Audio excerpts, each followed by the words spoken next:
Texans play here.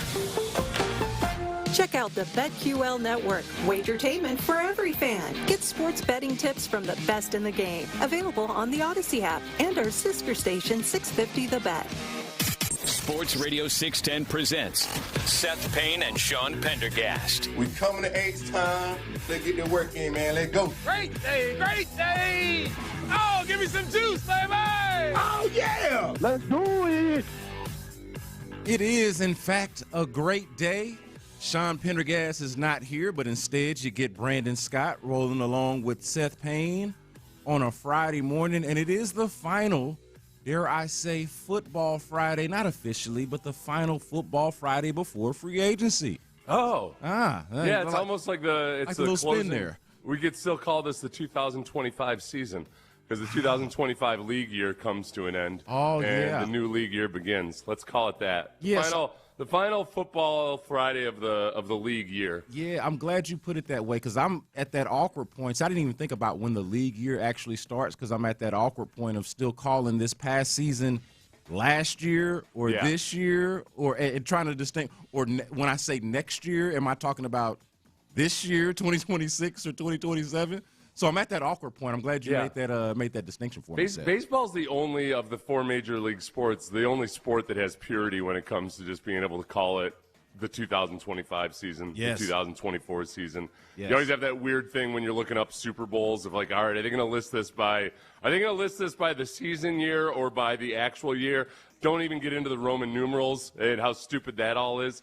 But yeah, this is probably going to be a little bit of a news-filled weekend because we got news yesterday that Cacerio had made some moves to clear some space with a restructure of Derek Stingley's contract and then an extension for Denil Hunter. And now all of a sudden the Texans are sitting right there, right in the middle of the pack in terms of available cap space with about $22.5 million of cap space, give or take, and they're about 14th or 15th most cap space in the league. They've got all the room they need to have to do whatever they want. So since you mentioned it, let's start there. You mentioned the extension for Denil Hunter. It's a one-year extension for $40+ million, $30.7 million in signing bonus. It's going to take him here through the 2027 season, keep him with the Texans through the 2027 season, but give him a whole bunch of money up front.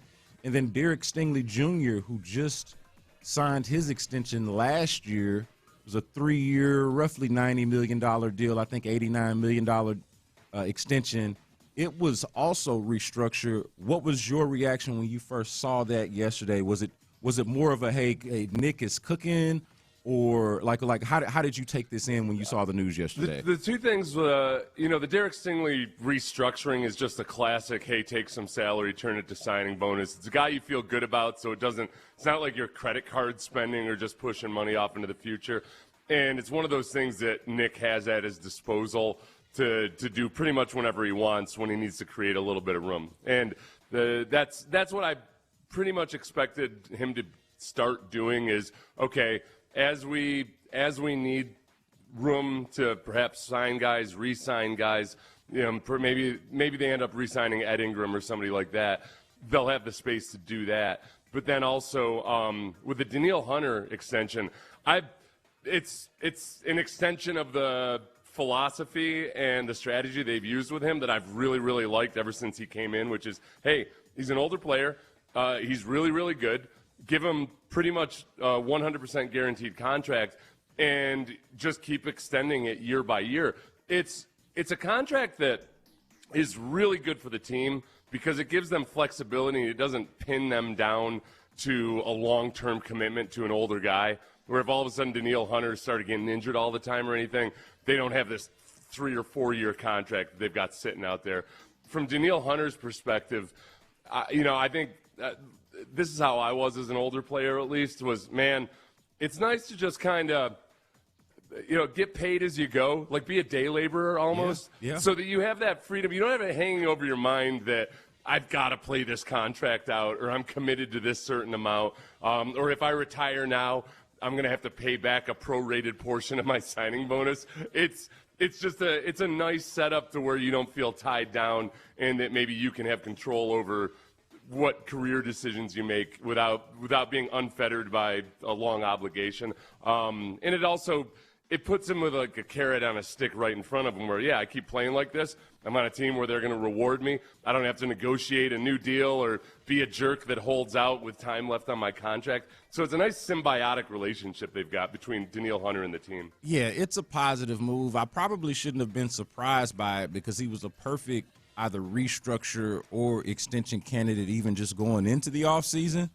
But I got to be honest, man, and as great as Denil Hunter has been really throughout his career, but especially and particularly since his time here, my initial reaction was just hoping that this was some kind of savvy cap maneuver to get Hunter his money, kind of what we're saying, get him his money that you already intend to pay him anyway, rather than just simply needlessly extending someone who's already under contract. I mean, we're so one-track minded, or I'll speak for myself, I'm so one-track minded on what the goals and purposes of the offseason are. You need to sign and extend Will Anderson Jr. at some point. You got this offensive line issue, 4 guys that you either need to replace or upgrade from. And I'll get into this a little bit later, but I feel like they could still use some weapons. I'm not sure if they're going to actually be able to get that or if that's something they'll have to target more so in the draft, or maybe that's something to watch out in the trade market. But I'm looking around and I'm like, Denil Hunter, every year it's something with this guy. They signed him to a massive deal when they brought him in. They signed him to an extension last year and then guaranteed all the money. How is it every offseason this dude gets new money, more money? Yeah. But he's earning it, though. I have no problems with it. That's pretty much the strategy they've had since they signed him. They didn't – I think when he was on the market, remember, the Texans didn't really realize that he might be interested or they might be able to sign him. And I think sometimes that's because, all right, you look at a guy like Denil, who's likely going to get a 4-year deal for some amount of money somewhere, and the Texans might have just not realized or thought that he'd be into just signing a 2-year deal. And because it's still the exception. Guys want as much top-line money as possible. I think it speaks to Denil's maturity that you don't necessarily have to get your ego wrapped up in it as a player. A 100% guaranteed contract is a really, really good deal. And he's getting what he's worth, but also with that ability to just keep upping the ante as the salary cap goes on. And that's the way it's worked out with the Texans. I think they probably envisioned it working this way. This is what I was hoping for when they first signed him, is that they can just keep extending him by 1 year every year. So the first year they did it, I got really excited just because it looked like that was my dream scenario. It's almost like renting a furnished apartment. There's a lot of things you don't have to worry about. It's maybe you're paying a bit of a premium up front, but it's a corporate rental. You're only going to be working on this gig for a year, and you don't want to have to deal with the whole buying a bunch of furniture that you're not going to end up keeping or anything else like that. So it works out for both sides. Denil would be the furnished apartment in this case, and I would be the guy who's in town working for an oil and gas company that eventually has to get back to my home. Man, nobody really wants to buy a couch or a coffee table. Nobody really wants to do that. So I'm right there with you. You already got your furnished apartment. Go ahead and go with it. I will say this is the one little concern I would have, though, I'll say this. It's what I'm nervous about. Okay. Everything so far, if we just kind of go back to the beginning of the week and look at the stage that Nick Cacerio has kind of been setting here, all right, he trades away Titus Howard. You figure that's a cost-saving measure, all right? Yeah. They bring in David Montgomery on a trade, but that's a cheaper option than, let's say, the high-ticket running backs that some of us were hoping for, right? I had Breece Hall on my mind. Obviously, he's not even available, but like the high-ticket guys. Kenneth Walker, Travis Etienne. Somebody like that, okay? So that's kind of even in of itself a cost-saving move, but you're making the team better by getting that guy. Now you're getting these restructures of key figures on the team, right? Denil Hunter and Derek Stingley Jr. These are Pro Bowl, all-pro level players on your team, and you're doing these restructures or these extensions to create this money.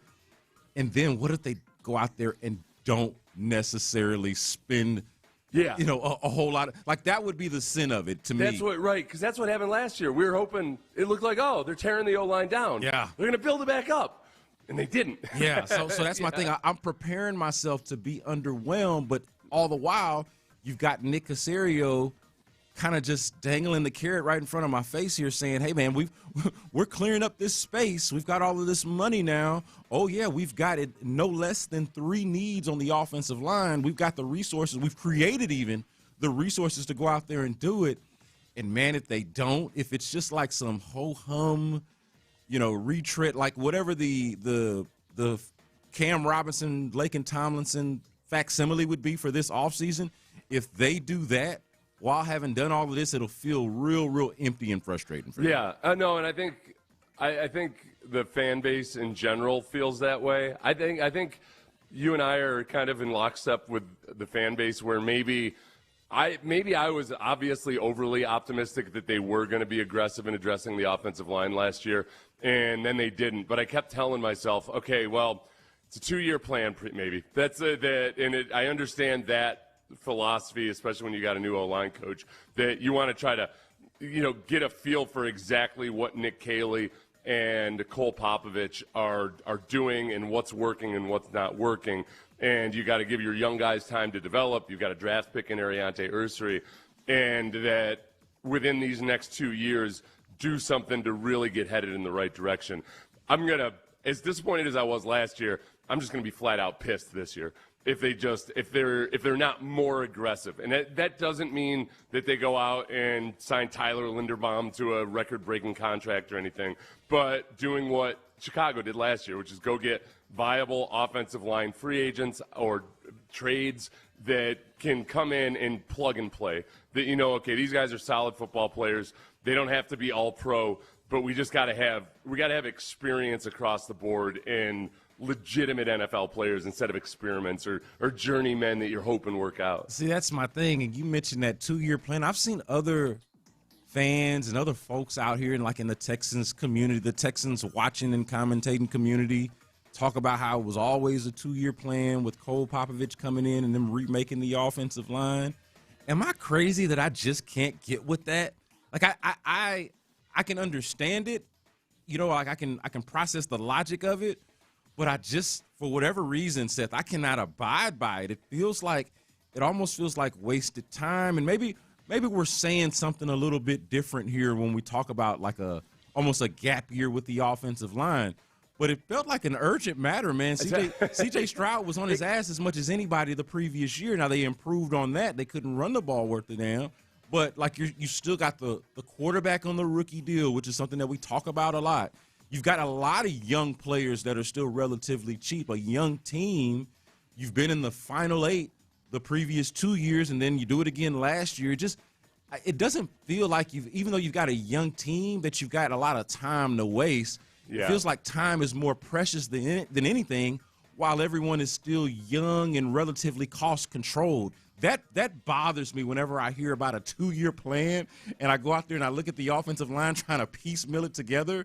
C.J. Stroud's getting concussed, scrambling. I'm just like, guys, we don't have time to mess around here. I think there's, if I were to make an analogy in team building, whether you want to call it a 2-year planning or just trying to go the slow and steady route, if you think about when a tree grows, if you're growing a tree, a dangerous thing with a tree is if you over-fertilize it when it's young.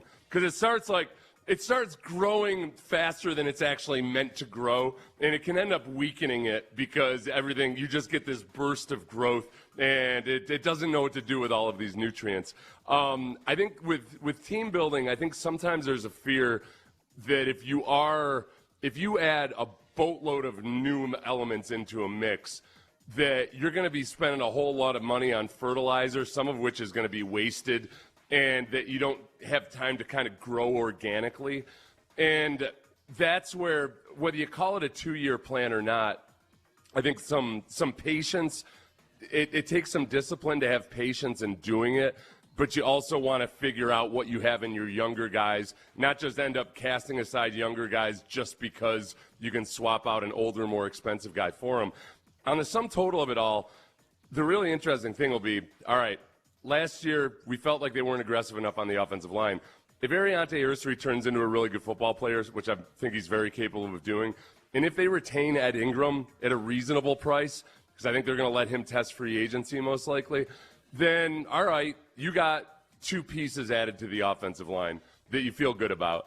if they end up going out and getting another couple guys in free agency this year and they draft an offensive lineman in the first round, that in hindsight could look like, oh, wow, that it was good that they were patient. They got guys that not for a ridiculous sum of money, and you got an O-line you feel good about. But that, as of right now, that's just all wishful thinking. So I'm frustrated myself. I will be placated somewhat if they're super aggressive in free agency. I don't want to set myself up for disappointment. We'll talk about the offensive line in just a little bit more, because you were on the air. You and Sean were still on the air. It was during Crosstalk, I think, when the Trent Brown news came out. The 1-year deal, they're bringing him back for a deal worth up to $7 million. I got a couple of thoughts on that, and I know you had a chance to react initially.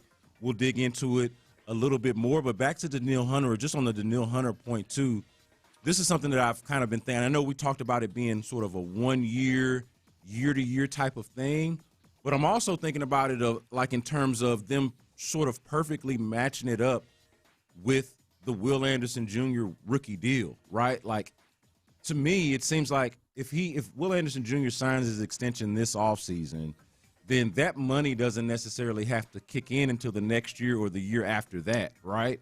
And so now you've got Denil Hunter, who's expensive for this year, and we'll see what happens next year. Most of that money is being paid up front, right? A lot of it is being paid initially. So we'll even see what happens next year.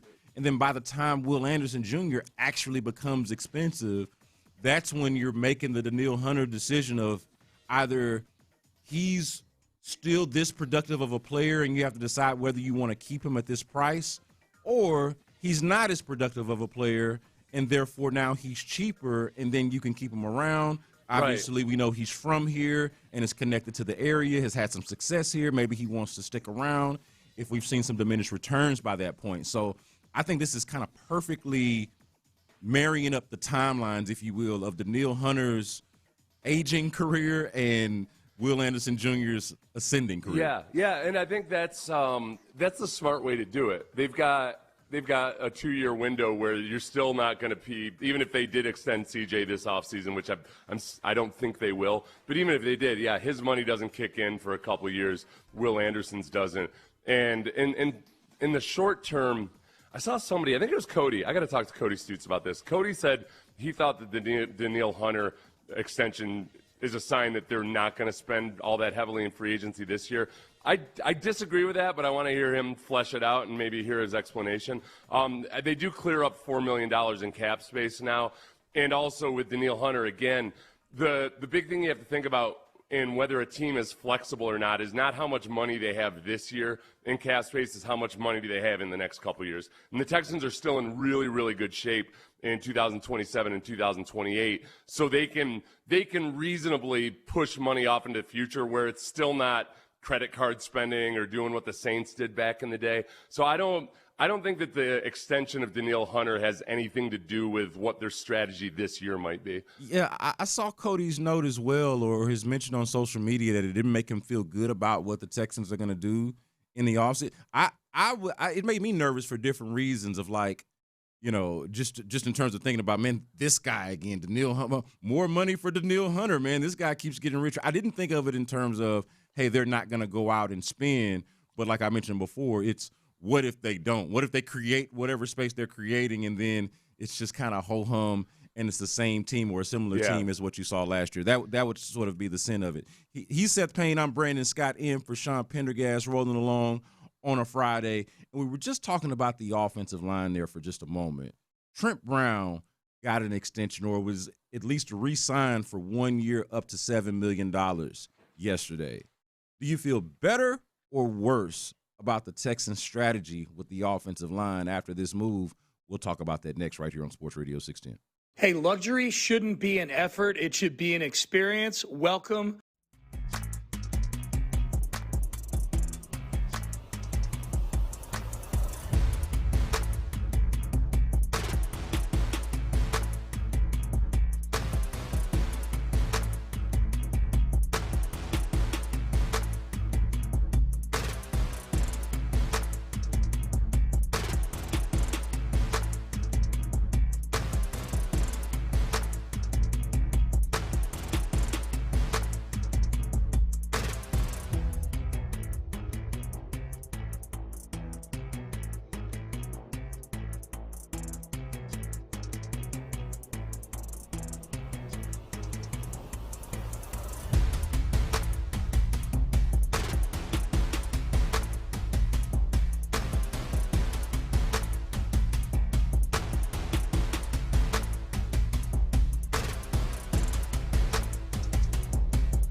Radio 610 presents live from the West Point Lincoln and West Point Lincoln of Sugar Land Studios. Here's Payne and Pendergast. Trent Brown's coming back. Veteran offensive tackle, played right tackle for the Texans this past year. He's coming back on a one-year deal worth up to $7 million. Do you feel better or worse after this move? Brandon Scott in for Sean Pendergast here with Seth Payne. I'm curious what you think. You seem to be really in favor of this move, and I think for the most part it's the only way to be. Trent Brown, not a lot of complaints about him other than, let's say, maybe his age, maybe his availability and injury history. Yeah. But when Trent Brown took the field for the Texans, you could even argue that the offensive line took kind of a turn for the better there. When they're kind of doing their shuffling, they get a little bit unhealthy. They have to move Titus over, and Trent Brown all of a sudden has to play. And it seems like that along with some other things, started to really steady the offensive line. So shout out to Trent Brown for that.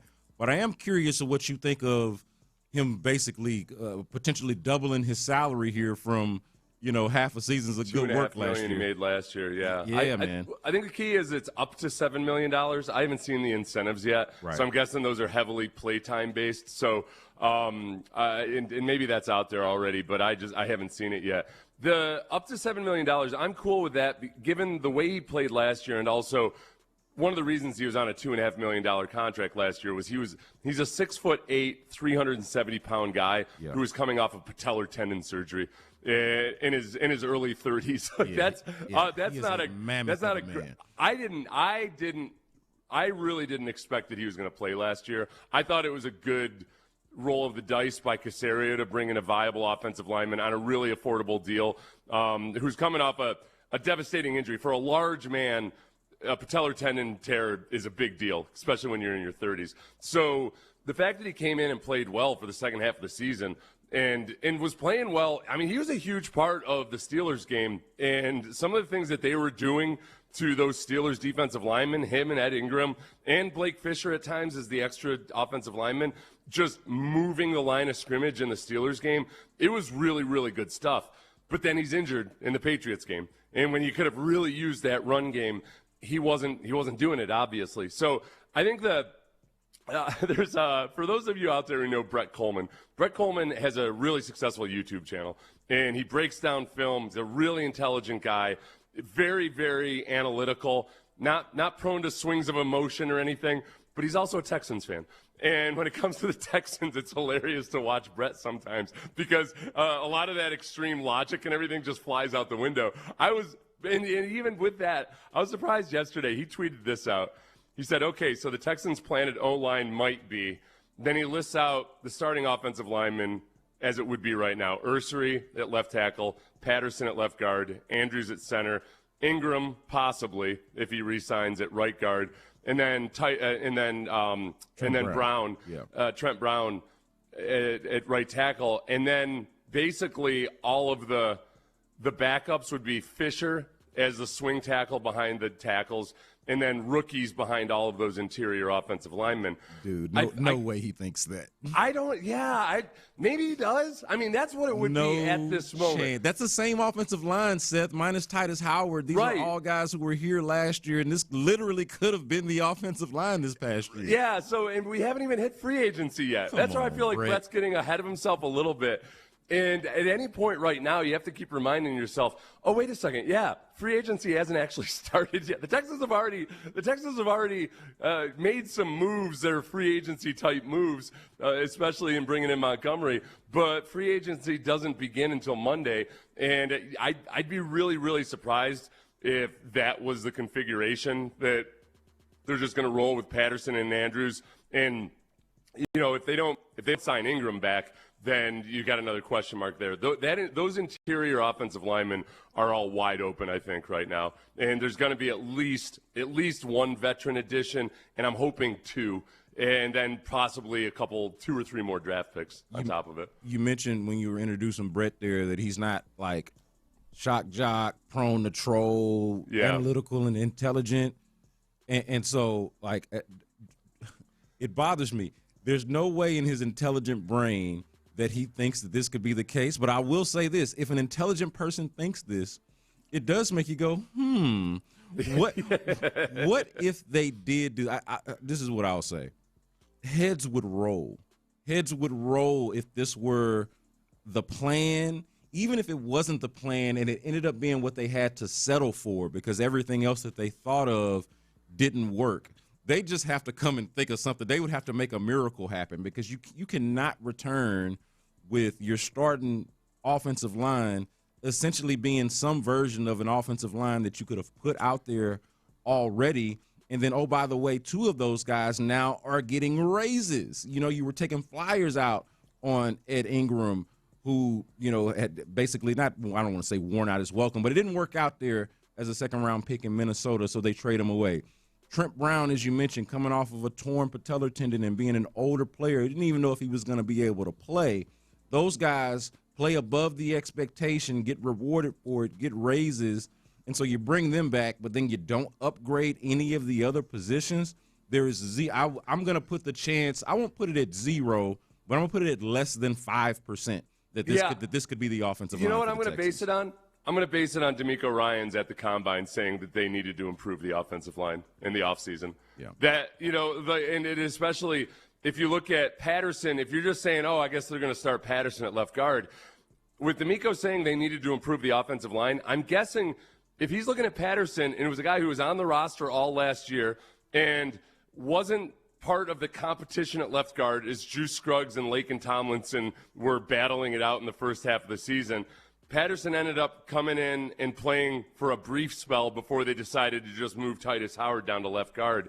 I don't think the team right now is looking at Patterson as the guy that they're going to roll into the season with at left guard. I think they probably still hope that there's maybe some upside in his second year with Cole Popovich, but I'm with you. I can't accept myself to.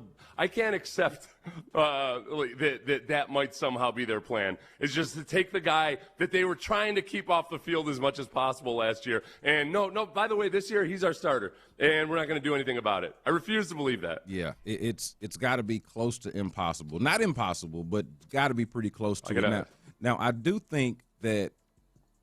So with the Trent Brown thing, you helped me out with this. Mm-hmm. I do feel like there's got to be. You check me if I'm wrong, because I've heard you and I've heard Clint, who's also in support of the Trent Brown move, and I am for the most part. But here's the thing that concerns me: I think there has to be a more solid plan for your starter, and I like to think that there is. Part of me wants to assume that there is, since we're so early in the process. I say early, hell, we haven't even really started the process. I like having Trent Brown on the team, but I don't think it's a viable plan to rely on him as anything more than a backup swing tackle, break the glass in case of emergency. The guy played 7 really, really good games for you last year, but again, has not played a full season in Lord knows how long. Since 2022. Since 2022, and he how also, can you rely on that? In his 11-year career, he's only had 3 seasons where he played more than 11 games. Like, he's only played a full season 3 times in his 11-year career. So, yeah. and he's much older now. Yeah. So, yeah, I think you go into it with him either as your swing tackle or maybe he starts, but with a plan that you've got a rookie, maybe you draft a rookie in the first round. I don't think you can count on Blake Fisher's development or anything to where you'd be comfortable with him taking over as starter right now. I'm open to it, but he just hasn't really shown it yet. That's where I am with it. I like that. I think he's a good guy to have in the room. I think that he's a great guy that if you don't find somebody either through the draft or in free agency that you feel comfortable with starting week 1, he's good there, but he can't be the complete and total plan.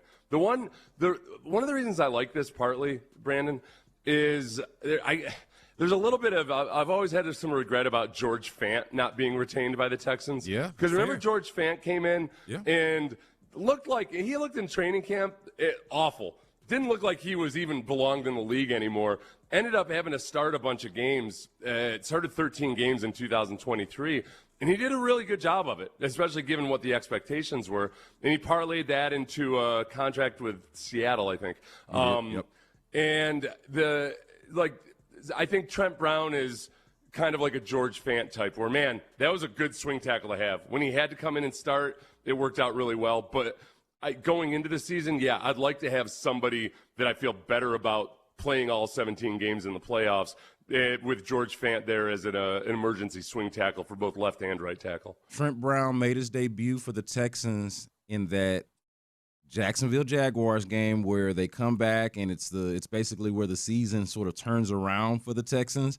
But I can remember at one of the practices leading up to that game, being out there, and I'll never forget this because of how well Trent Brown ended up playing, because I agreed with Landry Locker at the time. Landry points out, he kind of looks over. I think he was talking to Stoots, but I was standing there kind of close by, and he kind of looks over at Trent Brown and looks over at us and says, "You telling me that guy's going to be ready to play on Sunday?" I know. Yeah. And look, at the time, no was the answer. It was like, man, there's no way. And we were wrong. We were pleased to be wrong about that. So shout out to Trent Brown. I've got a Bruce Matthews comparison to make, but I'm not going to out of respect for Bruce Matthews because he was such an incredible player. Except that at the very end of his career, Bruce Matthews' body was not working the way it used to. He had one leg that he almost I think his hamstring was unattached in his right leg or something. So I'm guessing if you watched him in practice or something, you would have thought there's no way in hell. But he would go out there on game day and figure out a way to get it done. He was still awesome despite and I think that's where Trent Brown is in his career. He's not as good a football player as Bruce Matthews was. But there's just something about veteran savvy. And then with Brown, the sheer geometry of him, he is a massive human being and he knows how to get in people's way. He's Seth Payne. I am Brandon Scott in for Sean Pendergast. Coming up next, we've got headlines. The Rockets out there embarrassing themselves at Toyota Center. The Texans made a couple of moves. Also, there was a major trade in the NFL as well. We'll break that down, all of it, next right here on Sports Radio 610. If I were to poll everybody I know who's gone to the men's T clinic, and I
Pendergast with today's headlines powered by Men's Tea Clinic. All right, I put this off for as long as I felt like we could. We're in the headlines portion of the show, and this is a headline. Brandon Scott, by the way, in for Sean Pendergast, rolling along with Seth Payne. And Seth, the Rockets. I stayed up knowing full well that I had to get up early and do this morning show with you, which I, spoiler alert, don't do every day. Knowing that I had to get up early, I watched the end of that game or the entirety of that game anyway. And not only that, Seth, but after the Rockets lost in overtime to the Warriors 115-113, I even recorded a podcast. Again, knowing that I needed to be up early to do a morning show, I did a Locked On Rockets podcast with Jackson Gatlin. Y'all can check that out, too, on You guys on are YouTube. good. I enjoy I enjoy that podcast with Jackson, but also when you're on it, it's really, really good. Well, Jackson's got a really good, not to derail us for a second here, but Jackson's got a really good cast of co-hosts between myself, Ben DuBose, and Madison Moore as well, who kind of is more of a draft guru, if you will, but also is a Rockets fan and follows them every night like the rest of us do.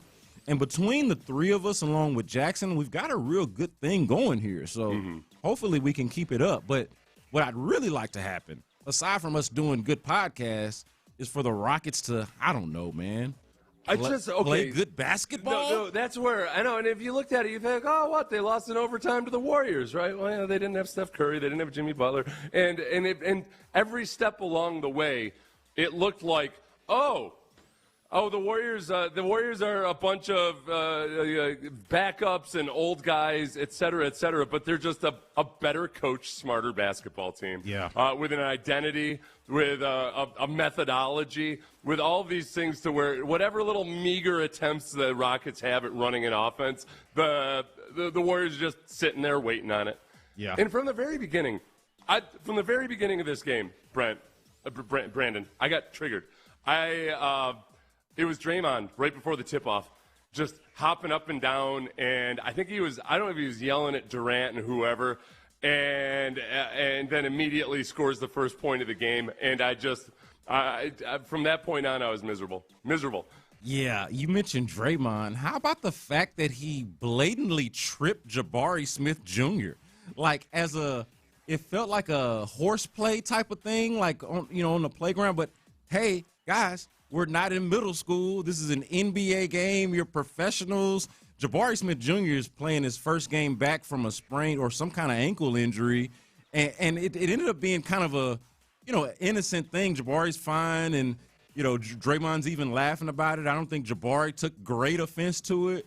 But what a dangerous and boneheaded and ridiculous and silly play. He gets a technical foul or a flagrant one of the two. Well, I'm sure the NBA will crack down on him. They've had enough of his shenanigans, I'm sure. Dude, he should be kicked out of the – you intentionally trip a guy, and not even with his leg. He grabbed my man's foot. He grabbed his leg, like the ankle shin area as he's trying to run, Seth. He grabbed it.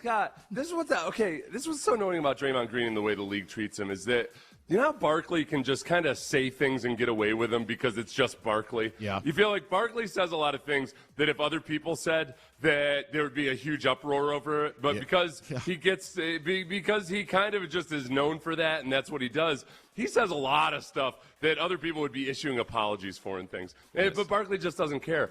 And that's where Draymond is as a player. The NBA just figures, Draymond. That's just Draymond. And it's with Barkley, I don't care. I like that Barkley's that way. Yeah. With Draymond, it's the exact opposite. I'm not happy about Draymond being that way and getting away with it. You took the words right out of my mouth earlier, though, when you said process, or you talking about methodology and them just being a better coach. The Warriors that I'm talking about there, the Warriors just being a better coached outfit. Like that's how you lose to what was essentially the Santa Cruz Warriors. Like, this was the G League team out there. I mean, they got cooked. Yeah. They got cooked by the likes of Brandon Podziemski. Like, Brandon Podziemski was their best player, and DeAnthony Melton are the best players on the other side. They're out there playing L.J. Cryer, who's my height. And shout out to L.J. Cryer. He's from the Katy area, had some really good years at U of H, won a championship at Baylor. nothing against L.J. Cryer, but if he's out there logging serious minutes and you're the Rockets and you've got your pretty much your full staff, is your full staff this year between Kevin Durant, Alperen Sengun, Amen Thompson, Jabari Smith Jr. is back, Tari Eason's playing.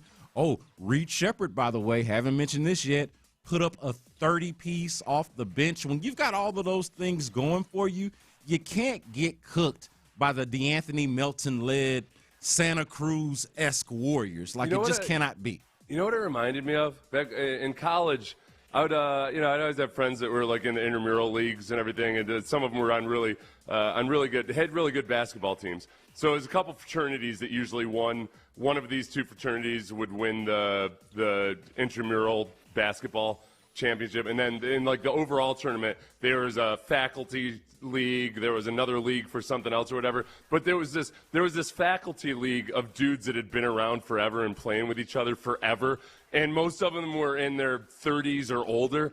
And they would destroy whoever was the undergraduate fraternity champion every year. Yeah. Because they ran an offense, they played defense, they communicated with each other. That's what it felt like last night. It felt like the faculty team versus the fraternity intramural champion in the Rockets. Rockets had the better athletes. The Rockets had guys that should have been taking it to the Warriors, but they don't run an actual offense. Yeah, to go from I thought they were a title contender to is this a low-level intramural sort of comparison here? It's an undergraduate intramural champion. That is insane. That is insane. Life comes at you really fast. Another thing in headlines before we get out of here, the Bears. This was a pretty big trade yesterday, Seth. The Bears traded wide receiver DJ Moore, who they not too long ago gave a massive contract extension to, trade him to the Buffalo Bills. And I think they got a second-round pick back for DJ Moore, which is decent. But they appear to be eyeing Tyler Linderbaum, which makes sense after the Drew Dahlman retirement, unexpected retirement of Drew Dahlman, and then also the fact that DJ Moore just wasn't as productive last year in the first year under Ben Johnson. And they've got some really good young receivers between Rome Odunze and Luther Burden, who was a rookie last year, and then and Loveland, their tight end, might be their best pass catching option. So they jettisoned DJ Moore to the Bills, but it does look like they've got eyes on Tyler Linderbaum. Yeah. And I've started to accept, Seth, gradually over the course of the week, I've started to accept that the Texans probably aren't going to get Tyler Linderbaum. And I guess I had started to talk myself out of that possibility or even wanting it necessarily because I'd prefer that the Texans, if they're going to spend heavily, that they get multiple viable veterans on the offensive line. If they only had one hole to fill or something, then I'd be all in on Tyler Linderbaum. But there's a lot more guys that make sense just in terms of spending across the board. But I guess if there were a chance of Tyler Linderbaum, Dahlman retiring Dahlman retiring might have made Linderbaum an extra $10 million. Yeah. Just if the bidding war, between the Bears and a couple other teams just really, really want Linderbaum, and like all it takes is two teams for a bidding war, and the Bears might be that second team. Yeah, if it didn't make him extra money, it definitely ensured that he was going to get every penny that folks thought he was going to get. I bet the Ravens are really PO'd too, because the Ravens have they said they have a league-setting offer on the table, and this is just one more reason for Linderbaum not to sign it. Those are your headlines. He is Seth Payne. I am Brandon Scott, in for Sean Pendergast. And coming up next, let's do a little bit of mock draft injection here, and let's see if this mock draft makes me feel a little bit better about them possibly, the Texans that is, possibly giving Trent Brown $7 million this year. We'll talk about that next. Hey, it's Sean Pendergast for America's #1 daily fantasy.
Point Lincoln of Sugar Land Studios, KILT FM HD2 Houston.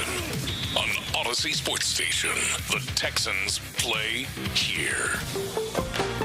Sports Radio 610 presents Payne and Pendergast. What are the Texans going to do in the 2026 NFL Draft? Are they going to even pick in the first round, as they are known to trade out of this year? You can look around at mock drafts all over the place. Some got them picking. We've seen some even get a little frisky and have the Texans trading out of the first round. Maybe some teams looking to get a quarterback. Maybe they reach for a quarterback and try to get back in the first round, and the Texans benefit from that. We'll see. But it is mock draft injection time. It doesn't matter that Sean Pendergast isn't here. Brandon Scott's holding it down. I got Seth Payne with me, and we're going to give you your daily fix. We're going to give you your daily fix of a mock draft injection. This one is coming by way of Nate Davis of USA Today. Seth Payne, are you ready, my friend, to see who USA Today's Nate Davis has becoming the newest and shiniest Houston Texan? I'm ready to see, as I've seen with pretty much every mock draft since Titus Howard was traded away. I'm excited to see which offensive tackle this mock draft has the Texans. I don't know if I've seen one yet that doesn't have an offensive tackle going to the Texans since they traded away Titus Howard. Yeah, it seems like we got a little bit of consistency here, a theme, if you will, and it makes sense, right? They've created an extra need, an extra hole, another opening. And they already, you could have argued even with Titus Howard, depending on what the plan would have been with him if he had stayed here, or if they had kept him here, maybe they would have been interested in drafting a tackle and certainly an offensive lineman anyway. And, of course, we know that the tackles are the kind of the cream of the crop here in terms of offensive linemen in the draft. So let's take a look at it. Let's take a look at who Nate Davis of USA Today has for the Texans taking with the 28th pick. The Texans select Blake Miller, offensive tackle out of Clemson. Blake Miller, your newest Houston Texan, according to the mock draft of Nate Davis at USA Today. What say you, Seth Payne, about adding one Blake Miller to the mix? He's becoming a common one, and I think the biggest thing with Blake Miller is I just worry that he might not be necessarily physically ready to be a starting offensive tackle in the NFL. He's got length, he's got very good movement, except he's not just necessarily all that strong. So there's parts of him that remind me a little bit of Blake Fisher, and so maybe I'm being overly biased about that. Just that Blake Fisher's a lanky guy that hasn't necessarily really learned how to anchor against NFL grown men, but it would be a good selection in terms of just it's not out of pocket or anything. You're not reaching. I think the guys that are most frequently drafted to the Texans in the last week or since the Titus Howard trade really are all, it's offensive tackle Blake Miller, it's offensive tackle Caden Proctor, it's offensive tackle Caleb Lomu. Caden Proctor is like a big beefy dude who's not as athletic as some of the other guys, but he kind of, I think, fits that tough physical mindset that Nick Caley wants to impose on people. It'll be interesting to see if they take an offensive tackle and a few of these guys are available at the same time, what type of athlete they go for or what type of player they go for. If they go with a guy that's more of a blue-collar, smash-mouth type of guy, or if they would go with a guy that looks like he projects to being a really good pass protector down the road but has some developing to do. I feel like with Cole Popovich's mindset, Nick Caley's mindset, that they might veer more on the physical side of things. Yeah, that's interesting because it comes down to style and taste. Like, what do you like most out of your offensive? I've actually asked Nick Caley this before about what are you looking for when you're trying to get this, quote unquote best five out there. And, they give you some of the cliches of consistency, which is part cliche, part true, but you don't really necessarily get the characteristic. This would give you more insight than any answer to a question that Nick Caley might give me at a random press conference. So I am curious, just as you are, about this. Mel Kiper, for what it's worth, has Blake Miller ranked as the 6th best tackle in the draft. But again, kind of going to your point here, there would be some questions or concerns about how ready is he. Is this is this more of a project, or is this somebody that's going to come in and be like an immediate impact player? Now, I'll say that if the Texans draft a right tackle in the first round, and that's what Blake Miller is, he's kind of an Iron Man, dependable right tackle, and had been for Clemson. If they do that, and we were talking about this earlier with the Trent Brown thing, or the Trent Brown re-signing, this would make me feel better about the Trent Brown signing, or at least make that move a bit more palpable to me, because it puts Trent Brown in more of an insurance role, like he can start for you.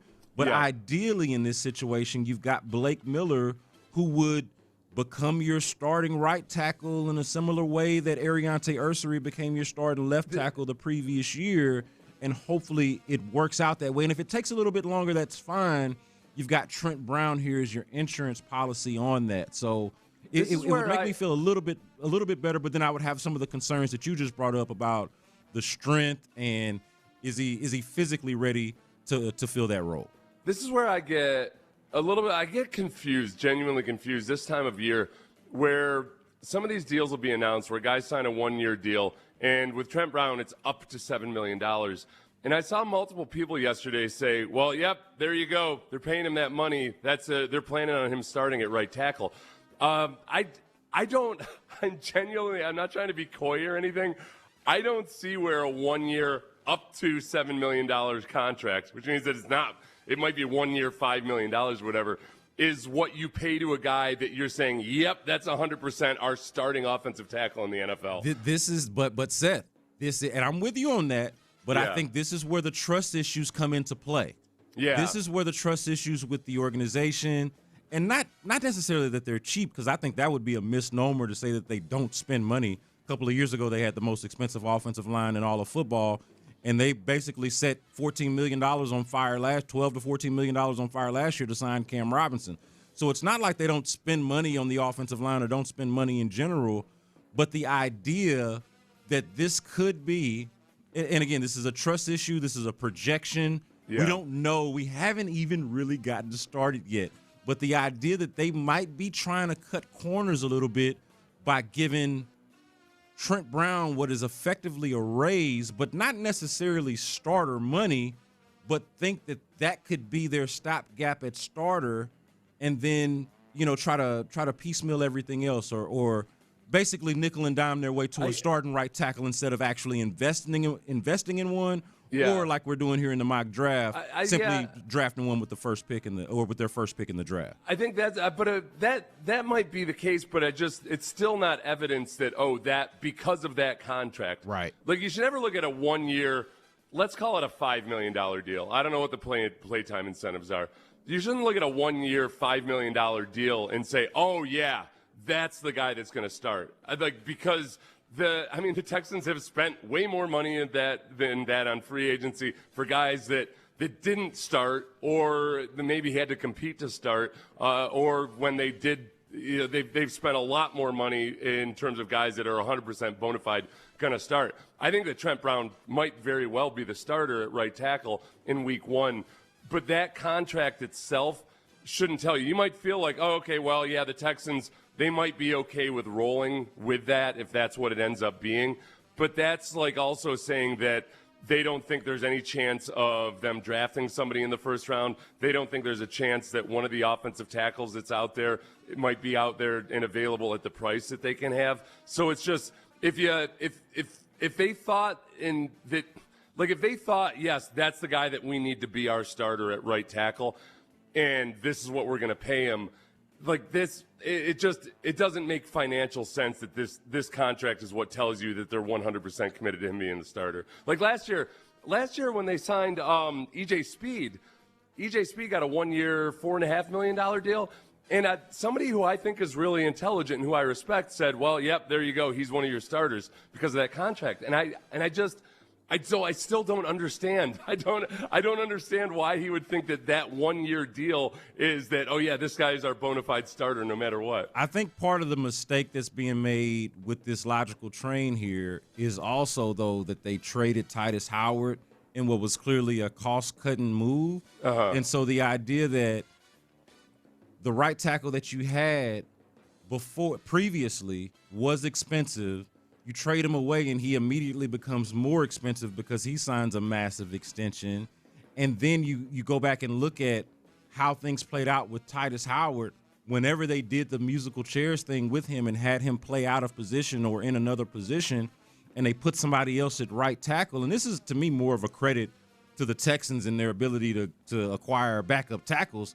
So I actually want to salute them for this, but I think it's doing them a disservice a little bit in the perception department that, whenever Titus Howard had to go play guard or when he was injured and George Fant played for him, wasn't a big drop-off at right tackle, and you were able to just make things work with George Fant. It happens again later on with Trent Brown. They were able to just kind of piecemeal that together over there with Trent Brown. Maybe you don't need a $15 to $20 million right tackle. Maybe you can get away with a guy who only costs you $5 to $7 million, who's familiar with your system, who's experienced, who's a winning player, has won Super Bowls, has a history with the program and with the offense and all that kind of stuff, and thinking that maybe the Texans are buying a little bit, maybe reading their own press clippings when it comes to Trent Brown and more specifically their ability to replace their right tackle. I think that one of the things Cacerio has been pretty consistent with, he said it multiple times over the years, is that you got to look at that swing tackle as that's a serious something that you need to address and you want to have. And they would have hoped that Blake Fisher would have been that guy. He has not been that guy. He's your swing sixth offensive lineman. But I think that 1 year, $7 million is an awesome price to pay for a swing tackle that you trust and that can start if you need to. The problem with thinking, wow, if he's good as a starter, if our swing tackle can be just as good as a starter, then all of a sudden you've thrown out your whole notion of having to have a swing tackle. Right. And I think that the $7 million they're paying him is exactly what you would expect to pay for a good, viable veteran player that probably can't stay healthy for an entire season. That's what makes the most sense.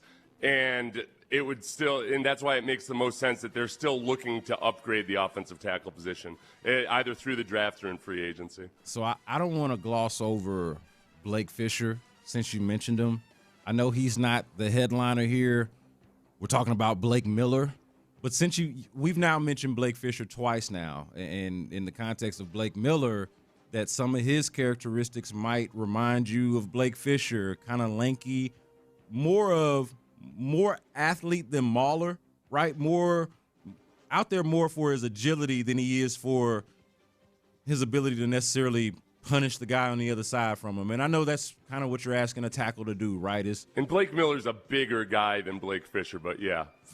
Fair enough. But I do want to point out, and not to, it's spilled milk at this point, but there is something uneasy for me about the fact that in back-to-back seasons now, in back-to-back drafts, I'm talking about prior to this one, they will have drafted a tackle in the second round, and one of them isn't even really good enough to be their swing tackle. Like, think about, here's what I'm saying, Seth. They had to pay Trent Brown to be either their swing tackle or their starter. We'll see how that plays out. But we're doing this mock draft right now, and they're taking Blake Miller, and we suspect that if it's not Blake Miller, it's going to be one of these tackles. And so they're going to have to dedicate all of these resources to a tackle position where they already really tried it. And again, it's spilled milk. You're going to have some misses. Yeah. We don't have to make a bigger deal out of it than it necessarily is. But even I think like just his existence on the team is still kind of a reminder of that opportunity cost or that missed opportunity there of having perhaps, if not your bookend tackles, at least one of your tackles and the other guy being your swing tackle. I'm not entirely sure what Blake Fisher's utility is on this team outside of that jumbo package, which I know a lot of us are hot and cold on the jumbo package. Yeah. And that, like, can that be your role on the team? Hey, we run an extra offensive lineman out there. Like, how is that even worth a contract? Like that. So this highlights for me both the Trent Brown re-signing and the seeming inevitability of drafting a tackle in the first round of how missed of an opportunity it was with the Blake Fisher pick in the second round now 2 drafts ago. Yeah, and that's where, I thought they were going to give Juice Scruggs one more year to see if it works out or not. Obviously, they didn't worry about that. I don't know if Juice Scruggs is even a part of any actual negotiation other than maybe the Lions saying, hey, you got anybody you can throw into this? And then the Texans saying, sure, there you go. But to show you how differently fan bases think or how much your own bias or whatever you're predisposed to can color your judgment. Like, so the folks in Detroit have no idea really who Juice Scruggs is. Yeah. And so I'm looking over at the headlines for our sister station out there in Detroit, 97.1 The Ticket, and I'm pretty sure they had a headline that said something like potential starting center. Yeah. Or potential starter in Juice Scruggs, and I'm like, oh, you just wait. You'll see. He'll probably make your team, but that's actually more of a maybe than even a probably. I don't think that's your starting center, or certainly shouldn't be your plan. But I digress. We'll see what you do. The Lions had some trouble on their interior this year, and they weren't nearly as good an offensive lineman as they had been for the last few years. But, that's to look at it as, oh, wow, we got this great young asset coming in. It's a little bit like Kenyon Green going to the Eagles. But for me, I was intrigued to see if anybody's going to get the most out of Kenyon Green, it'll be the Eagles and Jeff Stoutland, their O-line coach. And I think he ended up, the problem with Kenyon is he just had so many injuries. He could never stay healthy. I felt like he still has that upside in him somewhere. I just don't know what the longest stretch of time he's ever had, really, where he isn't dealing with something above and beyond the normal NFL injuries. Man, he missed an entire season with the thought, or at least I know for the public, missed an entire season with the thought that this could get him right. This would be the thing that would get his body right and then kind of set him on the right track. And then that following season, which was, I was almost going to call it last season, the 2024 season, it just never came together. Even having sat out for the most part, the entire 2023 season to get his body right, it still didn't come together, whether it was injury or just poor play. And it was, to be sure, poor play. It never quite came together for whatever reason. So that's what we're looking at there. With Nick and offensive linemen, where I try to be patient with it is that, for one, I think Ariante Ursary very much could become a really good NFL player. I like him a lot.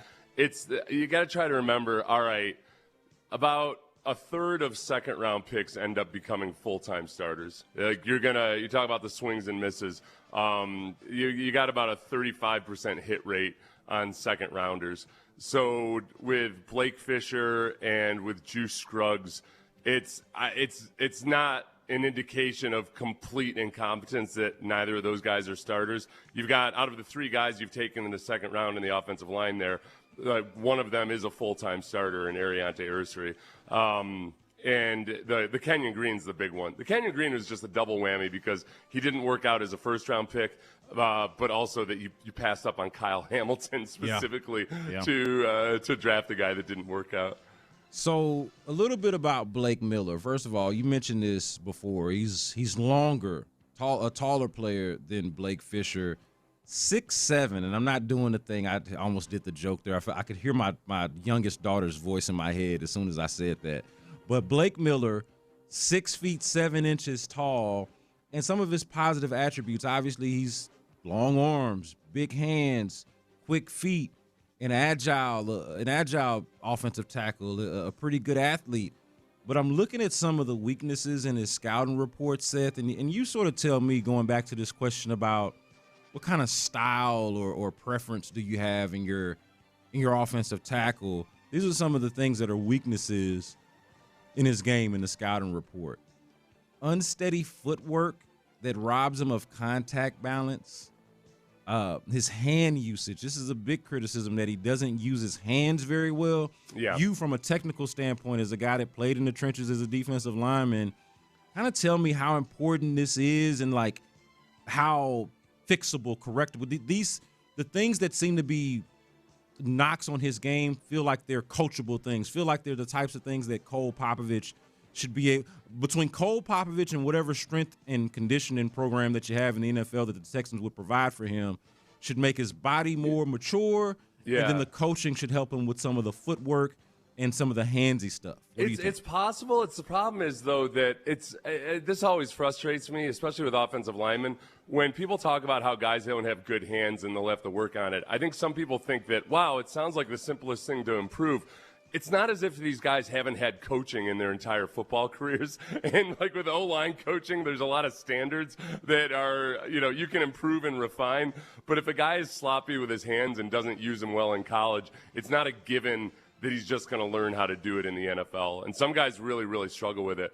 And it's such a huge part of it. I always think of it this way. If you had a young boxer and you said, you know what? I like all his movement skills and everything, but he doesn't tend to use his hands all that well. It's kind of a big deal in boxing. Yeah. Likewise, with offensive line play, it's everything. There are very, very few good NFL offensive linemen who don't have good hands because that's the first thing that defensive linemen are trying to take away from you. And if they don't even have to take your hands away from you because you don't have good hands, then it becomes really easy to beat them. So just like I wouldn't look at a young boxer who just gets punched in the face all the time because he doesn't know how to use his hands and say, well, all he has to do is fix his hands and then he'll be all right. So that's where it's a bigger deal, I think, than sometimes people think. They think, oh, wow, the guy can move. He's athletic and everything. Right, but he's had his entire career to learn how to use his hands and he hasn't yet. So it's not a given that he's going to learn how to use them. Some of these guys are just, some of it, especially on the offensive line side of things, some of them are just soft. Some of them just aren't. They don't have the ability to want to reach out and destroy somebody's life. And if they don't have that, if you don't want to destroy somebody's life on some certain level, then the incentive to learn how to use your hands isn't quite there either. Yeah, so this is the conflict for me because I'm not sitting here trying to decide what kind of player Blake Miller is going to be before I even see him play in the NFL.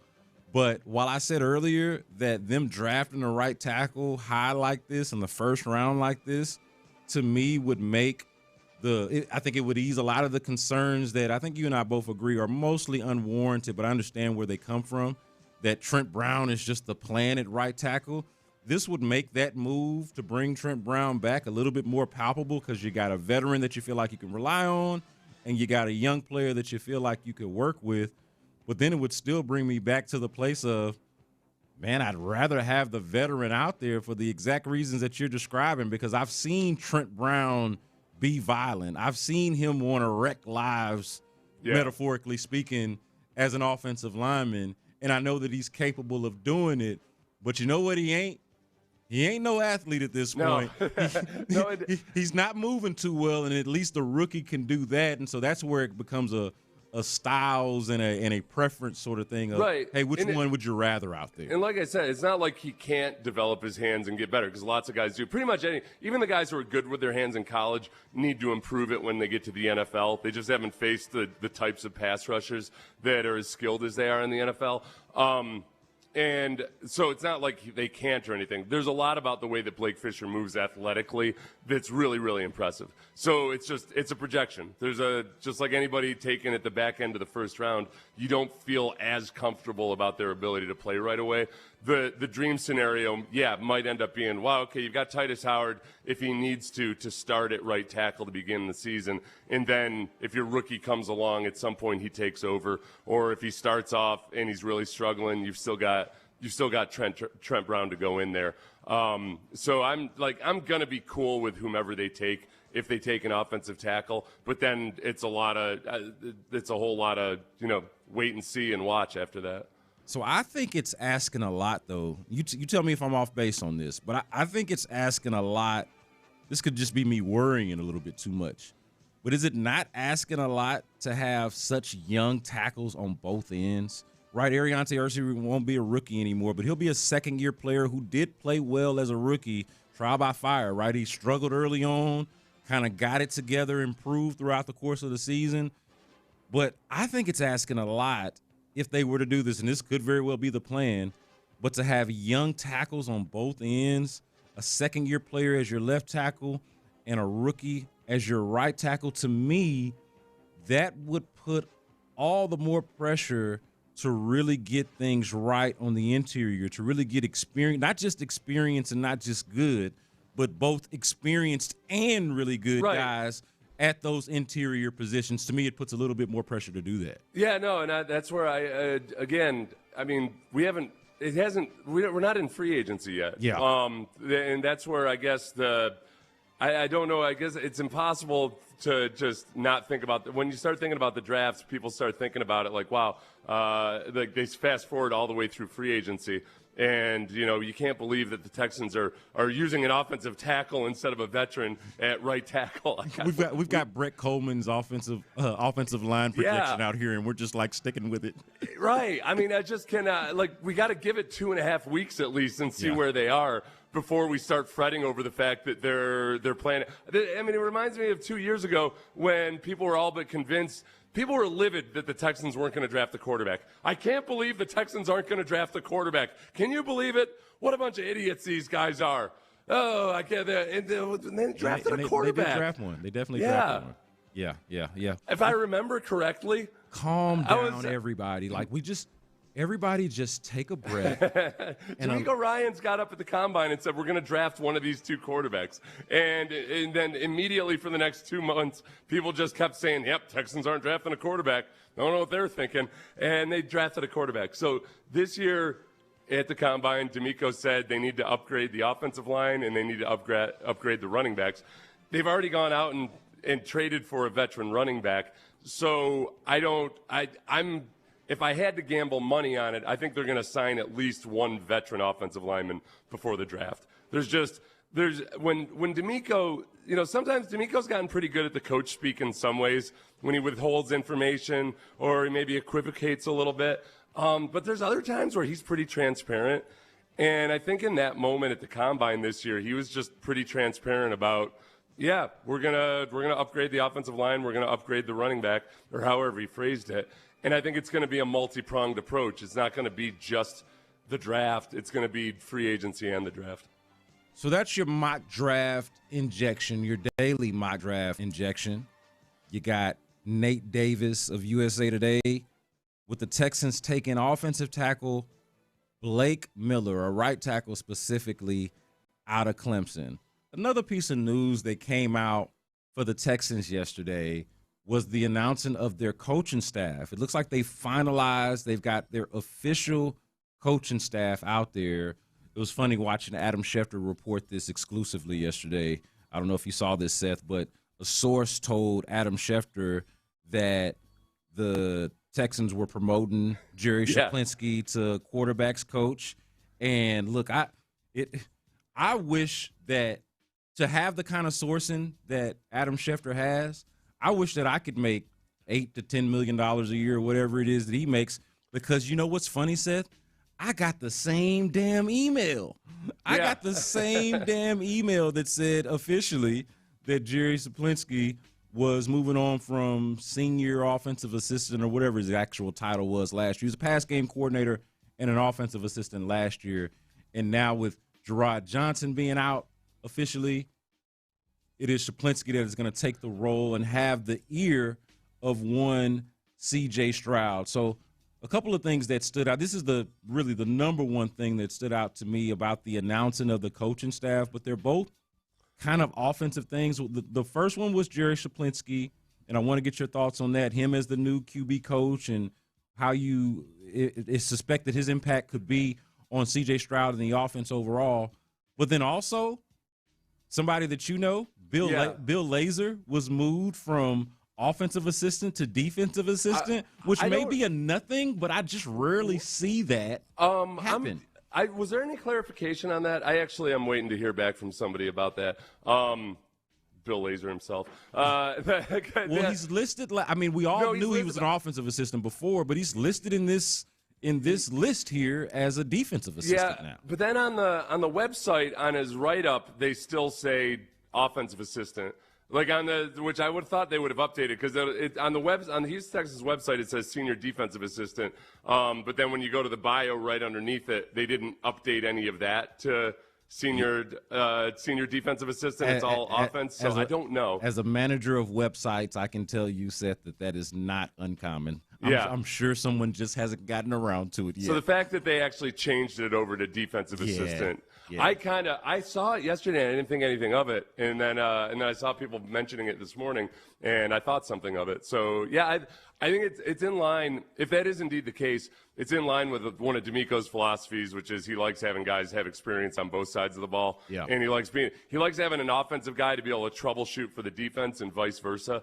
And as a defensive coach, a defensive-minded coach, that's a lot of what he does for the offense is almost, I guess, not shooting holes in their plan necessarily, but bringing things up of, okay, if you guys did this, this is how I would attack that, and just kind of being a consultant for the other side of the ball. I've always liked that about D'Amico, and I like that he's doing that with Bill. Yeah, and I'm good with it being Bill specifically, a very experienced coach who – I just got to assume the guy's been around football forever, right? He was on the staff back when you were in college at Cornell. So no, he was a senior when I was a freshman. Oh, so y'all were teammates. He's a record-setting quarterback. Okay, he was. Okay. Yeah. I don't know why I thought he was just starting his coaching. Well, he wasn't. career. No, and then he was a coach when I was a player there. He started off coaching at Cornell, and then Okay, I got you. So he was a teammate. He's been in the NFL forever. From I think he and I might have entered the NFL in the same year. Like he was a quality control guy, and I was a player.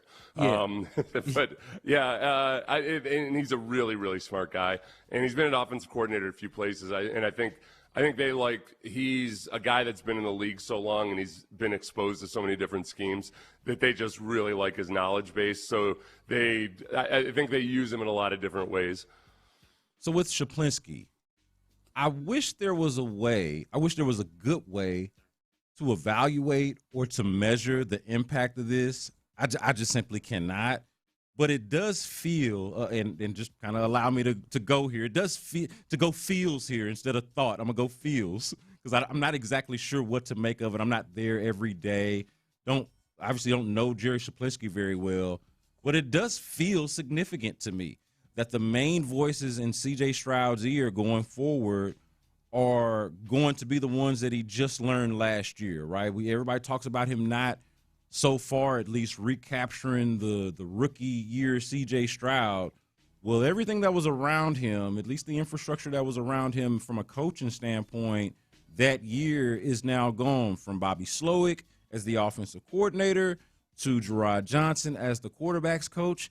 And I always like to point out Case Keenum as a backup quarterback who was kind of a common voice in that room. Yeah. He was somebody that they were able to bounce ideas off of, but also somebody that could play a little bit of mediator if and when there was some disagreement or dissent.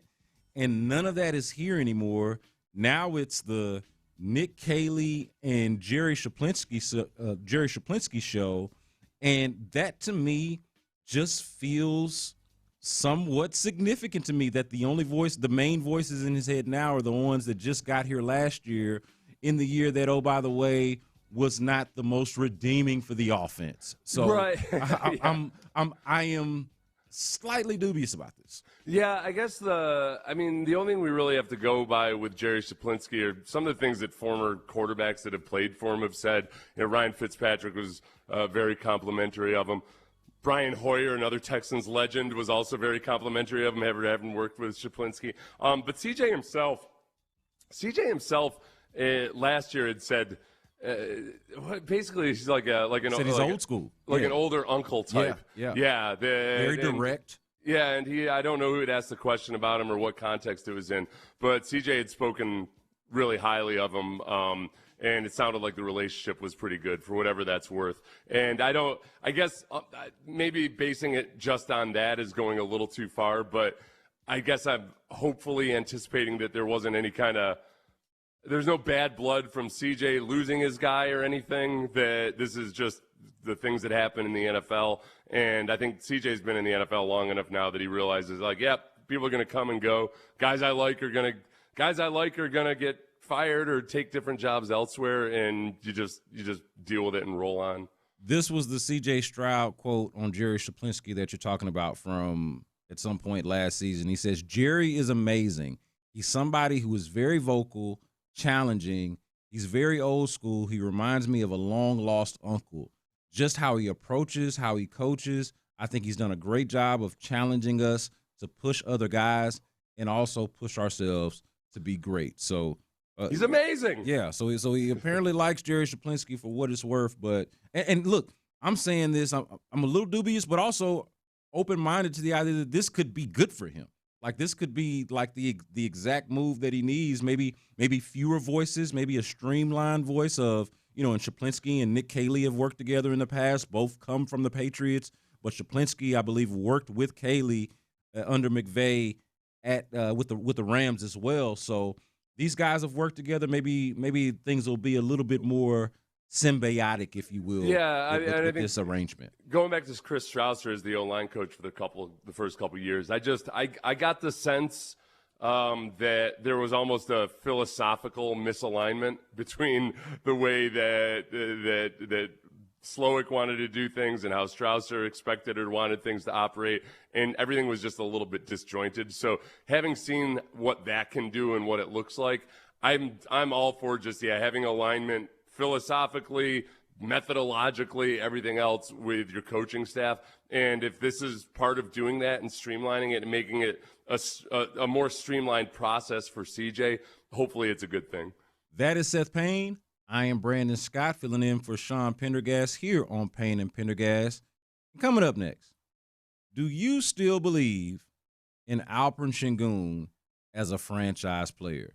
Spoiler alert, I'm starting to have some doubts. We'll talk about that on the other side right here on Payne and Pendergast, Sports Radio 610. Hey, don't have any doubts about your retirement plans. So one thing, you can have doubts about your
Sports Radio 610 presents live from the West Point Lincoln and West Point Lincoln of Sugar Land Studios. Here's Payne and Pendergast. All right, I want to hear from the people on this one. Y'all let me know if y'all think that I'm tripping. Do you still believe that Alperen Sengun, Rocket center, two-time All-Star center, Alperen Sengun is still a franchise player? And maybe you were in the camp that never believed that Alperen Sengun was a franchise player. And we'll hear from you as well. And I'd love to know your case of why it was that you were never sold, despite the fact that he's now put together back-to-back All-Star seasons. But I'm curious from the people, and we'll hear from Seth. You'll hear my take on it. But I want to know how y'all feel about this, because Alperen Sengun, of course, we talked about this earlier in headlines. The Rockets lost last night, in case you missed it, in overtime to what amounted to a G League level roster that the Golden State Warriors put out. This might as well have been the Santa Cruz Warriors that they put out there. And the Rockets, despite having all of their talent, their future Hall of Famer in Kevin Durant, their aforementioned two-time All-Star in Alperen Sengun, their physical freak phenom in Amen Thompson, their sharp-shooting second-year guard in Reed Shepard, who put up a 30-burger off the bench. Despite having all of these things, all of this ammunition going for them, they could not get it done. And I keep going back to what has been a common theme for me, Seth, with the Rockets, especially, let's call it post-All-Star break. This was one of the things I was watching out for, is when do the Rockets get the return of All-NBA level Alperen Sengun? Yeah. Even All-Star level Alperen Sengun. The Alperen Sengun that we saw playing the first, let's call it 20-some-odd games of the season. The Sengun that so many Rockets fans and basketball fans in general fell in love with when they were watching Euroball over the summer and watching how his game had seemingly progressed just in that short time span from the end of the playoffs to summer ball. And then now, and I know he's had an ankle injury in between that, and the season is long and yada, yada, yada. But it's been a while, Seth, a long time since I watched Alperen Sengun play a basketball game and felt like I was watching the cornerstone of a future championship team, or potentially the best player on an eventual championship team. There was at one point that I did feel that way about him, however brief it was, and I do not feel that way currently. Well, I guess the hard part for me and any of the guys in the young core who aren't developing the way you want them to, or at the same speed or pace, is that it's, without overly simplifying it, they just, without an actual and true point guard and not running an actual offense, you're asking these guys to be a different version of what you thought they were going to be. And you're trying to, all of these guys are in a system that lacks cohesion, it lacks structure, it lacks they lack a purpose or a stated goal. And it's hard for young players, young people in any endeavor, without the structure and without necessarily the coaching on the offensive side of things, to really develop into who they can be.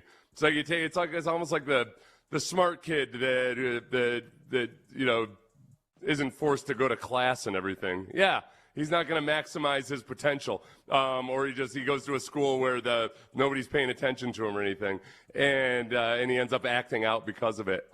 That's where I'm trying to pump the brakes on being overly, I guess, conclusive about where anybody is right now, because this offense is just such a mess. Yeah, the discouraging part, really, though, there's a lot of it actually, but all of this is happening at the same time, though, Seth. Like, no doubt about it, Alperen Sengun would be a better basketball player right now if he played with a true full-time point guard, and he would be a better basketball player right now with better coaching. I'm just going to flat out say it. Like, I like Ime Udoka and what he brings to the table, but when we talk about offense and cohesion and philosophy and intent, what are they trying to get from possession to possession?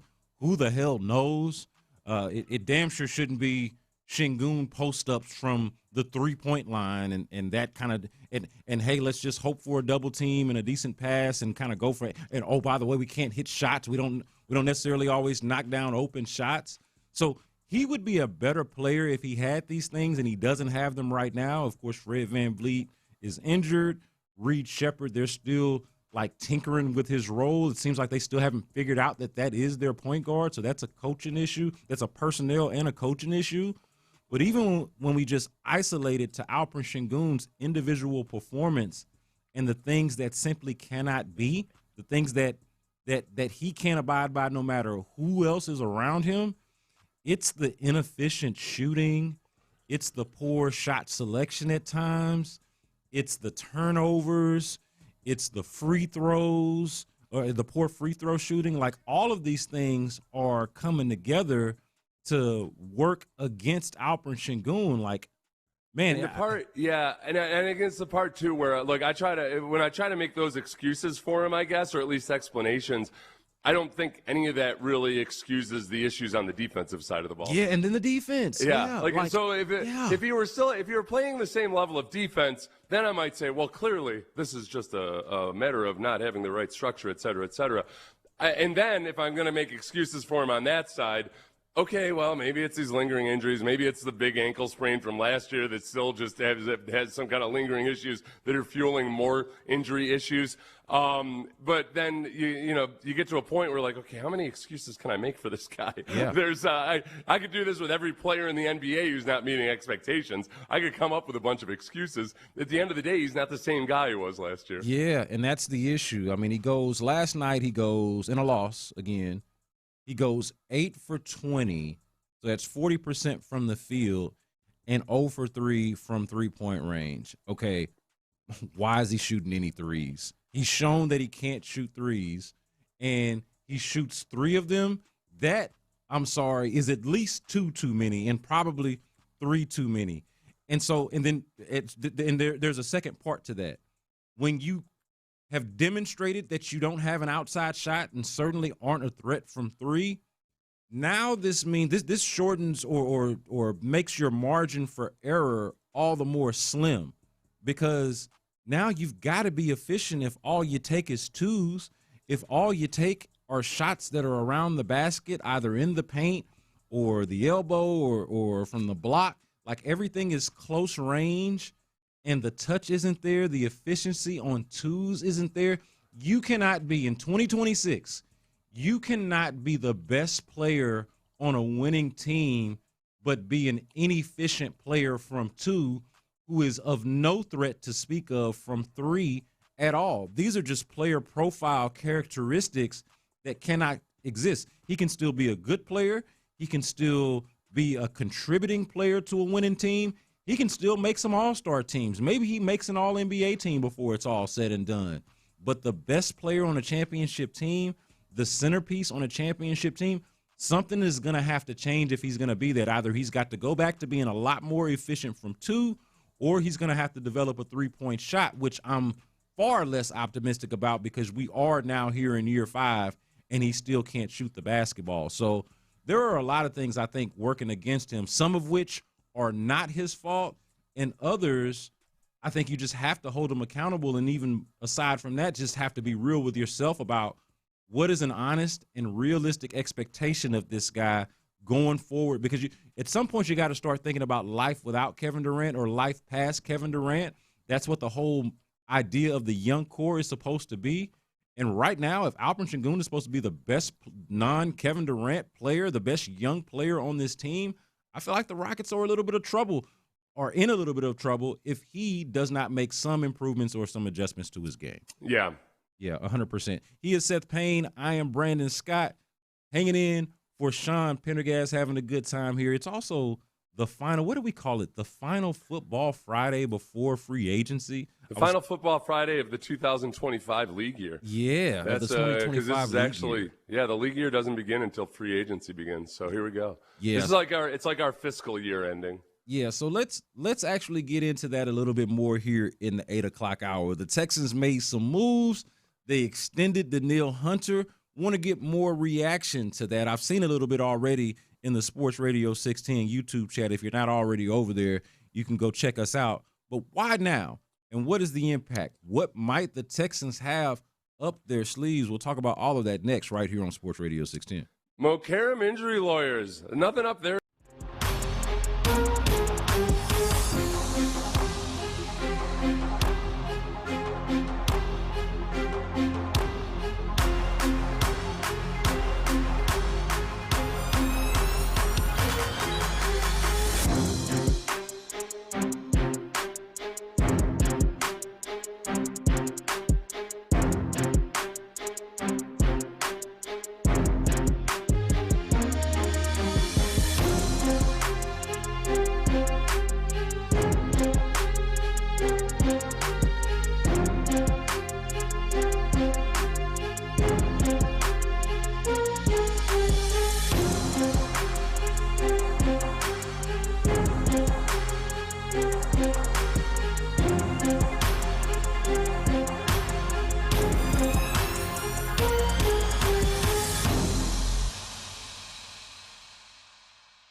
Point Lincoln and West Point Lincoln of Sugar Land Studios. KILT FM HD2 Houston. On Odyssey Sports Station. The Texans play here. Sports Radio 610 presents Payne and Pendergast. It is Payne and Pendergast, but there is no Pendergast. We got Payne, though. Seth Payne here with Brandon Scott holding it down on a Friday, and we're reacting to the news that we got later in the evening. It's been about, I'm going to say, roughly 12 hours or so since we got the news that the Texans and Denil Hunter have agreed on a one-year extension. It's worth just north of $40 million. He's going to get just north of $30 million in signing bonus for said extension. It keeps him here with the Texans. He was going to be here in 2026 anyway, but it keeps him here through the 2027 season. And a question that I think is worth us exploring and explaining for the audience is why now? What is the reason? And I saw this because I do think that there's a little bit of misunderstanding on like how these things work and why, like the timing of it all, right? Kind of confuses people, throws people off. It even threw me off a little bit, even though I could kind of understand it. I think it was more so of this freaking guy again. As much as I love Denil Hunter, I'm like, man, Denil Hunter's getting paid again. But I saw this comment, Seth, on our YouTube chat. This came from Dave Russ. He says, I hate extending Hunter early. He's getting old, and I don't see him being worth top 5 money. Doubt the juice is worth the squeeze in 2027. Save that money for the offensive line, Nick, with an angry emoji face. Yeah, I think this is I guess people don't quite know how to process this because the Texans and Denil Hunter have been operating differently than the way business is done most of the time. Look, players forever have wanted guaranteed contracts.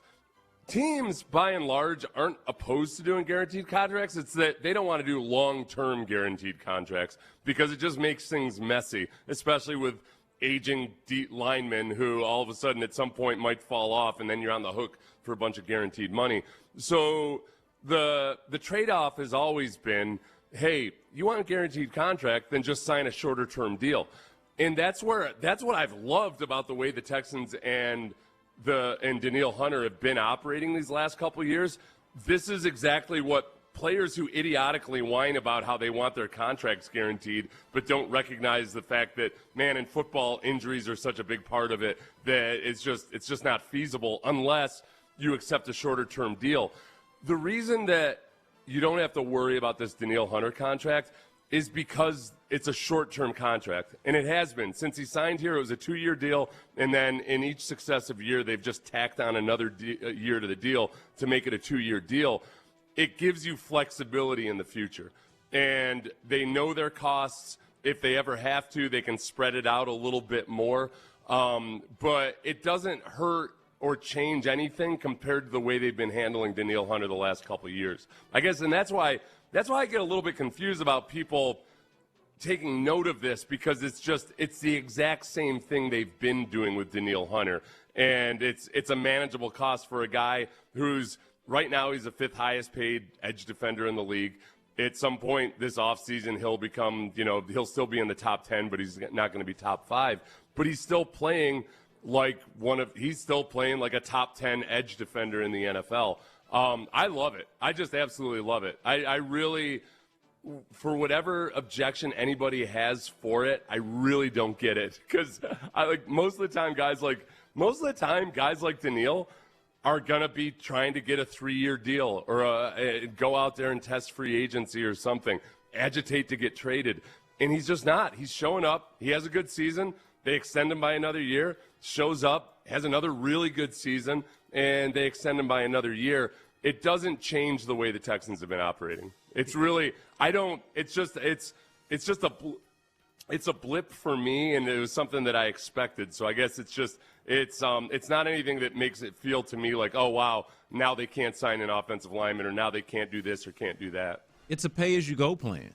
Right. It is in essence a pay-as-you-go plan. We remember back in the days of this. Well, I say back in the days. This wasn't that long ago. But you remember in the days of prepaid phones, of burner phones, they're just re-upping the minutes on their prepaid phone, basically. Like they are paying as they go, and are sort of, I think, monitoring the Denil Hunter production. And he's still the same guy now that he was when they first signed him 2 years ago, and with no signs, showing no signs of slowing down. And so as long as he's that, they can keep chipping away at this thing year to year to year for as long as it looks like he's a high-level player. And what it does also is, let's say when what Dave is saying here does actually happen and you do start to see some diminishing returns here or his game start to deteriorate a little bit, well, that's when they, I think, can account for that. And then the next deal, if there is one, is perhaps a lesser deal. Or maybe they're just not doing the deal anymore. You know, like, to me, you're only committing to it for about as long as you can project that it's going to be really good for you. And I think the smart thing to do would be to project that Denil Hunter, based off of the way that he played this past year and the year before that, that he can maintain some relative level of that kind of play over the next couple of years. So I think it's just a pay-as-you-go type of thing. I guess and I'm kind of curious, too, about the comment of saying, you know, our listener saying he's getting old and I don't see him being worth top 5 money. Doubt the juice is worth the squeeze. Are people bamboozled by the fact that he didn't make the Pro Bowl? And again, do they think that means something? It was a real display of the absurdity of the way the Pro Bowl voting goes. Yeah, more he than ended up being anything. All-Pro, right? Denil Hunter was awesome this year. He was really, really good. He had an awesome season. And, he was a part of why the Texans were a top 2 defense in the league. And so, as far as the juice being worth the squeeze, it's actually, I hesitate to call it a bargain, but in the way that contracts operate and the way you have to manage the cap, it's actually really, really, it's a really nice thing that Denil's willing to operate this way and doesn't let his ego get involved in demanding that he get, you know, the total top line number on a 3 or a 4 year deal is instead of just, you know, going on a year by year basis like this. Yeah, don't hesitate, actually, because I think I like that word after you say it, because within the context of managing the cap, like it's not a bargain in terms of dollar figure. Right. I think and I don't think Denil Hunter, you know, he's not an idiot. I don't think he would take a bargain in terms of dollar figure, get paid less than what he's worth. They're paying, I think, sticker price for what they're getting, but in terms of how they're managing the cap, and in this way, they are benefiting from him being an older player and kind of it being a year-to-year pay-as-you-go prepaid plan analogy that I'm making here. I think this is working to the Texans' benefit, especially given the fact, and I mentioned this earlier, but especially given the fact that their other all-pro edge rusher is someone who's early on in their career and hasn't gotten that second contract yet and is about to get it, to be sure. But to be able to stagger those two dynamics of, hey, we got this one guy who's amazing, who's on a pay-as-you-go type of situation, and then we got this other guy that's amazing who we hope plays here until literally he can't play football anymore. And marrying those two things, to me, it's kind of the perfect thing. Juxtapose this a little bit to Jonathan Grenard. Think about this. Whenever, you know, they signed Denil Hunter, but they, of course, part ways or let go of or decide not to bring back Jonathan Grenard, who goes and signs with Denil Hunter's former team. It was kind of like an effective swap or trade. But Jonathan Grenard, being a younger player, signed a longer-term deal, right? And so if you had gone that route, you would have committed more years and similar money to a younger player, but would have been dedicated to it for more years, as opposed to now you're getting, honestly, a better player still for a lot of money, but with lesser of a commitment, if that makes sense. Less of a longer-term commitment for a better player overall, which also then fits with the timeline, again, with the younger guy that plays the same position on the other side. That part of it makes sense to me and is the reason why I like your term bargain. Even though it's not bargain from a price standpoint, it's a bargain from a cost of doing business standpoint, if that makes sense. Right, yeah. I think sometimes people don't realize just how frivolous free agency spending ends up being on the average, that most free agents only end up lasting a couple years on the team that they go to, and there's a lot of wasted money that gets, that gets soaked up and absorbed by the cap after they're gone. And when you can get a guy and kind of understand exactly how much you're paying up front and what you're going to get out of them, it's a way to minimize your risk. So they're perfectly willing to pay. It's kind of like leasing a vehicle. You're paying in the short term for the ability to rent this vehicle for a few years. And financially, sure, you'd love to. Buying a vehicle makes the most financial sense as long as you're going to actually own the vehicle for 5 years and you have lower payments and everything. In the NFL, it doesn't work out that way. People buy a vehicle thinking, oh, great, we're going to have them here for 5 years. And then all of a sudden, after a year and a half, they think, oh, no, we got to sell it, and we're upside down on the vehicle. This kind of gets out in front of all those typical problems. Seth, I know you were a defensive tackle, and we all understand the value of good interior defensive line play. But I do think that there's something to be said for how this Texans defense is currently structured on the edges. Think about it. You've got your bookend defensive ends, at least for the next 2 years, in Denil Hunter and Will Anderson Jr. on one side, or on either side. And then in the secondary, you've got what I'll just call, for the sake of it here, bookend corners in All-Pro Derek Stingley, two-time now All-Pro Derek Stingley on one side, and then Kamari Lassiter on the other side, who, if Kamari Lassiter gets to be the third or fourth guy in this equation, then you're doing really, really well for yourself. I don't know if I can properly articulate how comfortable I feel, and that's not to speak of how well they play once you get closer to the football. The committee that they've had on the interior defensive line over the last couple of years, I think, has been excellent, even if not, star-studded or heralded, if you will. The linebacker play that they got this year was noticeably improved from previous years. Of course, Kalen Bullock was a Pro Bowler this year and is an excellent young safety for them. But on the edges, with their corners, Jalen Petrie, I should mention as well, as somebody that plays closer to the line of scrimmage, has been excellent for them as well. But on the edges, with your corners and Derek Stingley Jr. and Kamari Lassiter, and your edge rushers, everything starts up front with Denil Hunter and Will Anderson Jr.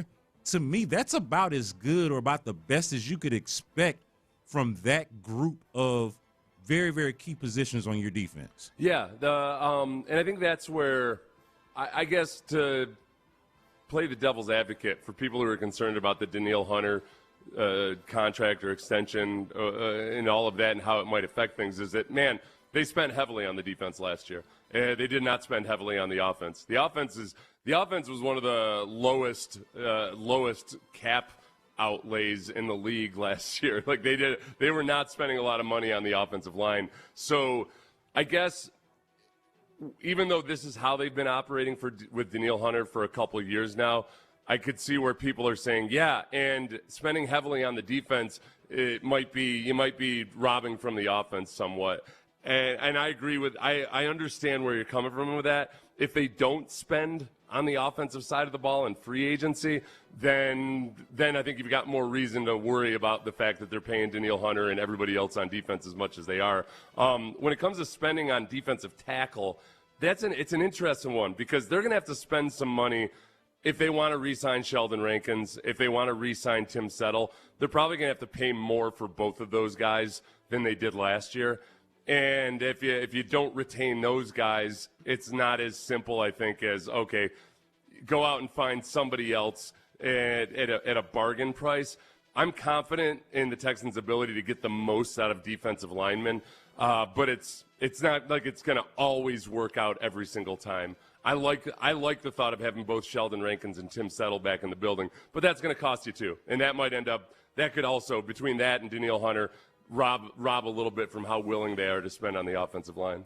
Speaking of free agents, you and Sean had the Texans executive vice president and general manager Nick Cacerio on this very show just yesterday, and you asked him about whether Cacerio had a good idea right now for the prospective free agents, and this is what Cacerio had to say. Yeah, it's pretty early because, again, I think you get in this situation where, okay, teams go to the combine, agents have a bunch of meetings. I wouldn't say that there honestly is really much that gets done at the combine because really nobody knows anything. So I would say, like, I know it's just a shocking development, but, like, we're not a big meeting team. Like, I don't meet with any agents at the combine. Like, if I want to talk to an agent, I'll pick the phone up. Hey, what's going on? Hey, who are your players? All right, what are your thoughts? Okay, got it. All right, let's reconnect here at some point. So, I mean, look, until something actually happens, I would say nothing's really finalized. Are there deals that are going to get done quickly on Monday? Sure, absolutely. So I think over the weekend, there'll probably be some jockeying and guys are kind of positioned for, okay, well, they think they got a pretty good situation somewhere else, or, you know what, they're going to end up returning back to their team. So, I mean, free agency is kind of the same every year. In our situation, there's going to be some players that we probably retain. There's going to be players that move on. I mean, there's nothing we can do about that. So I'd say it's an ongoing process. Every team is probably going through that here a little bit this week, just trying to get a gauge of, all right, if we're looking at a certain position, hey, maybe here are 4 or 5 guys. You're maybe trying to get a gauge of what the market is, but nobody really knows what the market is until an actual offer is actually made, and then a player ultimately will have to make a decision about it. So we'll see how it goes. I mean, my sense is over the weekend, you know, some of this will start to fall into place, and then Monday, I mean, it's kind of, you know, everybody will hit the gas and be ready to go.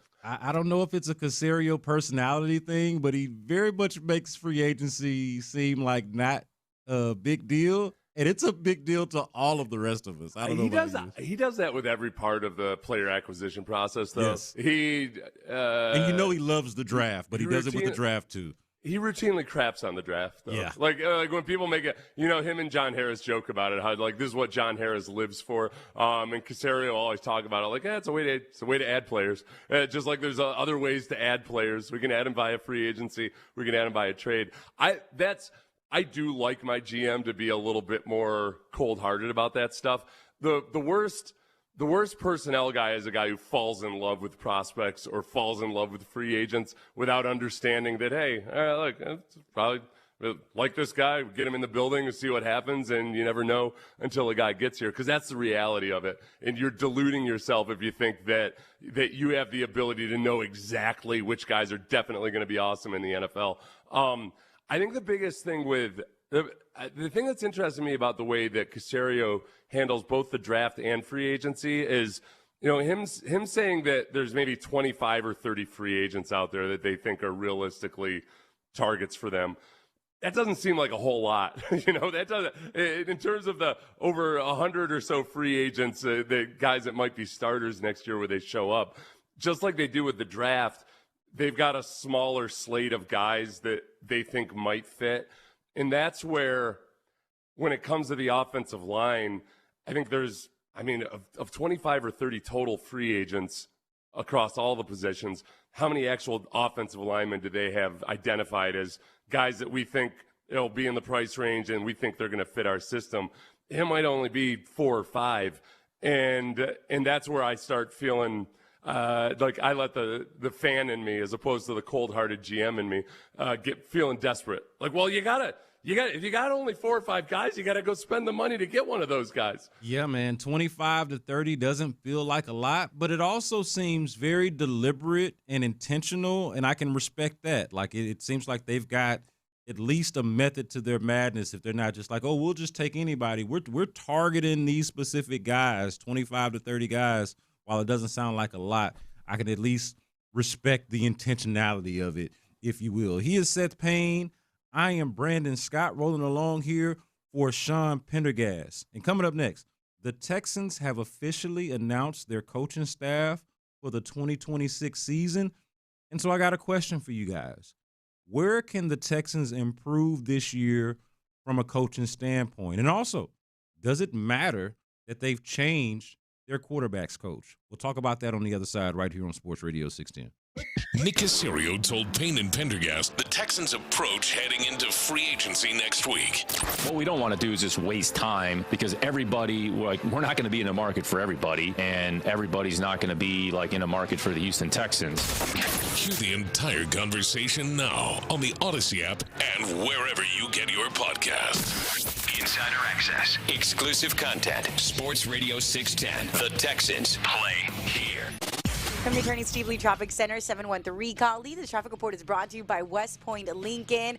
Now dealing with an accident sitting over on the Beltway southbound at Jacintoport Boulevard. It's on that left shoulder. Be careful as you approach. The East 6 Freeway southbound at Lauder. An accident affecting a left and a center lane and a stalled vehicle to watch out for this morning. Sitting in the Pasadena area, 225 eastbound, right before East Boulevard. It's sitting on that left shoulder. Overcast this morning, 73 degrees. This afternoon, mostly cloudy. Then a chance of showers and a high of 82. Amelia Escobar, Sports Radio 610. Great deals going on at West Point Lincoln. 2025 Lincoln Nautilus lease for $425 a month. 2025 Lincoln Aviator lease, $435 a month. They've got that great Lincoln remote service. How about 2.49% for 48 months on all pre-owned certified units? Katy Freeway, exit Kirkwood. It's West Point Lincoln. Okay, I have to tell you, I was just looking on eBay where I go for all kinds of things I love, and there it was. That hologram trading card. One of the rarest, the last one I needed for my set. Shiny like the designer handbag of my dreams. One of a kind. eBay had it, and now everyone's asking, ooh, where'd you get your windshield wipers? eBay has all the parts that fit my car. No more annoying, just beautiful. Millions of finds, each with a story. eBay. Things people love. Hi, I'm Michael from the War and Treaty. You know the jingle. Now discover the facts about Ozempic, a GLP-1. Only Novo Nordisk makes FDA-approved Ozempic. Learn about the real thing. Talk to your healthcare professional today. Call 1-833-OZEMPIC or visit Ozempic.com to view the medication guide and to learn more about Ozempic. Semaglutide injection 0.5 milligram, 1 milligram, and 2 milligrams.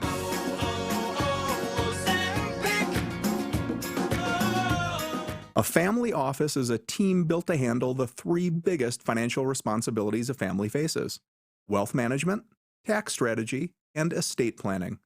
Most firms only manage your investments and refer the rest out, hoping everyone stays aligned. At Trajan, we built something different. Your wealth, tax planning, and estate planning are handled together inside one firm under one roof. There's no guessing whether your CPA, advisor, and estate attorney are truly in sync, because our team works together every day on your behalf. When your financial life becomes more complex, your advice should become more coordinated, not more fragmented. One plan, one trusted team. Call Trajan today, 346-200-6700. That's 346-200-6700. Trajan Wealth, an SEC-registered investment advisor. Additional services through Trajan Estate and Trajan Tax. Additional disclosures and accreditation at TrajanWealth.com. Start your morning with H-Sound Morning News. Local news from your neighborhood. Governor Greg Abbott visiting Houston. Plus, the latest local weather forecast updated throughout the morning. It'll be hot, but not as hot as last week. And the latest traffic conditions to help you plan your commute.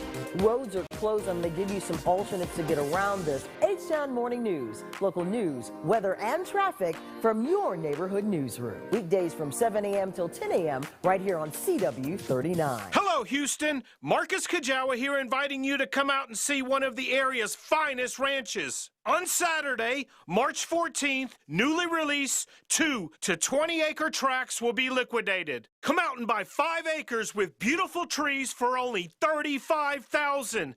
How about a ready-to-use cabin on 6 acres? All utilities in place, $99,000. You heard right, a cabin on 6 acres for only $99,000. Properties include high elevation, new roads, and the lake is just seconds away. Call us now, 800-684-4611. That's 800-684-4611.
610 presents live from the West Point Lincoln and West Point Lincoln of Sugar Land Studios. Here's Payne and Pendergast. Where can the Texans improve this year from a coaching standpoint? What's a coaching area that you believe that the Texans can improve? I ask this because they have officially announced their coaching staff as of yesterday. We got the official coaching staff for the Houston Texans going into the 2026 season. One of the big notes of it is something that I think we already expected after Gerard Johnson and the team parted ways last week, and that was that Jerry Shaplinski would be promoted to the quarterback's coach. But I wanted to use that piece of news to just ask a question to both Seth and to the audience. What is an area for the Texans that you feel like that they can improve? Not necessarily trying to call out a particular coach or a particular player, but something that you would say, you could point to and say, this could be better from a coaching standpoint for the Texans. By the way, I'm Brandon Scott in for Sean Pendergast here with Seth Payne. What say you on this matter, Seth? Okay. Where can they improve from a coaching standpoint, in your opinion? Obviously, the fixation is going to be on the quarterback position, and yes, you took my answer. Of it would Spoiler alert, you took my answer. Yeah. I think when it comes to the pre-snap operation, what you hope that maybe Jerry Shaplinski can help out with is anticipating the blitz and making adjustments, not just in pass protection, but also on the routes and your hot routes and getting guys' eyes on CJ and having options early in the down when the pass protection breaks down. I think that's a huge part of it. You go back to the Chiefs game, and it's tough, man. When you're on the road in Kansas City, even though the Chiefs defense wasn't as good this year as they have been in the past, they're still really good at disguising their intentions. And one thing that the Chiefs are really good at with the blitz, and I think the Seahawks and a few other teams are good at this too, is they're waiting to see which protection you set, and then they change their blitz to attack that protection. And it takes intelligent defensive players to be able to do that, but they do a good job of it. So you got to go into a game against a team like the Chiefs pretty much accepting that at times you're not going to get the blitz picked up properly. That's when it's on the quarterback and the receivers to have an answer for that. And that's got to get ironed out if they want to, genuinely take a step forward. So that's on not just the quarterback and the offensive line, but also on the receivers themselves. So I hope that looks better this year. On the defensive side of the ball, Dino Vasso has done an incredible job with those young defensive backs, and they're one of the best secondaries in the league. They're still not stellar in terms of allowing big explosive plays at times. They're of the top defenses, they were the worst in terms of the numbers of big plays they allowed, or one of the worst amongst them. So I'm saying it doesn't mean they were the worst in the league at allowing big plays, but amongst the top defenses, they were not nearly as good as some of the other top defenses. I think some of that, it's partly coaching, but it's still also partly the fact that you're dealing with a young secondary. Yeah. Kalen Bullock or Jalen Reed not necessarily playing with the right leverage early in that Patriots game. Some of that is the moment and being aggressive when you shouldn't be aggressive, or not necessarily playing with the right leverage. That gets better with time, but it's obviously something that needs to be continue to be coached and coached out of them. Yeah, I was just going to ask you, and you kind of answered it there, but I was going to ask you how much of that, the big play sort of vulnerability that the Texans secondary has that you're talking about there, how much of that has to do with a bit of the turnstile that they had at the other safety spot, and even the fact that when they did have someone there, especially once MJ Stewart got hurt, that person ended up being a rookie, ended up being Jalen. Their best option in their mind ended up being somebody that has not played or had not played in the NFL up to that point, as opposed to when that guy was MJ Stewart, who is not like necessarily the most talented guy in the world, but is lauded for his communication and professionalism. Or an Eric Murray, who, say whatever you want to say about Eric Murray, but there was a reason why it felt like he was here for 10 years. It's because he was a reliable veteran who they felt like they could depend on. Of course, the Jimmy Ward situation, we know how that played out.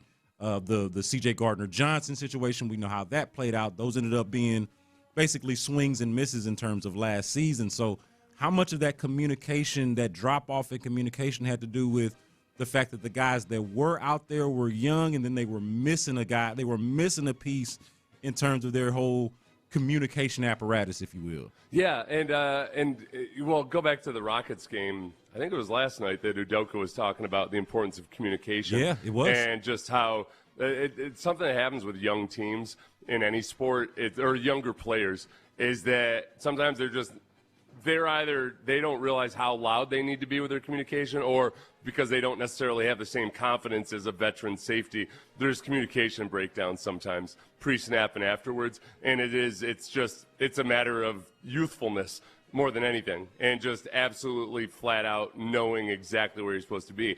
Like Kalen Bullock's awesome. Yeah. And I think in some respects he's one of the best safeties in the league already. He's going to continue to get better.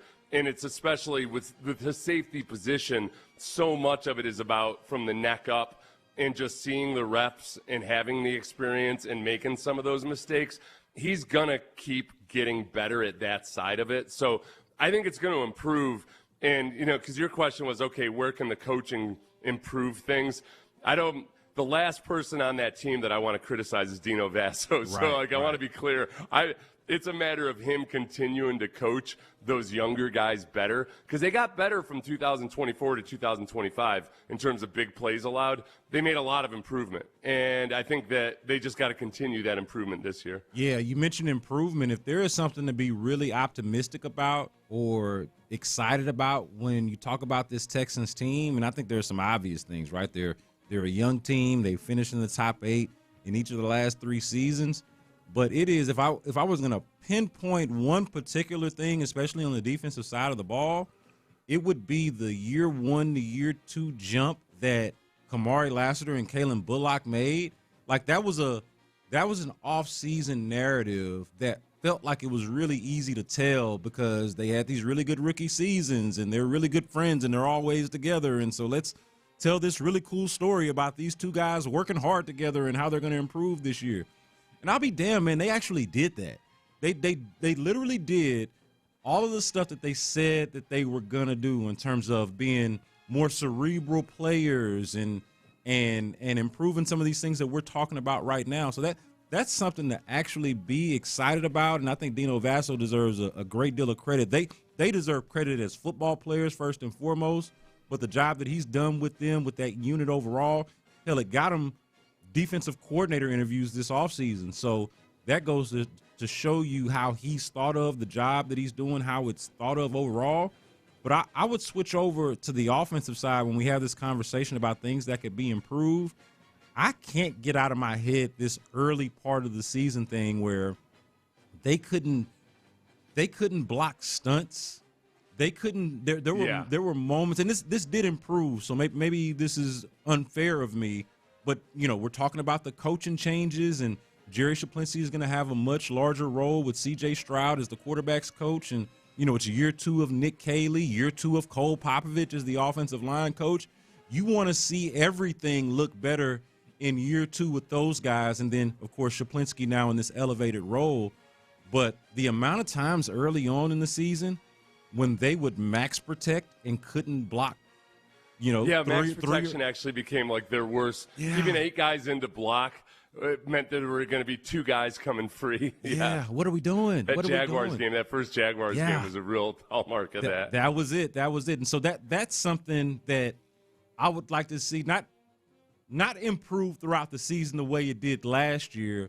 I would like for it to be, and maybe I'm being greedy here, so forgive me, but from set go, from the initial starting point, for that to be something that they have sort of nipped in the bud, and at the very least, they can account for those sort of things from a coaching standpoint. No, 100%. I mean, and that is the fact that it improved as the season went along, and part of that is just when Titus Howard went to left guard and Trent Brown went to right tackle. You had more veterans on the field. Yeah. That's hopefully a good sign. And I think to add to that too, I don't know, man. It feels like I always hesitate to say, why can't they run screens? Why don't they run more screens? Because it feels like why don't they say? I know. You know why? Because even sometimes when teams do a pretty good job running screens, it never feels like you do it enough or you don't do it effectively enough. Yeah. But yes, it feels like the simplest and most basic thing in the world that, my God, if they're going to struggle with blitzes, can we at least have some screens to offset some of this? I don't know why it's so difficult. I don't know why it's so hard. But yeah, there's some of these basic things that you're screaming about from your couch. I'd like them to be able to do some. I want them to do the things that people are screaming about from their couches better next year. Y'all let us know what you think. Hit us up in the YouTube chat at Sports Radio 610 on YouTube. Also 713-572-4610. You can text in your thoughts as well. Where do you think the Texans can improve this year from a coaching standpoint? He is Seth Payne. I am Brandon Scott, filling in for Sean Pendergast. Talk a little Astros here. We haven't hit on the Astros at all in the show yet. Try to project an opening day lineup. An old friend of the program, old friend of the station, has a projected Astros opening day roster, what it's going to look like. We will tell you about that on the other side. That's right here on Sports Radio 610. Don't go anywhere. Let the wheel.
610 presents live from the West Point Lincoln and West Point Lincoln of Sugar Land Studios. Here's Payne and Pendergast. Who's going to be on this Astros opening day roster? That opening day not too far away, but we got our questions about the depth of the rotation, the infield surplus. Is the outfield really anything worth speaking of? I mean, Cam Smith's out there supposedly fighting for a roster spot. I think he's going to get that roster spot based off of how he's played in spring training.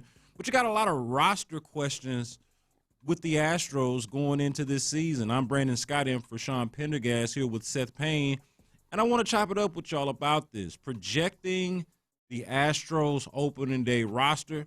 An old friend of the station, old friend of the show, Adam Spillane, has an article for the Crawfish Boxes. That's the SB Nation Astro-centric blog, where he is projecting an Astros opening day roster. And I'm curious to see what y'all think of some of the moves or some of the decisions that he's projecting that the Astros are going to make here. Starting with the rotation, and you tell me if this is something that surprises you, Seth. I think this is kind of along the lines of what we were expecting, but there's a name in here that I think is going to make some people nervous given the history, maybe both of them. Yeah. But after the first four guys that you already knew about, right?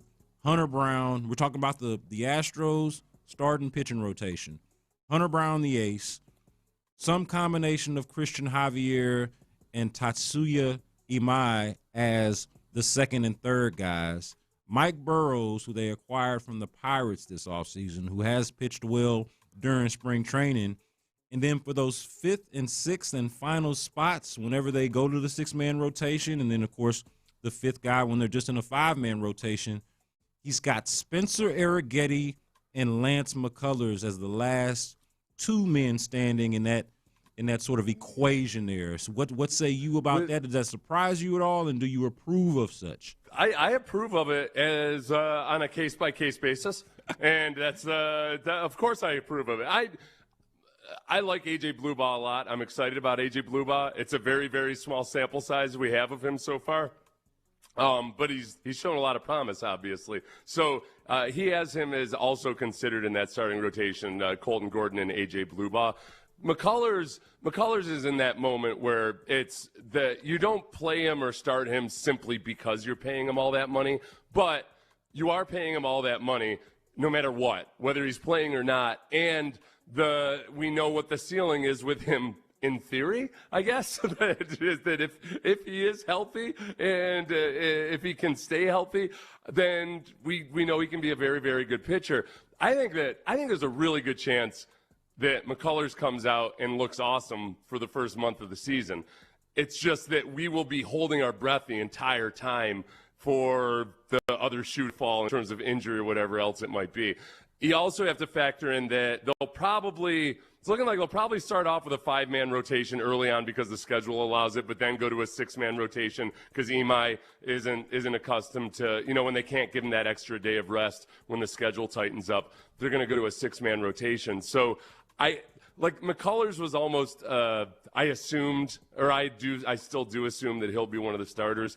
I guess with Arrighetti, it's just a question of, all right, which version of Arrighetti do we get? And he's a guy that still was maturing and getting more consistent.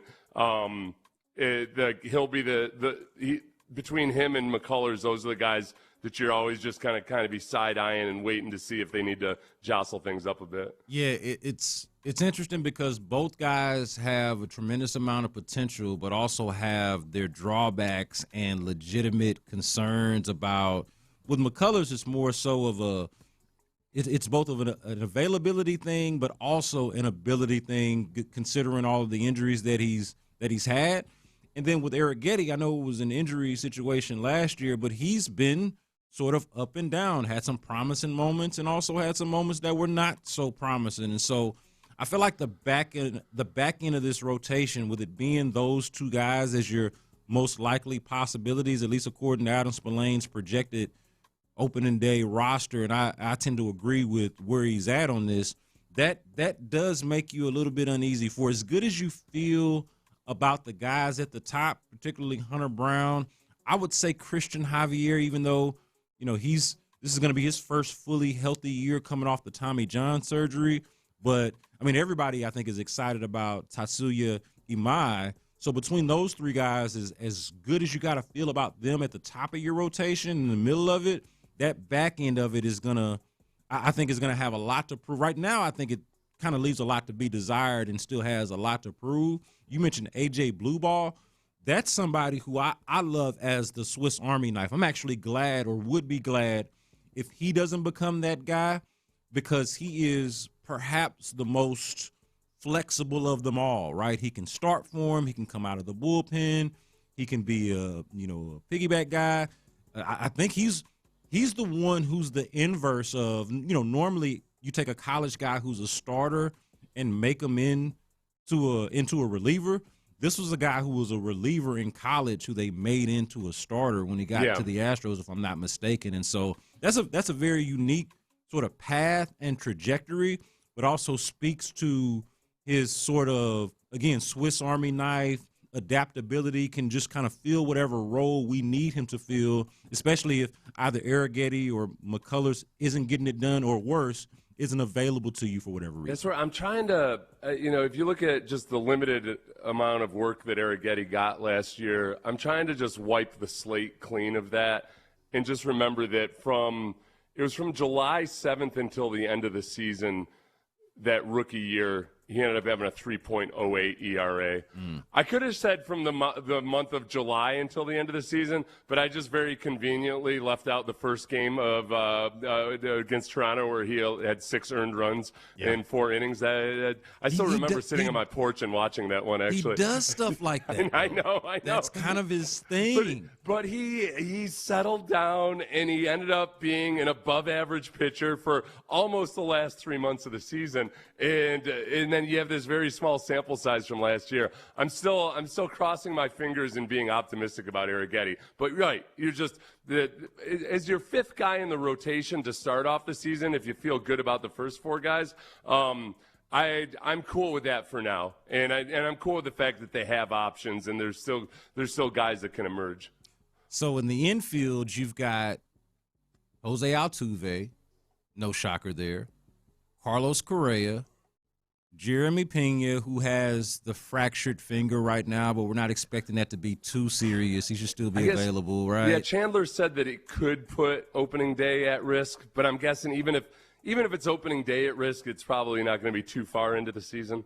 Yeah, and if that is the case, I guess you're just moving Carlos back over to shortstop, and Isaac Paredes is probably your third baseman at that point, which, by the way, it'll be a good thing if they haven't traded him by then. If it turns out they might need him for, I don't know, a week or 2 or however long it might be. But that's what it's looking like. Jose Altuve, or if we go from third base over to first base, it would be Carlos Correa, Jeremy Pena, Jose Altuve, and then Christian Walker at first base, and then Nick Allen as your sort of utility guy, bench guy, as your infielder. Yeah, I think if we include the catchers, if we're hanging around the infield there, the fact that Cesar Salazar really hasn't played a lot of baseball and that he's your backup, I think that's one of the bigger question marks that maybe people don't want to think about it, or think about the fact that, man, Caratini was a really valuable part of that baseball team last year, especially with his ability to switch hit. The Cesar Salazar just hasn't played a lot of baseball. Yeah. And with Yiner is the main guy, and Cesar Salazar having about 30 games of experience in his career. That's an uncertainty right now. And offers you next to nothing. And it's not like the Astros would be new to not getting a whole lot of offensive production out of their catcher position. I understand Yiner Diaz is still the catcher and, is known for the bat, but we've seen plenty of years here in the Maldonado years of, hey, some days your catcher's just not going to give you anything offensively, but you would like to take some comfort in Cesar Salazar being a left-handed bat, except the fact that it's just barely a bat at all. It's just not really but at least it's something for a pitcher to look at, I guess. Fair enough. That's fair enough, I guess. But yeah, so this is the situation. You've got major questions at backup catcher, as you mentioned. You've got this infield surplus that might actually benefit you to start the season, but they're still going to have to figure that out. I'll just say this before we get out of here and head on to the next thing. I do not want them to trade Isaac Paredes. I want them to figure out a way, come hell or high water, and I don't want it to be injuries, obviously. I don't want him to be forced into action, but I want them to think of some creative ways to keep his bat in the lineup, because he does the thing that we're trying to get, that the Astros are trying to get the entire team to do, that it used to do, that it doesn't do anymore, which is take pitches, have quality at-bats, make the opposing pitcher work, keep the line moving. Like, they just have not been that team over the last couple of years, and especially not last year. And I know Paredes got hurt for a significant portion of it, but I feel like they need his presence in the lineup somewhere. Yeah, I think it was Matt Kawahara in the Chronicle had an article yesterday about how Paredes might be one of the guys who really benefits from having the pitch challenge system. Yeah. I'm like, what are you doing to me, Matt? I don't want to hear about how this is even one more reason that it would be good to have Paredes on the team this year. Yeah. Is they're just trying like hell to get rid of one of their best hitters? Yeah, it's going to benefit the Boston damn Red Sox. Yeah. Come on, man. Don't do this to me, man. Who cares if it benefits some other team? But again, to my point, man, I would like for them to figure out a way for him not only to be on the opening day roster and not be traded, but to actually be a relevant part of the team. He's Seth Payne, and I'm Brandon Scott, filling in for Sean Pendergast right here on Payne and Pendergast on a Friday. And coming up next, it's the worst takes of the week. It's Take-a-Mania right here on Sports Radio 610. Stay there. In the loop. Initial reaction.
HD2 Houston. On Odyssey Sports Station, the Texans play here. Sports Radio 610 presents Payne and Pendergast.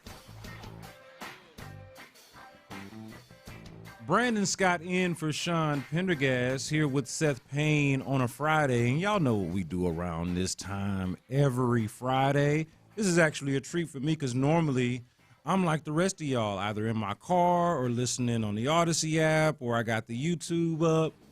But I'm in for Take-a-Mania.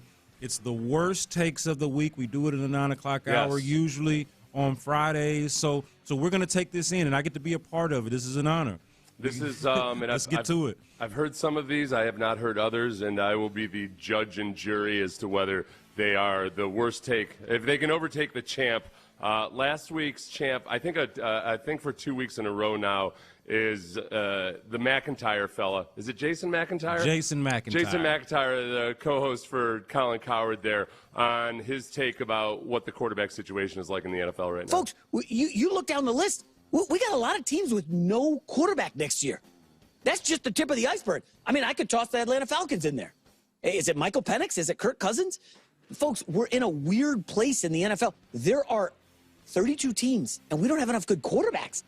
Yeah. Dude, how does that happen? This is this weird place where all of a sudden there's 32 teams and not all of them are happy with their quarterback options. I forgot I long for the days back when all 32 teams in unison would rise up and say, isn't everything swell? Yeah. Everything's just swell with our quarterback. Well, something's got to be wrong with football. Something's got to be wrong with America. Something's got to be wrong with society if you can't find 32 good quarterbacks, Seth. I mean, and surely, right? In a proper society, we'd have 32 good quarterbacks, and we wouldn't have Jason McIntyre losing his mind on the air like that. I understood where he was coming from in terms of some of the QB development and everything, but he's the current champion. Honestly, one of the weaker champions that we've had. Before we get started into the actual contestants, honorable mention for Adam Schefter, who yesterday reported after the Texans had sent out an email to everybody in the media saying that Jerry Shaplinski was the quarterback coach, officially announcing that Jerry Shaplinski was the quarterback coach, even though we've known that for at least a week now. This is Adam Schefter. The Houston Texans are promoting Jerry Shaplinski to QB coach. Per sources, Shaplinski came to the Texans after working with Sean McVay and the Rams, et cetera, et cetera, et cetera. So weird for Schefter to have to try to make something look like a scoop or something per sources when everybody already knew it. Shame on you, Adam Schefter. And he's Adam freaking Schefter. Does bro not have enough scoops to begin with? Like, this is beneath you. Has he not broken enough stories in his lifetime to not need this? Honestly, this marginal piece of information, this sort of incremental piece of news, he had to, you know what made me wonder, Seth? You know how on like your YouTube videos or even like on your email, you can put your signature email, just be like automatic signature, or in like a YouTube caption and in the description in your videos, you can put like boilerplate language in there that just publishes with every video that you publish. It made me wonder, does Schefter have like a Twitter boilerplate language that says per sources for every first sentence that he tweets?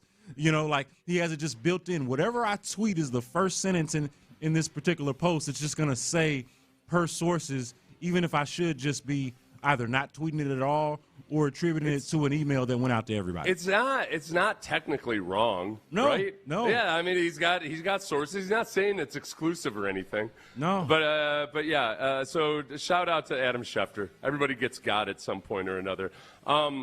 This one is Mark Schlereth, who I feel had a curious opinion about what the Texans should do at quarterback this year. What if the Houston Texans, I was just going to say them, decided to move on from C.J. Stroud, who had an unbelievable rookie year but just continues to drop off, as good as they are. If you'd have gotten any discernible quarterback play in that wild card game against New England, you'd win that game. You'd have won that game going away. There's zero question. Could Kirk Cousins go to Houston? You're playing indoors like you're playing in a division Indianapolis, Jacksonville, Tennessee, but Indianapolis is indoors. You're not playing you're not playing any cold weather games, really. Like, would that be a place where Kirk Cousins could go and potentially win a championship? And I would tell you, yes. What? Yes. First of all, even suggesting it is wild and absurd. But then even talking it through, saying it out loud, and then by the end of it, he reaches yes. You know what I hate about this, Seth? What I really, really dislike about this is that you're throwing something out there or suggesting something that I personally believe that if it actually happened, if we were to just put ourselves in this alternate universe where this is a reality, this could actually happen, I got a tough time thinking that Mark Schlereth wouldn't rip this move. Everybody to a man would criticize if the Texans were to actually not only move off of C.J. Stroud, but to do so in favor of Kirk Cousins. I don't think there's a soul out there or a football mind out there, and Mark Schlereth, obviously Super Bowl winner, understands football. I don't think there's a single person who understands football who would look at that move and be like, you know what, that makes sense. This is the problem, though, because I could see people in their cars right now maybe saying, yeah, but I don't like C.J. Stroud, and I don't think he's the quarterback, et cetera, et cetera. I get that. I understand that. You have to remember that Kirk Cousins now is he officially in his 40s now? He should be 37 or 8. He's right Kirk Cousins in his last 2 years has thrown 28 touchdowns and 21 interceptions. Like, he's, after coming off an Achilles tendon tear, he's just not the same guy he used to be. He used to be a pretty good NFL quarterback, but that's who you're going to throw your lot in right now, and that it's a slam dunk that you have to abandon the upside of C.J. Stroud. That's the part that makes it a curiously bad take, and it's how emphatic he was with it. I'm having a hard time with this, though, because it's still more... it's pretty bad. It's pretty bad. You know what's holding me back from it is there's a chance that I've just seen so many quarterbacks have these revelational seasons late in their career when they go somewhere, and I don't want Schlereth to be sitting here as a former Take-a-Mania champ as Kirk Cousins becomes All-Pro or something this season. Yeah, he's not going to be. He could have a Sam Darnold-like resurgence, and this still wouldn't make sense just because of where you are in the life cycle and the information that you have going into it. That would be such a big bet, Seth. Could you imagine? The dude that couldn't beat out Michael Penix, who in Atlanta, folks are not exactly sure if that's the quarterback of the future now. Yeah. If he couldn't beat Michael Penix at the place where he already was, where they already owed him a bunch of money, what makes you think that he's worth unseating C.J. Stroud? I just cannot understand it. All right, you've argued well. New champion, Ben. But Schlereth's got to face a young up-and-comer. This is Vanderbilt quarterback and draft prospect Diego Pavia, on who his mentor is in Johnny Manziel. He's giving me the what to look out for, what it's like, how to stay in the process, and he's giving me some good advice for sure. And he always reaches out too, checks up on me, make sure I'm good, and he's just a friend to me, And so he's giving me some mentorship. He's been around me, he's been around my family. He's just a great person for those that really don't know him. Okay, this is it's a hard one for this to be a Take-a-Mania champ. I still, because we never got a chance to talk about it this week, really, I'm just still thinking about having Johnny Manziel as your mentor, which there's validity always in having somebody that's been through it and made some mistakes. You can learn from their mistakes. The problem I have with it is that Johnny Manziel still at any given time seems like he's blaming multiple different people for bad things that happened to him in his life. He'll accept responsibility, but then turn around and talk about how mean Brian Hoyer was to him. That guy was mean to me back when I wasn't paying attention in meetings and I was drunk all the time. He acted like he was upset that I wasn't doing a good job. How do you feel about if you had Johnny Manziel as your mentor? Would you be public about it? No. This also made me feel old, though, Seth, because I had to think about this. Like, all of us who are really old enough to remember Johnny Manziel have these images of like party boy, reckless, and even to this day, like you mentioned, like mildly accountable, mildly introspective, but kind of deflects a little bit anyway. But it made me think, like, how old is Johnny Manziel now? Because this is how something like this can happen. It almost doesn't even matter what the history is. Johnny Manziel is 33 years old. Diego Pavia is 24. This guy's he's 9 years his senior. It's almost like anybody that's 9 years older than you has potential to be your mentor, even if all he can show you is what not to do. Don't do any of the things that I actually did, and then that's how I will mentor you. The problem is, and this is where it's interesting with Diego Pavia, is there's a lot of parts of his personality that seem very Johnny Manziel-like. And, the videotapes himself urinating on the New Mexico State field when he wasn't happy with scholarship offers. Some social media messages that they've painted a picture of a guy who's a little bit hot-headed.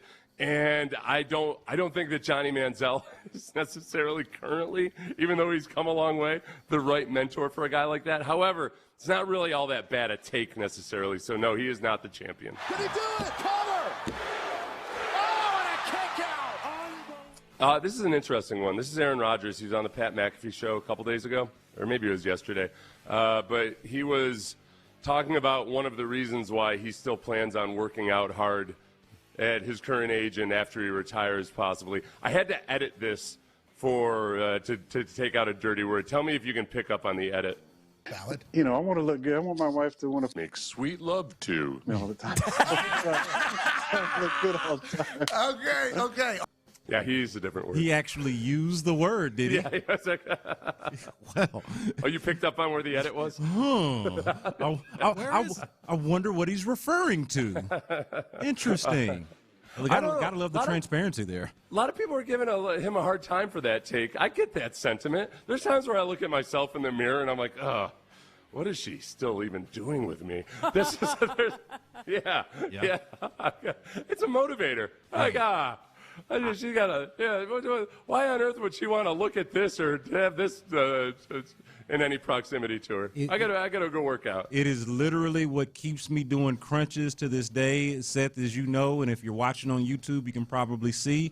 I'm not a very big. I'm 6 feet tall, but I'm not I don't have a lot of girth here. I'm a very skinny guy, so I don't have a lot of muscles, right? Yeah. And so the best part of me with my shirt off is the abs, because I've got no biceps. No, nothing else, but got decent abs. Once those start going away, once that dad bod starts to kick in and I got the little jelly roll there, I've got no redeeming qualities with my shirt off. So yeah, I can identify with this. I can identify with being motivated for vanity purposes, so your woman still likes to look at you. So this is not the worst take of the week. Did he do it? Cover! Oh, and a kick out! Yeah. I'd like to see the age gap on people that thought that was a stupid take versus the ones that think it's an actual valid take. This next one, I haven't heard this one yet. I know that Carson Beck was one of the quarterbacks at the Combine who was getting booed by some of the fans in attendance. And it's become kind of a normal thing at the Combine, I guess. Some of the quarterbacks are going to get booed. This is Rich Eisen, disgusted that Carson Beck was getting booed. For Carson Beck to get booed during his Combine performance was absurd and wrong. It's just wrong. It's wrong. It's also going to lead to some people saying, why do we have fans in here at all? And it was funny at the start because, again, when they're working out, the workouts are shown on the screen in the stadium. So every time Carson Beck stood up there, he got booed, and I'm assuming it was all Indiana Hoosier fans, because he was the one that tried to prevent them from going all the way. Really? So I don't look. If you had to ask me, all right, Seth, should fans be booing Combine prospects? I would probably say, they probably shouldn't. Yet at the same time, there's a huge part of me that says, man, these aren't kids. Right. Carson Beck has had a Lamborghini for at least 3 years now. Yeah. He's been in college forever. And if you're going to be a good NFL quarterback, you can handle a little bit of light booing, mostly done in jest or in fun at the Combine. the sanctimony in Rich Eisen's voice, it disgusts me. I feel like he is trying to virtue signal in a way that for something that nobody actually cares about. Yeah, and I hate when somebody gets offended on someone else's behalf about something that's not actually offensive. You know, like I could see if something really egregious happened and then, you know, Rich Eisen wants to put on a cape for Carson Beck. But this is a relatively benign thing, and for Rich Eisen to, again, on Carson Beck's behalf, and I doubt very seriously that Carson Beck, who has competed at a high level, actually played in the national championship that Rich Eisen is talking about here. Look, if you can play through a national championship, if you can get booed on the road as a starting quarterback in major college football, then I like to think that you can handle getting booed at the damn combine. And what do you think the NFL is going to look like if you actually get to play there? You're going to get booed. This is pretty silly to me, man. It's pretty silly. It's also delivered in a boring fashion. Usually, Brandon, as you know, I award extra points for a bad take but delivered well. And you couldn't really judge how snotty the look on his face was from the audio. So I'm going to say this is not quite bad enough to be the champ. Can he do it? Cover! Oh, and a kick out! Unbelievable! Okay, That's final. as close as you can get. Final entrant. This is a final entrant, and this is a strong one. This is Adam Shine saying that Texans fans should be pissed. I think the Texans are completely out of their minds here. This makes no sense. Like, if I'm a fan of the Houston Texans, I'm wondering what the hell is going on. So they just traded, in essence, Howard for Montgomery. They just traded their best offensive lineman for a backup running back. That's what Montgomery is. And, you know, I like Montgomery. I don't love Montgomery. I've said that consistently. This is my take on Montgomery in Chicago, my take on Montgomery in Detroit, my take on Montgomery now. The Texans didn't need David Montgomery. They needed Kenneth Walker. They needed Travis Etienne. That's who they needed. So why would you take yourself out of that market, perhaps? Are you now going to spend $12 billion a year on Kenneth Walker? We just got David Montgomery? I don't know what the hell they're doing. All right, okay. Boy, if I'm a Texans fan, I'm pissed here. All right, I'm a Texans fan. I wasn't pissed about it because, first and foremost, I didn't look at this as a player-for-player trade just because the compensation matched up. That, okay, you basically got a fifth-rounder for Titus Howard, and then you give away a little bit more of it. It works out to a fourth-rounder, basically, for David Montgomery. You're basically trading those two. No, don't try to dupe me like that and then tell me I should be pissed because of it. I understand where he's going with, okay, you're weakening your offensive line. You're not getting as strong a running back as maybe he would prefer. But you're also acting like this is the only move the Texans are going to make all offseason long. He's my new champion. This is the champion. Congratulations. I'm with it, man, because if anything, at first, I don't think they're related moves, but if I was going to relate them, I would almost view them more so as tandem moves because you've done two things. You've created money and space by sending away Titus Howard, but you've also gone the cheaper route in getting your running back in David Montgomery. To me, if I were going to combine the moves or view them as kind of all-encompassing, to me it's more of a cost-saving thing. To me, it's them saying that, hey, we're going to have more money to spend elsewhere. So I don't see how he came to that conclusion. I like it because it also reminded me of another one that was a champ for multiple weeks at a time. It was the one guy said that you might think that the Texans lost the DeAndre Hopkins trade, but what if I told you that they took one of those picks as part of a trade into another pick, which the Texans used to draft Nico Collins? Oh, come on. I was like, all right. Come on, man. We're just saying red is blue and blue is green and everything else. And, yeah, every bad move was actually a good move, too, because it led to a good move somewhere along the way. They can all go die. Adam Shine, your new Take-a-Mania champion for that awful, awful, awful take on what the Texans got going on. Look, the Mark Schlereth take was not much better. Either one of those guys could have won. They would have been worthy of champion this week. That's Seth Payne. I am Brandon Scott in for Sean Pendergast. And let's do a Reed Shepard check-in. How could the Rockets do this to one Reed Shepard last night? What is that? We'll tell you about it next right here on Sports Radio 610. I would recommend right now, especially, I'm talking to you.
Sports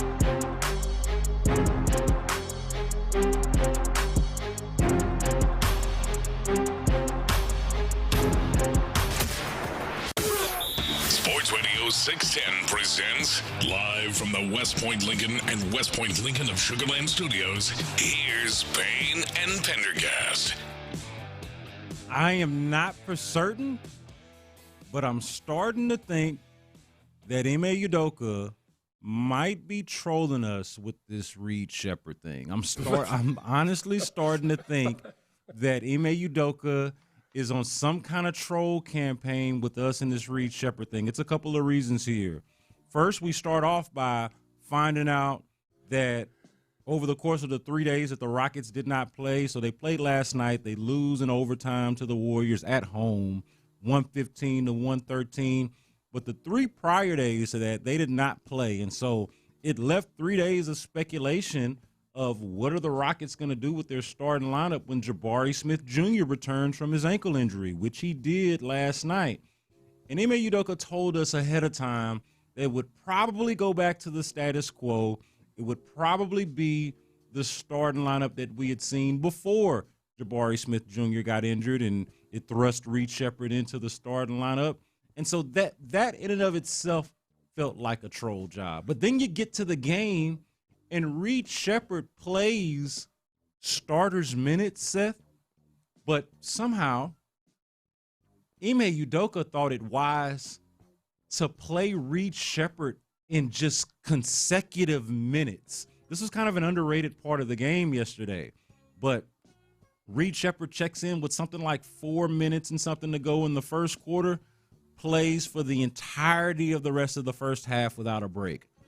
Then in the second half, they do something similar where he checks in with something like 5 or 6 minutes left in the third quarter, and he plays for almost the entirety of the second half, save for like one defensive possession where they do the offense-defensive switch, but barely catches a breather, pretty much plays from that point on the entirety of the fourth quarter and through overtime. And so he plays the minutes of the starter.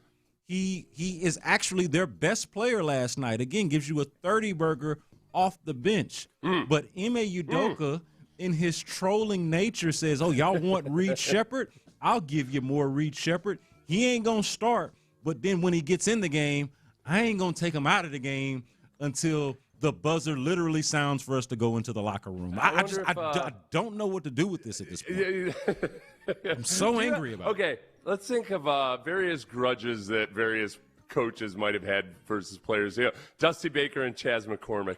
All right, did Dusty Baker actually hate Chaz McCormick or not? People were convinced that he did for a long time. I don't feel like with Udoka it's anything like that with Reed Shepard. Do you? No. I feel like it is more of a, I feel Udoka as a defensive-minded guy wants and has a certain standard that Reed Shepard right now is not capable of doing, maybe ever in terms of his defensive limitations.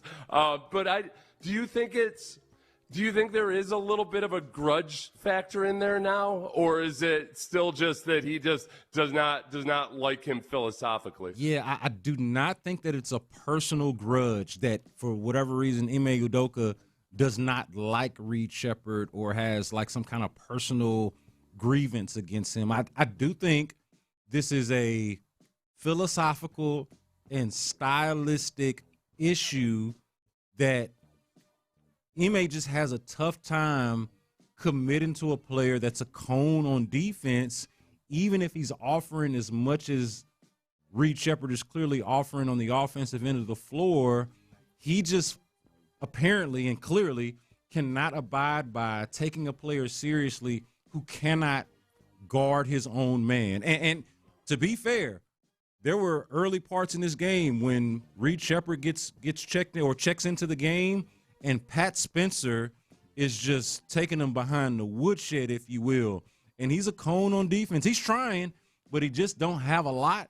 And I get how that could be frustrating, but the trade-off, the cost-benefit analysis that you got to be doing here for what you're giving up defensively and what you're opening up on offense, I don't know how a basketball-savvy mind like Ime Udoka's does not see this for what it is. So I don't think it's personal, but I do think there is a boneheaded stubbornness that is happening here where he's kind of stuck on his philosophy and just won't wiggle off of it. What do you think Ime Udoka would have done with a young Steph Curry? Yeah. Before Steph Curry got a lot better. He's made a lot of improvement defensively over the course of his career. That boy can't guard nobody. A young Steph Curry was he was a target, you know.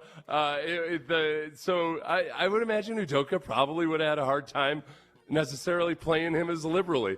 I'm not trying to say that Reed Shepard is Steph Curry. Don't get me wrong. Draymond Green has respect for Steph Curry. This is from Chancellor Johnson yesterday. He caught up with Draymond Green in the locker room and asked him about Reed Shepard. He's a great scorer. He's been more aggressive. A lot of people counting him out, and I love to see guys bounce back from that. So, he's a gym rat because he's gotten so much better. So it's good to see him playing well and kind of give him 2 middle fingers to everybody that doubted him last year. I love to see it. Yeah. 2 middle fingers to everybody who doubted him. He doesn't seem like that type of guy. Yeah, I don't think he's purposefully giving middle fingers to anybody, but if we're going to kind of fall along the lines of the metaphor here that Draymond Green is using, is he not giving the middle finger kind of to his own head coach, on a night like this where it's like, oh, okay, you won't start. You're going to start Tari Eason over me? You think that this lineup works better without me?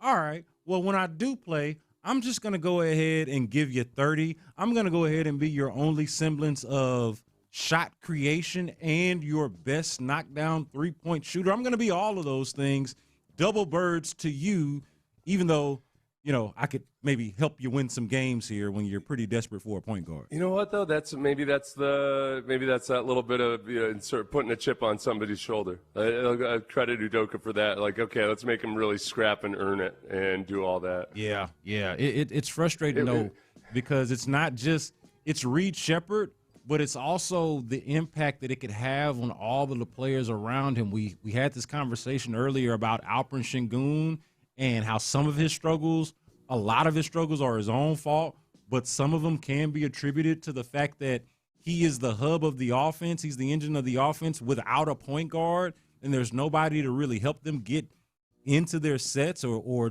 there's not a viable pick and roll partner for him. Oh, but look, there it is. There he is. But you know what? We don't need him to play until about 6 or 7 minutes into the game, and we'll just be fine with that. Some nights and in some games, we won't even have him close out the game, even if he's a three-point shooter and we're down by 3.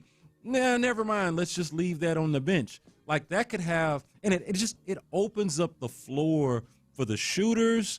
It opens up the floor for Alperen Sengun to be able to operate and to do more things than just dribble, ISO, post up, like just this unimaginative, non-creative, very predictable offense that they have that's been so easy to guard.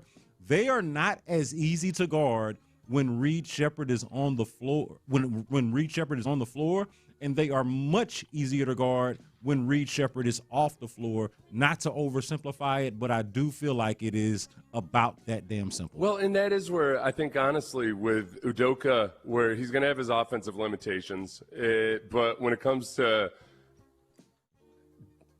coaching the defense and designing and constructing a defense that can operate a certain way when you do have a defensive liability, to go back to a young Steph Curry and the things that they had to do to compensate for that. It's not like it's impossible to cover up some of the defensive liabilities, as long as the trade-off is that, we're scoring a lot more points. We're better in clutch time. All of that. I mean, that's what was so frustrating about last night was the Warriors were not as good a team as the Rockets if you just look at the scouting reports and the talent on the floor. But, man, they're certainly a better coached team. They're flat out, they operate better. And I don't feel like it's an insult to say that Steve Kerr is a better and more proven coach than Ime Udoka, and he's had more time to work with a lot of those guys, and he's been running the same system forever. But that's the ideal for what you want to get to, at least, is, you could roll out there without 2 of your best players and beat what should be a superior basketball team just because you do basketball things better. Let's go out to Stafford and see what Larry has to say about these Rockets, man. Larry, help me understand, man. What's going on, man? What do you think about what we're seeing from Alperen Sengun, the weird Reed Shepard treatment? What you got for us, man? Hey, B. Scott, Seth, man, it's a beautiful Friday, man, and I love hearing you guys on the air this morning. This whole thing with Ime, man, and Reed, man, it's bordering on being silly, man. When you watch him play basketball and all the versatility that he gives to that offense by either its pick and roll, his jump shots or whatever, and you're basing it based on his defensive liabilities, I'll tell you a bigger defensive liability, that's Sengun big ass. Because he'd be out on the three-point line trying to guard folks and they blow by his ass and he's scrambling to try to get back to the basket. B. Scott, I've been on these airwaves and I've been all over social media explaining to people why I will never be an Alperen Sengun fan. That dude plays basketball like he's over in Europe. He doesn't play basketball like a big man in the U.S. should be playing basketball. And for them to let him have the ball in his hand as much as they do, it's like when Charles Barkley used to take the air out of the ball and then he'd dribble and back you in and then just throws up a shot. But Barkley was a dog. Sengun too soft for me, man. And I know I have a bias. I am a Hakeem Olajuwon fan. I am a true big man fan. Sengun ain't it, dog. Last thing before I let y'all go. All you folks out here that's talking crazy about you don't understand why the Texans gave Denil Hunter $40 million and a one-year deal, I will say as loud as I can in my Larry and Stafford voice, your ass is stupid and your ass is crazy. Denil Hunter has been one of the best defensive ends in the last 3 years as a Texans, and I am glad they gave him that money because that keeps that tandem together with him and Will Anderson. And when Will get paid, we just keeping that defense together. Yo, sit y'all ass down and leave my boy Denil alone, and I'll holler. Appreciate you, Larry. All right, he dismounts there with the Texans. So let's get into that on the other side because we've talked about the Denil Hunter extension, but we've also got these restructures. Derek Stingley Jr., Jalen Petrie, apparently. We just got this. Jalen Petrie has now had his contract restructured. So how do all of these moves make you feel about the Texans and their intentions and their plans to spend money this offseason? We will end the show with that and also see what the fellas are in the loop got going on the midday show as well. Don't miss that right here on Sports Radio 610. We'll be back. Hey, look, spring. Whether we want to call it spring or not, it's going to be 84.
610. Sports Radio 610 presents live from the West Point Lincoln and West Point Lincoln of Sugar Land Studios. Here's Payne and Pendergast. Good question, Chip. It is restructure season for the Texans right ahead of the legal tampering period, right ahead of the official new league year and the official free agency period. The Texans have been on an extension and restructuring spree since we've been doing the show, Seth.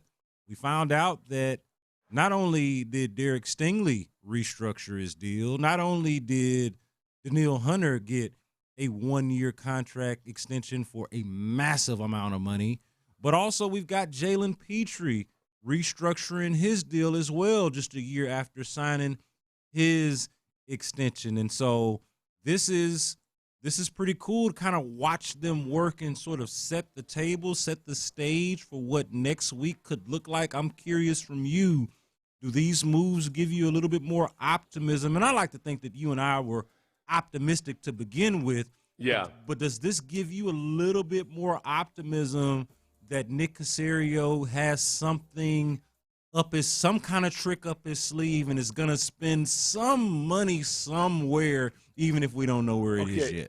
This is the only thing that I would read into right this moment with any certainty, I think, is that at the very least, he's cleared some space to retain or re-sign some of their own guys.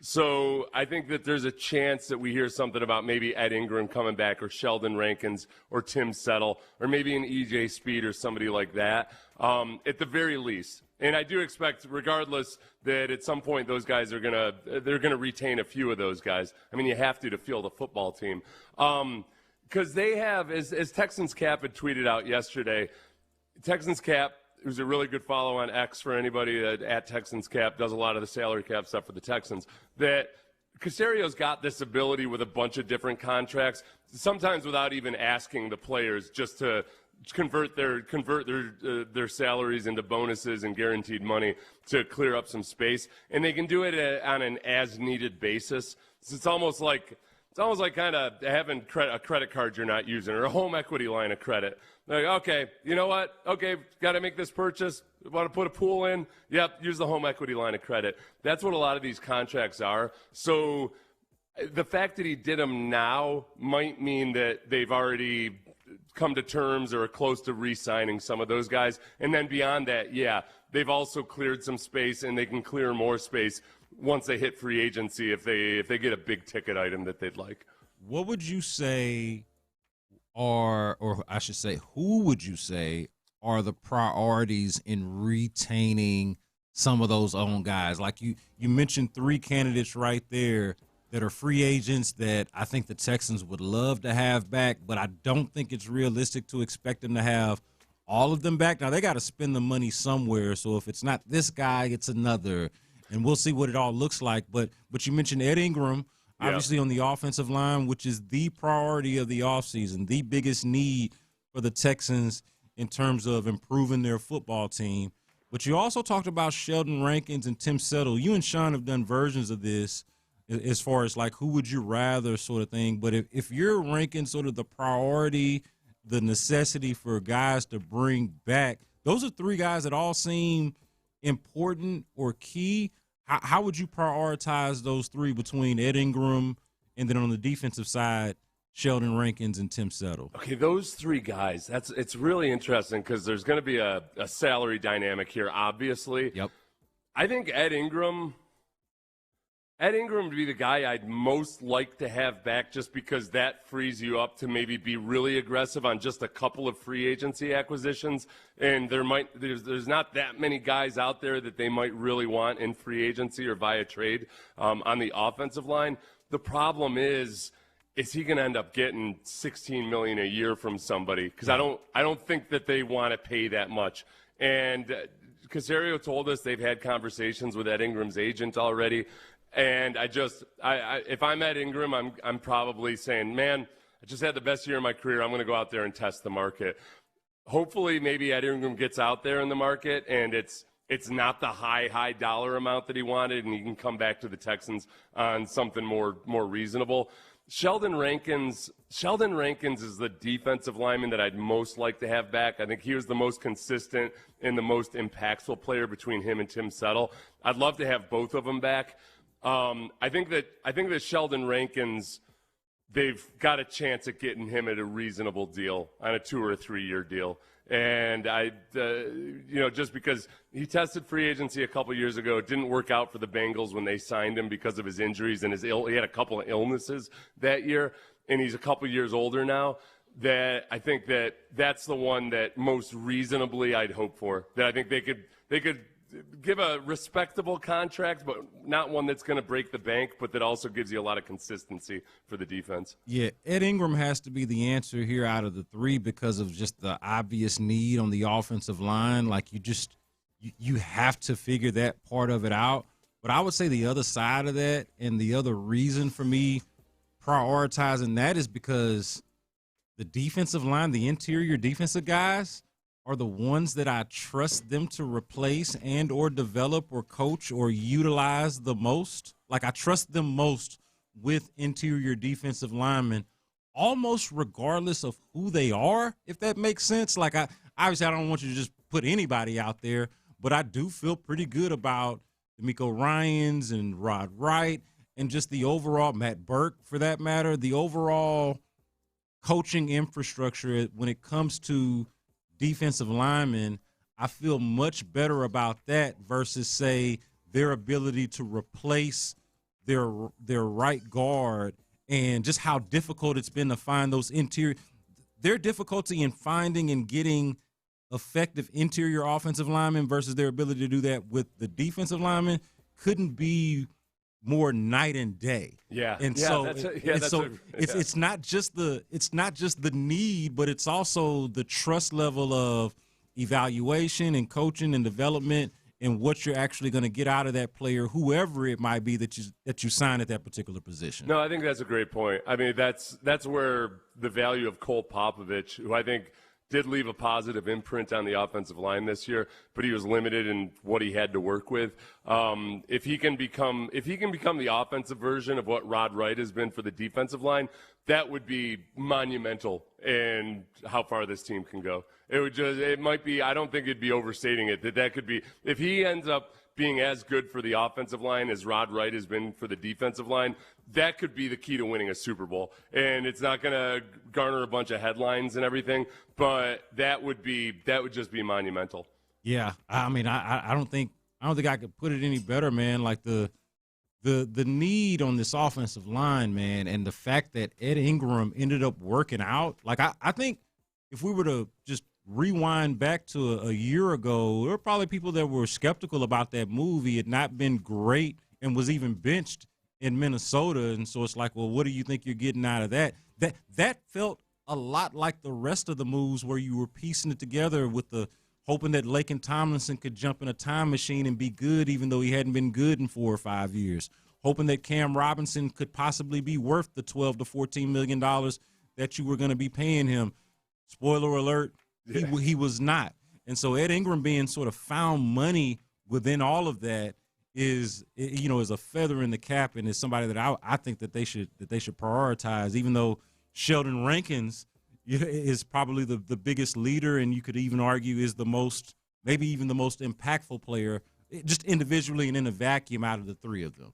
It's in a lot of ways I look at Cole Popovich potentially being hopefully like the John Lopez of our station, that the guy that just kind of the guy that ties everything together and creates a better organization overall just by his mere presence. Hey, right on cue there as we bring in the fellas from In the Loop. We got one Reginald Atatula here with us. We got one John Lopez with us from In the Loop. Fellas, how are y'all living on this Friday? Yeah, I'm better now. Doing pretty well. I'm better now. Can I jump in on that conversation that y'all were just having? And actually, I really just want to ask a question because you guys are talking about Ed Ingram, who you saw me. I rose my hand because when it came down to not doubting him, a reasonable skeptic, maybe I was very much skeptical, and I'm willing to own that, and I should wear that.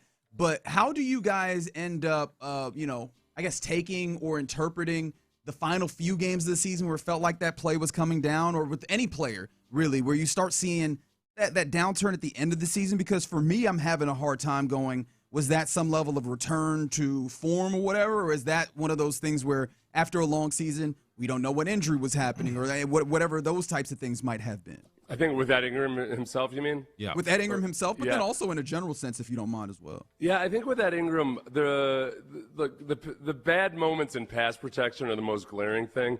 I think that I don't want to say I don't worry about that, but I don't worry about it as much if you have a genuinely solid interior offensive line, because when those guys work in conjunction with each other better, their individual differences, their individual issues aren't as glaring, and some of that comes with, like say hypothetically, if you have a center like Tyler Linderbaum, he does a great job of making the guards next to him look better, because he almost has like a sixth sense for where he's needed and when he needs to maybe leave his responsibility by the book and help out. He's really, really good at that. And so there's that. If you improve the overall caliber of the interior offensive line, then Ed Ingram gets a little bit better just by being part of a better unit. Yeah, it feels like you need somebody to be as close to elite as possible somewhere along that interior, whether it's and I think it's exactly what Seth is saying, and he would know that it's the center that can help make the guard better. I also felt like if they went really hard on guard, like if they got like a Pro Bowl, all-pro level guard, that would make a marginal center like a Jake Andrews better possibly. Like one or the other, but it can't be kind of the way it was this year where everybody's just kind of a guy. And like Ed Ingram can't be your best interior offensive lineman. Yes. No matter how you evaluate his performance from last year, whether you were impressed, not impressed, or somewhere in between, he can't be the best of the three guys on the interior, and hopefully that's not the case whether they end up bringing him back or not. Hopefully whoever that guy is, that there is at least one of those three guys is better than Ed Ingram. Mm-hmm. Yeah, it's like when people talk about letting go of Titus Howard, and I can't believe they let go of their best offensive lineman on their sketchy. It's like if you had 5 pieces of Halloween candy, you had like a couple of Smarties, a black licorice, and I don't know, one of those honey. What's that? Honey. Yeah. They're like, oh my gosh, I can't believe you let go of the candy corn. Oh, you ever have a great bag of Halloween candy. I do want to shout out D&M Auto Leasing for darn right bringing you us do. the crosstalk. Darn right That is you do. very kind of D&M Auto Leasing, and we always appreciate the opportunity to crosstalk between the shows. Also, don't mind pointing out as well that you're listening to KILT AM, KILT FM HD2 Houston, and Odyssey Sports Station. And I do want to throw it to you guys because got to hear the question of the day. I'm sure it's compelling. What is said question of the day for today? What advice would you give to a younger version of yourself? Because last week, obviously, the NFL scouting combine happened, and so you've got all these guys that are coming into the league. I thought it was a really interesting piece that I believe ran in The Athletic, went and asked some of the rookies of this past year what advice they would give to those guys, and I thought there was a few interesting ones, and there were some that I went, that's what you would give them, huh? And so I was wondering, what would our general audience advice give to themselves, a younger version of themselves? I think for me, and rookies would be way ahead of the curve if they got this, because I don't think I really grasped this until I was in my 40s.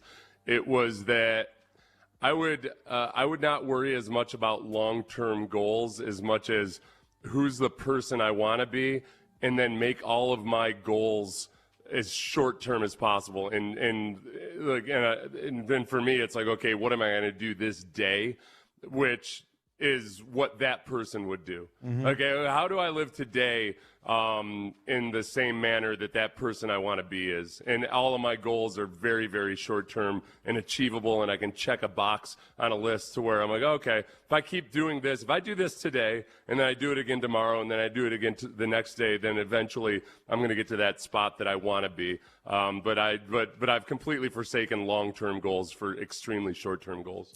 If you're going to read the books anyway, just go ahead and stick with the class. I was the king of this. You bought the books and then just... Man, I wasn't the most studious in terms of like the actual classes in academia, but I'd get into the books and I'd buy the books and I'd drop the class, but I'd still read the book and consider myself, fancying myself as an expert on said subject matter. And you got none of the credit for but that. I ain't got no damn credit. No, I wonder how many people that advice applies to. Yeah, I feel like most people do it the other way, where they just don't get the book and go to the class. And then the young person is like, what kind of idiot are you?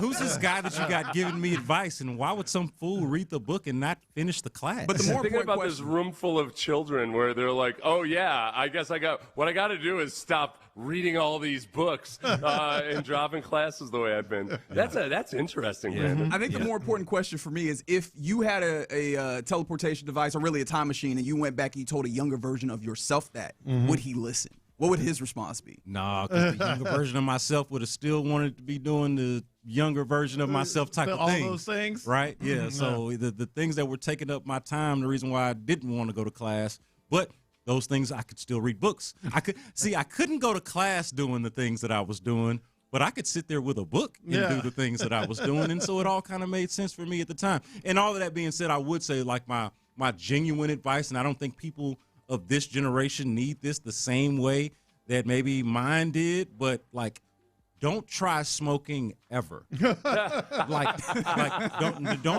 that's really good. Don't be really not even just like casual or like at a party. Let me take a drag off your seat. Don't even try it once. That would be like the advice I would give to myself, even if I don't give it to the next person. Definitely would be the advice I give to myself. You know what? No, that is awesome advice.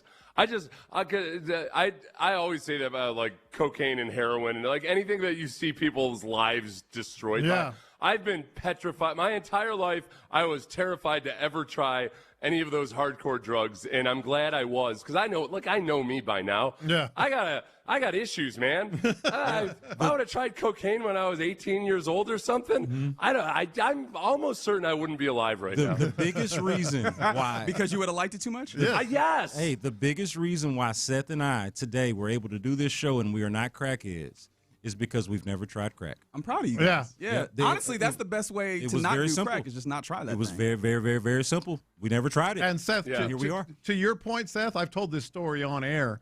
When I was in high school, I did cocaine once, and it's kind of similar to you. I did it once, and then I got home, and I'm like, I am never doing that again because it is awesome. You hear that, kids? Too good to be true. You hear that, kids? And that's the problem with drugs. Is that they're effective in the short term. Yeah, like they work. Yeah, they're popular for a reason. I scared myself straight. Can I give you? It's not the only one of mine, but it's one that I imagine is going to trigger a lot of folks. So apologies ahead of time. Shoot that shot, man. She likes you, actually. Yeah. Oh, that's one. For like sure. You're afraid? No, she actually really likes you. Go ahead and shoot it. Yeah, and the worst you can do is say no. Now take no for an answer. Yeah. That would be advice. If you don't already know that, I'd give you that advice as well. But the worst that she could do is tell you no and learn to take and accept rejection. It ain't the end. Now, of the obviously, damn it all world. worked out for me in a number of ways. 41 years married, but I remember when I was in college, I had the biggest crush on this girl. Yeah. And I was just terrified to approach her. Yeah. Like 25, 30 years later, she hits me up on Facebook. She goes, I had the biggest crush That's right. on you. She likes you, bro. I was like, what? Shoot it. Yeah. No, You're kidding me. I learned that as well. Yeah. When I suddenly became available, there was a girl who was 2 years ahead of me growing up. And I'm talking about she was bad back in the day. And when a girl is fine and you're younger, you're like, you have no shot because you're competing with the boys that are her age and the boys that are older that actually, the boys that are 2 years older than her that want her. So it's like, man, I can't compete with some guy that's 4. I'm 12, he's 16, she's 14. Like, there's just no way I can compete. But turns out she was always a little interested. There you go. And I never knew. Yep. And sometimes you need someone else to tell you, hey, bro, get your head out of you-know-what, man. She like you. Well, look, man. I think that's how the internet changed it. I think younger men are now well aware of the fact that a lot of older women might be into them. Whereas, like back in the day, before the internet and everything, before cougar was ever a term, I can think of some. I remember some situations in high school, Brandon, where same exact thing, I'm like, nah, this senior girl doesn't. She's just being nice to me, right? Yeah. And I was just ignoring every sign in the world. But see, the issue, you're making assumptions, man. Maybe that's the advice. That Very probably generic is. piece of advice. Don't make assumptions. Because I heard us talking, and I was like, this could actually get some guys in some bad places. Because there's instances where she doesn't like you, actually. Yeah, but then again, But that, like the after the worst she fact, can do is say blew me no. away. I was like, what? Yeah, but as long as you're not a creep about it, Right, the worst that could happen is she's going to say no. Or no, actually, the worst that can happen is she says ew. I feel like that one's a little bit worse than no. But at the point taken. Got to shake it off. Got to be able to shake it.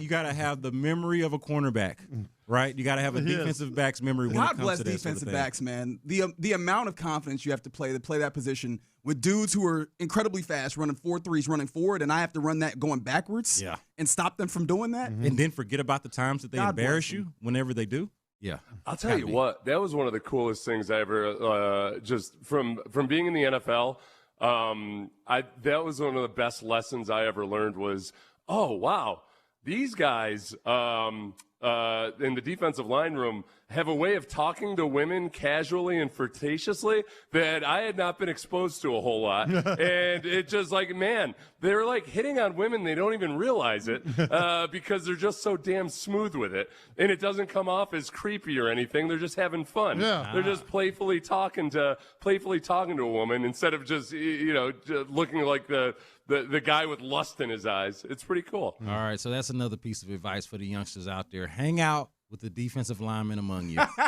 There's a cultural thing that I'm getting to, but it's when you're talking to, this is what my advice to young men would be. When you're talking to a woman, the only goal you should be having in there is to be having a good time and being a fun person to hang out with. Yeah. Because women love having fun and maybe a little bit of mischief. Okay, very good. All right, Seth, we are out of time. This has been fun. We will do it again on Monday, actually. All right. Kind of a tease there. And we'll have a lot of news and nuggets and rumors to dig into Yes, on we Monday. will. I certainly hope so. But in the meantime, hopefully In the Loop does this well over these next 4 hours. Plenty of news and nuggets. And even if not, a lot of commentary on the stuff that we already know. Pretty sure it's going to be some real thought-provoking stuff. Want to shout out D&M Auto Leasing one more time for the ability to crosstalk. But for right now, again, we are out of time, and I'm going to hand it to In the Loop, which is live right now with Reginald Attitude, John Lopez, Figgy Fig. Let's go. Appreciate you, brother. All right, let's get it going here on a Friday In the Loop on Sports Radio 610. How you feeling? Week flew by. It sure did, but it's not done yet. We got to get some stuff in today. Let us know how you feel. 713-572-4610 is the base power text line, where I'm not going to lie, I am coming with frustration right off the bat because probably my favorite team when I was a youngster. And I think I have not fully shed it working in this sports business. I think it robs you of a little bit of the edge of your fandoms if they even still remain. I had a frustration once I heard the final whistle on this game, and this is what it sounded like last night. An inspiring performance by the Warriors, one of their better wins of the season. They come into H-Town and come away with a 115-113 victory. Thank you, Michael Grady. I'm not actually mad at you. That's an evergreen final call. Man, That's right. The Rockets. What game was that again? Rockets with a 2016 for all we know. That's a great point, and that's part of the frustration. I'm skipping to the end here, but the Warriors end up beating the Rockets. The Warriors, mind you, did not have Steph Curry, did not have Jimmy Butler.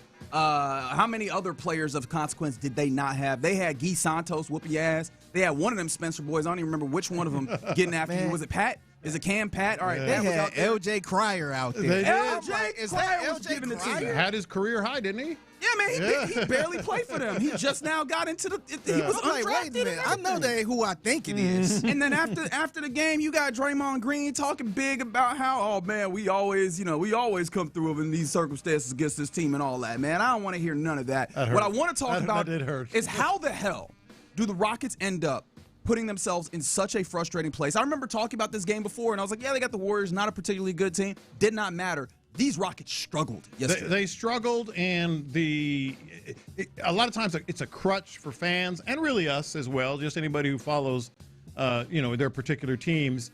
You go, coaching. Blame the coach. The coach did this or didn't do that or whatever.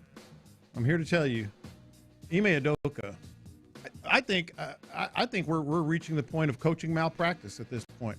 That's one of the worst things you can say about a head coach in any sport at any level. Coaching malpractice. What he did now he played a lot of minutes ultimately, but not starting Reed Shepard. 37 to be exact. Yeah. 37 minutes for Reed Shepard, who, by the way. How did he play, by the way? Flamethrower last night. 30 of them things, I believe was the number, as I'm trying to get the box score directly in front of me. But I remember 37 minutes because Reed Shepard, in the course of the regular, like the actual regulation before we got to overtime, yes, you had to go to overtime with the Golden State Warriors, oddly enough. Reed Shepard had 2 stints of playing on the floor of like 16 minutes straight. Yeah. How is that the way that you handle this? Coaching malpractice. That felt like a here damn if I ever saw. Oh, y'all want Reed to play? That's Here exactly damn. what it is. Oh, y'all know what y'all doing. Y'all want more Reed? Yeah. All right. And what happened? That's exactly. It was malicious compliance. That's exactly. You know when I'm not taking them out the game now. Actually, I'm pretty sure Lopez has done this with his wife, where she's like, "I need you to do something," and so he does it, but he does it in the most annoying way. I bet you've done that. Like, Everybody's take out done the that. trash, and so you only take out, or you take out the trash, you make sure to not put the bag back, so that she's mad still. Well, I took out the trash. That felt like, oh, we'll play Reed starters level minutes, but he's gonna play 16 minutes at a time. Yeah, but again, you don't start him. They go down by 11. You put them in the game, they're back in the game. Then obviously he played those long stretches. It did take the whole long stretch for them to get back in the game, though, which was odd. But nevertheless, I don't understand. And oh, by the way, I went to the old defensive rating thing, which is one of your deals. It is with Reed Shepard on the bench. Their defensive rating was 153.8. Is that good? That is not good. Okay. With him on the floor, 97.6. Oh, but he can't play defense. Oh, but he can't play defense. Buddy, I don't know if that was the game where I make this argument, man. Pat Spencer was getting on his ass. Guy Santos was giving him the business. Did you not hear what I just said? Buddy, I was watching that game, brother. Did you not hear what I just said? I heard you. I was watching that game, 153 to brother. 97? Buddy, that doesn't mean it was good. Yes, it does. Yes, it does. That means it was really bad before that. I'll tell you that for damn sure. Yeah. Man, his defensive deficiency absolutely hurts the structural integrity of what that team does. 153 and 97. I hear you. Also, one thing that you have to consider, he was playing a lot with the twos as well. And when you look at a team like the Warriors right now, how depleted they are, when they get to the twos, they're putting G Leaguers out there as well. I think qualitatively, if you watch that 97. game, you don't got a lot to kick it. Like this was literally in my game notes.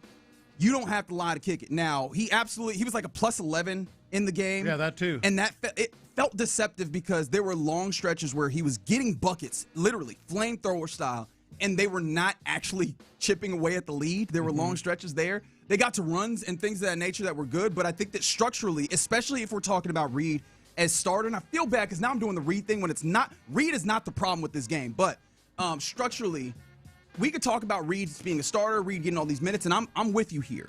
We don't got a lot to kick it, though, because you get into the playoffs, and it's about, in my mind, what you don't do well, and what you don't do well is have Reed Shepard as the dude that teams attack. They were out there, they were hunting Reed Shepard, and they were getting buckets behind it. Again, I say all that, and I have to acknowledge openly that he is not even close to reason number 2, 3, 4 that you lost this basketball game. The thing that was deeply frustrating to me, ultimately, when I wrote this down, this is a dysfunctional, good basketball team. Because this team still has a lot of the things to be good, but they are so dysfunctional. They don't have steady communication on the floor. Ime Udoka was talking about that after the game. I think actually Kevin Durant tried to respond to this, and I was trying to give him the benefit of the doubt, but it felt like it rang hollow. This was Kevin Durant talking about their defensive communication on the floor. Our communication is not bad, but it could be better. It's not bad at all. I mean, I feel like it definitely could be better, especially against teams like this who move a lot, who get a lot of off-ball actions. We will have to communicate more.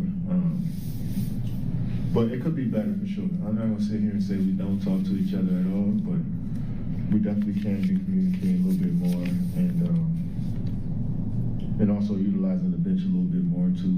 I just think we can step it up a notch. And Ime said that he was actually communicating more than the players on the floor. Yeah, he said he could hear himself over the dudes on the floor. And I think KD is right in that the particular way that the Warriors play, the motion that they have off ball and on ball even, makes it so that you need to be even more locked in to communicate defensively. But there was too many times in this game, and honestly, we've seen it in some of the other games where guys will, be caught flat-footed because there's not that communication. Sometimes they'll be able to switch, and it happens sometimes, but it can't be a sometimes proposition if you want to be the team that you want to be. Mm-hmm. Look, I just feel as if there are a lot of things that you can point to well, maybe this and maybe that defensively, maybe this and maybe that with communication. Ultimately, what we saw on the floor does not lie. What we've seen on the floor repeatedly does not lie. They're a better team when Reed Shepard's on the floor and starts. And the hard-headedness, it had me asking myself after the game, can Ime even overcome this? Can he even overcome, the fact that, he's so hard-headed about this that it's hurting the team. And, oh, by the way, you also talk about, trust your eyes and the feel of what you're seeing on the floor. I mean, Jabari Smith was awful. That's another awful. Thing. Jabari Smith was awful. Alperen Sengun was not that good. We have to have a larger conversation about Alperen. Maybe you could say with Jabari, because this was a questionable thing where he had to go through his warm-up to determine whether he would play. Maybe that's some part of how much you factor this in. But it feels night and day when Jabari Smith Jr. has a good day and a bad day on what it does for this team. Yeah. When Jabari Smith Jr. is good, he functionally matters so much to so many of the things that you do with his help defense, some of the ways in which he can knock down shots. But also, he's got some bad habits in there where, he'll get the ball in that mid-range and he's putting it up because, he just really wants to get that shot up. Amen has a little bit of this too, which is a more an annoyance for me than it actually is an issue with the team at large, where he's fallen in love. A lot of these dudes have fallen in love with not efficient shots. Yes. Amen has fallen in love with that turnaround fadeaway 7 to 8 to 10 footer. And it's just yeah, you knock that down sometimes, but also when you don't, it feels like a wasted possession at times. There's so many things within this team that are slightly dysfunctional. And outside of just starting Reed Shepard, it makes me wonder if your staff can hone all these things in, or if the guys themselves, because not all of it is just Ime. Now, of course, it all falls, the buck stops with him, but there's so many little things that show up in a night like this. And you know what? Maybe the most annoying thing is I've already rattled off a few of them. It was on national TV. Yeah. You're embarrassing yourself in front of the hoes, man. Yeah. This is one of those things where a bad team, national TV, you should be able to put your best foot forward. You should not be talking about effort and energy. You should not be talking about the details of communications. These are things that you should be able to get yourself up for on the front side of a back-to-back, mind you, and they didn't. That's severely disconcerting. It's severely disconcerting, and I just feel that this team right now, all the things you talked about with with Amen, and those things, they weren't as prevalent when Shepard was on the floor. I mean, how does this happen? How do you not see that? I don't think that it's fair to Reed to paint him as a panacea.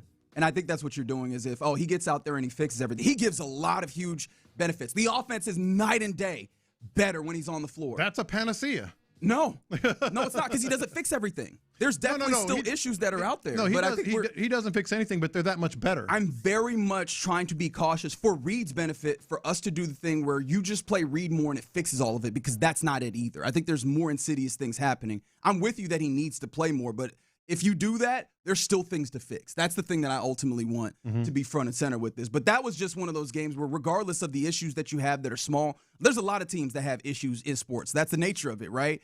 The problem is it should not ever look like that against a team that's been this bad as the Warriors recently, that is also that hurt on a national TV game when you should be able to get up at home, mind you. All those things should not show up in that way, and that was very, very problematic from the Rockets. I don't know. Did we cover it? Did we do it? No, there's more. Not completely. There's all right, more. We'll do that more. We'll do more of that later. We're just getting started here on a Friday on In the Loop on Sports Radio 610. Coming up next, let's talk about something that we can be happy about. I think the Texans have extensions and restructures happening all over. Namely, Denil Hunter will be back for yet another season, not just this season, but the year after. Let's talk about this restructure and what it means for the team building that this Texans team needs to do. We'll do it next. Nick Cacerio told Payne and Pendergast the Texans have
Houston's sports leader. Sports Radio 610.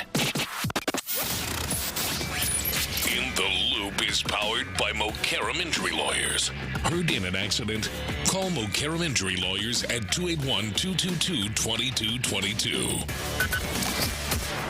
Figgy, let's hit him big time. Because it's Friday, you ain't got no job, and you ain't got to do.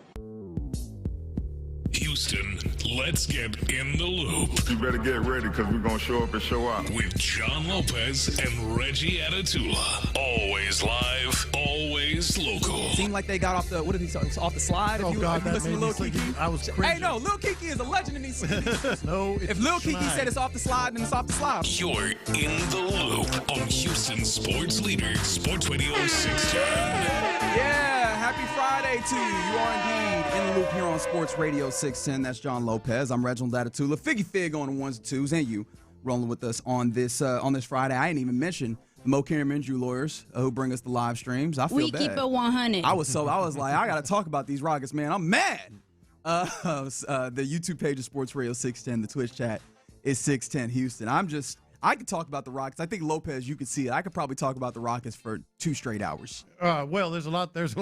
There is. Yeah. So we will return to that a little bit. And I'm so mad also because I did not want to make that a read thing. However, there's people that are now going back and forth with me on the text line, which I appreciate, the base power text line. We don't have to lie to kick it, man. We don't. He needs to be playing. He's one of, if not your best offensive options on at least being an engine for what happens there. That defense is not good. It's cool. It's fine. We don't got a lot to kick it. The defense that is good, though, the one that plays over NRG Stadium, defense is great, in fact, and that is in no small part due to Denil Hunter and what he brings on the opposite side of Willie Anderson Jr. And you should be happy to know that an extension was signed, I think to the tune of $40 million for the additional year on the back end of it. So he is now, in effect, on another 2-year deal. That's been kind of the rolling thing that they've done since Neil has been here, making sure he's on a 2-year deal with the 1-year extension tacked on damn near every year. What did you make of seeing this extension? Like, where did your mind go to immediately? I immediately went to it's happening, baby. It is happening. The Texans. This move for Denil Hunter, which, by the way, just real quick on Denil Hunter, that dude is just quietly, methodically gone about his business, doesn't do a lot, doesn't say a lot, to the tune of $218 million he's made now. That he's just a pro, nose down, gets it done, respected in the league, not a lot of hoopla. It just makes you feel good. But where my mind immediately went is this move, signing Denil Hunter, is 100% about the offense, and not just the offense. Not just the offense. No, it is. It really is. He knows I love it. This is a move about the offense because I've been saying for a long time, I would love to see Denil Hunter, extended as well or restructured, just because that's the kind of thing you need to do to open a lot of cap space, not just marginal, working in the margins kind of cap space. This is one that could have gone either way, really. We were talking about maybe Derek Stingley, maybe Nico Collins. Those are still maybes. They still might restructure those. Maybe Jalen Petrie, by the way. Jalen Petrie restructured as well. So what they're doing is they're clearing all the money. Why would they clear all the money? Why would they make it a priority to get Denil Hunter done and clear, what is it right now, $22 million? I think I saw a 28 from Texans cap. Oh, that's with Petrie. With Petrie as well. With Denil Hunter is 22, now it's 28. They've got $28 million before they restructure Derek Stingley, which I think is going to happen. Maybe Nico Collins. So we're talking. Well, that's so that they can sign MJ Stewart, 1-year contract for Aaron Wilson. MJ Stewart back to play safety, baby. No, it's not. What? So why are you going to clear 35, maybe more $1 million? Because you're going to go get 2 badass offensive linemen. This move is about the offense, 100%. Shout out to Nick Cacerio. I've given him a hard time here and there, and I think fairly, we got to be fair here. He is not going to be playing around in the sandbox anymore. He's going big. He's going big, and this to me almost guarantees that they're going to get at least 2 big-time offensive linemen. Yeah, because they could get themselves to the place. Well, I mean, I would sure hope that that's the way that they go, because otherwise, where would they be spending that free agency money, right? There's obviously some dudes that you need to retain. There's some guys. I get Will Anderson, maybe on the defensive line. You want to see if you can retain. Well, the extension on Will Anderson is in the future, right? For next year. He's still under contract, so those numbers don't show up until the extension year starts, which would be in the future, right? Or next season. Not this upcoming season, the season. Right. And the league year starts Tuesday? I believe so, or Wednesday, I believe. When's the 11th? The 11th is Wednesday. 9th is Monday. Okay, Wednesday. But, you have some guys on the defensive line that you'd probably like to resign. But not for those big dollars like that. Maybe, and that was the point that I ultimately wanted to get to. It feels like the big money, which feels like is the big space that's being cleared up here, is probably going to be utilized on the offense. One would hope, especially when you consider that this team has the split of where the money has been spent has been pretty heavy to one side of the football. No, absolutely they have been, but not anymore. And so we can start talking about those big names. I've kind of wavered on Tyler Linderbaum because he's going to be so expensive, and the market is going to be very demanding. Put Tyler Linderbaum on the table, man. Put what's his name from the Indianapolis? What's his name? Braden Smith. Braden Smith. It's literally the easiest name. What's his name? Kaminsky? What's the name? Yeah. Oh, Kazminski? The other one? Is that that's the CEO? McDonald's CEO. Oh yeah. I think Figgy's going to have or the more left-hand pitcher. Oh, yeah, that. I think you can put them all on the table. They're going to go for the big ticket items. And here's the other thing that does.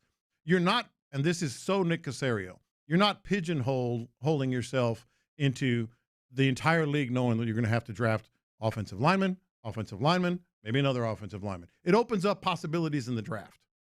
It does. If you sign those two guys, if you're thinking 2-3 moves down the road, they get two big offensive linemen, help the offensive line. You probably still going to draft an offensive lineman in the first round, but you're not pigeonholed into like, okay, those guys are going to be heavy into it. And he might be open to trading back like he did last year. Might be. If the person he want ain't there, he'll be down with trading back and getting more picks. Yeah. Yeah, I think you pair this with some of the things that we saw yesterday from Nick Cacerio joining Payne and Pendergast, especially when he was talking about, their free agent big board and how they have a real small pool of like 25 to 30 players. It would make sense that if you're operating with that small of a pool where you're that honed in on the guys that you feel like fit the system and fit the roles that you need, it would make sense that you equip yourself with a bag of money to go and get that done, right? Yeah. It's walking into a job and having the right tool for the job, right? It's not going to say I'm going to clean the gutters and all I got is a hammer, right? Yeah. I'm going to go in with the right tools for the job, and I think that does give me a little more confidence that they are going to attack this offensive line in the way that they need to. And shout out to Seth. He was making this mention, and I was like, yeah, I probably should have thought back to when D'Amico was last week at the scouting combine talking to some of the media folks, talking about how they're going to try and upgrade on the offensive line and upgrade a running back, right? He said that pretty explicitly, and if you're going to do that, it feels like the way that you have to do that. I don't think there's another way to do that unless you really go and are aggressive in free agency, or again, unless they want to do the thing that they did like in the running back and go find someone who's willing to trade you an interior offensive lineman. Right. I don't know how often you're going to find those. And you probably have already passed the time where teams are more willing to do that before the new league year. So it feels like now all systems are go, including going trades and getting guys in free agency. Yeah, no, absolutely. And you talk about upgrading the offensive line. Even if they draft at number 28, a highly regarded tackle or guard or whatever, you can't with certainty say they've upgraded. You can say you think they did because that's a highly regarded player, but the only way to really upgrade is to get those free agents, and now they have the means to do it. And by the way, Texter pointed out that's without Joe Mixon. And news on Joe Mixon. But I think you said that. I think you said that there's Stingley. Stingley got done yesterday. Remember, or was it yesterday, the day before? Yeah. But that is without the potential $8 million that we think is coming with a Joe Mixon parting of ways. Now, the only thing about that is, again, you could piece out some of that cap space with some of the players the free agent players that you're bringing back. Like, I don't know what the numbers are on MJ Stewart. It's probably going to be small. The possibility of maybe like a Sheldon Rankins or Tim Settle, or even both, if one of those happen.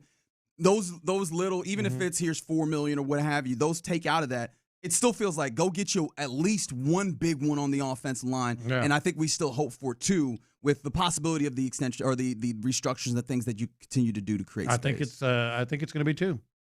Yeah. So hopefully that shows us where we're seeing the Texans get ready for, because Legal tampering starts on Monday, and let's be honest, that's when free agency starts. Yeah. As soon we'll as get reports. As soon as we can get the they have agreed to a deal, or they are thinking about agreeing to a deal, teams are going to be agreeing to deals. So I think that it's going to be it's imperative that today, this weekend, the Texans and all these other NFL teams are preparing themselves, steeling themselves for the opportunity of working in free agency. All right, you're in the loop here on Sports Radio 610. Coming up next, let's get to our question of the day. Speaking of the scouting combine last week, I thought there was a really interesting piece that was done that asked the rookies of this past year in the NFL to give a little advice to the new guys coming in. And I thought, what a great question of the day. So again, 713-572-4610. What advice would you give to a younger version of yourself? Let us know and we'll talk about it next. Yeah, here's the advice I would give.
with John Lopez and Reggie Atatula. Time for the question of the day here. What advice would you give to a younger version of yourself? That is the question I'm asking you. Text in on the Base Power text line 713-572-4610 because last week at the draft combine, I thought there was a really interesting story that had some of the guys that just finished up their rookie year in the NFL give some advice to the younger guys, the guys that are just about to come into the NFL, the draft prospects, I guess is the way that you would put it. And actually, this was ESPN, so apologies for misattributing that. In fact, Sarah Barshaw, used to cover the Texans, did this, and so she had some advice that was given. I'm going to give you some of these, like apparently Donovan Jackson, remember the guard, who I think we looked at a little bit. Is that a guy that you would want? He was taken 24th overall. He said, quote, "I would say having a no person is a big piece of advice. So having someone designated around you to just say no." Yeah. Which Well, I can only imagine how much really that is landing for folks, where it's just like, hey, I know you got a whole bunch of yes men around you. Have someone to say no. Have someone to say, hey, you know what you shouldn't do? You should not buy all your homies these cars right now. You are only on a rookie deal. That money is not forever. Yeah. Use every slightest advantage that you can find. Apparently, the Kyle Manon guy with the Bears running back, he threw that one up there. Confidence is the thief of joy was another answer that was given out there, right? A lot of people. I don't understand that one. A lot of people look around and have those chips on their shoulders of who was drafted higher than you. Keep those in mind, but not to watch them and worry about what other people, comparison is a thief of joy. Apparently, I didn't understand. I was like, yeah. Apparently, I can't read. That was on me. Good. Take everything one day at a time. Stay patient. Always go hard. Those ones felt easy, right? Those ones felt obvious. Listen to vets.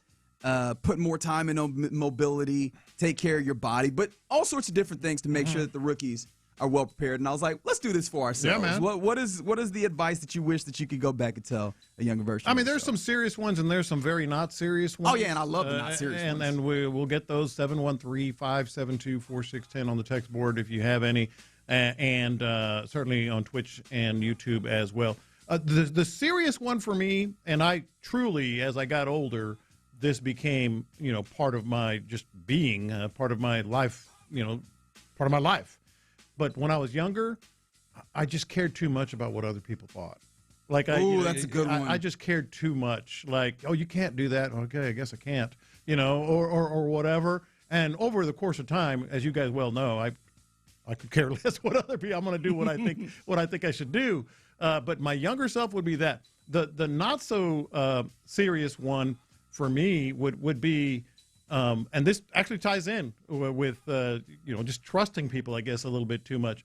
Like I delivered a pound of weed across the state, buddy. What? By accident? What's the statute of limitations on this? By accident.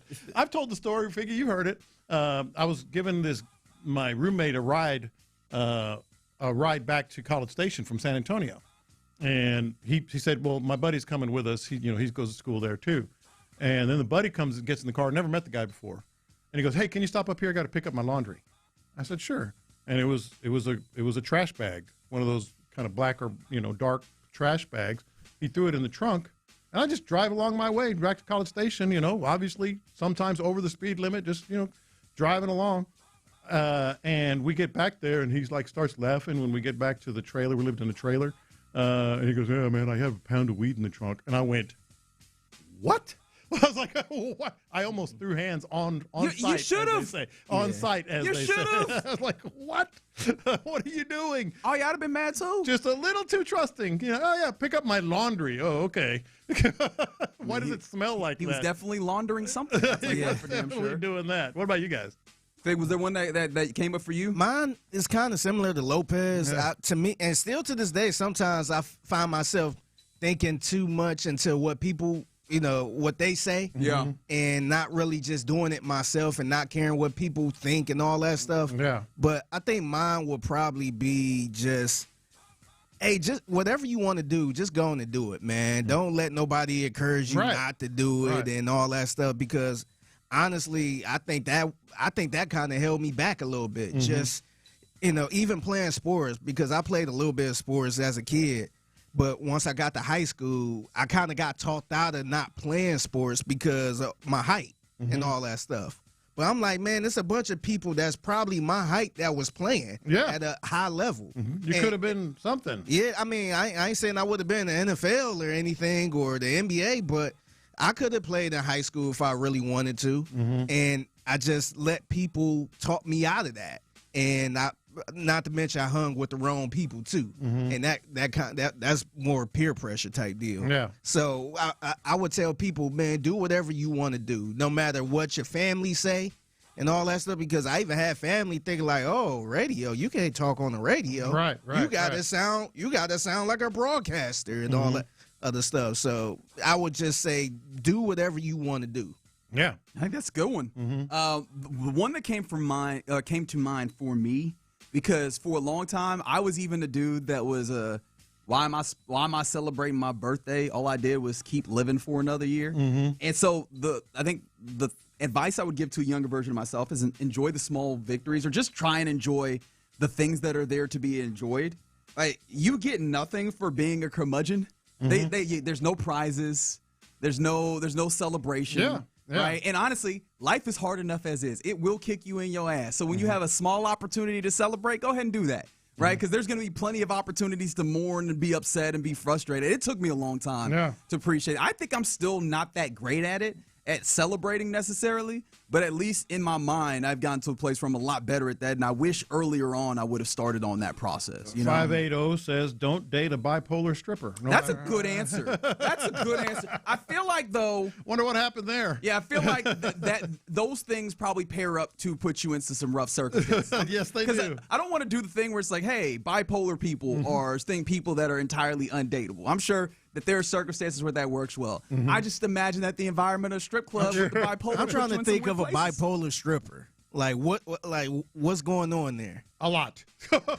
There's a lot going on. I feel like there's a lot going on with just bipolar, period. Yes. But what's the catch? What's different about it? What makes bipolar it that she's her stripper? profession? Yeah. Well, that's a good question. Well, I think that you just end up in community with folks that have a little bit of different stuff that you imagine you would want to have a little bit more solidity or consistency to you. Isaiah on the YouTube page said, no, the crazy ones are not more fun, is the advice that he would have. I appreciate that.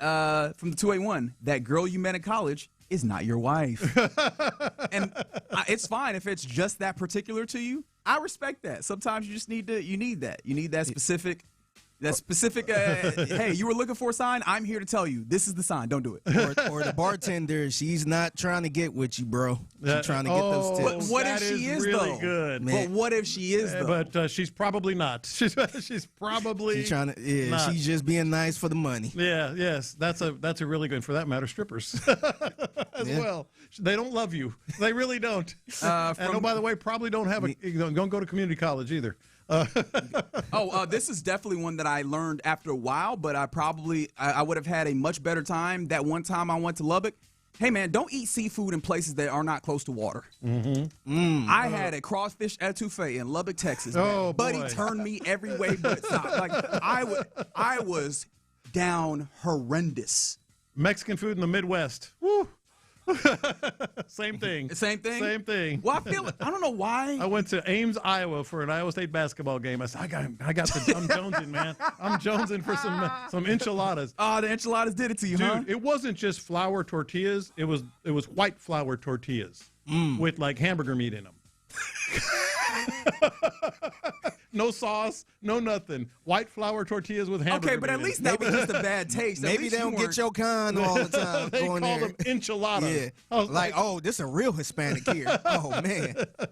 But that didn't mess up your stomach now, did it? It didn't help it. Okay, fair enough. From the 832, invest, save your money, create a 529 account for kids. Okay, so just get your money right. I respect that. I think one thing I would tell my younger self is to build relationships. Man, like focus on building relationships. I know a lot of people use the word network, and I feel like they going about it the wrong way. But just be nice to people, build relationships with people, because you never know when you guys might be working together, or that person might be a boss. Don't burn bridges. Don't burn bridges. Yeah, that's a good one. I can tell, especially in this industry, You know, I've seen people here. I've seen people at other stations. Who are the people you see here? They go out flame torching the entire building, and then 6 months later, can I have a job? Who are you talking about? I don't know. He said, I don't know. You know. You better put a name on that bullet. You don't want to say it. Come on, You don't man. gotta Write a name on I'm that start bullet. shouting out some names around here. Yes or no? All right, a couple quick more here on the text line. Don't take criticism from anyone you wouldn't take advice from. I respect that. All right. Somebody said I would tell my younger self to run from the baby mama lifestyle. Okay. What looks good is not always good for you is a great one. That honestly might be too much of a parable for young versions of ourselves at times where they're like, what that mean? I don't care about that. And there was one more that, of course, I've lost as soon as I wanted to go to it. Somebody said they didn't try hard enough to push themselves to be even better. Was that? Man, there was one more. Emotions are not instructions. Man, y'all are getting into. Now I feel like I'm on the therapist couch. This is deep. There are some really good ones here. So yeah, I might return to some of those as we keep going here. But don't get excited over the minimum due on your credit card and think, wow, I only have to pay that much. Oh yeah, that's a good one. Yeah, because that debt will come right back around to you, man. Hey, honestly, don't jump into that credit card game. Yeah. Brother, I was 18 with a credit card, man. If I could go back in time, free money, I will wait a little bit. You seen the movie The Big Short? I was getting credit cards during all that time. All right, you're in the loop here on Sports Radio 610. Coming up next is go around the NFL. Where are you upset at all that the Texans did not get this player? We'll talk about it and more next. Nick Cacerio told Payne and Pendergast the Texans' approach heading.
KILT-FM HD2 Houston.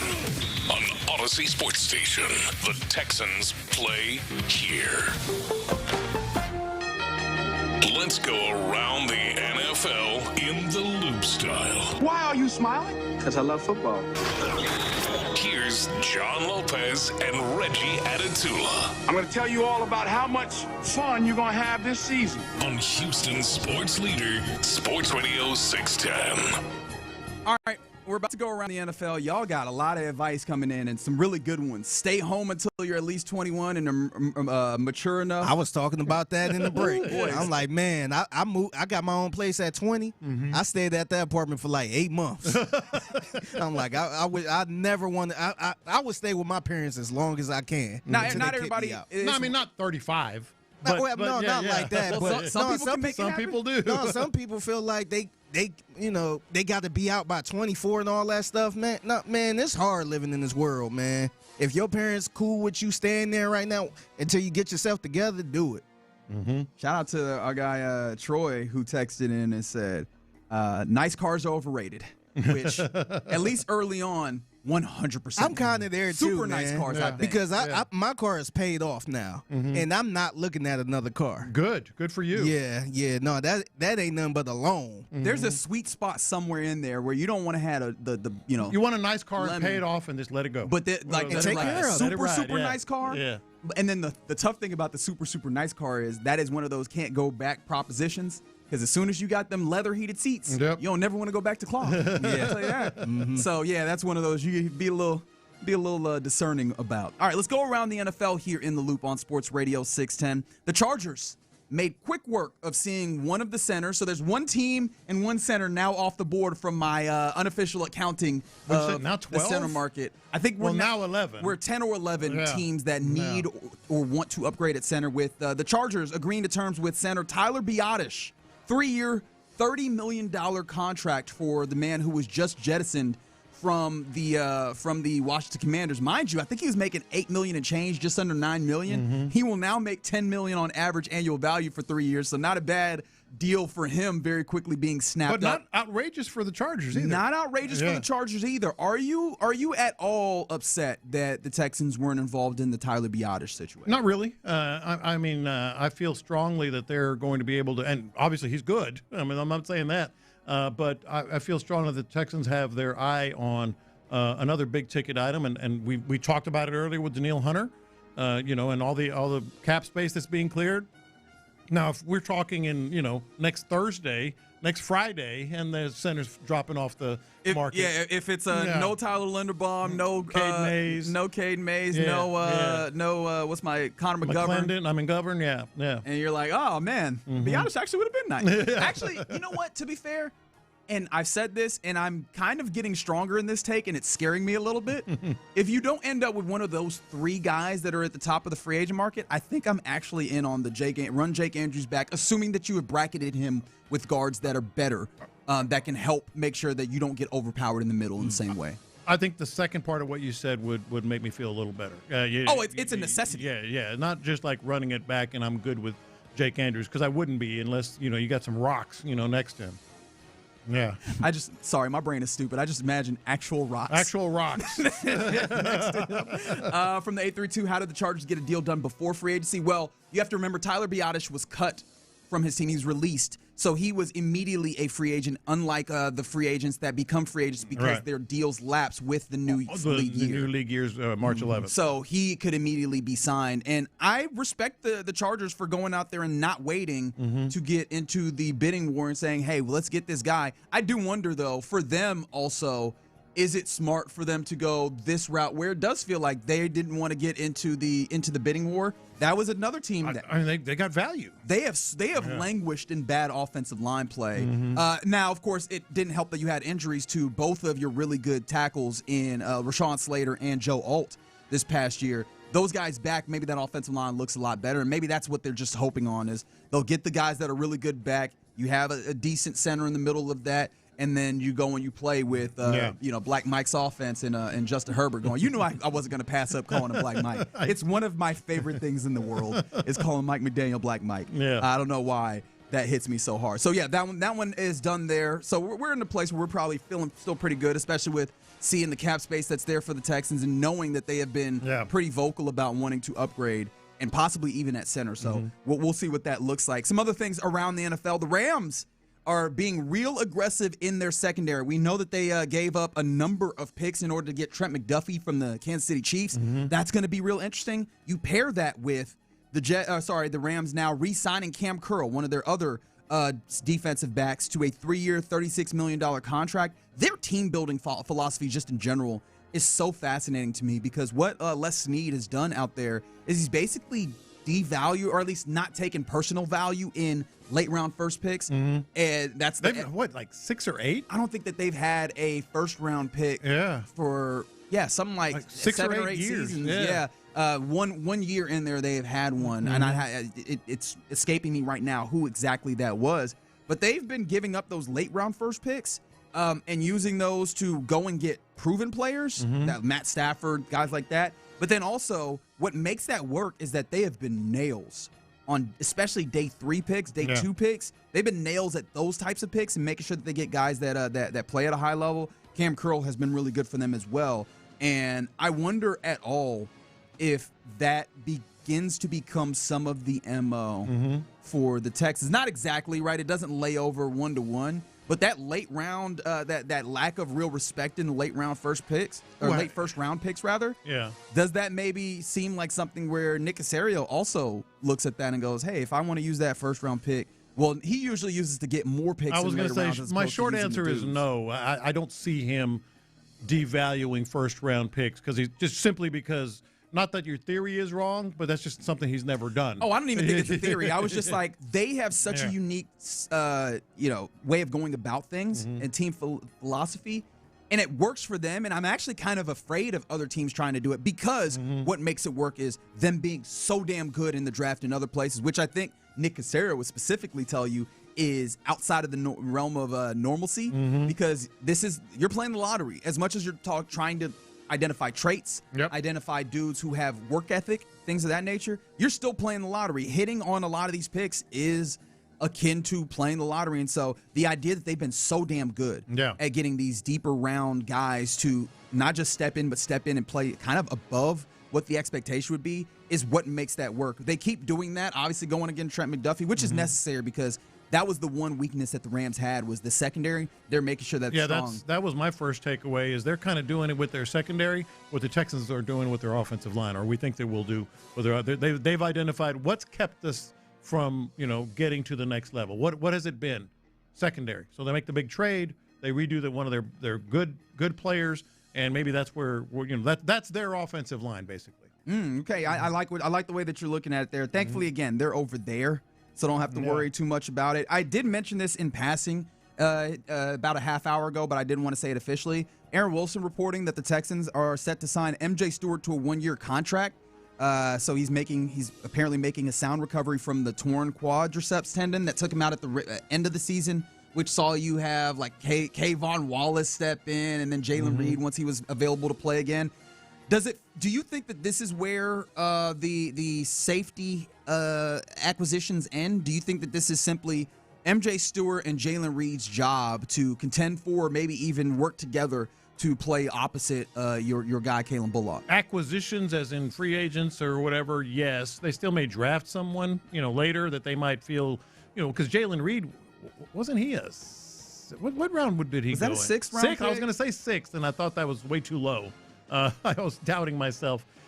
So I think they're probably going to bring in someone else. But you're right. You can't have Pro Bowlers or all pros at every position. I think this is one they feel comfortable with. Just do your job, communicate, don't be caught out of position. And I think both those guys can do that. No, for sure. I thought that MJ Stewart, I was impressed thoroughly him stepping in once C.J. Gardner-Johnson had been jettisoned. He stepped in very nicely. And again, I think that that's the thing that I think of, which is weird because your strength overwhelmingly was defense last year. And so I understand wanting to make sure that you buttress that and make sure it's as strong as possible. Just to confirm, yes, Jalen Reed was a 6th round pick. But I also feel like, hey, this might be where you need to spread the love a little bit, especially in the way we're talking. And maybe this is some level of sign is make sure that you're solid, you feel comfortable on defense, but you take the real assets and make sure that you improve what you had offensively so that you can go and do the things that you wanted to do to a much greater degree. 100%. I think this is where you can fudge a little bit in terms of like we have to upgrade. You got two great cornerbacks. You've got the front, and you got a guy that does his job well. Just stay with that. Apparently, earlier on in the week, the Dolphins sold 1% of their team, and Stephen Ross is really getting a whole bunch of money together himself. But what this also does is anytime you get even a small piece of a sale, it doesn't actually matter for anything large, but what it does, give us a little bit of an idea of what these teams are worth. And apparently the valuation at which that 1% was sold was translated to it was $125 million, which would translate to $12.5 billion for the sale of the Miami Dolphins.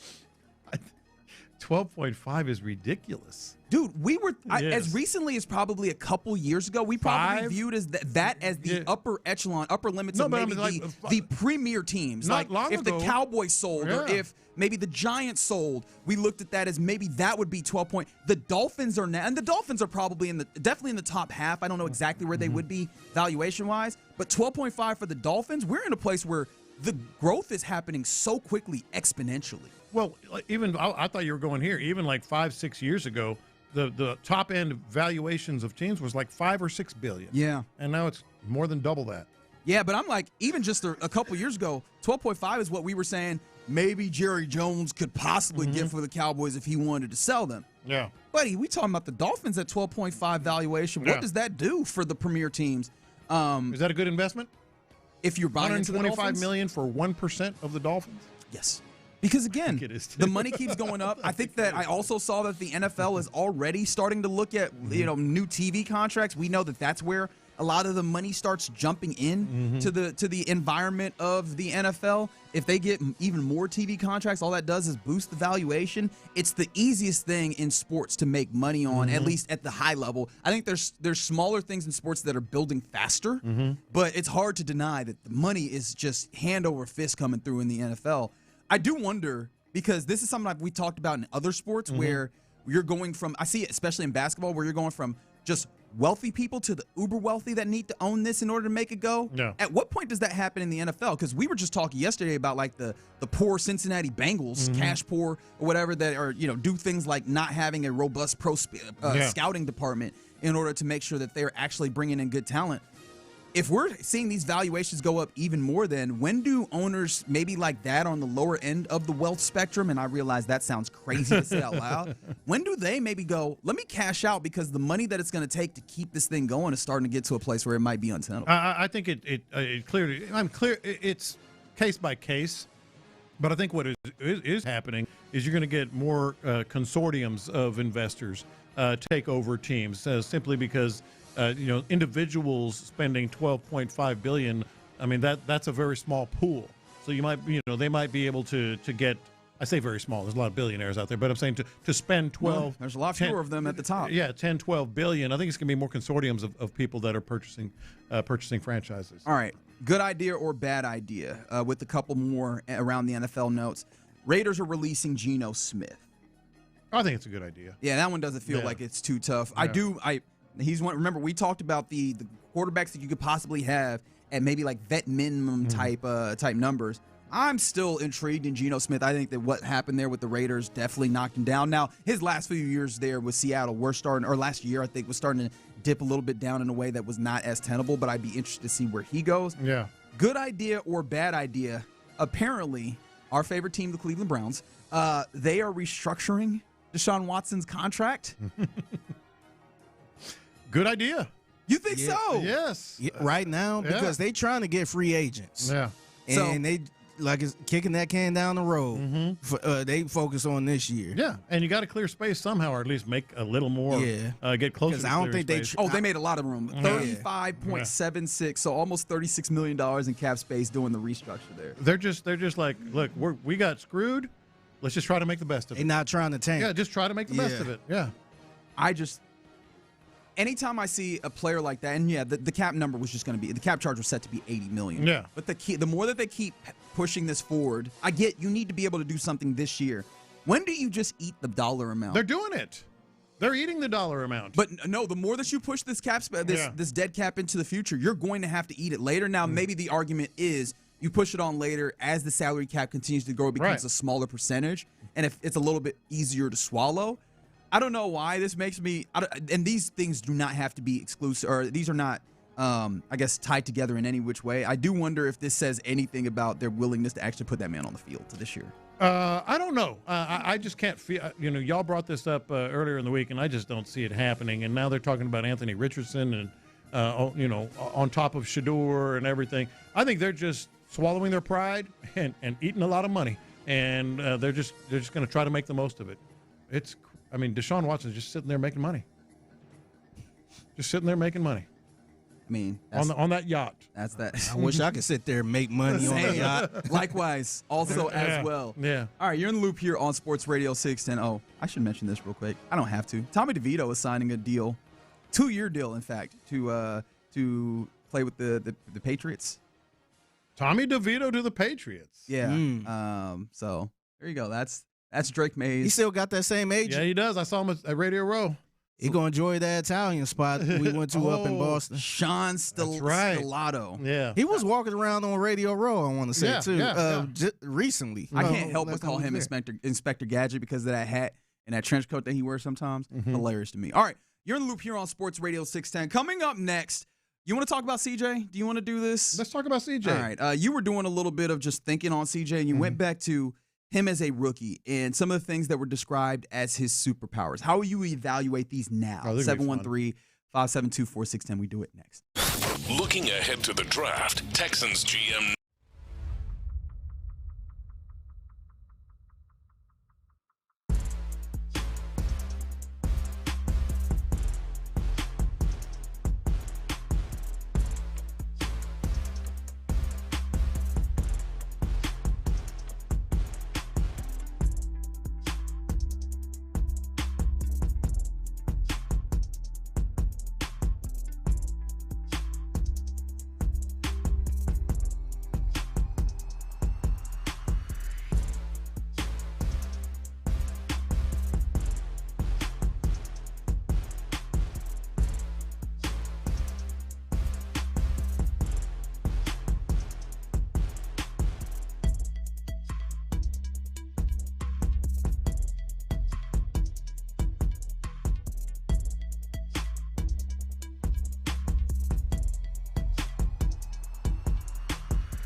10.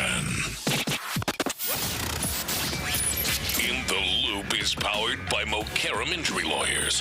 Heard in an accident? Call Mokaram Injury Lawyers at 281-222-2222.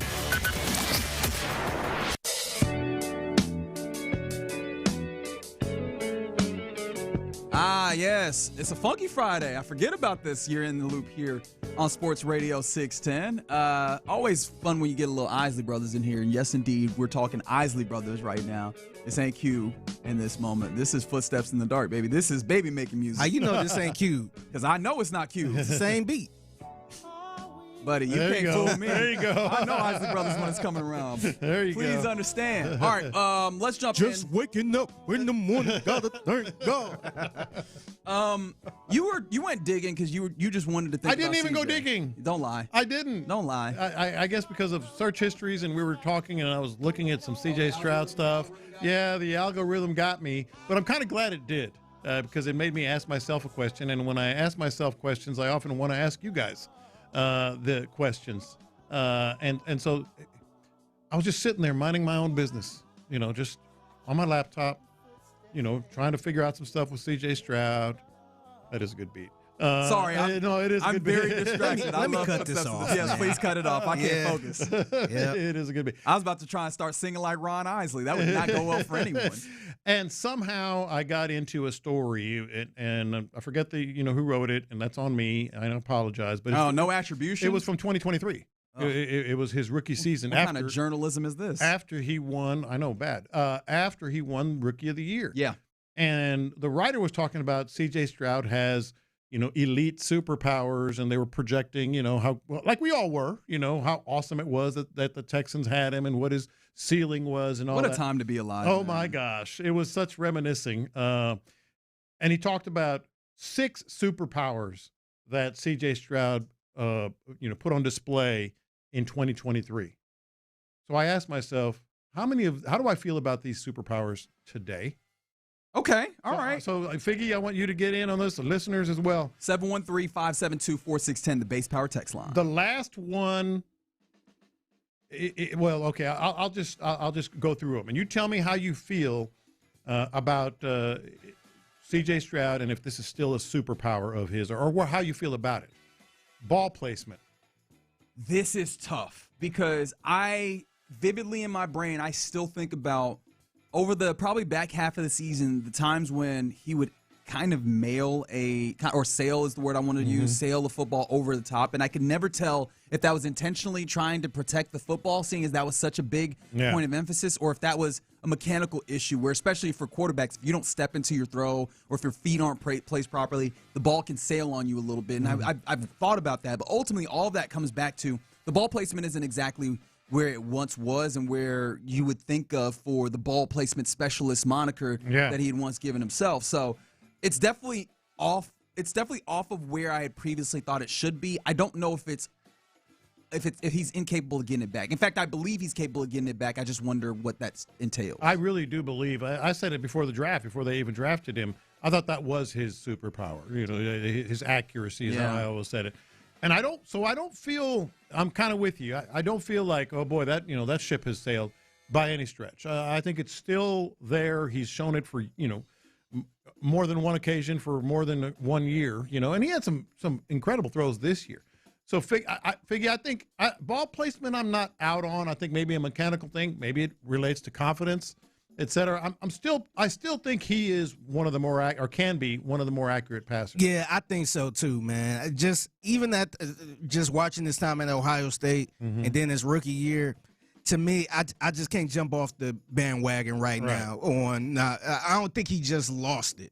His placement. Are we doing this grade wise? Is that what we're doing here? Can. Actually, I don't want to. Okay. So how do you feel about this? It's about to be spring break. Ain't nobody doing it. Yeah, I'm like, why you bring it up then? They talked about this as a superpower. Processing speed. This one is fun because they did try and speed him up this year. The idea was to get the ball out quicker, and he did that. But there was also instances where he held onto the football in ways that were a little weird, and there was times where he made decisions that were like, man, did you see what you were doing there? Yeah. This is another one where I'm definitely more skeptical than I once was in trying to be as fair as possible. I still lean to, especially the people who I know as analysts, they're like, no, this is a smart dude that gets it. Mm-hmm. I still lean on that very heavily, but I'm starting to have more skepticism as to that portion of the game for him. Yeah, I think I'm not really sold on this one. I think I think it is a little bit of issues with how fast the game is for him right now. Yeah. And maybe it could be the offense. Maybe it's a whole new offensive scheme where, he's trying to get through that. But I hate to use the word the league caught up to him. Yeah. But it do feel like the league kind of caught up to him a little bit, and it seemed like it's playing a little too fast for him. I'm with you two guys, but for a different reason. I think this is a direct reflection of system. Fair. I think we didn't mention that he was in a brand new system last year. That's a good point. Yeah, I think this is system, and so to be determined, but I am skeptical like you. Poise was considered to be a superpower. This one is the one that's probably taken the biggest hit for him recently. Yeah. I mean, you can't look at that postseason run and go, he is incredibly poised. I think that he could have even had a bad game and you still feel good about his poise. It's the way that it snowballed in both of those games that I think really undercuts his argument towards poise at this point. And, of course, these are two games that we're making this off of instead of all of the other games that he has done where he has shown a modicum of poise at times, especially under immense pressure, under times where it felt like they were playing Olay blocking on the offensive line, right? What was the scheme? Olay, right? Yeah. But it's really hard to look past a game in which, you start having bad snaps, it can't bring them in, and it just snowballs, and then you have another game where the turnovers snowball and go, the poise is there. That's really hard to sell. The crazy part is I didn't have this thought until the New England game in the playoffs. And I just felt like he was just a deer in the headlight. Even as bad as he played against Pittsburgh, he still made some good throws to, help win the game. Yeah. That Patriots game, he just looked like he shouldn't even been out on the field, man. Right. And I never had that thought about C.J. Stroud. He just looked like a deer in the headlight. Yep. His eyes were bigger than I ever seen before. He was just on the sideline looking speechless. Yeah, this is the one I'm most worried about because, you both referenced the playoffs, and they keep saying, well, he had a good year otherwise, blah, blah, blah. No, I think the scar is deep enough that it could be lingering. Yeah, I think it could be a lingering scar. What about leadership? This is one that I have to lean on what his teammates say. And for the most part, they seem to appreciate who he is and how he steps up for them. The question that I think pops up is when Nico Collins points to, and I hate doing the thing where we go back to the Tank Dell injury in Kansas City and we make that into some level of referendum on him. But when Nico Collins talks about how, hey, we have to, get our guy back into it, it's hard to not remember that. It's hard to not think of Dalton Schultz kind of really talking about this in such a way where they're having to kind of lift him up in a way, which, of course, that's what teammates are for in a general sense. But we kind of build this mythos, this legend status of quarterbacks where they need to be above that. And it's hard to not take into account those portions. I believe that, they follow after him and they say as much whenever you have an opportunity to talk to the guys in that locker room. You do wonder also if you were talking about leadership, is buying in something that you consider part of a leadership quality or a metric? I think this is TBD. Yeah. I'm not sure. And I think everybody likes C.J. Stroud in that locker room, of course. But I think the leadership really shows when it's nut cutting time. Yeah. And he got to rally up the squad and say, "Come on, let's go. Let's get this done." And I'm not sure. I'm not sure if he can do that. I'm just not sure. No. I don't want to sit here and say, "Yep, he's a great leader. He could do this." I'm just not sure. I'm with you. I think being well liked and leadership are two different things. He is well liked consistently, but I think it's different from being a leader. And I think that's one of the things they're worried about. Our last Do we have question marks on all four of these to this point? Not the first one, I don't think. I think we're all pretty confident that the ball placement can be there. Yeah. But maybe something of a question mark. And this is the last one. Ability to elevate receivers. He did that a lot his rookie year. He did that a lot. Yeah, he did. Yeah. This is interesting because who are the receivers that we be talking about elevating? It's clearly not Nico Collins. Nico Collins is a level of his own. We're talking about Jaden Higgins. How did you feel about Jaden Higgins and the elevation of him within what we were doing here? I think there was some, putting him in a good spot, reading correctly, getting him there. But this is, to me, is a little bit wavering. I think it's wavering a little bit. But it also, much like ball placement, could be a product of confidence. And you know what? Yeah. I think this one might be the hardest to judge because of, you talk about the system. So much of the system isn't coming up upon the wide receivers themselves being able to be good. How much stock did we put in the idea of Christian Kirk because he was a veteran that was supposed to be able to understand all the optionality of what wide receivers have to do? I think the young guys that were in this needed so much seasoning that I don't know how a quarterback elevates somebody who has to figure out on their own, where do I move in these instances, right? When do I cut in? When do I, continue to carry this route? When do I kind of cut this route short? I don't know how he elevates that in that way, but it felt like he did a great job with the guys that he had a connection with. So this is a tough one for me to even answer because I don't know how much he had an opportunity to really do this. Yeah, I think it's a little tricky too, especially if you look at his rookie year where he had Noah Brown, who had a pretty good connection with him. Yeah. And I felt like the weapons he had last year are better than the weapons he had in his first year. And that's a good point. It seemed like it's not to say. So I'm not sure where to go with that. I don't want to say CJ don't really help his guys or as far as the receivers because we saw it in his rookie year. So we're feeling maybe one superpower still. one still in the, But how many of these do you feel like are still capable of coming back, or at least a product of him being shaken? Right. I still think the poise is something that could show up. The leadership is an interesting one because leadership is one of those things that feels like it's unveiled in times of strife, and this is definitely that. So maybe we'll see some level of answers to that or how we feel about that through camp and obviously the early portions of the 26 season. But it's interesting to see how these things are shaken. But I also feel good about. I'm not shaken to the point where I'm crossing any of these smooth off. Now, some people on the text line have, right? The poise, they're like, yeah, that's out the window or what have you. I think that if I feel at least good in that I have not looked at these and gone, these are not, these are entirely gone. This is not something that actually exists and we were wrong in seeing that. It's just, I have questions about these now, and he has to show us answers about them as we continue to go. Yeah. Which makes sense as to where this team is, right? They're looking at him as, we believe that you could still be this guy, but you have to show us again. Yeah. All right, you're in the loop here on Sports Radio 610. Coming up next, let's get into what's popping, including, hey, man, what happened in Miami? I'll explain what I mean next. All right. Nick Cacerio told Payne and Pendergast the Texans' approach heading into free agency next week. What we don't want to do is just waste time because every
biggest stories in sports and entertainment. Sports Radio 610 style. In the Loop presents What's Poppin'. All right, let's get into what's popping here on this Friday. A lot of things happening, so let's see if we can make quick work. First and foremost, the Texans. A lot of cap space has been created. Extensions, cap space, yeah. Of those extensions, one of the dudes who apparently popped up on your screen looking like the damn Terminator. What do they call him? Pigeon Hunter. Did you know that? This is the Houston Texans account. Excuse me? They call Denil Hunter Pigeon Hunter. I don't understand. I didn't know that. Can somebody please? This is at Houston Texans.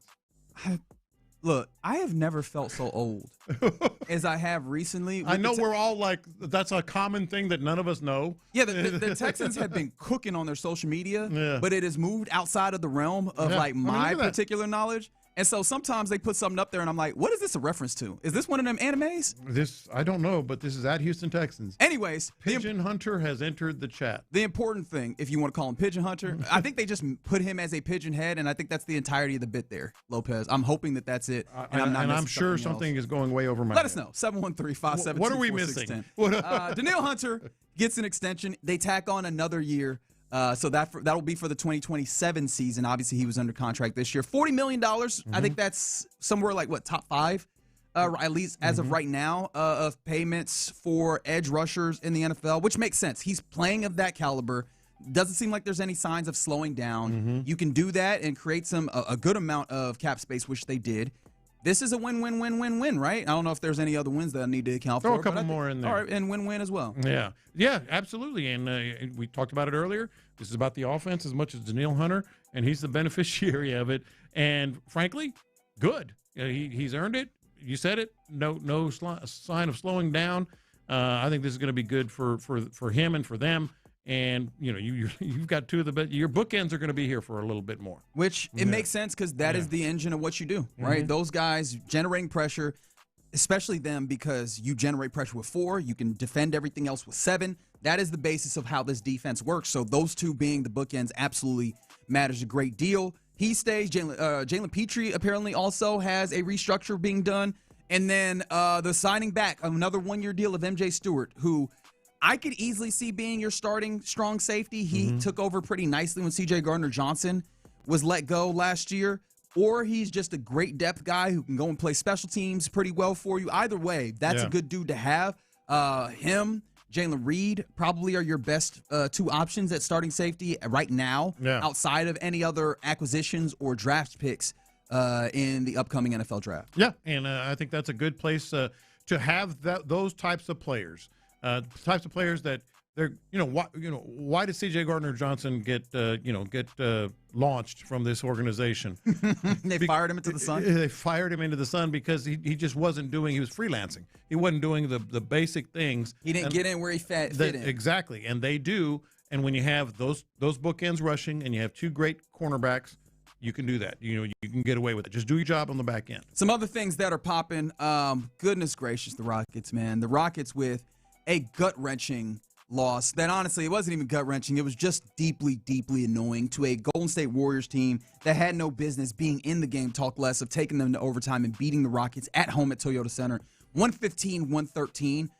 Really bad games from Jabari Smith Jr., who did indeed start after it was questionable whether he would play. Bad game from Alperen Sengun. Really good offensive game. Really, really good offensive game from Reed Shepard. 30 of them things, knocking down shots, creating offense really well. He had some really fun skip passes. The pick and roll game was working really well for him. But weirdly enough, Ime Udoka is going to be in the crosshairs here. Played 37 minutes of Reed, but at least 16-minute stretches in both the first half and the second half were really weird usage of him. Yeah, and Ime Udoka should be in the crosshairs here. I think just the way that he handled them, sort of spiting the critics, if you will, with those long stretches of minutes, and then being shown that Reed Shepard makes this a better team overall. No matter what you say about defense or whatever, this is a better team with Reed Shepard. And you and I were talking about this off air, and I know you've been really down about his defensive performance, and I don't know, they attack him and all that. When are they a better team? When are they a better team, with him on the floor or without? It's obvious. It is. So I don't care about that other stuff. We talked about it a little bit this week. Is he really that bad a defender as people seem to think, especially Ime Udoka? Well, he's never going to be a great defender, but they are a better team when he is on the floor. It's not complicated. They absolutely are a better team when he's on the floor, but there was a lot of frustrating things within this game. Outside of that, I mean, no Steph Curry, no Jimmy Butler, no Kristaps Porzingis. I had forgotten that they'd acquired him. The likes of Brandon Pajemski and DeAnthony Melton and Guy Santos were giving you the business. Shout out to LJ Cryer, though. Yes. The man who went to Morton Ranch, obviously went to the University of Houston. He had a nice little bit of heat, brought some shot making for the Warriors. Unfortunately, it came at the cost of your Rockets. And the ending of this game was really weird as well. If you want to bring some heat to KD, there's some places that you could do it. One of those is you got to make your free throws when you have 3 with an opportunity to tie the game. You do. I don't think I ever seen him miss 2 straight free throws like that. He doesn't do it often. That's for sure. Yeah, so that happened down the stretch. Also, KD got out-rebounded on one of those instances in overtime. DeAnthony Melton got to the rim, missed a layup, and I was like, all right, cool. You're going to get the rebound and take it the other way and have an opportunity to make this thing bigger. DeAnthony Melton gets the rebound there. Interestingly enough, no Alperen Sengun a little bit down the stretch where you can maybe see, and we'll talk a little bit more about this here in a second, you can maybe see some issues happening there with Alperen. You absolutely could, and we will discuss. All right, some other things that are popping. Big weather this weekend, huh? We talking weather? Well, take the opportunity before I move on to something else. I tossed it up for you, but there's a lot of weather, and it matters because obviously rodeo and people want to be supposed to be. But Reggie's bringing up the weather. But it's a big deal. It's like bringing up fishing. There's supposed to be. Hey, I'm rubbing my hands together. There's supposed to be a lot of rainfall this weekend, ain't it? There is, and I think it's mostly going to start coming down late Saturday. But big winds, big rain. Prepare accordingly, and I know the road Saturday evening. Saturday evening. Okay. Saturday evening is when it's really going to start. At least last time I looked, and it's going to affect. It's going to affect a lot of things this weekend, especially rodeo. Don't say I didn't tell you. You did. This is I'm kind of glad you brought that up. This is a full service segment, yes, man. Exactly. Full service segment. Keep your head on a swivel for that weather coming out. Maybe get your stuff done earlier on in the weekend. A couple more things. By the way, the Rockets also, they're hosting Portland tonight on the second night of back-to-back. So after that rough game, we'll have to see if they can get back to playing better basketball. Maybe even Reed starts. Who knows? Brian McTaggart let it be known that Astros shortstop Jeremy Pena back in Astros camp in West Palm Beach, and he said that the goal is to try to be ready by opening day, saying, quote, I don't know how it's going to heal. I don't know what the process is going to be like, but the goal is always to try and join the team for opening day. That is what you want to hear. No, not even close. That's not what you want to hear. So obviously after the X-rays and everything yesterday, what we had once thought was a injury, I was fractured downplaying finger, it. I was like, they were as well. Yeah. Jeremy Pena was going to miss the opening round of the World Baseball Classic. Oh no, baby, he's missing all of the World Baseball Classic, and he's trying to make it for opening day. So we'll see what that looks like for your Astros when we get there. One note though, new farm rankings for farm system rankings in MLB. The Astros again, 29th. No top 100 prospects. Dang, that stinks. And of course, the other part that stinks about that is, some of the teams that you're still contending with are still pretty strong. Still pretty strong in the minor league rankings. Particularly, you're looking at Seattle, number 8. And I thought I saw the A's too, and I'm looking at it right now, but I thought the A's were up there too. That wouldn't be too shocking, but these teams are going to continue to be able to build guys from within. Now, the Astros have done a good job of taking what you would consider like kind of so bargain players and getting the most out of them, which has been good, but it's not like the farm system. Even though we talk about, oh man, it's getting better, it's still ranked 29th as of this moment. And then this came down today, and this is so fascinating to me. This is fascinating is the word you're using. Yes, it is fascinating to me. Yeah. WNBA star Arika Ogunbowale, and if you know that name, it's because that is Dare's sister. She was arrested in Miami. If you don't know, she played in an Unrivaled this season, where that's kind of the off-season league that the women will play in outside of the WNBA, and she won the championship just earlier this week. Yeah. They were celebrating, and apparently what happened was she punched somebody. I think it was an employee, wasn't it? Was it a bouncer? Yeah, an employee out in Miami of whatever the club was. I forget the name. I think what's no pun intended. What's undisputed here indisputed, whatever you want to call it, is that she punched a dude to the floor. I don't know if she knocked him out or whatever. Dude hit the floor. So she packs a punch. Yeah. Shout out to Enrique. She packs a punch. So obviously, something is going to happen, but she was arrested, and there is video, or I think there's in-house video, they said. Yeah, go ahead and release that for me, big dog. Yeah. Because I'm not going to lie. Of her punching this dude. It ain't great. Maybe it's probably because... caught him in the sweet spot right there. Oh, yeah. I know she caught him good. Yeah. Because, she grew up with Dore. Yeah. I feel like the girls that grow up with, like, really strong brothers as well, they end up they either don't fight at all or they strong with it. Yeah. And maybe it's because I'm a Nigerian, maybe because Dore is here and everything. I'm riding with Enrique on this. I'm betting that somebody was doing something crazy and she decided, I didn't start this, but I'm going to end this. So that's why I want to see the video. So you think the bouncer might have done something to her, so she just knocked him cold? I would like to believe that, because that would be a fun story as opposed to her winning a championship, getting drunk, and just bar fighting, which I do appreciate, though. Women's sports, just like men's sports. Because does this not sound like something that would happen in men's sports where some dude was just out here having a great time and got at a fight at a bar? Popped some. How many times have we gotten that one out here, right? See, at first I thought it was like a bar fight, which, as much as you're reaching, and you are. Oh, yeah, I'll admit that 100%. It would have been more plausible if it was like another patron. But I could see hey, it's about time to go. Bam!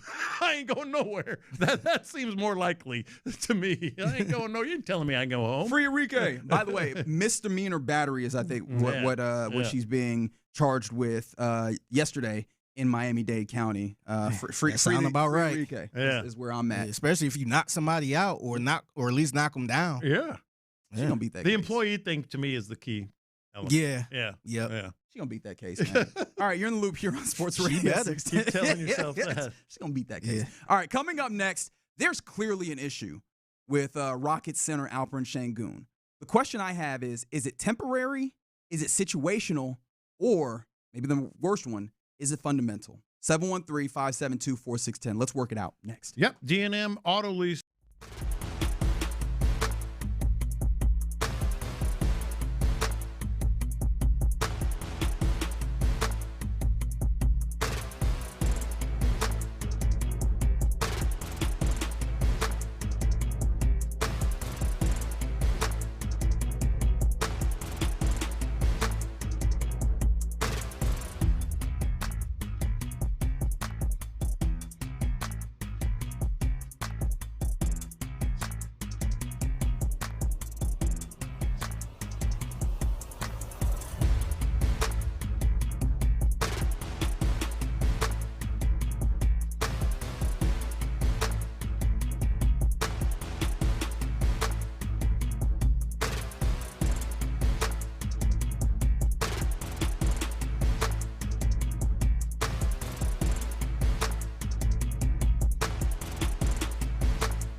610 presents In the Loop with John Lopez and Reggie Anatula. You're in the loop here on Sports Radio 610. I am just over here laughing my ass off. Because Lopez, I'm sorry, I'm blowing up your spot. Apologies if this gets you in trouble. All right. And I sincerely mean that, mind you. I'm not just saying that to say it. Sure. You might have heard here on the station, and this is very much behind the curtain, sometimes where somebody will break one of these mic arms that we have in here. Mm-hmm. Shout out to Clint. And we all turn into like 5-year-olds. Damn, man. Ooh, you broke the microphone. Ooh. Lopez accidentally did that earlier. No. In the show? I got to the show after B. Scott broke it. Oh, okay. Look at you just lashing out just already. throwing names out there, man. And I moved it, and it fell apart, and then I fixed it temporarily. But it's that kind of fix where it's so tenuous. You do not want to touch it. You don't. I haven't touched it except once, just in this last break. Because you forgot. I grabbed the arm and brought it to my. I was like, oh, but it didn't fall apart. So nobody say anything. No loud noises. Did you ever do something like that where you just like broke a vase in a house or something? You just had to glue it back together, and I hope nobody notices, or at least if somebody else touches it, I can blame them. Yeah, no, not a vase because that's a little extreme, but something like a doorknob. You pull it and then fall apart. You're like, oh! So you just put it back together. Yeah, set it up. I would not touch it. Look, it might not actually be fixed. Ain't nobody see it. But someone else is falling for this when they grab that handle. It wasn't me. Yep. I don't know. It's funny because it could have been like that all that time, but you the one that just came across it. Yeah. You're like, I'm gonna put this right back where it was at. Somebody else will get blamed. Yeah, just keep passing the blame. Eventually, everybody in the house is just waiting, looking at each other. Like, I could have easily said, "Hey, you know something wrong with your doorknob?" I'm like, "Nope, put it right back." I literally, except for that one time, just now, have not touched this mic arm. Good. Yeah. Good. Yeah. So that's definitely going to be Clint. Clint will. If Clint's listening right now, just know the booby trap is set for you. Yes. See if you can pass that on to Bijani. Yeah. All right. There's clearly an issue with Rockets center Alperen Sengun. Last night, the Rockets lose to the Golden State Warriors at home in a way that they absolutely should not have. And part of it, in my estimation, in my belief, was Alperen Sengun he's not been the version of himself that we had gotten accustomed to seeing last year. Even him being an all-star these past 2 years, it has not felt like what it's supposed to feel like, especially not this year, and especially since the turn of the calendar, since January, it just hasn't felt right. But I want to go beyond the simple idea of identifying that there's an issue. I think what's important is, what type of issue is it? Is it something that's temporary, something that feels like, okay, just in this brief period of time, this is happening and it should probably be resolved at some way or somehow? Is it situational because of the circumstance that is there, or is it fundamental, which is the scariest of those? Because if that's the case, then we have to have real conversations about what this team's future is with Alperen Sengun. I think it's a lot of situational with a dab of fundamental, a dash of fundamental. I'll start with the fundamental, and that is, what year is this for Sengun now? Is it 6, 5? What year is he in? Well, I mean, he got that little extension last year. I'm guessing, this feels like it was the same year Jalen Green, right? Yes, sir. Yep. Because I remember vividly having that conversation or having that thought that, yeah, you're good with the Alperen Sengun contract. The Jalen Green one, you were like, ooh, let's see what this looks like. Yeah. But yeah, Alperen Sengun, I mean, he's been here for a little while, and so that's why I'm thinking just a dash of fundamental. We've been waiting for him to take this big leap and be, baby Jokic and all that, and he's been an all-star, so not to disparage his game by any stretch what it's been, but is he ever really going to be this deep into his NBA career? This is year 5. 5. I thought it was 5 or 6. Is it fair to ask that question? Is there still room for him to be that? I believe there's still room because he is 23 years old, and typically when I think of NBA players, those 5 years in, those dudes hit their prime. I think 27 is when you should be really hitting your prime, and so we're still 4 years off of that for him. And you've seen him be an all-star, right? Now, of course, he was a replacement all-star this year, but an all-star nonetheless. The thing that I wonder when we talk about the idea of something fundamental is, no matter what the context, no matter over the time period, is this going to be an issue? And one of the things that I'm starting to wonder if it is that is the touch. The touch around the rim it's not a short-term thing. That ties in with what I'm saying. This is a few years. Yeah. This is not quite situational because he had the point guard circumstance last year. You had an offense that prioritized him and got him the ball in places that I think he wants, even though we're starting to see the frustration this year with him not getting the ball where he wants, which let's put a pin in that and come back to it.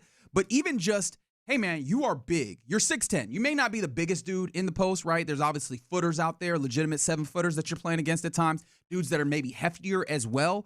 But when you get an opportunity to have an open shot or a floater within 5 feet, those types of shots, you've got to knock those down at a higher clip. And we saw even some misses in this game end up being a problem. But this isn't just at this game time. We've seen him be problematic, score in like the 40%, 40s, 50% range. What was he last night, 8 for 20?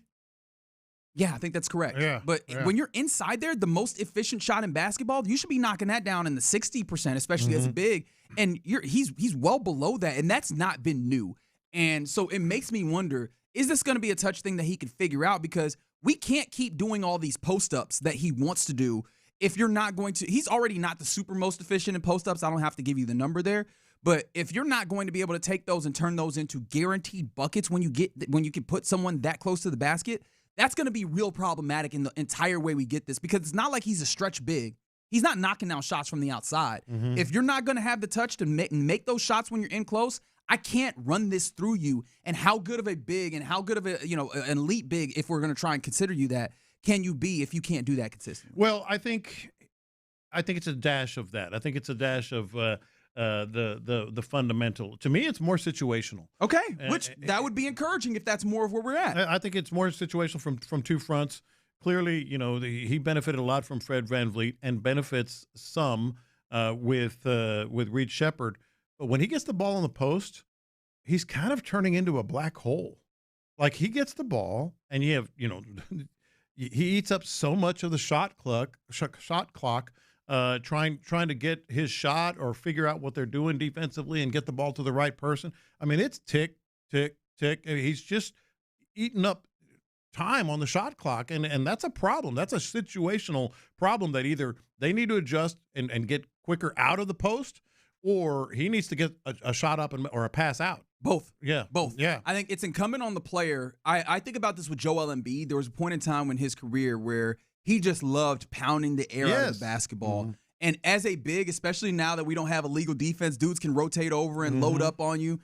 You need to make quick decisions. And I thought Joel Embiid took a huge leap earlier on in his career when he realized, I get this ball, go quick. If I'm going to go attack, go attack. If I'm going to pass, pass. But make that decision quickly. It felt like Alperen had figured some of that out maybe a couple months ago. You started seeing when they would kind of pass the ball out from double teams quickly because of that necessity. Yeah. It feels like that hasn't been as consistent as it needs to be. So maybe that's situational there for him. And then the other part of this is, as Ime as a coach and the entirety of the coaching staff, you have to see that and recognize that that's not the most efficient way to go about this, even if you want him to be a hub. And it shouldn't be your first option either. It can be on depending on the possession. But when you have Kevin Durant, you have Reed Shepard on the floor. Hell, even with Amen Thompson, which we're not all big fans of, him running, dominating the ball in a half-court game, I still think you need to get to Sengun when he's in a good spot, not necessarily get it to him and see what he can do with it. Yeah, and sometimes, not even sometimes, a lot of times when whoever's handling the ball for this team, outside of one dude who we'll get to here in a second, this is why they can get passes stolen very easily. It's very evident when they're trying to get the ball to this one guy. Reed Shepard is the dude who it shows up, I think, more often as more fluid, more normal getting into offense. So this is why I will lean very much with you on the Reed to play more. Also, how do you quantify the defensive side of this for Alperen Sengun? Does it fall into the situational or fundamental? Because I don't know how temporary we look at this even as well. He was playing a lot of drop defense, and it looked awful this past year, especially without that other big next to him to help make this really scary for other teams to go down into the post and get buckets at the rim. How do we view that? Is that fundamental or is that situational? Because if his defense is not going to be viable and he's not going to be otherworldly on offense like a Jokic or whatever, this is starting to get to a place where we have to have questions as to what his role is on this team, whether he could be the best player that you want him to be once Kevin Durant is through with this, or whether we need to change how we view him in a larger context. No, I think it is kind of my same answer. A lot of situational, but some fundamental, because clearly the situation is you don't have another big like Steven Adams or whomever who can really help you with your defense, or even just stop the ball as much. He's oftentimes very deep when he picks up the ball in the lane. Yeah, and you're done. If you're too deep, he didn't go out and get it. He doesn't have the help either from Steven Adams. But again, it's fair to question just how good he's been, fundamentally on that. His last 16 games, and this is more of an offensive stat, but his last 16 games, he's shooting 46%, man. He's shooting just field goal percentage, 46% in 16 games, and minus 12 average. Where are you at? And let me know on the text line, 713-572-4610. That's the base power text line, mind you. We were talking when the idea of Giannis came up, right? The idea of trading for that big. People were split, and I think that just any time that we talked about trade, even dating back to before you end up acquiring Kevin Durant, a lot of people were looking around and going, no, the young core. We've gotten to a point where we're seeing more of the young core.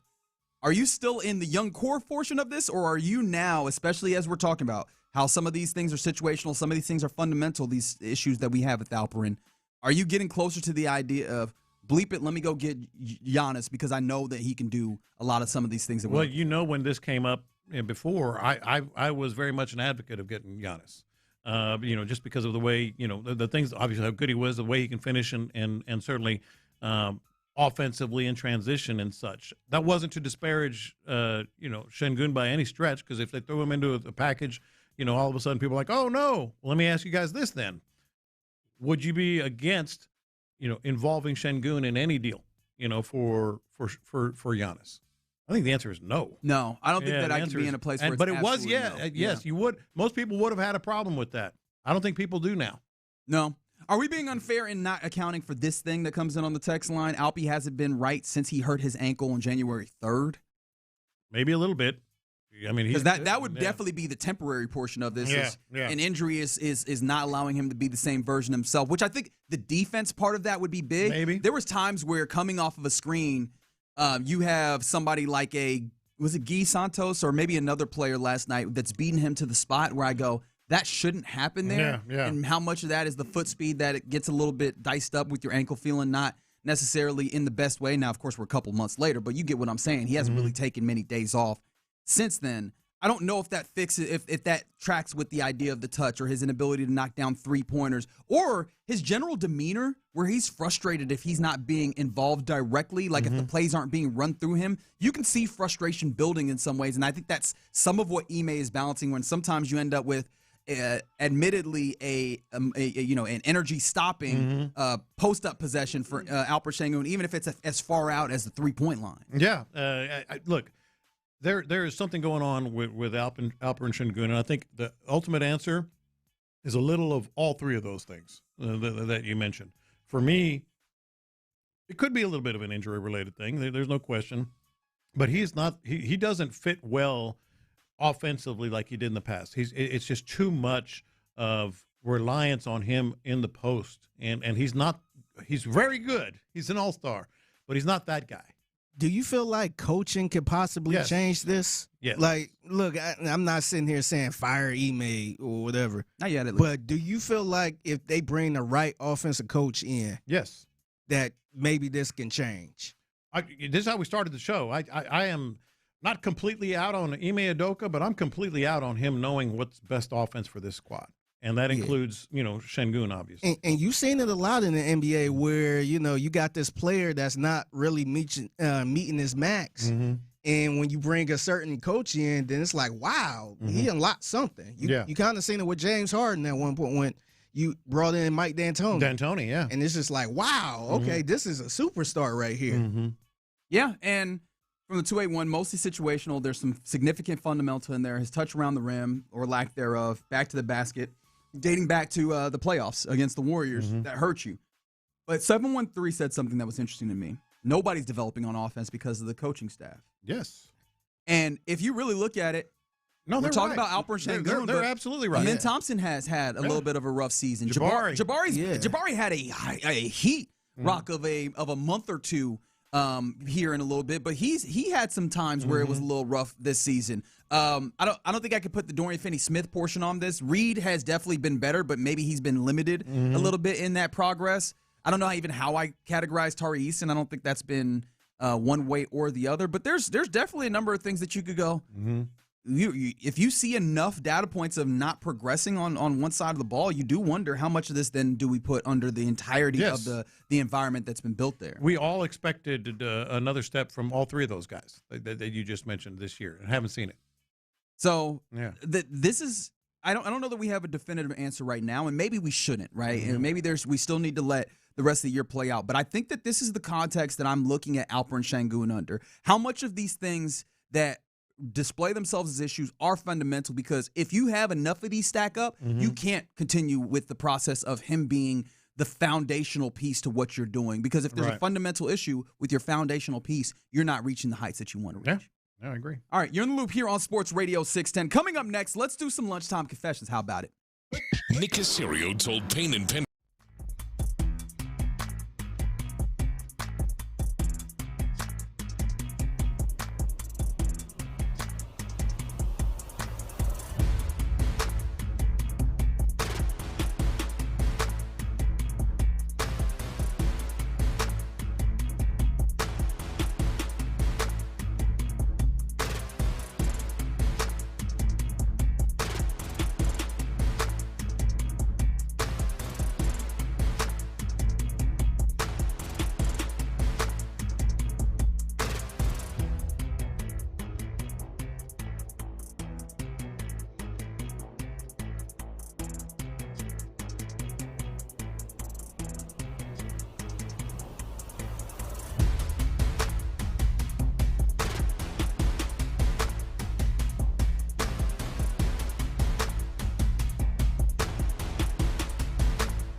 Mokaram Injury Lawyers. Heard in an accident? Call Mokaram Injury Lawyers at 281-222-2222. Sometimes it's sports, sometimes it's not. Whatever it is, Reggie and John are keeping it real. It's In the Loop's Lunchtime Confessions, presented by the Men's Clinic on Sports Radio 610. Watch this. These are my confessions. So I think this confession, the first part of it, we can all agree. We were all kind of taken aback by the Houston Texans sending out a picture of Denil Hunter with a pigeon head. Yeah, I didn't. We all agree on that. No idea. Yeah. Had you ever heard of anything like that before? Had you ever heard of anything like that before? Mm-mm. I have a couple of possibilities. Okay. A couple of possibilities come forward. One was from my guy Big Ben, a longtime listener. Salute to Large Benjamin. Yeah, he actually does some real good construction stuff. Really does. But anyway, he said that it has to do with the Mike Tyson, him beating fools like Mike Tyson, who Mike Tyson famously has raised pigeons his whole life. That's one option. Okay. All right. That would be shocking if that was the option. I think the second one is more likely. Apparently, when he was with the Vikings and the Texans are trying to resurrect it, his teammates kind of kiddingly called him the pigeon because he waves his arms after sacks, kind of puffs out his chest and waves his arms. And I don't know which teammate, but they said, "Man, you look like a pigeon." Obviously, he's not a big fan of it. Wasn't a big fan of that. But the Texans are kind of trying to resurrect it. So, Denil Hunter, did anybody know that he was called the pigeon? No. And even if I did, I would never. Yeah. I would never say such a thing. Yeah. That's wild. So, well, maybe he came around on it and told the Texans, yeah, let's go with that. I'm going to be honest. Yeah. I don't believe that. I don't believe it. I'm going to be entirely honest here. These are my confessions. So I told you guys that on Wednesday, I got to hang out with Sean T. Pendergast. Mm-hmm. We went out to his local haunt, his little watering hole, Lizards. Mm-hmm. Got to meet some of the other regulars. It really did feel like Houston Cheers. Oh, yeah? Yeah, man. Everybody that walked up, Sean knew exactly their name. Hey, this is the so-and-so. They had nicknames Knew and their everything. story. Yeah, man. Shout out to, mind you, Cody and Daniel. Definitely big listeners, so I appreciate that. My confession is I need to have a better plan of attack when I'm going out drinking, especially during the day, but just in general. And this illuminated this or reiterated this to me because I got there and, we were going to sit out on the patio, smoke some cigars, and then just, chop it up, which we did. But when I got there, it's like, hey, get something to drink. We'll go out to the patio. And I'm like, I don't know what to drink. I'm not a beer drinker, really. Just periodically here and there, but it's not my choice. So I was like, all right, if I'm going to get a drink, I'm not going to not have a drink. All right, let's do a whiskey Sprite, right? Okay. That's fine. Yeah. If you're just gonna sip on it. Yeah. Problem is I drink too fast. And so one turned into two, turned into three. Yeah. Shout out to the bartender out there. She is an incredibly nice woman. She brought me a double another time. And then before I knew it, I was at home sleep. Not sleep. Sleep would be one thing. I was sleep. And with that being the case, I was like, that is a reminder. I need to have more of a game plan. I think this is why people go and have beers. Like, beers is not going to put you down like that. Yeah, that's exactly right. You know what I mean? Yeah. And so I can't be having liquor, to that degree in the middle of the day. Just can't be that. I don't know. You think the regulars in there was looking at Reggie like, probably. Look at this guy. Yeah, Probably. They were like, look at this guy. Sloppy. Just messy. And maybe it's me. I think you should drink what you really, really like. Not just like I'll have a beer with the boys. No, they're gonna have a beer. I want this because and just sip it, man. Oh yeah, but that's the problem. It's the plan of attack more than anything. Is that I need to remember because I don't drink that. Don't compromise. Yeah. What have I often said? Life's too short to have a bad meal. Yeah. Life's too short to just compromise on the drink. I think have a good drink. I think you got to find what's your comfortable drink. Yes. And that's what you need. Well, usually you need a good not a party drink. Not I'm about to get messed up type of drink. Just a comfortable, smooth. Hey, I'll take that. Instead of 5 whiskey Sprites, have a really good whiskey on ice with the big ice cube with maybe a dash of water. I usually do an old fashioned, but you can't do an old fashioned at just but like with a really bar. good whiskey. You know what I mean? Yeah, you can. Yeah, if that's your comfortable drink. No, but like at more of a dive bar, you're not doing an old fashioned. I guarantee you that woman has made a million. Whatever you drink don't is order an comfortable. old fashioned at a dive bar. Yes, Come on you now. do. You know what you order at a dive bar? Beer. You ain't ordering no beer. Yeah. Exactly. Yeah, get whatever you comfortable I with. guarantee you she's made old fashioned. Yeah. All the time. Yeah, don't give a damn about. We just talked about that question of the day, man. Don't give a damn about what other people got to say and all that stuff. Honestly, what I should have just done was let me get a water. No, no, that's insulting. See, Yeah, look at that's that. insulting. Now I'm stuck. Yeah. And see, I wouldn't trust you if you was at a bar. And I'm like, man, everybody drinking. This dude got the water. This Do dude I need must to be- lie and say I'm a recovering alcoholic? Nah, man. You might be wearing a wire if you in there with a water. Wearing a wire. Yeah, what you doing in the bar just drinking water? Don't say anything in front of that I'll take guy. a water. Yeah. Oh, Yeah. 281 said taking notes as I drive up to El Tiempo to day drink with a good friend. Oh, you're done for. Yeah. It doesn't matter what you try and do. You get one or two of them margaritas, you're probably in a real good place. See, that's Mexican food restaurants are different because you're going to get a margarita more than likely. More. Yeah. But like if you're at a bar, spend a little more on the one drink you will sip rather than 5 drinks. I need to make myself sip. But see, my comfortable drink is a vodka cranberry. That's easy. It's not gonna put me on my butt. Yeah. Something smooth I can. Hey, just get that one, maybe 2. If I'm feeling frisky, I might get 2, and just that's sip. it. Yeah. Yeah. Yeah, that's what it is. Spend a little more because you'll ultimately spend less. Okay. Yeah. All right. We worked it. Thank you for helping me workshop this. These are my confessions. All right, so I'm sure y'all probably seen the clip of Russell Westbrook at his press conference, and he was kind of giving the media the business. Yes. And I didn't watch the whole thing. I think it was like a 6-minute video, and I watched a little bit of it. He was, to me, the parts I saw was him kind of challenging the people that was there. Just, he was throwing stuff out there like, y'all must know what to do then. What should we do to be better? Yeah. That he was kind of doing that type of stuff. Yeah. My confession is, if I was there, I probably would have took the gloves off, man. Because if you asking me that type of stuff, and it wasn't like a conversation where, maybe like a Draymond Green type of conversation where he actually want to have the conversation and debate type of deal. Russ was coming off as a a-hole a little bit. Of course. Passive aggressive. Y'all know so much. Yeah.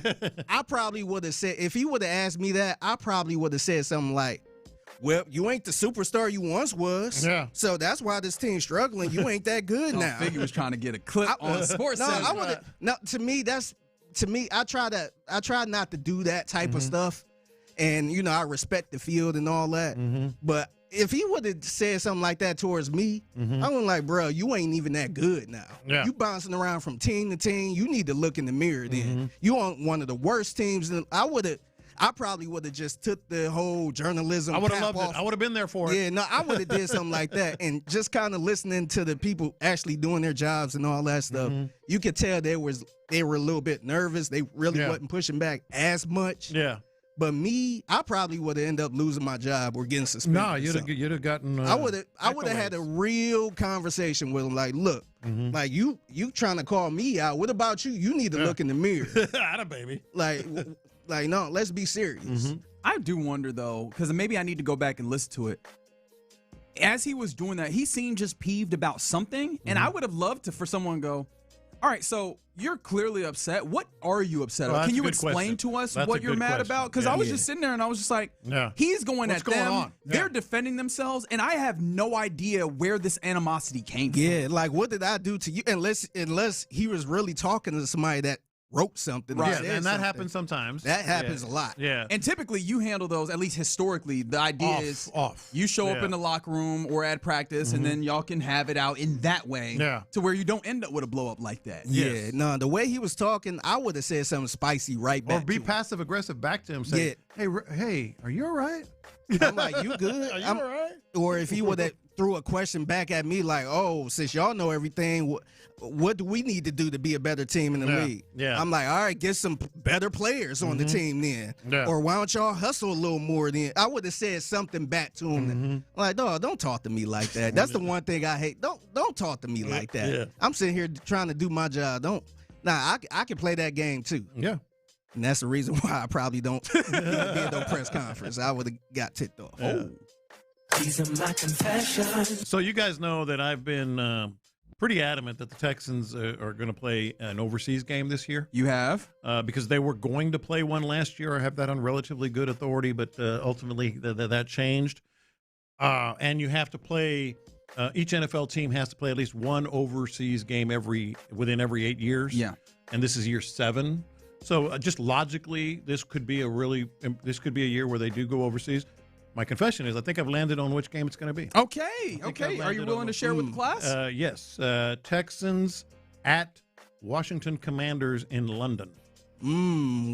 So why did you land on this one? Well, there's only a certain number of teams that are playing overseas that have the Texans on their schedule. I don't think it's going to be Jacksonville.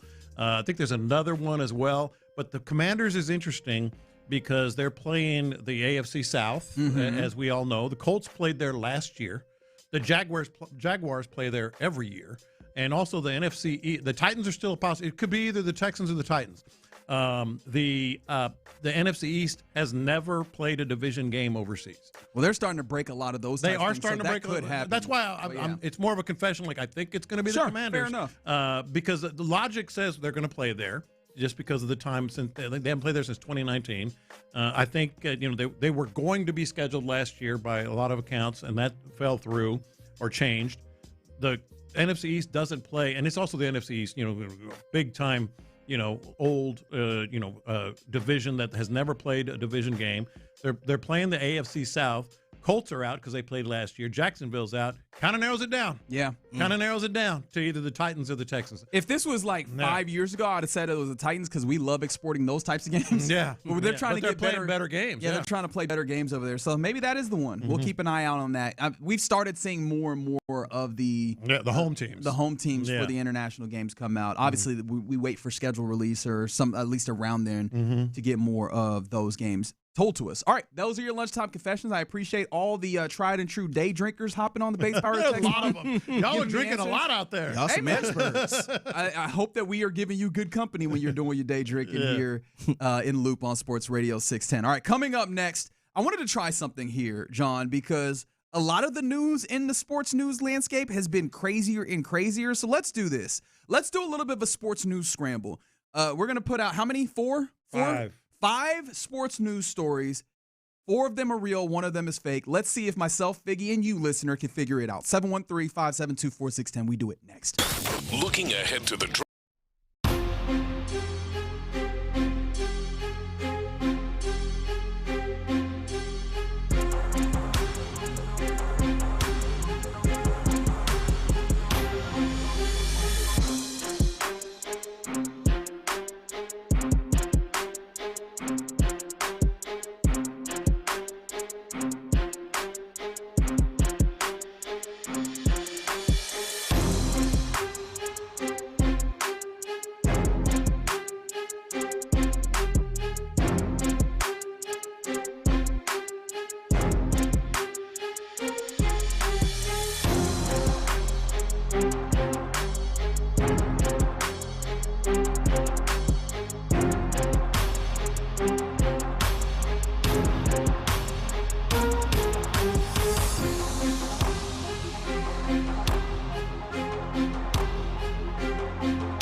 610.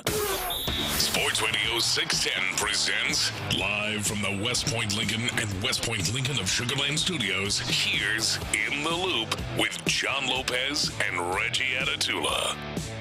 Yep. Funky Friday here in the Loop on Sports Radio 610. Hope you're having a good one. Let me know if you started your weekend early. We saw a picture of, what was it? Was it Hobby or was it IAH? Oh boy, I forgot it's spring break. Was it Hobby? I think it was. No, it was Bush. It was IAH. Yeah. Buddy, them people are getting on them planes, baby. Them getting on them planes. It's a lot. Was that the security gate that was backed up damn near to get into security? The lines to leave Houston or come into Houston? Leave No, to go to security. Because the street's been saying that everybody trying to come to Houston now. Because of the rodeo. Not even that, Joe. Just the whole Miami thing that happened. Everybody trying to find a new place to meet up for spring break. All right, we're here for you. And I think I asked y'all during the break. I'm like, do people go to spring break to a place where there's no water, like beach? I mean, not everybody's a beach person. Skiing is the only thing. No, because when you think of spring, like Vail or something. But see, when you think of spring break, you think of going to Miami for spring break type deal. South Padre has always been. I think about having time off, whether it's by a beach or something else. It was a big deal when Miami shut all that down. Yeah. So they got to find somewhere else to go. All right, wait. How did I end up here? What we need to be doing is doing this sports news scramble, is what I'm going to call it, because there's a lot of absurd stories out here. So we're going to play basically 4 are real, 1 is fake. Can you tell which one? 713-572-4610. We're going to go through them all first, and we'll figure it out on the back end. So I was reading a couple of these stories I came across, and I'm like, well, that's weird. And that's weird, too. So it got me thinking about this. Like, this has been a weird week in sports. Very, very strange. So see if you can find out which of these stories is real and which of these 4 stories are real and which one is not real. So it's 4. It's not 5? There's 5 altogether. Okay, 4 are real, 1 is not. All right, cool. So I'm going to just give you the synopsis, and then I'll get into details later. I'm going to give you the synopsis on all 5 stories. So just absorb that, and then we'll come back and see which one you think is not real. The first one, a college basketball coach is under investigation for moonlighting as a pimp. All right? College basketball coach is under investigation for moonlighting like a real-life pimp. Can I ask questions? Yes, real-life pimp. Is he a men's or a women's basketball coach? Men's. Okay. Because I was going to be real scared if it was the latter. Oh, wow. You know what I'm saying? Hey, good game. You want to be in the starting lineup? Very scary. Yeah, did not like where that was going. All right, so a men's college basketball coach. Is that considered pimping? Moonlighting, yeah, or I mean, moonlighting as pimping, trafficking. What's the difference in that instance? All right, here's number 2. Moonlighting as a pimp. A professional soccer player. Huh? Are you moonlighting as a pimp or are you moonlighting as a coach? Maybe. Which way did that go? Maybe. All right, sorry, we have a lot to get to. Story number 2. A professional soccer player gave a seagull CPR in the middle of a game after the bird was hit by a kicked ball. All right? That's the second one. All right. Do you have any questions before we move on here, Fig? I don't. Soccer player gave a seagull CPR in the middle of a game. What the hell was that seagull doing down there? I don't. Story number 3. A dog ran into another professional soccer game in another country than the second one, and made the game-saving stop before being removed by authorities. All right. That feels too much like Air Bud. I don't know. I don't remember watching all the Air Buds. It's been a while. I also don't know if I know of all the Air Buds. Like, was Air Bud ever playing cricket or anything? I haven't seen all of them. But that feels like a plot of Air Bud more than a storyline. This is my first one where my antenna went up, Figgy. What about you? Yeah, that don't even sound. That sounds like a movie. All right. A Florida fisherman was found wandering and told authorities he was kidnapped by dolphins. And hey, when you said a Florida fisherman, it's real. Yeah.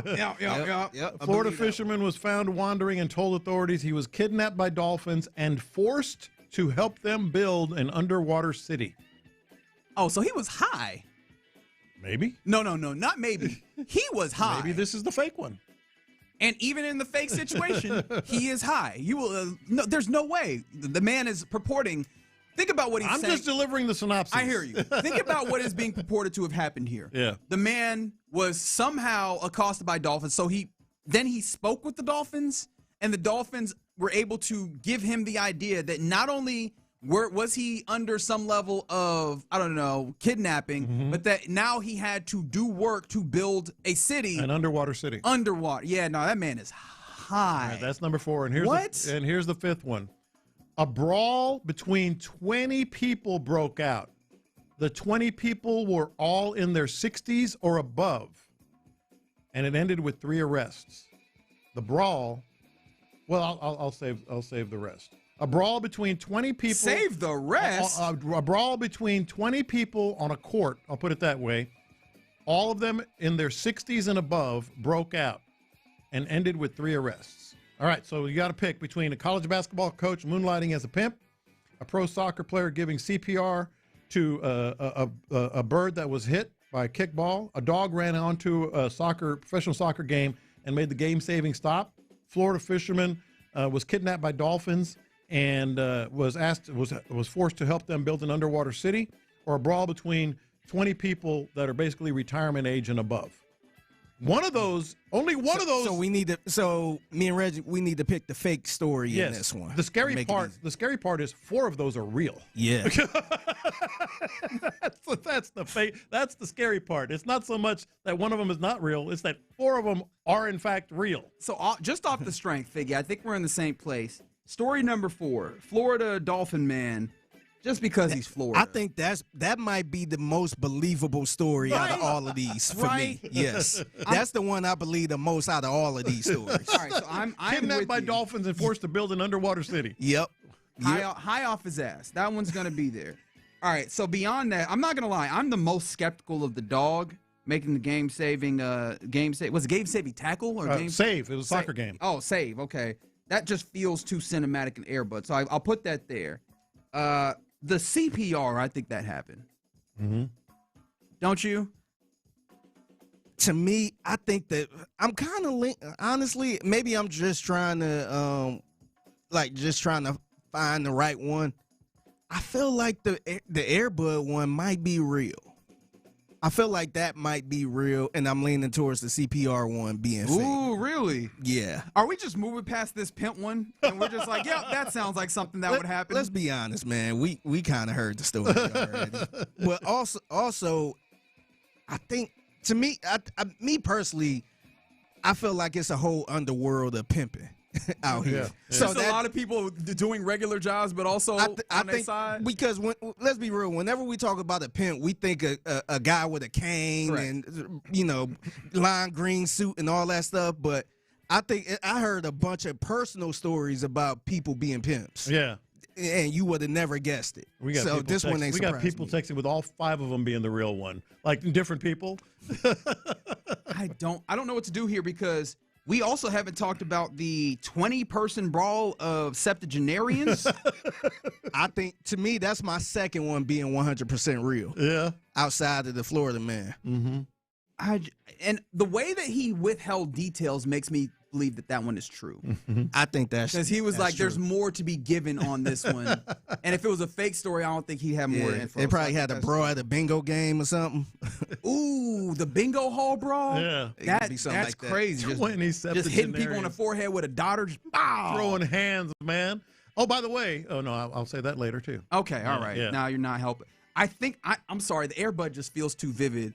I'll go with the Air Bud. What are you going with, Fig? You're going with the dog. That's the fake one? Yeah, Air Bud feels fake, man. I'm going as the CPR one, the penguin getting CPR. He said penguin. Just any bird. The owl that was getting CPR. Yeah. The eagle, the hawk that was getting CPR. Yes. All right, so I will give you the 4 real stories. Okay, what's real? All right, Bakersfield, California, men's basketball program at California State University. An assistant coach, Rod Barnes, has been pimping in 5 states on the side. 5 states on the side. He was definitely moonlighting as a coach. 5 states, and that's California, right? This would be something if this was the East Coast where he was in Connecticut and Vermont and New Hampshire and Maine. No, man, California and Nevada. Yeah. And how far? What? Yeah.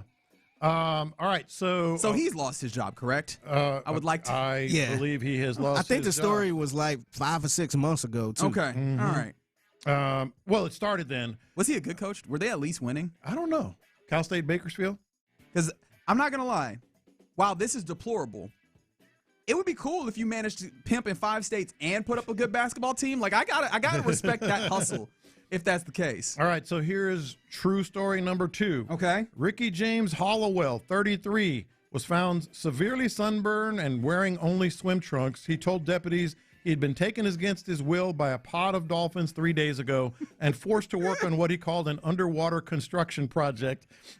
He told the officers the dolphins communicated through a series of clicks that he eventually learned to interpret.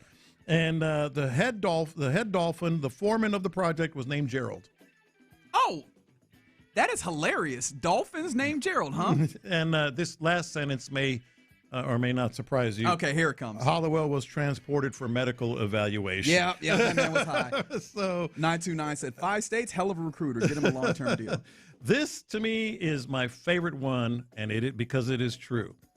In a Turkish First Division soccer game. Okay. There was a seagull hit by a kicked soccer ball, and Mevlanakapi Gulzahar stopped the game, and look at him, gave the seagull CPR. Oh, that wasn't CPR. He was breaking that seagull's chest bone. The seagull came back to life, and they gave it to authorities to take to an animal shelter. Look at this. 4 people around this seagull. He's doing chest compressions. He's doing chest compressions on a seagull in a professional soccer game in Turkey. Tell me that soccer isn't as nonsensical as college football and more. Tell me. And here is the final true story, which kind of narrows down the fake story. A dispute over a pickleball rule led to a brawl involving 20 people at a Central Florida country club. Country club? I thought you were going to say retirement facility. I thought so too, but it was a country club. 63-year-old man was charged Sunday for battery of a 65% old man. A 71-year-old was arrested as well, and a 51-year-old. That guy's married down. 51-year-old wife of one of the people arrested also was arrested herself. The brawl over the pickleball rule involved up to 20 people. See, here's the thing. First and foremost, I thought rich people were supposed to have some couth. Secondly, y'all know pickleball is not that serious for y'all to be out here brawling over. Speak for yourself, pal. Grow up. It's not even tennis. Y'all didn't even run for this. Y'all didn't break a sweat, and now y'all fighting. Look at you. Look at stupid. Speak for yourself. I will take that victory, though, baby. Yes, I knew that air bud didn't seem real. That sounds a little bit scary, though, because if you playing pickleball, you could at least move a little bit. It's not like some old people in a wheelchair. Yeah, you can move a little bit. No, you get some cardio. So that's a brawl. That's kind of wild.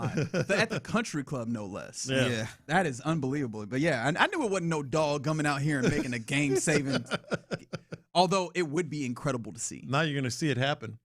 Maybe when we come back next week with the crazy sports stories, it ends up being the case. All right, I think that was a win. Definitely a win for me, but I think it was a win as a segment because holy crap, what is happening in the world today? All right, appreciate you rocking with us here in the Loop on Sports Radio 610. Coming up next, there's a couple of interesting stories that I think we can bring together, whether it comes to a Texans 30 visit that's been confirmed or a starting left tackle in the league that has been released out of nowhere. How do you think the Texans are actually going to fill their starting tackle spot, the remaining starting tackle spot? Is it going to be a vet? Is it going to be a rookie? Which would you prefer? Which do you think is going to happen? Let's talk about that next. Yep, it's Figgy Fig on it down. If you're heading out around Houston, maybe to see Lizzo tonight at the Houston Livestock Show and Rodeo, maybe to that baseball game that's happening this weekend, here's a simple move. Take Metro. With the Ride Metro fare system, paying is quick and easy. All you got to do is just tap your Ride Metro card or scan the mobile app before you board. It works on Metro Rail, local buses, park and ride routes across the city. And for all my cashless folks out there, you can pay with Apple Pay, Google Pay, and credit and debit or debit. Download the free app today and learn more at ridemetro.org/fare system. That's ridemetro.org/fare system. Make your life stress-free Ride smart, ride Metro. Nick Cacerio told Payne and Pendergast.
Radio 610 presents In the Loop with John Lopez and Reggie Atatula. Yeah, it's been a fun Friday here in the Loop on Sports Radio 610. Appreciate you rocking with us on this Friday. A little bit of news going on in the world of the National Football League, and obviously some of it with direct ties to your Houston Texans. I guess in recapping some of the stuff that happened, obviously we saw that Denil Hunter had the extension that he got, 1 year tacked on to his deal, so now he's under contract for 2 more years, $40 million in that final year, which is at the around the top of the pass rusher market, which fits. That's the way that he has played, a top pass rusher in the league, so it made sense to do that and keep him here. Plus, it created more salary cap flexibility. That and a restructuring of Jeremy.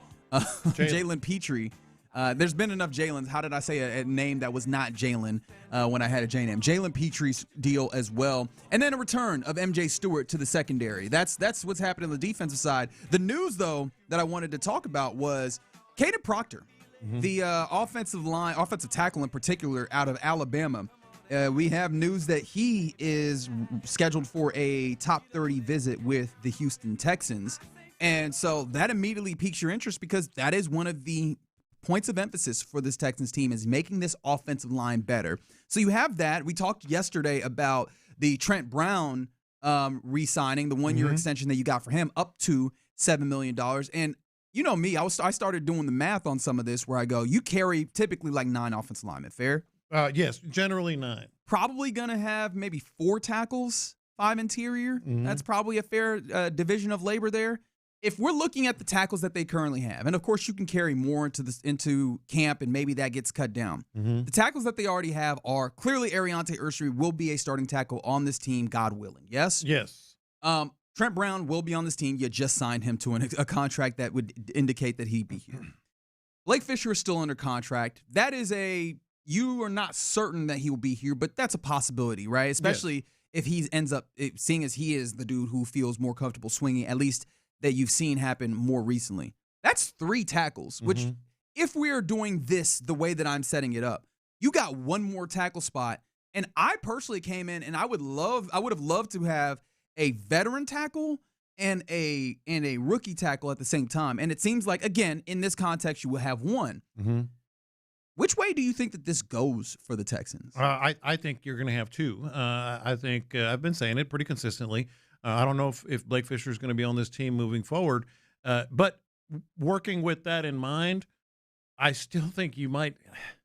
I still think you might have to just have some competition in camp. Maybe with another tackle that you draft a little later, which obviously he would make the team, but have a prove it thing with Blake Fisher and see what happens. The thing I like about Caden Proctor on the top 30 visit, and look, he's very highly regarded, very athletic. He's the one that they put out at receiver and scored a touchdown and all that stuff. Alabama did. But we probably should say when we talk about putting him out there at receiver, it's not like or running back was it? It's not like he did both. Yeah, that's right. Yeah, it's not like this is something that he does. He's a big boy. But I'm saying athletic enough to be the one that they do put out there. Sure, fair enough. You know what I mean. But the thing I like the most about Caden Proctor, you know who he looks like almost identically? Trent Brown. Trent Brown, 6'7", 352. Yeah, I don't know if I'm really believing that, but okay. That's what Draft Buzz has him listed as, 6'7", 352. A massive human being. Very large. A massive, massive human being. So if you want somebody, I'm double checking right now. 6'7", 352, 5'2", 40. That, if you want someone to kind of, sit there with Trent Brown and learn the game and play, that's. But look, a lot of teams are going to be looking for him. But nevertheless, looking at him, that's something there. I don't think Blake Fisher. I think they're going to get 2 offensive linemen in free agency and draft at least 1, maybe 2. So I could see that also because the way that I was stacking this up with Blake Fisher still on the team, which again, just kind of working off of what you have on the roster. If you think about it and you go with the young guy, right, draft a tackle. I feel a little uncomfortable, just a little uneasy about that. And the reason why I say that is, okay, Ariante Ursery holds down one of those spots. Fine. I don't feel comfortable about Blake Fisher being any level starter, keep him away from starting on this team. Just depth guy that maybe you feel comfortable dropping in at various different points. I'm cool with that. Let's say that because again, we liked the Trent Brown signing, but if he is a depth piece, I don't think that it makes sense to go into a season expecting him to start all the whole way. Right. The way that this offensive tackle class has been described in the draft is dudes that will definitely be starters someday, but you are not certain if they are starters day one. Mm-hmm. Do you see what I'm starting to get to, where you have he starts for a while. one guaranteed starter, and then you bring in a rookie and you go, can he start? Yeah. Can he start yet? Mm-hmm. And then are you immediately forced into a place where you have to start Trent Brown early on, whether or not that is something that you can hold on for a long period of time? Isn't that something you'd be good with? I would. I'd be a little especially if you know you have another dude that's right there, played in the preseason, as it's coming along, maybe, and could play if Trent Brown, misses games, which he's been wont to do. I'm kind of good with that. I think the scary part is, I think it worked out with Tay Ursery. He kind of stepped in and took the job pretty much. Yes. But the scary part is when if he don't take the job, if he do struggle during camp, and now all you got is Trent Brown. Mm-hmm. And maybe the answer is he'd be a first-round tackle, I imagine, what we're talking about here. So he going to have to get in there and struggle, right? Maybe that's ultimately the answer. But then we bring that back to, 30,000 foot, where we go, this is a year where you have to get offensive line right. Right? Yeah, you don't want to your point. You don't want to get another Blake Fisher. What's the confidence level you have that, whether, no matter who it is, that they get it right? Because the worst thing you do is get another Blake Fisher who just, you put him out there, he just not getting it. Yeah.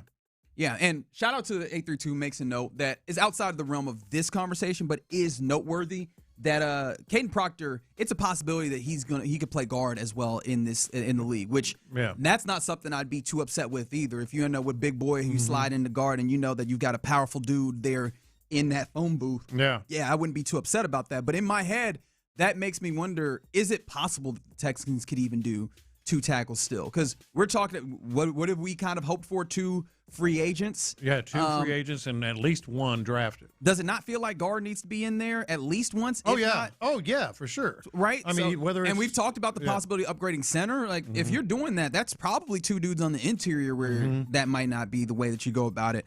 Although... something gets really appealing, and this is definitely that time of year where we just salivate because things are out there and there's nothing set in stone. Did you see who just got released today? I did.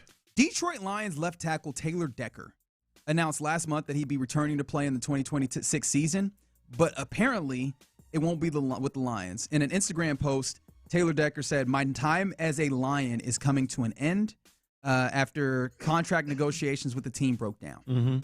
He asked to be released. Yes, he requested his release, and they have obliged. 32 years of age, longest tenure player on that roster, on that roster to that point. This is a dude who has been a part of those really good Lions offensive lines as a left tackle. There's been talk about the possibility of Ariante Ursery moving to right tackle. I only say that to say you could accommodate him. Interested? Oh, very. Very, very interested. He's really good as a pass blocker. Everybody, Penei Sewell gets all the attention up there. And should. But they loved him. I mean, he was really good as a pass blocker. Obviously, the left tackle is such an important position. I think this is one where if you're Nick Cacerio and the Houston Texans, you kind of got to stay light on your feet here. Right, because you got to kind of like, okay, we had some ideas on free agents, but hey. And I trust them to be teams that stay light on their feet. I mean, hell, you end up with a deal that brings you David Montgomery, and I don't think that was one of those things that was we were planning on this being the guy that we go and acquire, right? The only thing, especially that makes me wonder, because Nick Cacerio, when he was on with Payne and Pendergast yesterday, was talking about the free agent board that they have, and this number keeps bouncing around in my head. 25 to 30 is the guys that they are looking at. It's seemingly at least closely in free agency, and I wonder. When someone like this, when he comes out, how do they factor in? Do they immediately throw him in there, especially for a dude who seems like he might be really available? Hell, you even ask if that works the same way with the Tyler Biadasz, who was released a couple days ago, and all of a sudden he's already a Los Angeles Charger a few days later on a 3-year, $30 million deal. I wonder how quickly they would want to move, and if they would, especially because, look, they've created a certain amount of space, and they can create a little bit more, but if we're doing this on they have a certain amount of free agents that they could probably accommodate space-wise, would it make sense even to do a big-time free agent like Taylor Decker on the outside, considering what you still need on the interior for you? Well, I think you're going to go 1-1 minimum. One outside, one inside. You think regardless that's how they do this? Because one of them might be drafted. You're getting a tackle. But you still need 2 guards. You still need 2 guards, but you're getting a tackle. You have to have one. Yeah. Yeah. So I think, like I said, light on your feet is, I think you can kind of change the equation. This is all of a sudden he's on the board, and so where does he rank with the other guys that Cacerio might have, up there at the tackle position? Somebody said, man, we have to hope one of these guys even want to be a Texan. That's a fair point. Mm-hmm. I think that the way that this Texans team operates would be something that's appealing, but also everybody, different strokes for different folks. Maybe the state tax thing plays in. I know for players that it is of some level of interest. I'm trying to think, are there any ties to a Taylor Decker that you – well, I mean, David Montgomery, right? Maybe there is some level of recruitment that could happen there to possibly. I think the Texans have something going for them right now that – and I guess money is going to be because if he couldn't get his deal done up there, he's not going to just go somewhere for no money. Yes, but that's not what I was talking about. The Texans have something going for them right now that truly they've never really had in their history, and that's you can get to the Super Bowl. This is a Super Bowl. That defense. Players want to win. Yeah. You're going to get paid. He's going to get paid. The free agents are going to get paid, and Houston has won before and has been an attractive free agent, destination. But right now, the entire league knows what we all saw in the postseason. If they had anything going on the offense, they'd have been in the Super Bowl. So I think that is a big check mark, for the Texans in terms of attractiveness, destination point, whatever you want to say. I'm just trying to, because my immediate reaction as a fan of football is I like that dude. Mm-hmm. He is a veteran. He is good at football. Pass blocker. But the thing about it is they want to be a running team. No, I know, but he is. But he's going to protect your quarterback. He's been a part of really good running teams as well. Yeah. And also, if we're talking about getting CJ right, how comfortable is it to know that left tackle's been doing it for a long time and he's really good, even though, with all due respect to Tay Ursery, right? Mm-hmm. That dude does it really well.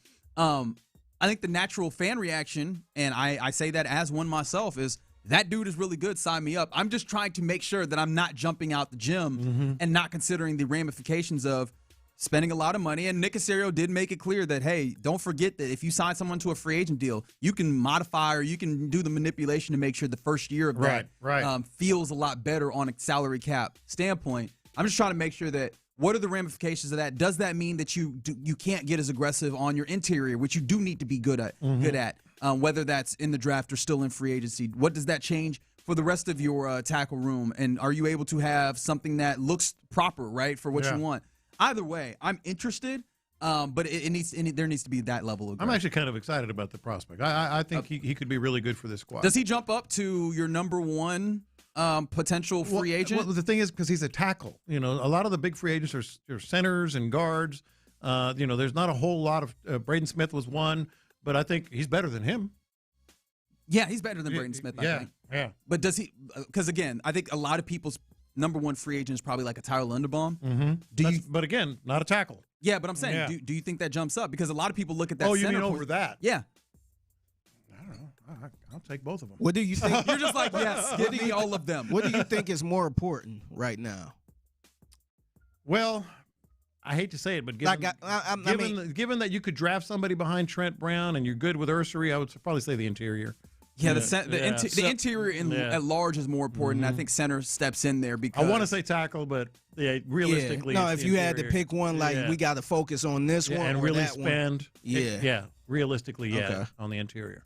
But looks like there's definitely at least one thing that the Texans are doing, which is looking high in the draft, because Caden Proctor's a dude who some people are mocking to being able to be available late there in the first round. Some people are looking at him almost in the same way as like Tyler Booker last year. You remember that feel where people are mocking him in the middle portions of that round for Caden Proctor. So this is them doing their due diligence on all those guys, even guys that might be above them, which maybe that speaks to the possibility of Nick going up and getting one. That's a top 30 visit for Caden Proctor, the Alabama guy. And the Taylor Decker thing is just, hey, there's another really good left tackle out there. They said they're going to be aggressive. Is that something that's on their radar? All right, you're in the loop here on Sports Radio 610. Coming up next, this is typically the time where we hand things over to Figgy Fig for the mixtape. What you got, man? Yeah, I think I got a job opportunity for everybody out there. And I promise you can make $100,000 and you don't need no weapon. $100,000? No gun needed. or ski mask. No gun. But wait, the way that you said that means it sounds like Hey, you want to make $100,000? I'll get my gun. Are there? I don't know. Are we violating law? I'll wait. We'll find out next. Driftwood Shores. Driftwood Shores at Wolf Point, man. It's happened. This is.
Mokaram Injury Lawyers.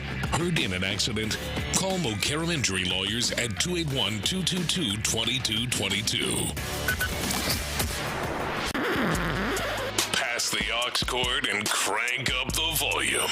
Figgy Figs in the driver's seat. Sit back, relax, and enjoy the ride. It's time for Figgy's Mixtape on Sports Radio 610. Yes, it is the Mixtape in the Loop, Sports Radio 610. This your man Figgy Fig holding it down on a Friday. Happy Friday to everyone out there. Are you guys ready to make some money?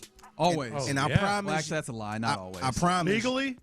Yes. Okay. You don't need a ski mask, no pistol. All right. None of that. I'm in. So Wendy's is hiring. All right. You want me to work at Wendy's? Yeah. And I have a lot of respect for folks that, work just. It didn't sound like it right there, man. It didn't sound like it right there, man. Evidence to the contrary. No. I have a lot of respect for Your them. I face just don't scrunched want to up. do it. I don't want to do it. This is why I pay them for it. And I'll pay them as handsomely as I need to for them to do it. I just don't want to do it. Yeah, let me see if you want to do this. So Wendy's is hiring for a chief tasting officer. Oh, it's executive. Okay, I can do that. And they paying $100K. Chief taste. What does that mean? CTO. I think that means something else to usually. CTO? $100,000? To eat. That's me. Wendy's? Yep. So is that a good to eat Wendy's or a bad? Oh, it's like, because, some people are bougie and they're like, to eat Wendy's. Yep. So they hiring a chief tasting officer and it pays $100,000. Basically, all you got to do is just taste test Wendy's stuff and post videos about it. And if you're interested, I'm going to give y'all the plug. Hopefully somebody that's listening right now can apply and maybe get in on it. Why wouldn't you just tell us so that we could apply and get this money? I'm about to tell you right now. Wendy's Chief Tasting Officer.com. Go to that website. I went to it. I almost applied for it this morning. Why not? Why I was looking because they want you to upload a video on why they should hire you and all that stuff. So I ain't had time to do it this morning. I ain't feel like doing all that. I couldn't do it this morning. I'm gonna probably do it this weekend because they said bonus points if you include some Wendy's stuff in the video. I see the game. I see the game here. Get all these people buying Wendy's Everybody out there. go buy some. I might go buy a 5-piece spicy nugget. That's what I got for you. I would do this video inside of a Wendy's. Yeah, why not? Yeah, so give me ideas here. Yeah, I might do it this weekend to see. Now, this is not a permanent position. This is temporary. But $100K.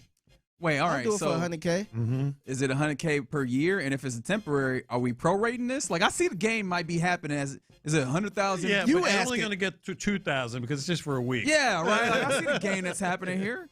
You asking too many damn questions, you man. Are. You really are. Man. Live a little, you don't want $100K then. Man. I don't want to no get money. scammed. I feel like there's a scam somewhere here. You must be rich over there because I'm trying to get some money. Yeah. I'm trying to sniff out the scam. Chief Tasting Officer? Yeah. Hell Go to the website, man. Yeah, we all got bit backs. I opened the website. So why not get paid for it? Figure I opened the website. It says pay $100,000. Company Wendy's. Yes, that Wendy's.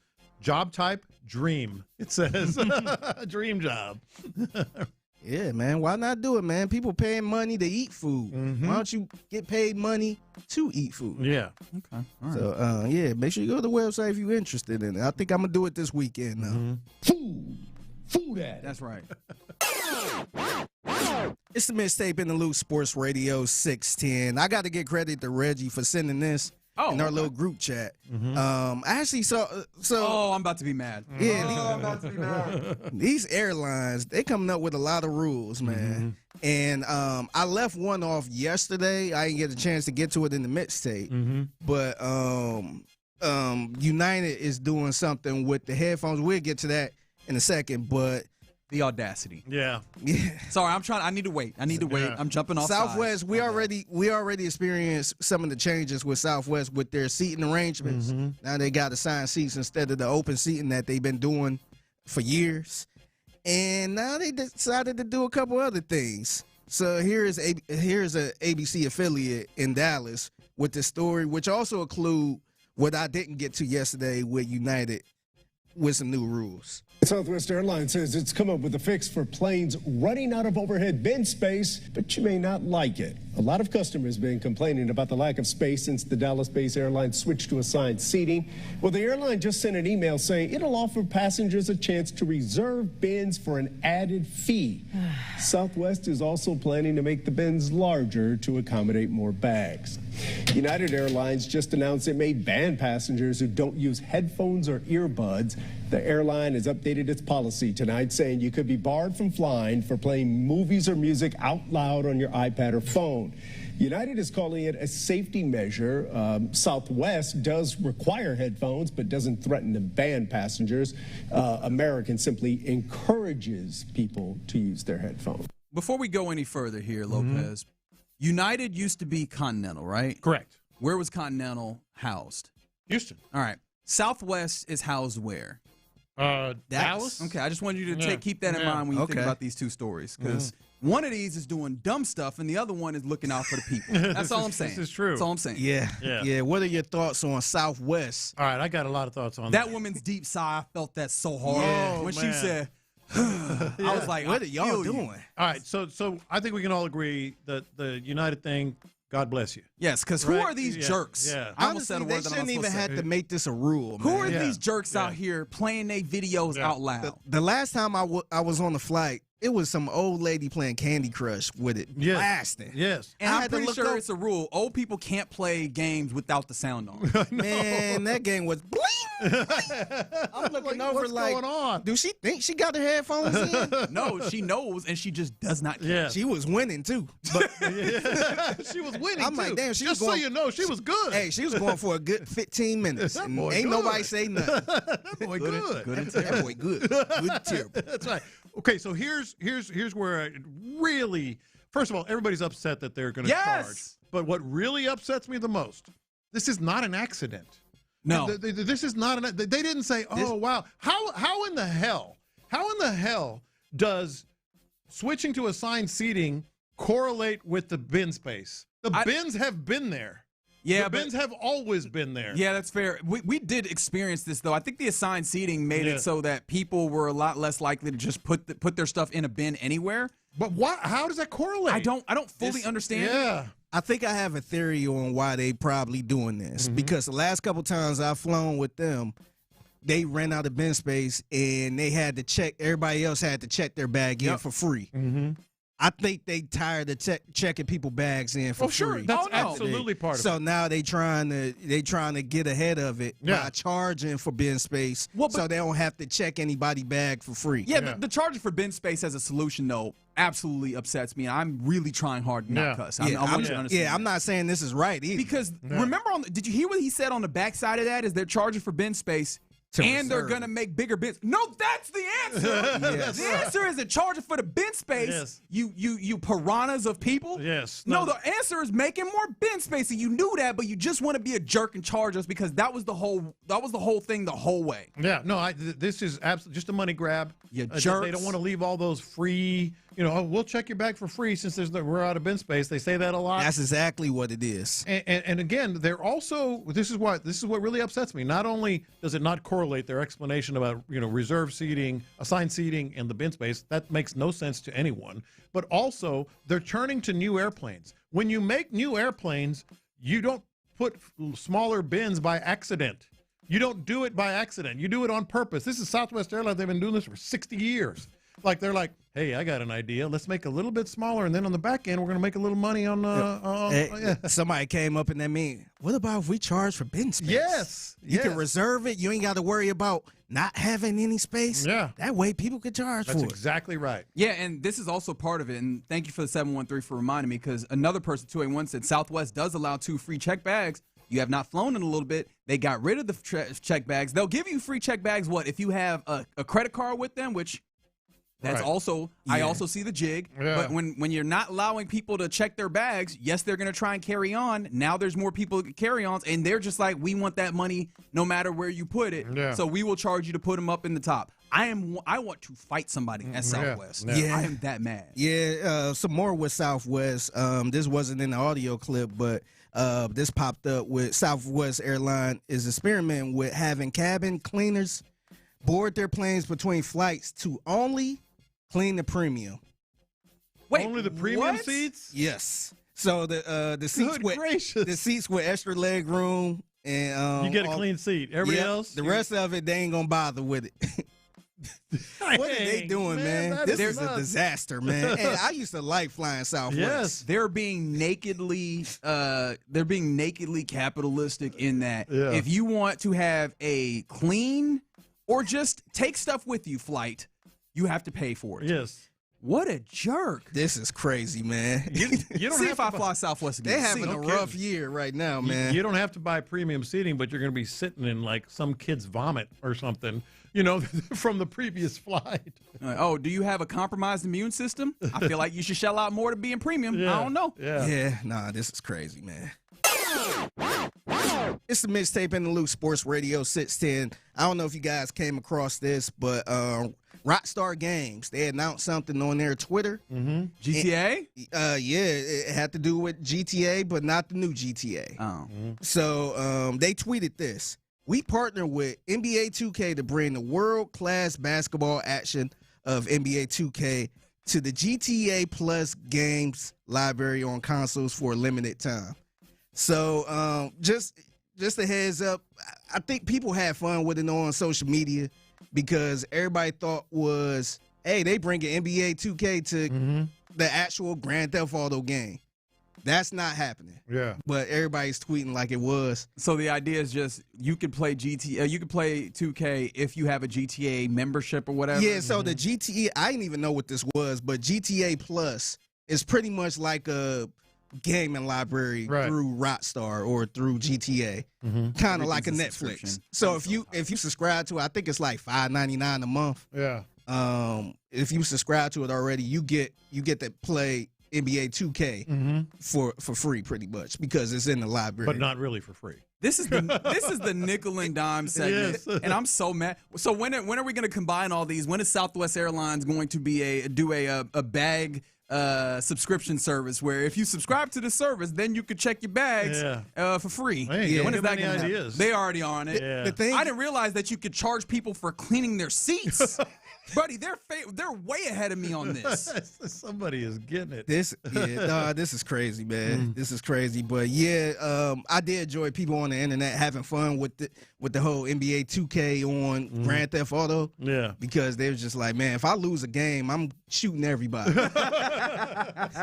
I'm like, man, stay right there. I'm going to the trunk. Stay right there. Yeah, white men can't jump. You know what I'm saying? All over again. Yeah. I'm going to the car, get my other gun, shoot everybody's ass. But I do think Rockstar, just to kind of, I guess, throw my theory out there, I do think they kind of experimenting with this on possibly putting back where you could play a real basketball game in the new GTA. It has to be, right? I mean, there's the relationship there. I think so. They said this is not connected with that, but I think they trying to see. They trying to play it out. Yeah. So and I also think that makes sense. Yeah. So I thought that was fun. Just check out all the memes and the tweets over it. It's kind of funny. I'm still mad at Southwest Airlines. That's the worst. I'm so mad. It's the worst. What? Money grubbing pigs. Yeah. Yeah. All this within a year, by the way. Yeah. A Houston airline would and they're making new airplanes. And so they I think they know how to design airplanes, to have the right amount of bin space, but no, I don't know. A little less. Have we seen airplanes being designed recently with doors flying off? Well, that's a different problem. But I mean, in terms of the design itself, they're just jacking people. Yeah, it's pathetic, man. I'm so proud of myself. I didn't cuss at all during that segment. Yeah, it ain't. All right, you're in the loop here on Sports Radio 610. Coming up next, we get ready to hand things off to the fellas of the drive. Before we do that, let's draft our weekend. We do that next. Nick Cacerio told Payne and Pendergast the Texans.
Radio's 610 text line is energized by Base Power. Save money and switch today at basepowercompany.com/610. Thank you, Figgy.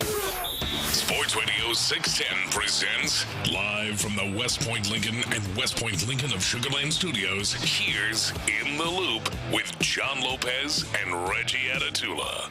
Been a fun Friday to this point. Appreciate you guys rolling with us. John Lopez, Reginald Atatula, Figgy Fig. Getting ready to hand things off to the fellas of the drive here shortly. Just kind of recapping, some dollars have been created in various different places. Obviously, with the extension that Denil Hunter got, but also I thought you was talking about Southwest. They're creating a lot of dollars, or are they? Or are they? Dollars are being created. Yeah. Nah, dollars are being lost in their account. I agree. I think so. But also, Jalen Petrie, it seems like, does have a restructure that has been done. I think I saw Aaron Wilson talking about that. In addition to, he also mentioned that Caden Proctor is set for a top 30 visit with the Houston Texans. But, MJ Stewart also has been extended the 1 year extension, or I guess signed for 1 year. So he will remain a strong safety, possibly starting strong safety for these Texans. One of the things with the free agency and the space rather that they've created, free agency in effect starts on Monday because that's when the legal tampering period is, which I think most teams basically operate as if that is free agency. We are I'm wondering if you think there will be signings for the Texans on Monday that are kind of discussed, right, in that legal tampering period where we start seeing that announced. I know that we'll see some things announced on Monday around the league. I wonder if you think the Texans will get in on that. You got to believe so, if only because in the past, they could maybe wait and see. They were playing at a lower level, dollar-wise. Yeah. And so they could kind of wait and see, does this one fit better, or what is he going to do? What are the other offers? This year, they're going to be they're going to be talking with players who are getting big offers. Yes, and that means you probably need to move earlier. Yeah, because you got to be in the game early. With any team building wise, you want to get the big boulders set in first before you work on the pebbles and the rocks of other sizes. Right. The big boulders, probably in a lot of Texans fans' minds, would be someone like a Tyler Linderbaum, and his name comes up in Dan Graziano's latest reporting, or not reporting, but his latest piece that they put out for ESPN. They projected the new contracts for 20 players. And so I was very interested to see what the projections were there to get an idea of what the number might be. The projection he has for Tyler Linderbaum, 4 years, $90 million, $60 million of that guaranteed. So basically, sounds right. Guaranteeing the first 2.5 seasons in essence. That'd put him around, 20 and change, 22.5. On average annual value, with the understanding that that's the average, not necessarily what the cap hit will be in the first year. That falls somewhat in line with what shows up on Spotrac, their kind of market value, what they think for those. Compare that to market values that show up for like a Taylor Decker, who we were talking about, left tackle for the Detroit Lions, who has been released or is being released and now is 32 years old and available, a very talented left tackle. He was in the 21 range. So if we're comparing those at those numbers, which of those is more appealing to you? Yes. He said yes. Oh, you're like, sign both of them at the same damn time. I know a lot of this is not really plausible when you put pen to paper, and even though I think there's room to be made on the cap, those are big numbers, so maybe not really plausible. So if I had to pick one, but I would want that type of player at two positions, just as you well know. If I had to pick one, might go Linderbaum. So as I'm looking at all these, because now we're getting closer, kind of these market values, not nearly what's ultimately going to be the decision maker here. Caden Mays, a name that we've heard, 27 years of age, played with Carolina. The market value that Spotrac has, which again, not necessarily the exact, just to give you an idea, they have him at 12 and change. Yeah. Which, if that happens, you feel comfortable about that, right? Just and now, of course, there's been all of the conversation that we've had as well about being aggressive. Does that feel like something that you'd be actually a lot more comfortable with? I think that is aggressive. I also have been mentioning Caden Mays pretty regularly because I think he fits the profile for the Texans at that position. 12 is more plausible. He's really good. He's better than Jake Andrews. He's also 27. So you get him for the prime of his career and maybe longer if it works out. He just fits the profile of a Cacerio type guy. And we'll see, because again, all of these things are just kind of ideas, but it does seem like all these things are also well within the range of possibility or plausibility with the Texans. We'll see what they ultimately come with as they'll take this weekend to get themselves ready before attacking free agency in a real way, starting on Monday, I imagine, at least in the ways that we'll get it. It'll be popping. Right, with us privy to it. So I'm excited for that. All right, you want to draft the weekend? Let's draft the weekend. All right, Lopez, you got to be smart. You got to be smart drafting. Yeah, you do. Lopez, you were the last one to have had the number one overall. So here you go. I'm gonna start tonight. I want to see what this all the hubbub is about with the USA team in the World Baseball Classic against Brazil. And they're not going to play. Are they going to play another game this weekend? They are, and I'm taking that one. Just letting you know, this is the number 2 pick. So go ahead and get your pick out the way so I can take mine. Yeah, USA Brazil tonight, 7 p.m. I'm going to be interested in that. Yeah. I am also taking USA World Baseball Classic because I am literally putting my money where my mouth is. I'm going out to USA Great Britain. That's Saturday, 7 p.m. at Dyken Park. It's also going to be on Fox if you're not going to be like me and actually get out there, which might be a good thing because we talked about the big weather that's coming. Mm-hmm. Supposedly Saturday night is when it starts getting going. A little later. You should be okay. I should be able to get out the building before we get crazy rain. Yeah, you should be okay. All right, if we don't, I'm holding you personally responsible if I'm wet walking out of Dyken Park because it's raining. Text me. Yes, absolutely. I will do that. Drenched. Yeah. This USA team looks like it's absolutely loaded for what's coming, man. And I can't wait to see if they go USA Japan in the championship again because last year was amazing. Yeah. Big? Yeah, I'm gonna go a little NBA action, man. On Sunday, I'm skipping a couple days. I'm going to Sunday. Celtics versus Cavaliers. Oh, there you go. And I'm really intrigued by that too. Just two good teams in the East, and plus you might get a little Jason Tatum. You will. That's the thought. Is Jason Tatum, after getting injured in the NBA Finals last year, he is making his way back. He's making his way back. Trae Young just got back to playing a little basketball. There was somebody else who just made their way back from injury as well. There's that time period where people are showing back up. Hey, Fred VanVleet, what you doing? Yeah. Anyways, but yeah, Jason Tatum coming back to play. That's going to be fun to see. I'm really shocked to see him coming back this quick, man. Dude. I was not expecting him at all this season. How wild has that been to see the ways in which, obviously this feels like it's been a trend over a while, but feels like it's even doing more so of seeing guys come back from injuries even faster and faster, dude. This is even faster. This is insane. It was the playoffs. It was the play. Yeah, like I know the other guy for the Pacers. He tore his in the finals. Yeah, Tyrese Halliburton. Yeah, but man, it wasn't that far. Mm-hmm. Man. Yeah. Me again? Yes, you. This is the one where I'm gonna pick one that I know neither one of you are gonna pick, but I'm being honest. This is what I'm gonna be watching. Sunday at the Arnold Palmer Invitational. It's golf season, baby. Okay. We're heading. That's one of those. That's one of those not major but very important tournaments. Like Phoenix is always important. Arnold Palmer is always important. Some others. It's not a major, but a lot of the big players are there. And don't look now, but we're a month away from Augusta. We're a month away from the first major of Masters. So you know me. I turn on that TV on Sundays and just watch the golf. Sounds good. How's Cameron Smith doing? Cameron Smith, I got to check. I haven't looked. I bet you do. Yeah. I know what Cameron Smith is doing. The real Cameron Smith. He hit a double today. Oh, yeah? Yeah, on Florida. Mm-hmm. Him and, who else hit a double? I forgot who else for the Astros hit a double. But Cam Smith, he's out there. They're up 3-1 versus the Nationals, if you care.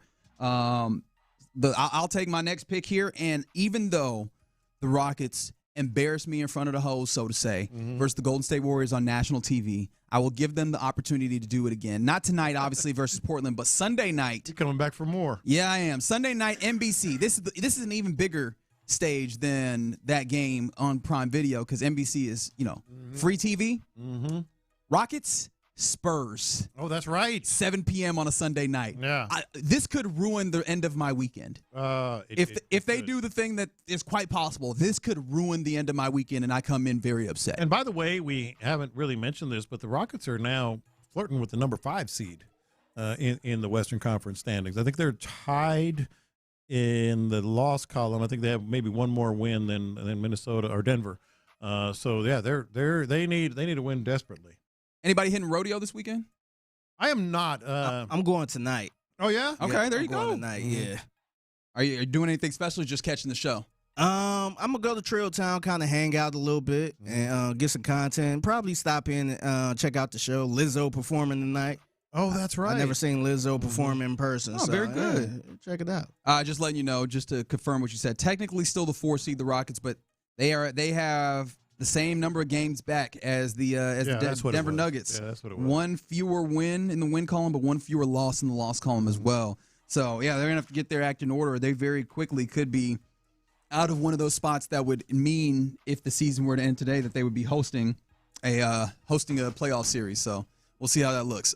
We welcome in, courtesy of D&M Auto Lease and the fellas of the drive, Clint and Ron, as Lopez. What you trying to tell Clint? Lopez is doing this wrong. All right, Lopez is actually telling Clint about the trap that he set for him. No, I did not. Yeah, you set a trap. No, I did not. You set a trap. So after Brandon Scott broke that microphone this morning, I got here and I you see that? You see what he did there? He just threw B. Scott. Oh, B. Scott did it this time. You said Clint earlier. No, Clint normally does it, but today it was. You see him? You see he's just lashing out. For the last guy in the building. What did I there tell it you? is. What did I tell you? Be careful. Man. I mean, this is I said, Andy? This is ridiculous. Breaking mics around here. I mean, this is ridiculous. You know what he did? He basically did the thing where you're roughhousing in the house, you break a vase, you glue it back together and let somebody else break it. That's what he did. Let me tell you.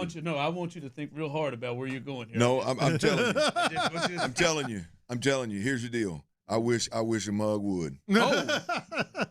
So I have handled this mic and this arm with more sensitive, delicate kid gloves than my 4-year-old, my 2-year-old, my wife last night. Oh. And it still broke. It ain't on us, man. It ain't on us, man. Yeah.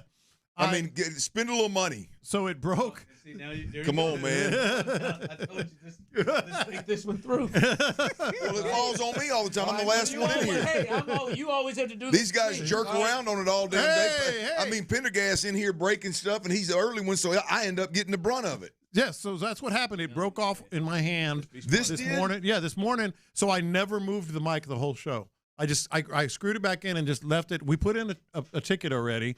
But for the record, the first thing I told you was be careful. He did. He did try to let you. I wasn't setting you up. Well, no, all I did was look at it. Yeah. I tried to twist this little thing to make sure the damn thing came off. Yeah. I don't know. My headphones? Yeah. They're broke too, man. You need these joints here? No, I'm messing with you. I got some. Okay. Golly. Andy.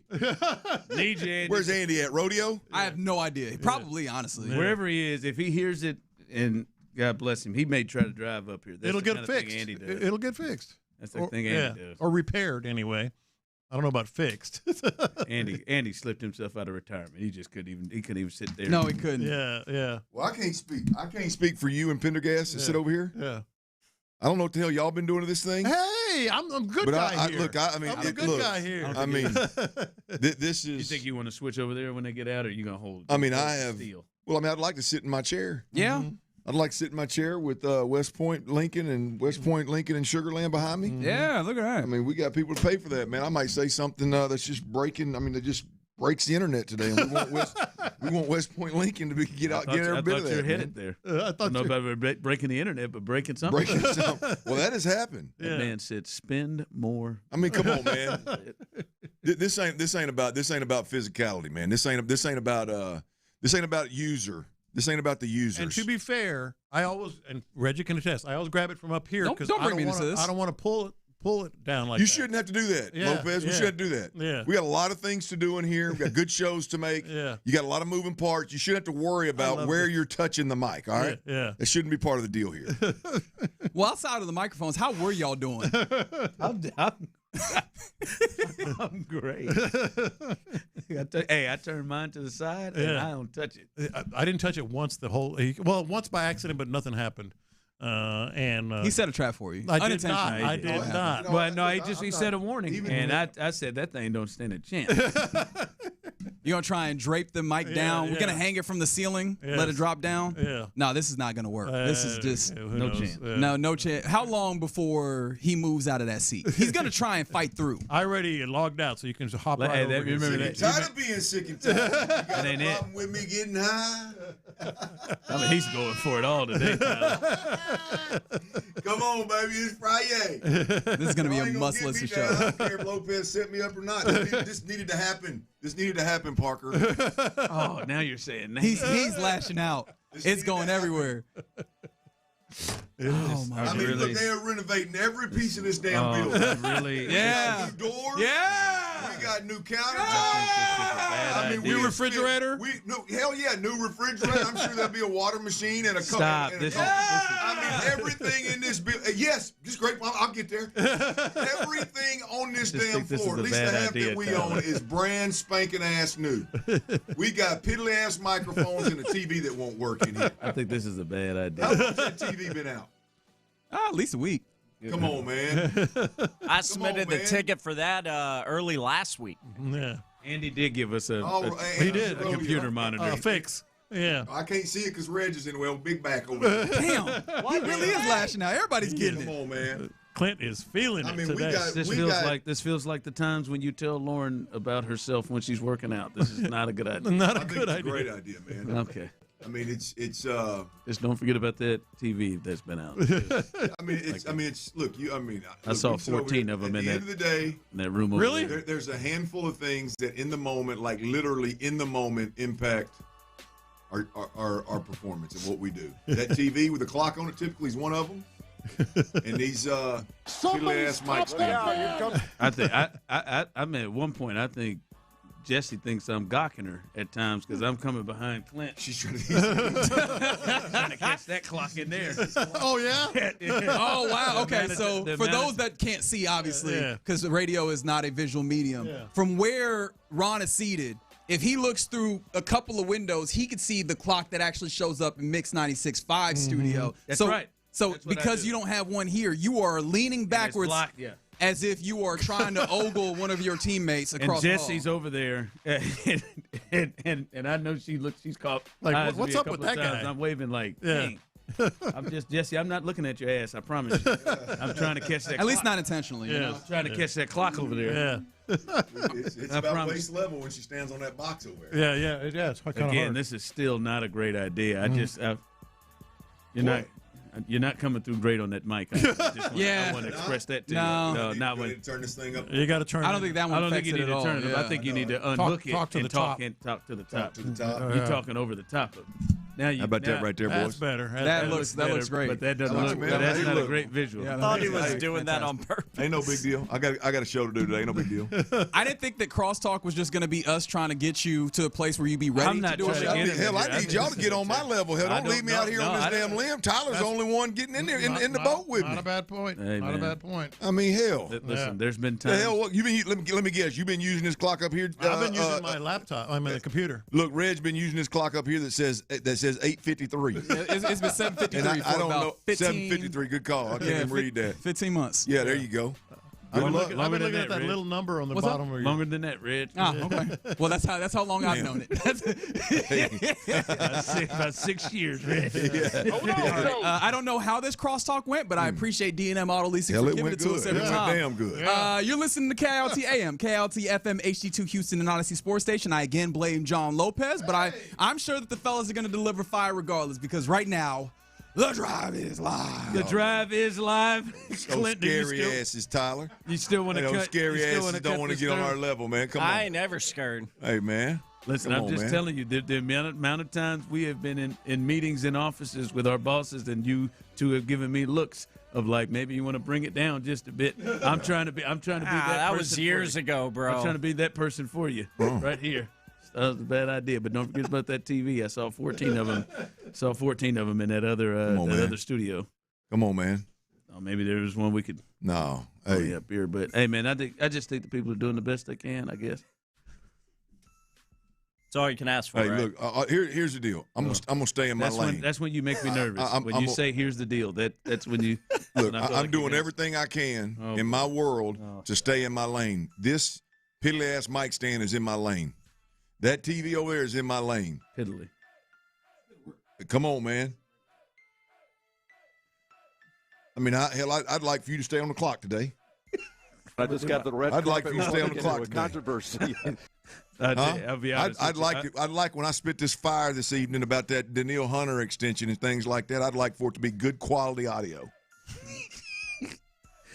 I will say, and Tyler can attest, that TV being out probably is not stopping me from not being on the clock, but it would help. Well, look, it's just It's hard for me to hold you accountable. You're right. That's why we almost got out of here late. Jesse's clock. That's why we almost got out of here late. Jesse's yesterday. clock. That's got a ring song to it or something, doesn't it?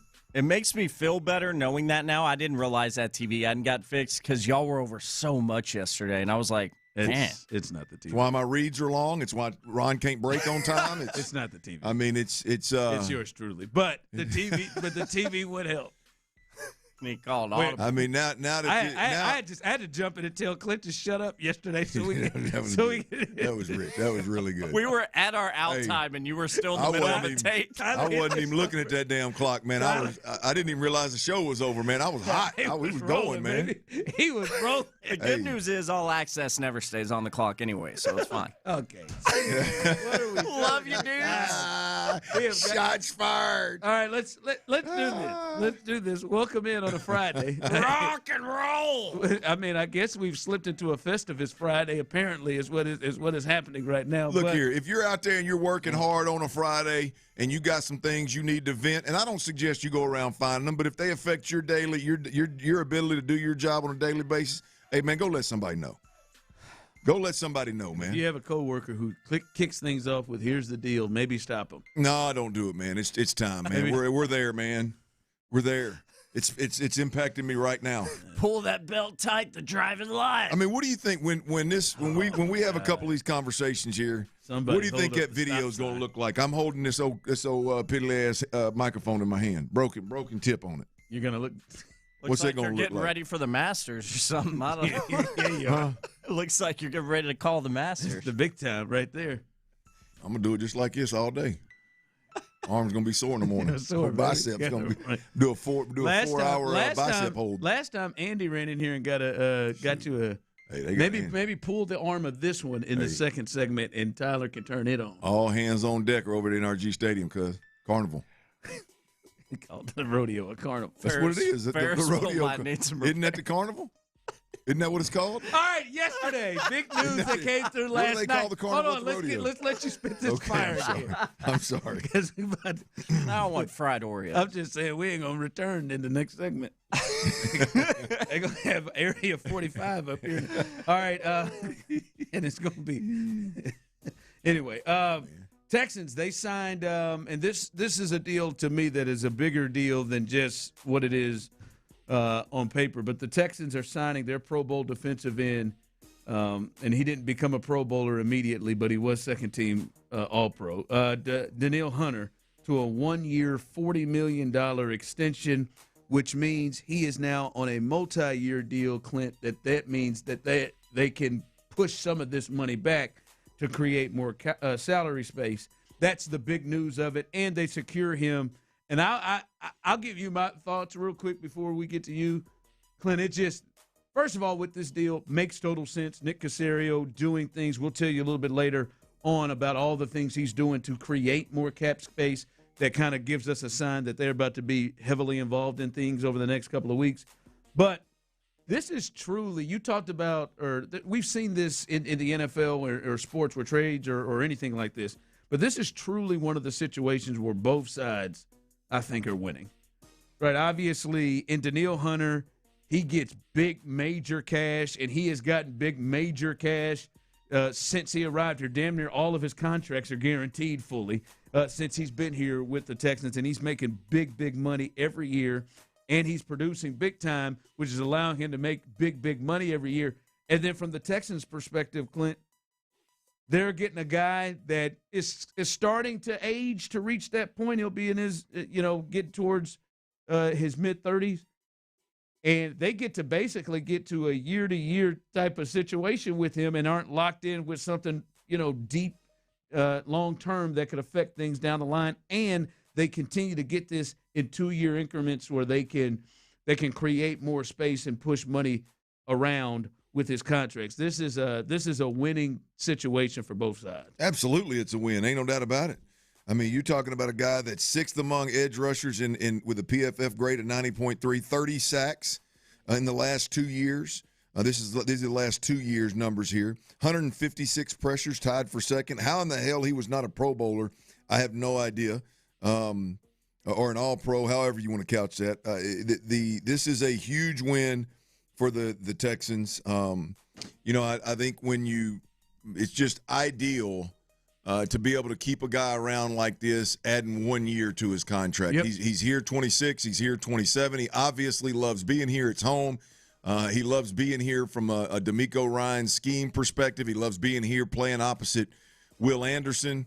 He loves being here playing, inside when you've got guys like Kamari Lassiter and Derek Stingley outside. I got to believe in a sense of he could have went elsewhere and probably got more years. Could have went elsewhere and got more money. Now, he wouldn't have been able to do that till next year, but staying here keeps that duo of Will Anderson and Denil Hunter together for at least 2 more years. And as Texans fans, forget about winning and losing. Just as a Texans fan, you're going to the stadium or turning the TV on and watching your team play, and you're going to get a steady dose for 2 years of Will Anderson and Denil Hunter, individually 2 of the best edge players in this league in their own right, but when you put them together, it's the best duo in the league and has been, I think, even statistically over the last year or so. So, man, you've got that 1-2 punch off the edge, and then you've got Kamari and Derek Stingley Jr. outside. With those 4 pillars on this defense for the next 2 years, it's going to be hard to not be a top 3 or 4 defense in this league year in, year out. Before we ever get to what we know they already are and who we know D'Amico Ryans is, those are obviously huge pluses. But with those 4 guys in the boat for the next 2 years at least, you can build one hell of a defense around that right there. Did you have on your bingo card, fellas, that Denil Hunter has made over $218 million in his career?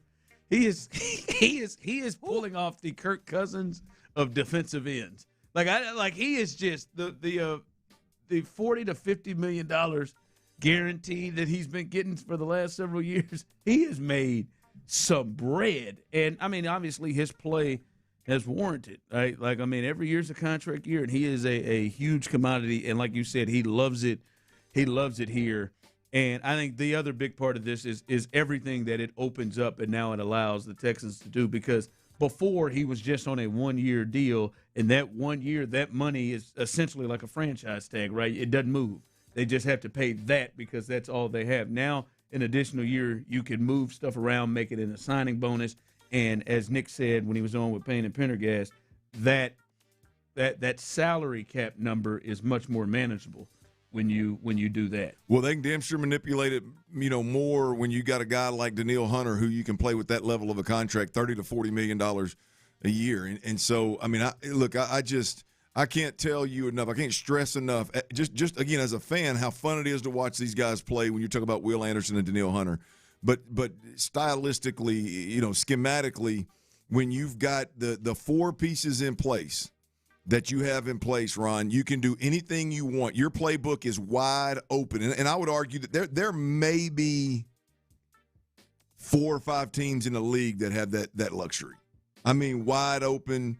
What you want to play man? You want to shadow? You want to play zero? You want to play some kind of zone?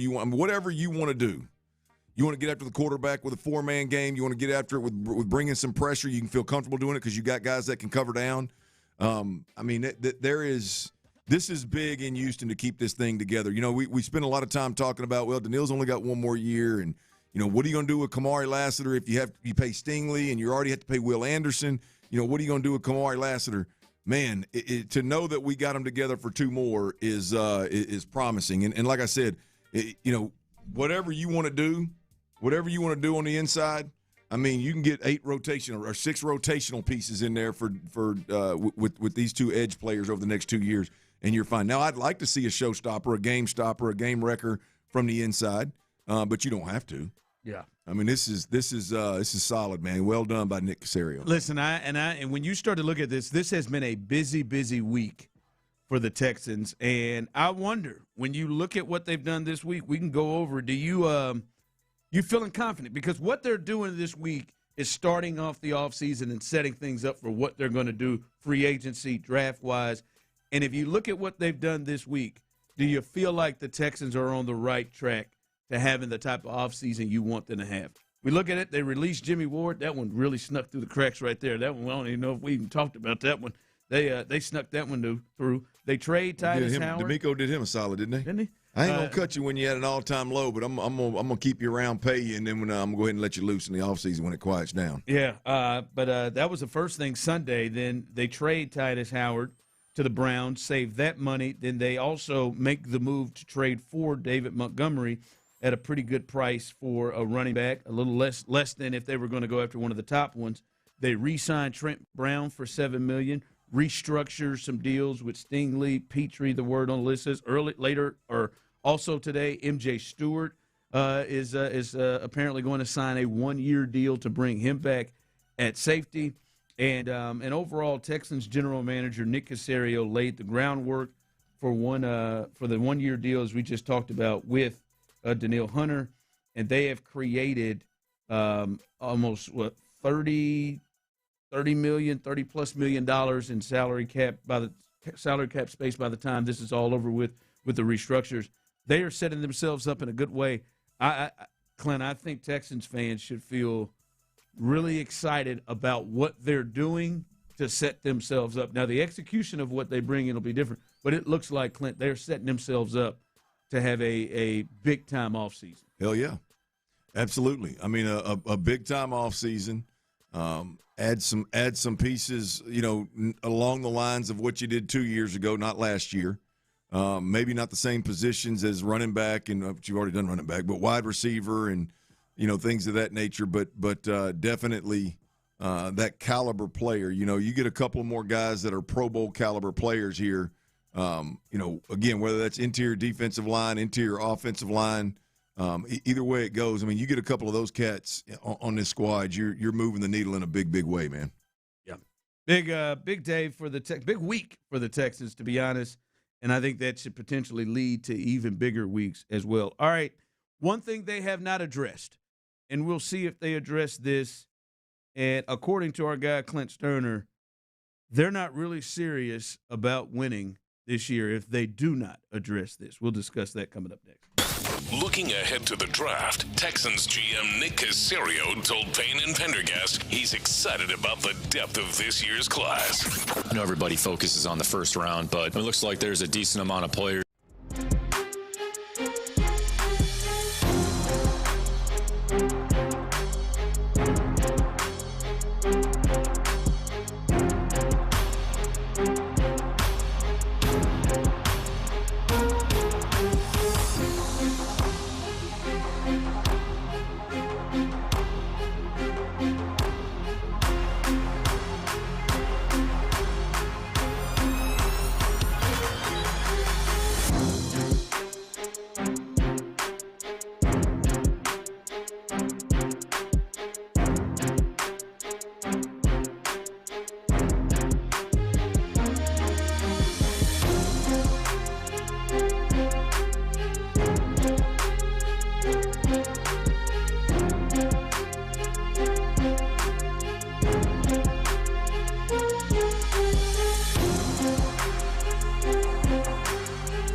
Drive's Power on Houston's sports leader, Sports Radio 610. The Drive is powered by Mokaram Injury Lawyers. Heard in an accident? Call Mokaram Injury Lawyers at 281-222-2222. Sports Radio 610 presents The Drive with Stoerner and Hughley.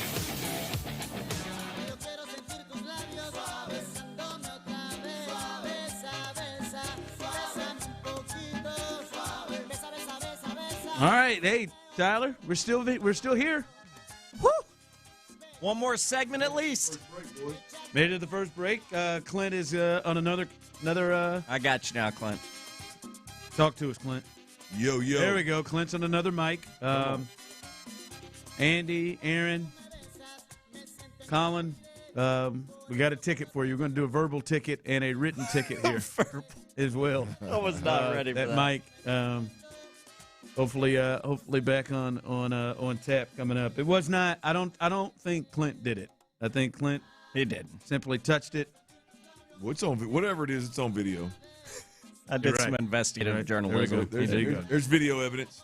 Yep. We got people walking by the window and looking the other way like they're like it's old school Southwest flight where somebody sit by them. Clear. No eye contact. And he's smoking on the plane. By the way, how you feeling about that? Southwest now, the chosen Love seats. it. You like it? Love it, absolutely. Yeah, it just changes the game, no doubt. Now, I'm still a United guy, hands down, zero question about it. But, yeah, I mean, Southwest is a little bit more enjoyable now that you got some scheduled seating, yeah. Yeah, I take that. Wow, that's not bad. Well, when you get hammered in the back there in the no leg room, and then you get three wide bodies next to each other, it wasn't ideal to go all the way to San Diego that way. But if you could just get your aisle seat, they do let you move though. They do let you move once it's settled. Yeah, they let Big Aaron. They let Big Aaron move. It's all right, not bad. I had to tell you, I was stationed next to a real weirdo coming back from San Diego here. Oh, boy. It's always awkward. He was. She was. Oh, she. Oh, she. Usually weirdo means. Her seat was stationed like right next to mine, but I could tell, we could all see it wasn't going to be a full flight. But sure. She said I was on the aisle. She parked it right in the middle, and I just kept giving hints. I was like, I think they would allow you to move right over. You can have that window seat if you like. How awesome is that? Right? You can have that. You can have the window seat. And she was like an eclectic young lady. Like she was. It's a hell of a word. It was. She was. She was out. She was kind of out there. Nice. Kind of out there. So are you from Houston? Oh God. I couldn't get my earpods in fast enough. I couldn't. She beat me to the punch. You from Houston? That's why you got to get the over-ear headphones. We lived there. I'm in like this, Clint. About to put them in, and she picked me off. Right, about to put them in, and she wasn't going to listen to nothing. But I could see where this was going. Yeah. Oh yeah. I'm from I said, and then I'm stupid. Oh, you from Houston? No. I live in San Francisco. Oh, we just came back from San Francisco, and then the floodgates opened. Oh Lord. Finally, I finally got them in. And then they started bringing the drink orders, and she comes and she goes, "You were scared to take them out, weren't you?" No, she bypassed them. She said, "Look here," and she pulled the center seats table down. Yeah. She said, "We can share it." Aw, she said, nice. "You put your drinks here, you can share it." I said, "Oh, that's sweet." Ma'am, I'm just trying to watch the rip here. just trying to watch a little Matt Damon, Ben Affleck here, if you just allow me to. So she was going blame on you, huh? She was going, and she would be out of commission, so I got to tap her when the drink lady comes by. Oh Lord! And then that plane landed. Oh boy! Yeah, you got to get the over-the-ear headphones. I've found it's a great guard in those situations to send the right signals to folks. It's tough. Yeah, I can. Someone texted in. She listened to Sports Radio 610. I could tell she didn't. I could tell she didn't. All right, Clint. Let's get here because you said, of all the things they're doing, and they're opening up space to do a lot of different things, this is the one thing you're looking at. And you're saying they're not it's going to be hard for you to take them serious if they don't execute this. Nick Cacerio, D'Amico Ryans, and Nick Caley are not serious about this team taking the next step and about this offense being better at what they believe they need. I'm not even talking about Nick Caley and the scheme and all that kind of with the way that they want to play offensive football and the brand of offensive football that they want the Texans to establish and ultimately become, they aren't serious about that unless they do one thing. And that one thing, Ron, is if they spin big on a center. Right dead in the middle of your offensive line. One, you've been on the center thing. Well, I'm just telling you, man. I'm on the things that because look, the ship is. If you think they're going to go out there and sign 4 offensive linemen, a running back, a backup tight end, and a wide receiver, and they're going to hit on more of those than they miss on, then you've been watching a different NFL than I've been watching. It's crazy to think they're going to go out there and hit on all these guys. And so, you know. I'm looking, instead of looking at the sheer number, because there's a lot of guys that they need to bring in here, they need to sign, I'm going, which guys are the most important? What positions are the most important that the Texans hit on if they want to accomplish what they are saying they want to accomplish in the style that they want to accomplish it in? One was running back. Why? Well, one, because you need it. But two, the running back will immediately, if you sign the right guy, will immediately have the ability to make your other running backs better, will immediately make your offensive line and your tight ends better from a blocking perspective. If he produces, he's going to help your quarterback. I'm all about which positions are going to impact the offense as a whole. The running back position is one of them, and the center position is the other. And there are some big-time centers available this offseason right now as we sit. Now, you sit around and you don't go, you don't pony up and spend some money on these guys, they're going to very quickly disappear, and you're going to have to scramble or do more with less, as we've seen this group do before. And I'm not afraid of them doing more with less at the backup tight end spot or either the guard spots and yada, yada, yada. What I'm afraid of is them going with a lesser than center that falls in their lap when they're scrambling late, or going with a rookie because free agency didn't pan out. See, for you, this would be priority. Priority number one. Absolutely. I mean, if you just simply want to follow through and do things that are in lockstep with what you're saying, then you've got to go get a top center this offseason. If you want to give yourself a chance to win in the playoffs beyond the first round, you got to go get a center. If you want to give your offense a legit chance to improve and give your young quarterback a legit chance to play at or above expectations, right, then you've got to go out there and get a center that's got pelts on the walls that can not only play the game at a high level but can also communicate, direct traffic at a high level, and take that completely off of the shoulders of your quarterback. I mean, and then you got a guy that if you do draft a young guard – and you have to go with a less experienced guy, he's playing next to a guy that can take him under his wing literally and figuratively. And so I just think if they're serious, they got to go get one of these centers. And there's several of them out there. You can spend anywhere between $13 to $18 million per year on one of these centers. Or at the very least, just use 28 for the center. 28 what? The pick, 28. No, absolutely not. That's the worst thing. That's spending. The worst thing they could do. That's not. That's a great point you bring up. That's not spending, but some people say that's a huge resource. Your first round draft pick on a center years to come. Yeah, it's a great resource. It would be criminal. It would be criminal. Criminal for them to go center at. It would be the biggest mistake that D'Amico Ryans has made to date. Yeah. Including the quarterback coaches, including the offensive coordinators. The biggest mistake if they drafted center. Knowing what we know about C.J. Stroud in this offense, if you drafted a rookie center and you expect the communication to be better and you expect that guy to understand what NFL defenses throw at you, now they may land it, but I don't want my team taking that risk. Absolutely not. There's plenty of proven, tried and true centers that are game changers that are out there. And they say no. And you got to go get one. Period. Point blank. If you want to be taken serious, so it is. You've got to get one of the top guys in free agency. Absolutely. The draft for you, no matter how high, that does not count when you say they got to go big. Nope. Kenyon Green, Juice Scruggs, Blake Fisher. No. I'm good, man. I'm good. Juice was supposed to be a guy that played a lot of college football. Come in here, can play any of the three, but he's a center, and couldn't crack the two deep, man. That would run you. That would run you hot. Matter the Hornet. That just ain't. They did that. That's just not it, man. And I mean, but they didn't have Cole Popovich. I ain't worried about Cole, man. I'm worried about Tyler Lindenbaum going to New York, following his head coach.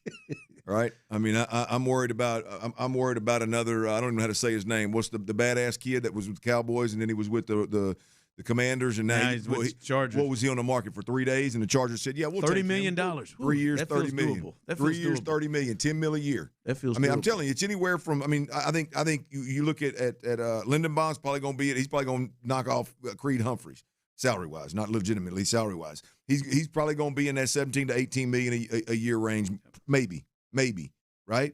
I mean, all the way down to I think the other ones are. I don't know exactly what you're. I'm looking at Cade Mays right now, the kid that was with Carolina. You know, his market value is a little over $12 million per, and so I mean, you're 12 to 17, 18 million dollars.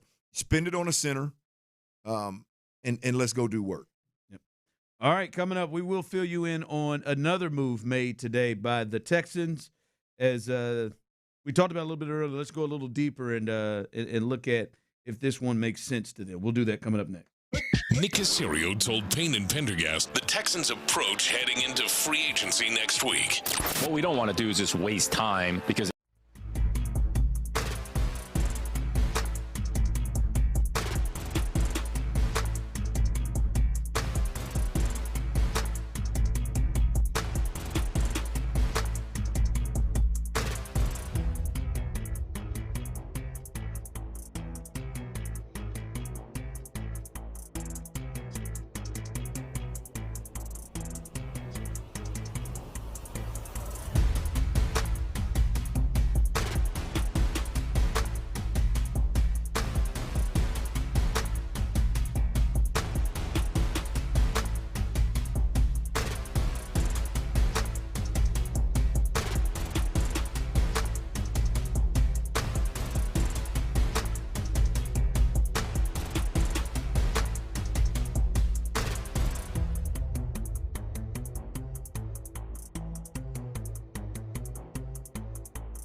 only work for you, we work right here with you.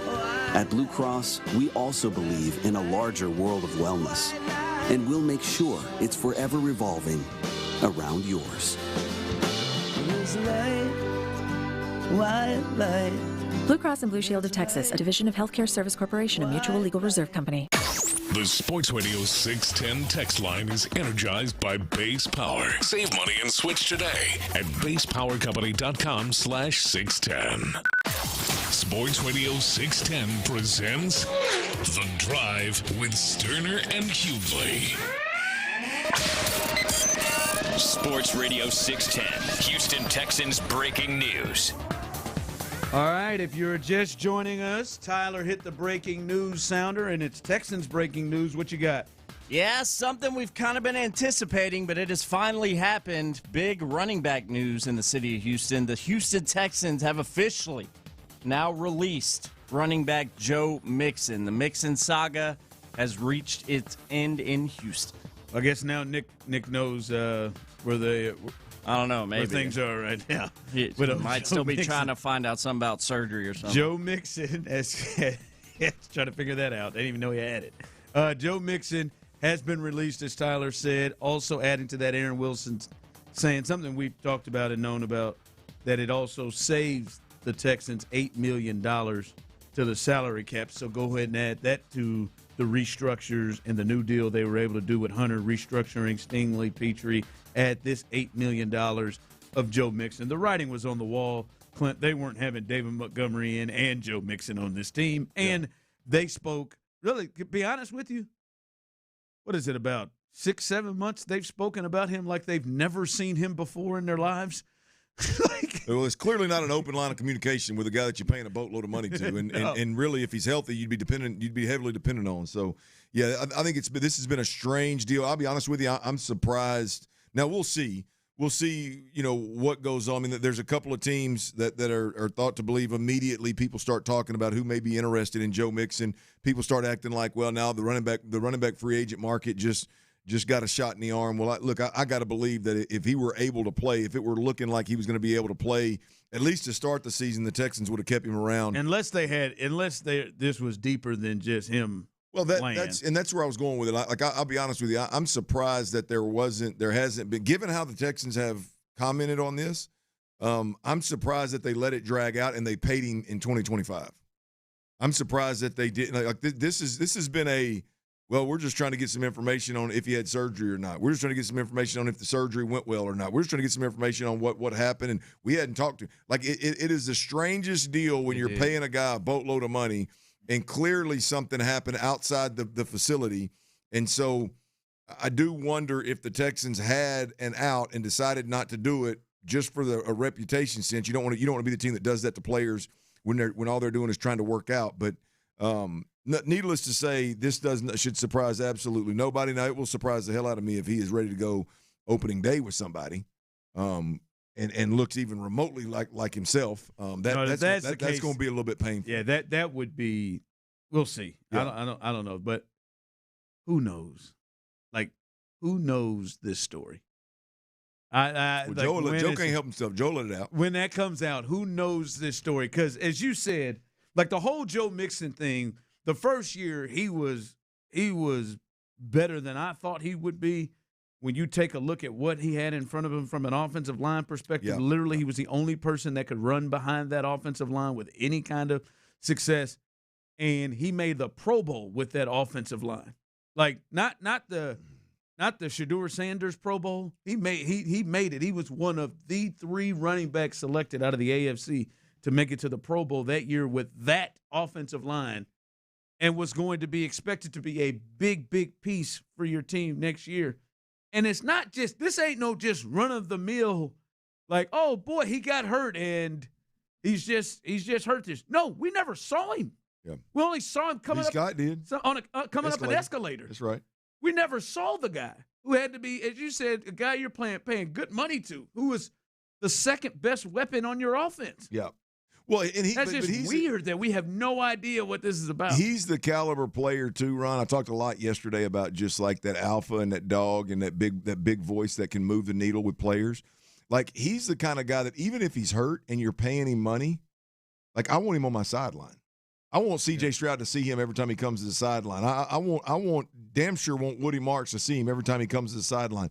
If they're because of the lack of leadership on the offensive side of the football, because of the lack of vocal leaders on that side of the ball, guys that can move the needle by speaking. I mean, hell, you look at Joe Mixon. Joe Mixon could be a really valuable asset to the team, even though he's not on the field, given that this team, there's a void of leadership on that side of the ball. And there's a void of like vocal leadership on that side of the ball. So around every turn with Joe Mixon, it gets more and more strange. It is. I so badly want to know what. Yeah, like I said, Joe will let you know. Joe can't help himself. Joe come out. Yeah, absolutely. Joe's side of the story. It may take a while, but it's gonna come out. I mean, Joe ain't gonna sit around. If I'm Joe, to be honest with you, you look selfish. Yep. You look like. A real risk for a team. Forget the fact that reports are allegedly he got injured outside the building, right? Well, hell, it's not reports. We've heard Nick Cacerio say that. Right now, he's downplayed it, but he got hurt outside the building. All right, in other words, not in the control of the Texans, which I believe is a violation if they wanted to push for it. But nonetheless, not only does that happen, but then your organization does not have information on what's going on with you from the time you got injured to the time you had surgery to the time you started recovering to the time you had another surgery. Like, that is a huge risk. It is a huge – like, he looks terrible when it comes to, hey, where's my next stop at? And I only say that I don't think the teams really care. I think he's good enough to where he's going to overcome that. He's going to have his side of the story, and he'll clean that up. If he can play, he'll get another job. But I say that to say – I don't think Joe Mixon's going to sit around and just let the Texans look like the good old boys in this situation. Yeah, it seems like – I don't know, man. It seems like the Texans don't feel like this is normal. Like, it doesn't seem like they have been very happy about the situation because they were weird as hell, Clinton Tyler, with Christian Harris. But Christian Harris made his way onto the field. We saw him. They talked about him. Like, they acted like we were asking questions about somebody else on another team when Joe Mixon came up. Like, it was – I mean, D'Amico would get – like, that was some of the most frustrated it seemed like we've seen D'Amico. Well, look, Ron, here's the deal. That you can't convince me that this Joe Mixon situation is anything ho-hum like Nick Cacerio talks about it. It's not. It's strange. It's unorthodox. It's not ideal. And I'm not even talking about the injury. I'm talking about the way in which clearly he was dealing with it. There's nothing normal about this. There's nothing normal about rotating left guards. There's nothing normal, about not being able to say, hey, man, we're going to build around C.J. Stroud or not. This is just one thing in a laundry list of things that just I don't believe are normal. And this one takes a damn cake because it drug out for a year. That was crazy. So Joe Mixon, it's official. Nobody is shocked by this. When they signed Montgomery and made that trade with the Lions for Montgomery, we kind of saw that was coming. So he is no longer a Texan, and then that's going to be to watch out. Is he going to play somewhere again? Yeah. Like, how bad is this injury? Is he going to go somewhere? I mean, there's people out there reporting that there's already a couple of teams, Kansas City Chiefs being one of them, that could be interesting. Might be. All right. I mean, if he's healthy, hell, it could be a hell of a get by somebody. Yeah, that is. Yeah, if he's it is just such a weird situation. Like Tyler, are you even 100% confident what he's injured? What the injury is? No, absolutely like what not. The body part? It's the foot, right? Is it? That's what I thought at one point, but now I don't know. I mean, like, isn't that crazy? Like, do you really know? I don't even know if we even really know exactly what it is. Well, I'll just go ahead and put it out there, be completely transparent. My injury is going to be this crick in my neck because I got to turn around and look at Tyler over my shoulder instead of being able to just look at my man in the eye the whole show. I got perfect bookends on this hour. Yeah, man, I got bad neck. Is it rough for you, man? I can't get all the way around there. When I need Tyler to hit that sounder, I need Tyler to hit that. When I get done with that read, I can't. Eye contact is big. Eye contact. It's big for our performance together, man, and I can't do it with this sitting over in this chair. Yep. This is. Not to mention the. I'm telling you, this is a work. To fill you in, guys. As soon as Clint walked in, John Lopez issued a warning that A whisper warning because his mic was hot, so he's mouthing words to me. That mic is not going to last long, and it did not. 30 seconds max, as it crumbled in Clint's hands, and so he's had to move to the other side, and this is really causing issues to his work today, and he want to express that, but he's going to fight through it. He's going to play hurt. The guy who's played in the SEC with his shoulder being shot up, having to play quarterback and throw, I believe. Very similar situation here. Very similar to what I'm up against. And the other part of it is it's kind of like I've got my two left guards that are rotating. Yeah. I mean, it's just different guy every time I get in there. Hell, I don't know. Right, I don't know if I got a guy that's going to sit right now. Well, Juice is in there right now. Oh, hell. Yeah. It's all right. If you had to start one right now, if you had to pick one right now to start at guard, Juice or Lakin, who you rolling with? Juice. I think Juice got a raw deal. He's probably going to go to Detroit and play his ass off. It wouldn't shock me one bit. I think Juice got a raw deal. I don't know. He got his ass kicked a lot when he was in there, but yeah, I mean. Well, I don't doubt that Juice can't communicate. I mean, hell, golly, man. I mean, Jake Andrews and what's old buddy's name? The other one, the other cat that took his job at left guard. 62? No. What's his name, man? The Notre Dame cat, man. Patterson. Yeah, I mean, damn. I mean, he got 40 pounds on them two guys. Yeah. I thought he was a gym coming out of Penn State. All right, coming up, the Rockets. The Rockets lost a game they should have no business losing to. When you go look at that starting lineup the Warriors rolled out there. It's Draymond and who the hell are those people? And they went out there and lost that ball game in overtime. Yeah, O'Shake Joint Melton gave him that work. But I think even bigger than that, I think there's a bigger question in conversation, and I think it's positive, but it may be negative because who the coach is. We'll discuss that coming up. Look, I don't know how in the hell the Rockets lost that.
Houston. On Odyssey Sports Station, the Texans play here.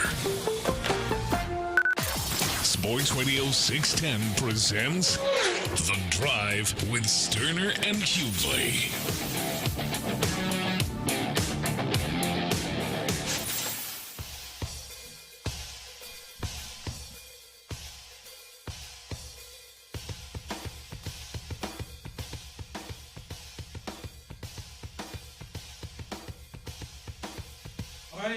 All right, welcome back in as we are live here on The Drive, playing injured or left-handed. Clint Stoerner's in the building in a different seat, but got a different mic, but that's all right. Toughness here on The Drive. Fight through it, man. We'll fight through the damn thing. Fight through it Friday, you know what I mean? That's right. There we go. Fight through it Friday. Feeling it. I mean, I've gone from an effort Friday to a fight through it Friday, so it's looking up, man. Second hour of the show, baby. Let's ride. Just did his read, was able to do it through adversity, having to turn his neck the wrong way. Couldn't see the clock. See the clock, but I think I got it. Execution was good, so I'm in my normal Did you know seat. there's a clock directly behind you that's actually right? That I can see. You How can about see that? it. How about that? Look at God. I'll give you a signal when it's time to get out, all right? Okay. I can see it now easier. Oh. Through you. Yep, right there. Little hands on the. Not like it's helped. But there it is. There it is. But we are live here on The Drive. Appreciate you jumping in with us. Those of you on the Base Power text line, 713-572-4610. We appreciate and love the interaction, YouTube and Twitch. I see you, Cornbread, in the building. Space Age 713 there as well. JF2K. I see you as well. Everybody rolling through. Joe, what's good, baby? I see you over there on Twitch. That's a good question. Am I even on the YouTube and the Twitch feed right now? Yeah. I'll switch your camera around. Oh, you got those kind of controls? Yeah, he's bro. I got to control all the cameras. There's a damn win. I didn't know that. Yeah, bro. That's why I'm always facing this way, bringing us in and out of the break and everything. Golly, that is tremendous. I Yeah. didn't know that, man. There's your plus. Side note, do you think Megan Thee Stallion and Klay Thompson are having good? I don't. Megan Thee Stallion don't strike me as a gal that'd stick around if you wasn't. I was gonna say, do you think both of them are enjoying it? Yeah, I think they're both enjoying it. I know he is. I mean, I think she's probably got options. You think I think she's a romantic. I think she's a like. I don't know. What woman isn't? I don't think that's high. I don't think it's a deal breaker if it isn't the best she's had. I don't think it's a deal breaker for me. Well, I'm not saying that Clay's I mean, he's walking around winning awards in the sack. No, I don't. I mean, they're playing golf together and stuff. I know that. I know she's. I think it's good. It's not the best she's had. Well, I mean, why is that? You don't think Clay brings it? I don't see that.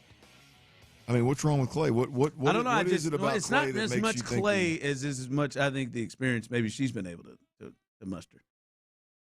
I think she's had most gentlemen bringing their best to the table, and I don't know if Clay's the best that she's rotated. I just wonder that sometimes. I wonder if they're both enjoying it. Same thing I feel with Taylor and Travis. I don't think it's possible to probably meet that standard.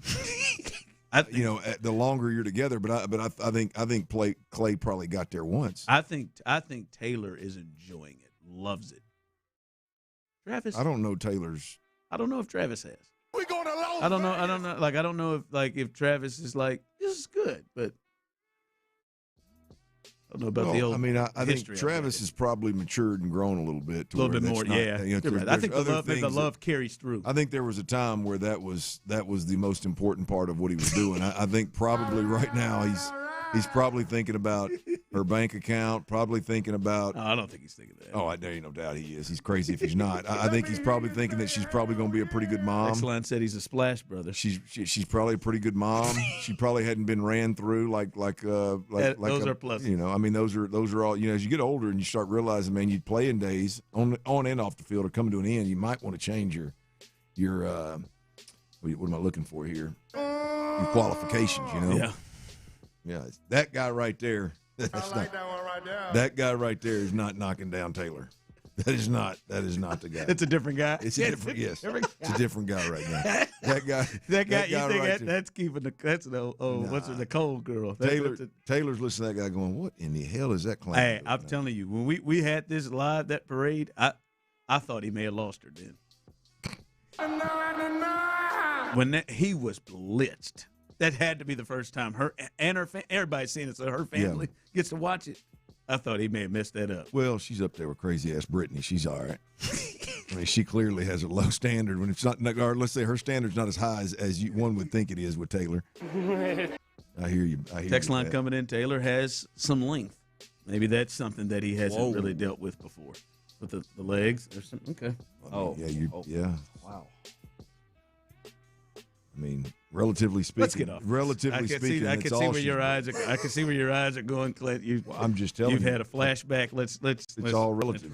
It's like relatively speaking. Yes, if you bumped him to his last two up against side by side, you're gonna start with Taylor's length, and you ain't gonna go much further, Chief. I mean, I'm just being honest. Unless he's into pasty, more pasty, less tan. I mean, no offense, Taylor, but it just is. Isaiah on YouTube. Isaiah on YouTube. Travis is so whipped he probably has to beg for it. I don't think Travis is begging for it. I don't either. Nope. I think he's whipped.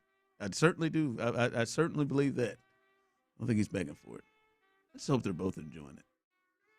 I know she is. All right, the Rockets last night. Interesting get down. The Rockets last night. Let me pull the train back. Let's get back on the track. Rockets were as disgusting as that conversation. Yeah, they were. No, they weren't. They were worse. They were much worse than that.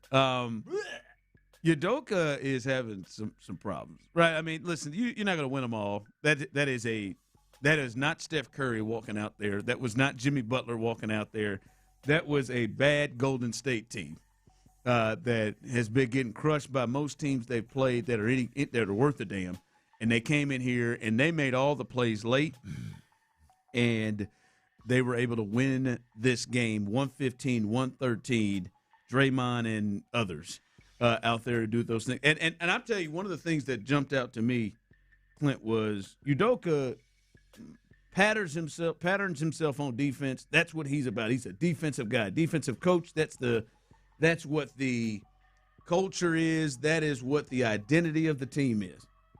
The amount of times I saw Kevin Durant pissed, going off on people because something was off. Something was Jabari Smith in overtime on old dude. He made a three, and then he didn't switch apparently to what Kevin wanted him to do. Didn't switch and got a layup to score.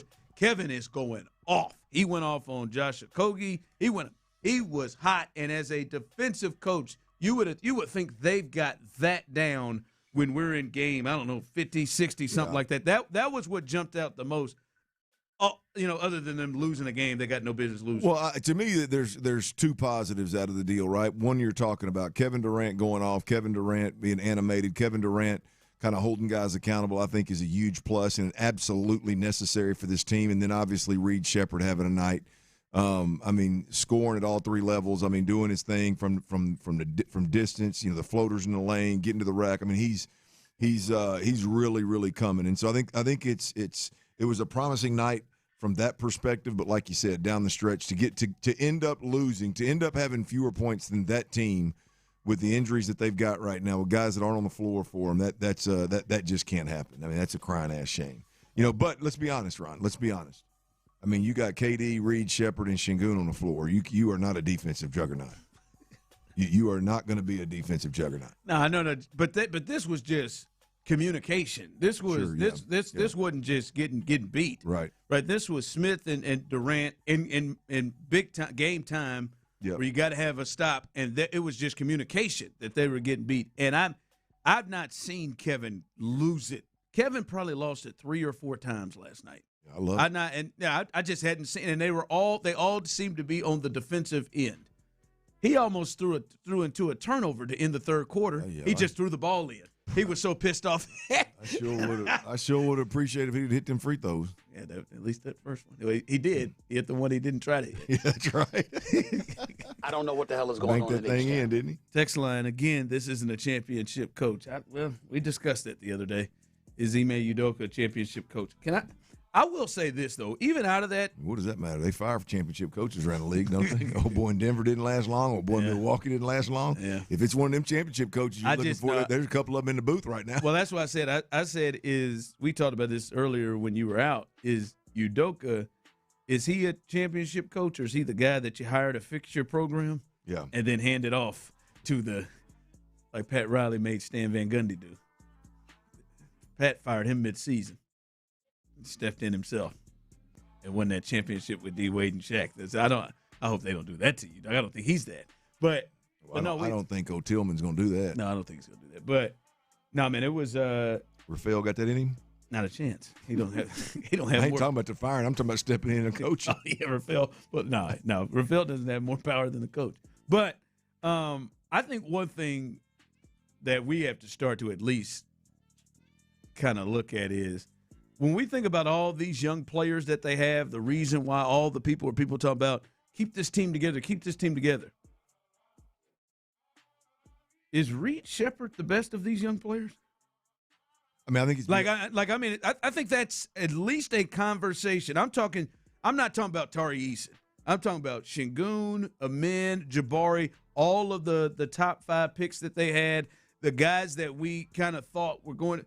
Because Reed Shepard last night, he just looks and is moving different. Yeah. This is not just a spot-up shooter anymore. This dude has it. Yeah, I mean, you know where I stand on it, man. I think when you look at Sengun and you look at Amin Thompson, they are obviously really good in push it type of ball, just out hustle, out grind everybody.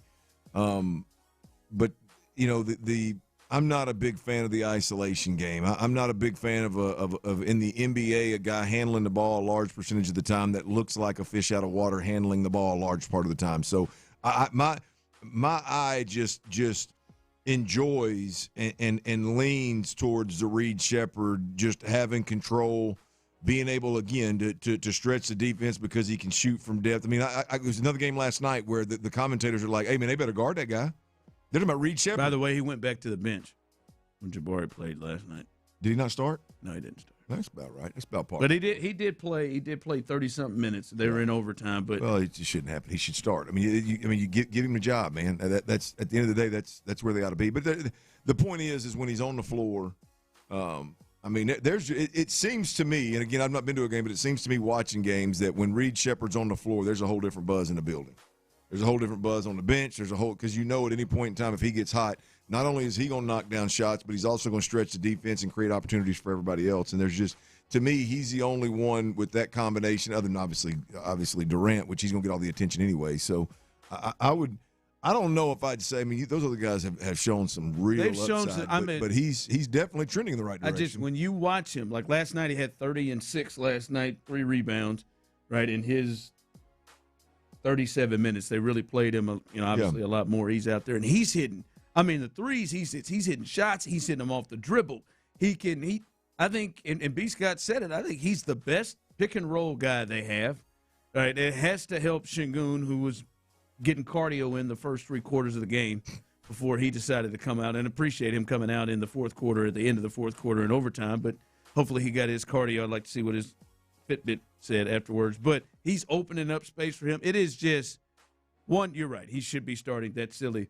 But you're looking at this like he already appears potentially to impact the game more than Jabari does, because Jabari is more playing off of everybody else.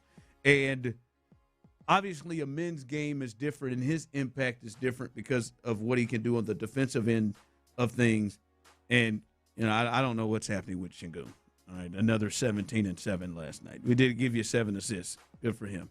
Draymond just couldn't get that 6th rebound for you two. But yeah, so I got in the face, Kirk. But Reed Shepard potentially may be better than all of them. And I know this is early with Sengun, who's a 2-time All-Star, but the way he's playing. But that, like, last night in particular, I was like, yo, man, this dude looks different. Yeah. This isn't just, man, go stand over there and spot up. No, he is creating. Yeah. The one thing that they really need is somebody who can create offense that's not Kevin Durant. Yeah. And Kevin Durant can go through possessions with Reed Shepard out there and they get good shots, where Kevin Durant is not the initiator. Yeah, well, when they started that comeback, mounting that comeback in I guess it was the third or early fourth, whatever it was, when they closed the gap and tied it up. Hell, KD was on the bench. Yeah. I mean, he was on the bench, and Reed was handling the rock and running the show. And so Yeah, I don't know, man. When I look at it, I really like Jabari Smith. I'm still really high on Jabari Smith, but I think they just play. To me, it's Jabari doesn't handle the ball well enough to even to fairly judge him in the conversation with the other three guys. The other three guys are constantly, the other three guys being Amen, Sengun, and Reed. They've all been given the opportunity to handle the ball and opportunities to ISO, opportunities to create opportunities. And I just don't. When I look at it, I don't. To me, Reed Shepard is significantly more comfortable and more capable in that role right now today. Reed looks like he has I'm not saying it now, he has a chance to be just more than a role player. Agreed. Because he certainly was that last night. I mean, he just banged 30 off the bench. Yeah. And if you heard Draymond last night, Draymond was like, I love that kid. He threw the middle fingers up to everybody with his play this year who talked about him. He said you can tell he's a gym rat because he's gotten a lot better with his game. And that's the other part is Reed clearly is working. Like you can see the confidence growing every single game out. So I think that's at least a conversation. I think a lot of people was looking at this as Reed, hey, Sengun, that's the centerpiece. I don't know, but this Reed Shepard, dude, he keeps playing like this. He gets the opportunity. If his coach doesn't stop him, gets the opportunity. They got something there. All right, coming up, looking at the Astros as things get started here. What about the decision makers for them? How important is this season for guys like Dana Brown and Joe Espada? We'll discuss that coming up next. Let's talk about confidence, your confidence. Let's talk about this season, your season. I tell you what.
Sports Radio 610 presents The Drive with Stoerner and Hughley.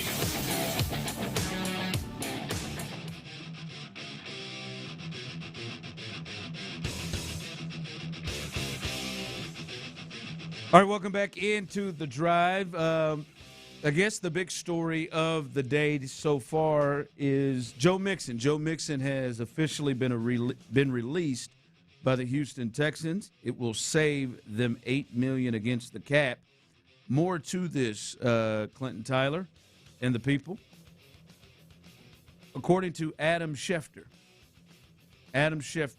Joe Mixon requested his release Thursday, per source, and was granted it today. So he requested it, and they gave him that one.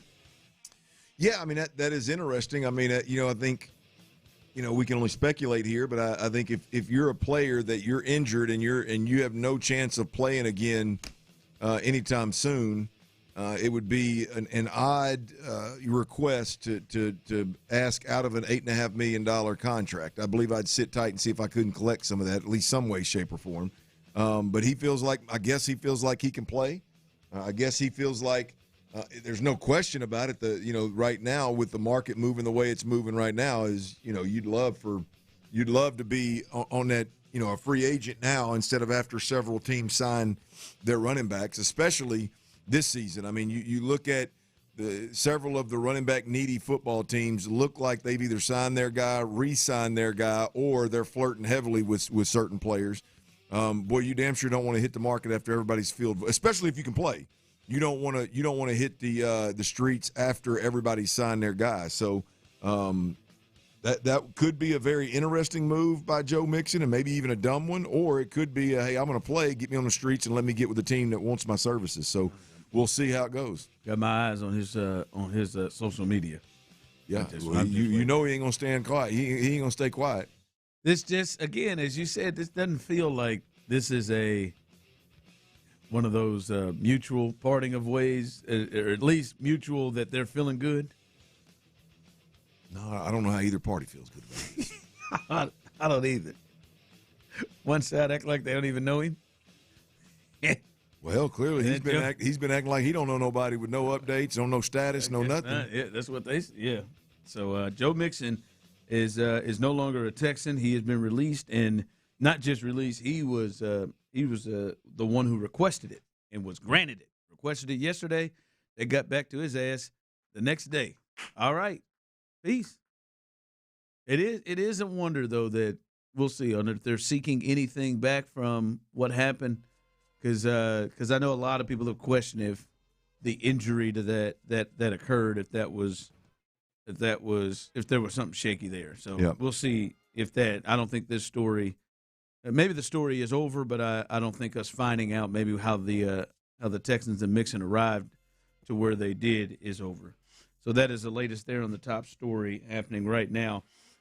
Clint, the Astros, they're in spring training and trying to get through the WBC without anybody else getting injured, and get into the regular season without anybody else getting injured. And this is a big season. They broke their streak of making it to the postseason last year. The injuries, I think, was a valid excuse for them. But to you and the people, those of you on the Base Power text line 713-572-4610, is this an overreaction to you that it is imperative that this team makes the postseason? And if they don't, at least one of those dudes up top, Dana Brown, Joe Espada, may be in trouble? Absolutely. You think it's that to that point?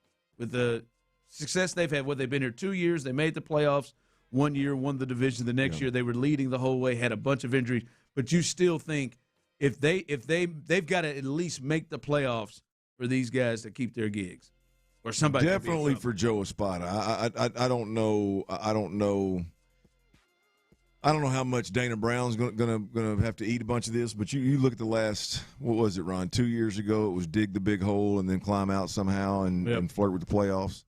They got in and didn't do nothing. And this past year, it's the injuries and you got a shot late and you don't get in.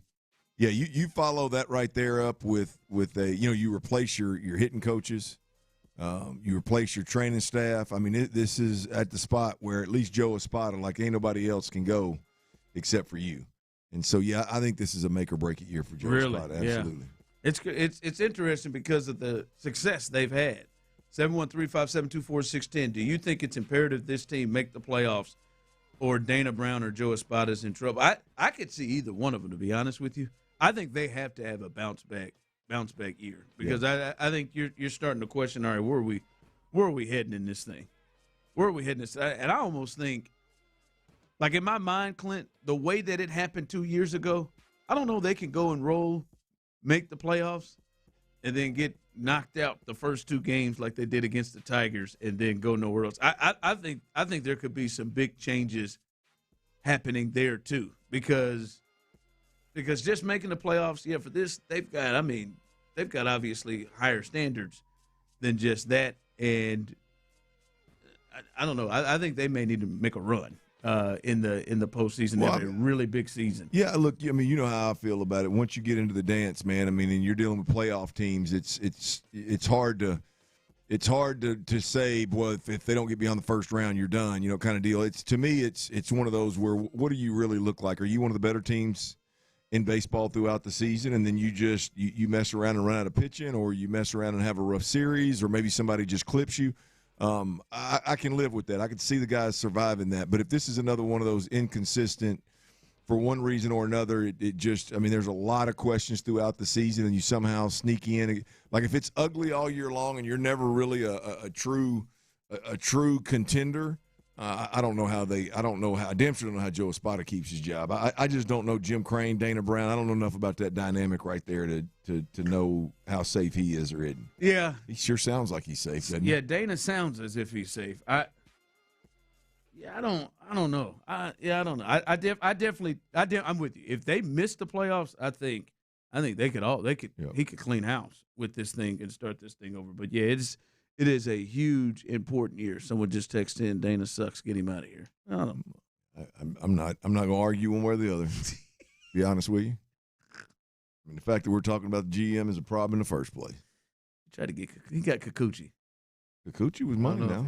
You got this stretching Kikuchi tonight. MI could be big. This Burroughs cat could be big. Yeah, he is. You're right. He has taken keeping the fifth infielder could be big. He has taken some chances, right? Yeah, you're right. If he blows up this Paredes thing, if the way he's decided to handle the rotation, because it is a little iffy. Again, like nobody's. Now, I don't think this is directly on him. I think this is probably some Jim Crane, but nobody. Hunter Brown again did another interview and talked about nobody said anything to him about no extension. Wish they'd call. Wait for them to call. What he said. All right, coming up, we know what they need, and I know Clint doesn't want to see a center in the draft, but I do think we are going to see the Texans make some move on the offensive line in the draft. And I'll be honest with you. Last year, they drafted one player in the second round, Ursary, and he seemed to turn out to be a really good answer. Has that changed your level of confidence about Nick Cacerio and company going in the draft when it comes to O-line? We'll discuss that next. The Houston Texans are on the clock. Looking ahead to the draft.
money and switch today at basepowercompany.com/610. Sports Radio 610 presents The Drive with Stoerner and Hughley.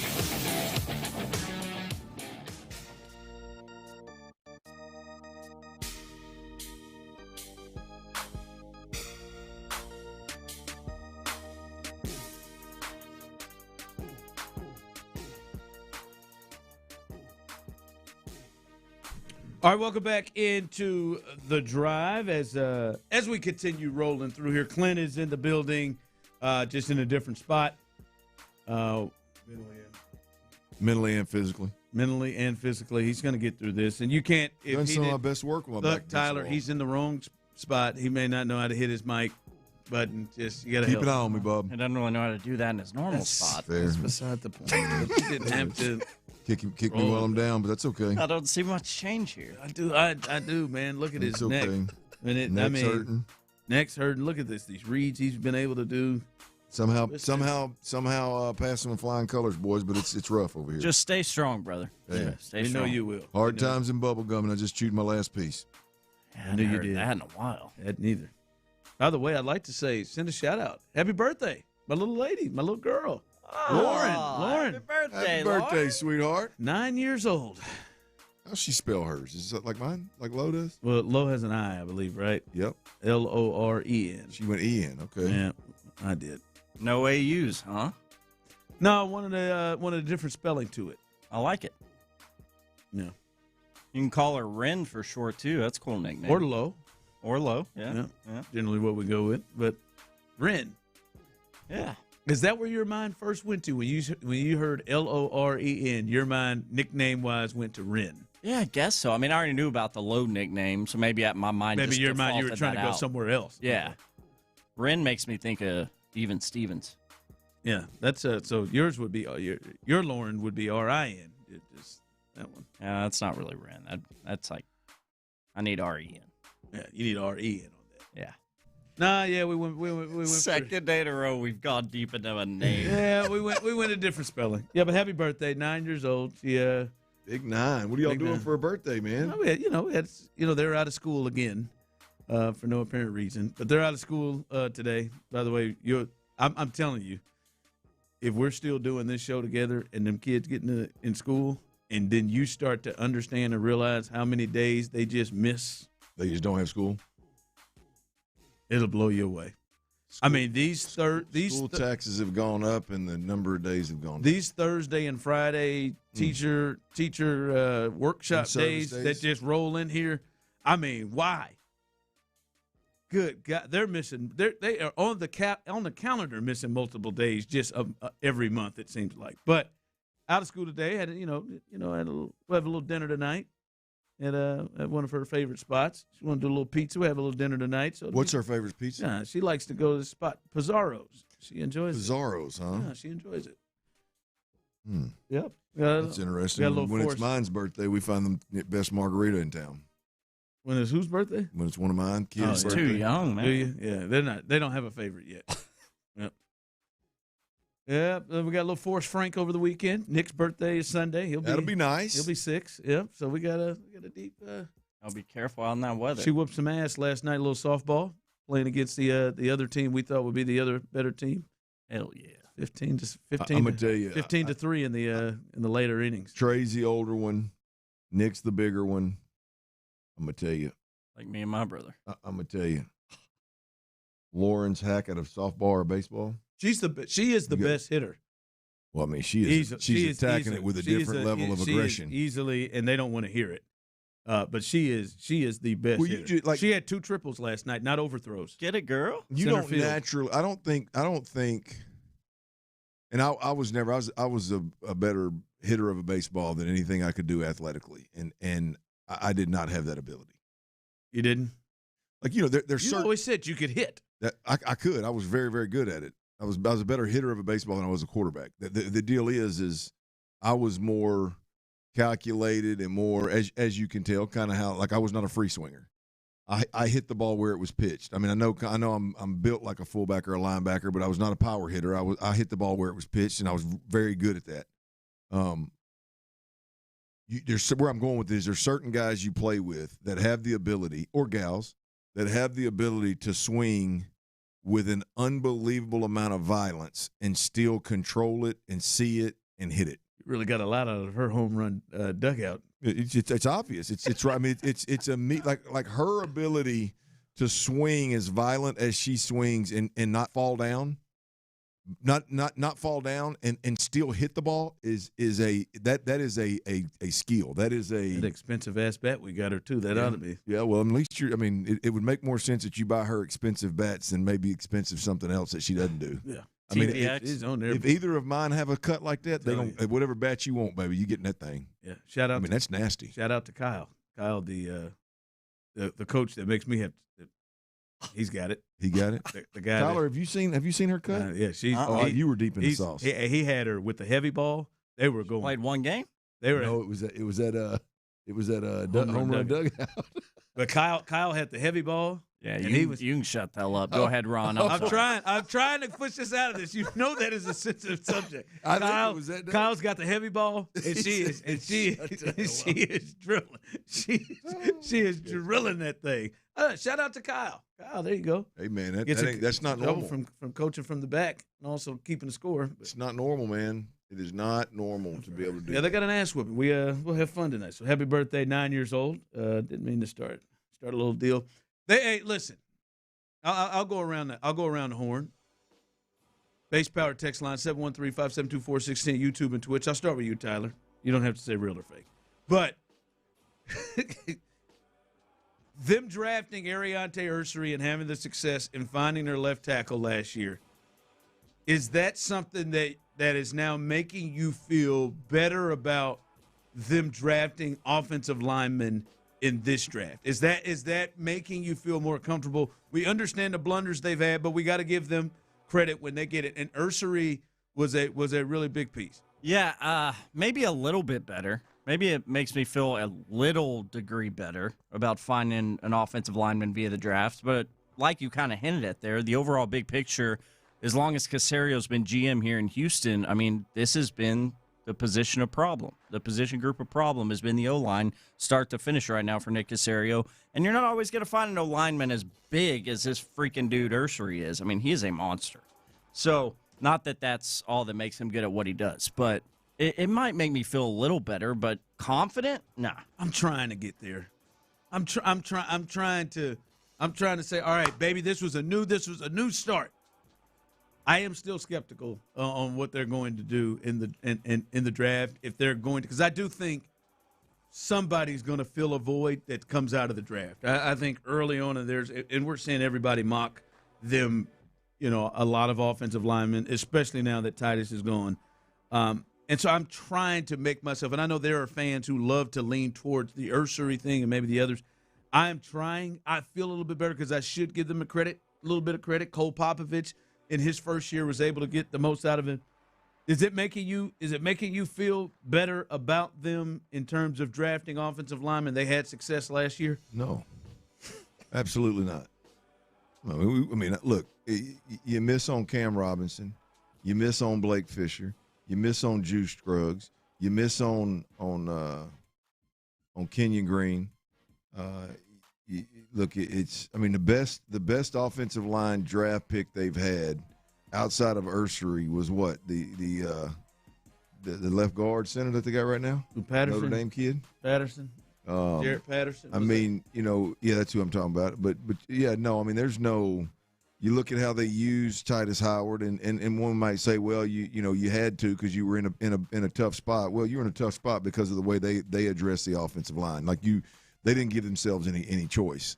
You look at how they handled the left guard position with the Juice Scruggs, Lake and Tomlinson rotation. I mean, literally, I cannot believe how many like sound football minds sit aside and go, just kind of brush it under the rug. Oh, it's no big deal. No, that was like unbelievably strange to do that, and especially when you land in a place that is Titus Howard. It's not either. It's neither of the guy. You had an answer all along.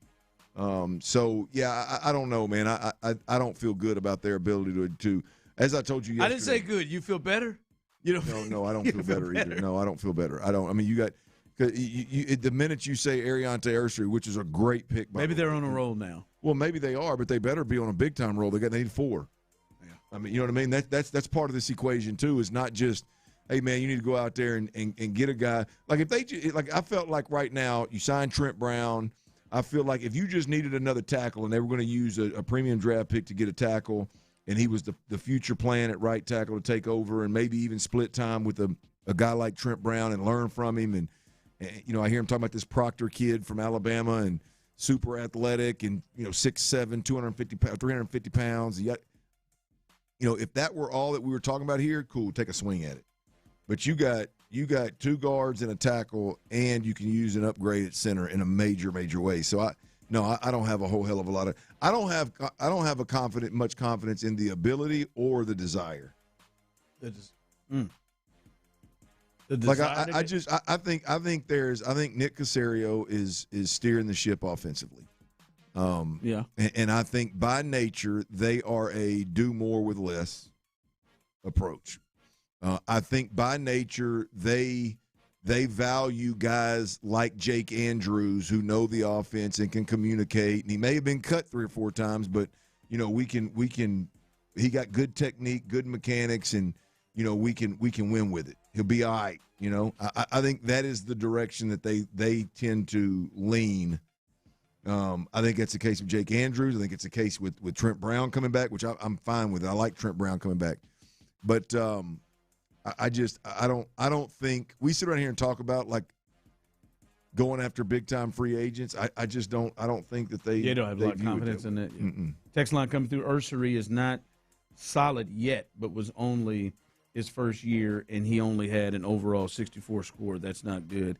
He needs to get better. I disagree. I think you first off, you start rolling. Kenyon Green, that first year we saw him play, you didn't think he could play.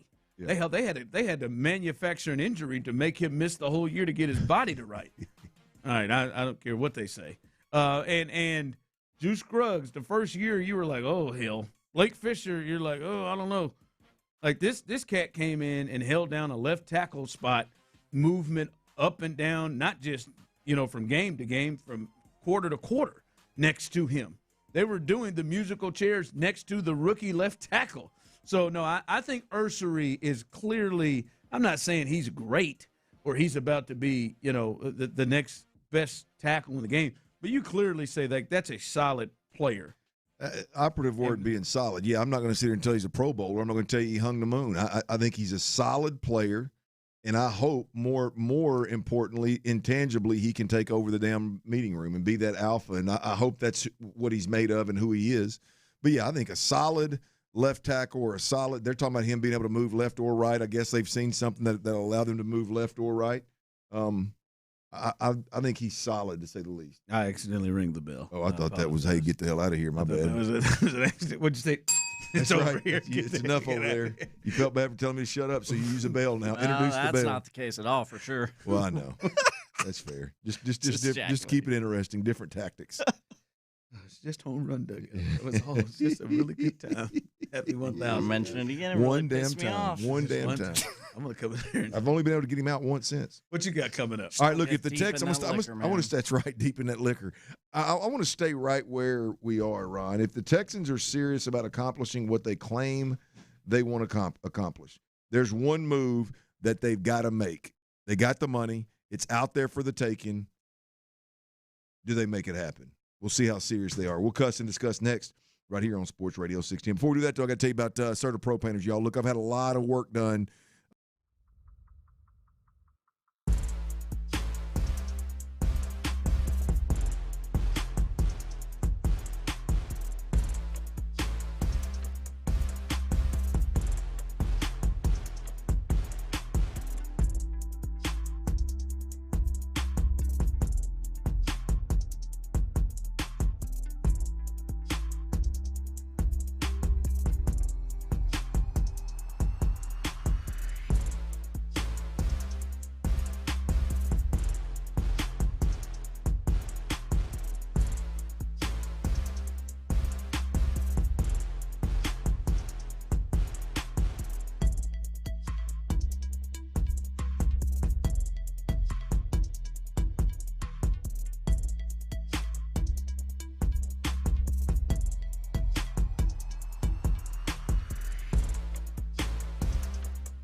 Astros, KILT FM HD2 Houston.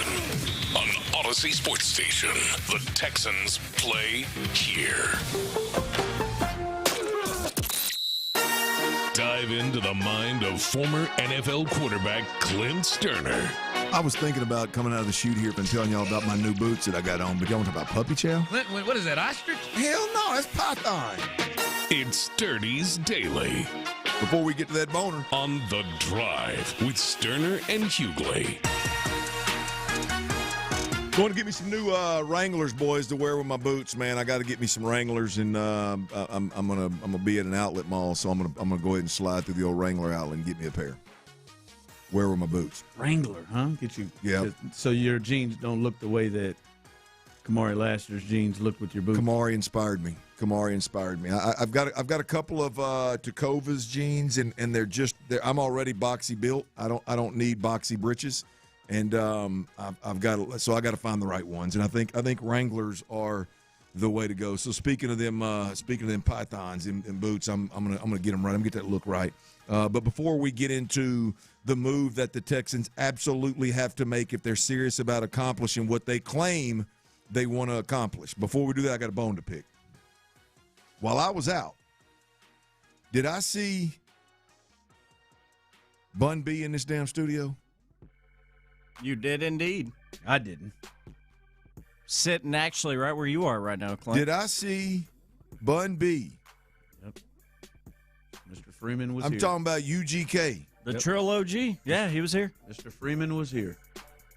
Riding dirty. I'm talking about Bun B. Let me see it. Trill Burgers. In this studio when I was gone within the loop. I'm going to tell you, that's bull job. He brought food too. Bun, that's bull. I've texted you come on our show before. I've told you that I got to try the Trill Burger. We've had this conversation live on these airwaves, man. And I'm out of pocket for a couple of days, and I look on social media, and my boy B. Scott, who does a tremendous job getting them videos out, he got some great videos of Bun B with them damn in the loop, microphone breaking sons of guns. You got to be kidding me, man. That's some bull jive. Bun, I fully expect you to reach out and come back through, man. Bring a little Kiki with you, man. That was tough. Huh? That was tough. Yeah, well, I must have missed him. I don't know how the hell did you miss him? You were in the studio. I wouldn't. You weren't here yet? Before. Yeah. No, we got to get that right. 10 o'clock. I can't believe that happened when I was gone. That's some bull job. I'm going to be honest with you. There's not many that would come in here that I'd see on the video. And I'd be like, damn, it hurt my heart right there.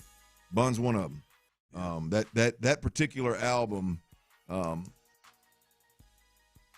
of my top of all time. Say Riding Dirty, is that your your one, right? Absolutely. I mean, that's one of them. That's right up there with Thug Life for me. Tupac's Thug Life. And when you talk about my upbringing, when you talk about like 94 is a hell of a year. What albums, what CDs did you buy multiple times because people kept stealing the stuff from the crib? Thug Life is one. I know I've bought Thug Life at least 8 times.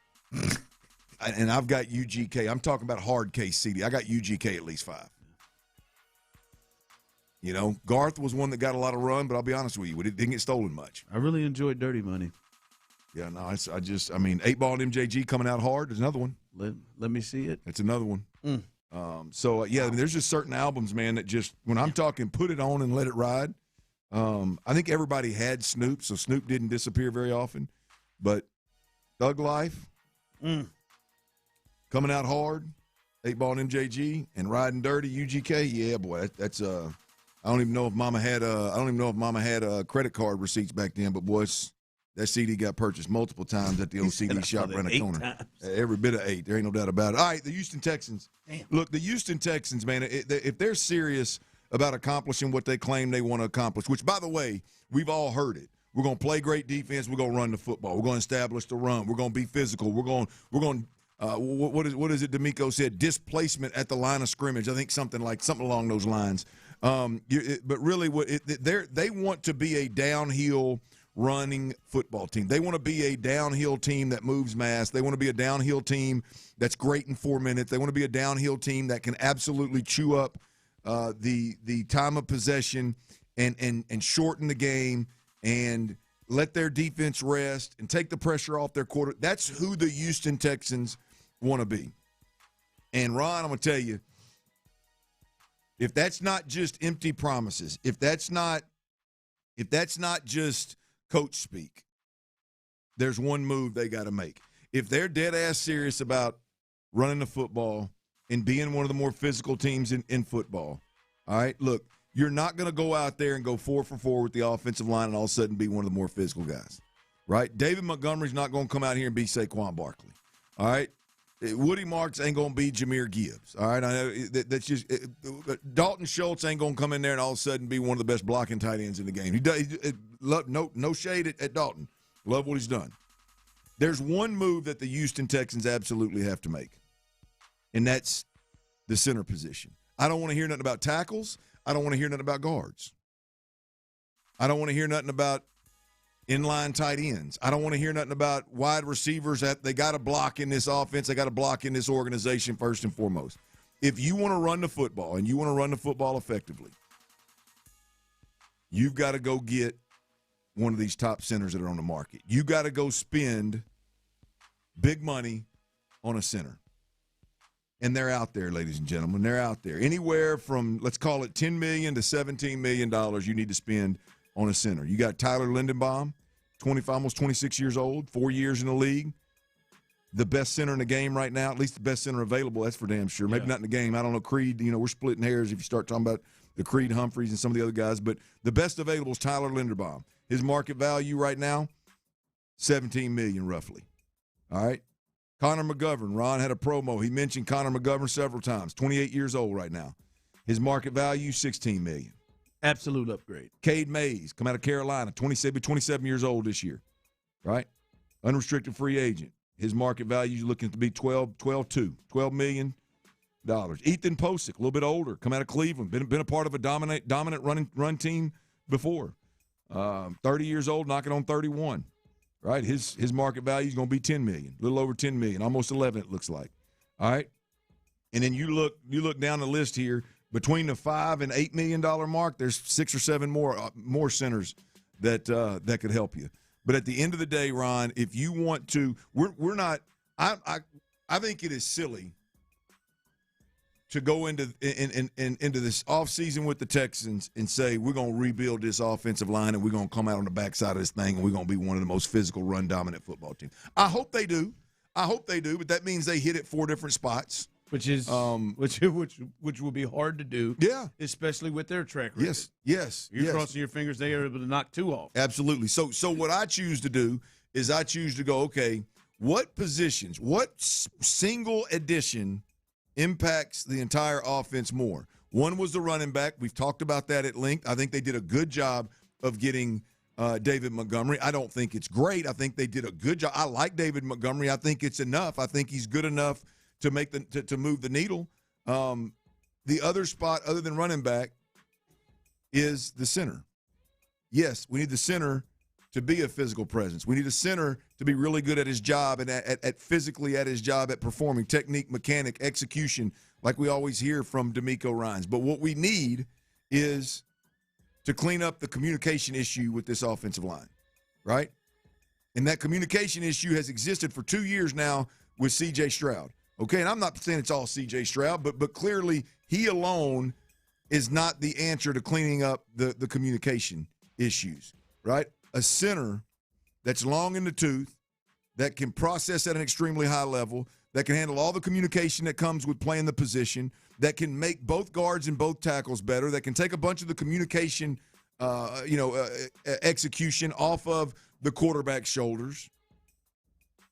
A guy that can make confident calls and make sure his guards and tackles know exactly where they're going, how they're getting there, what blocking scheme are they trying to execute.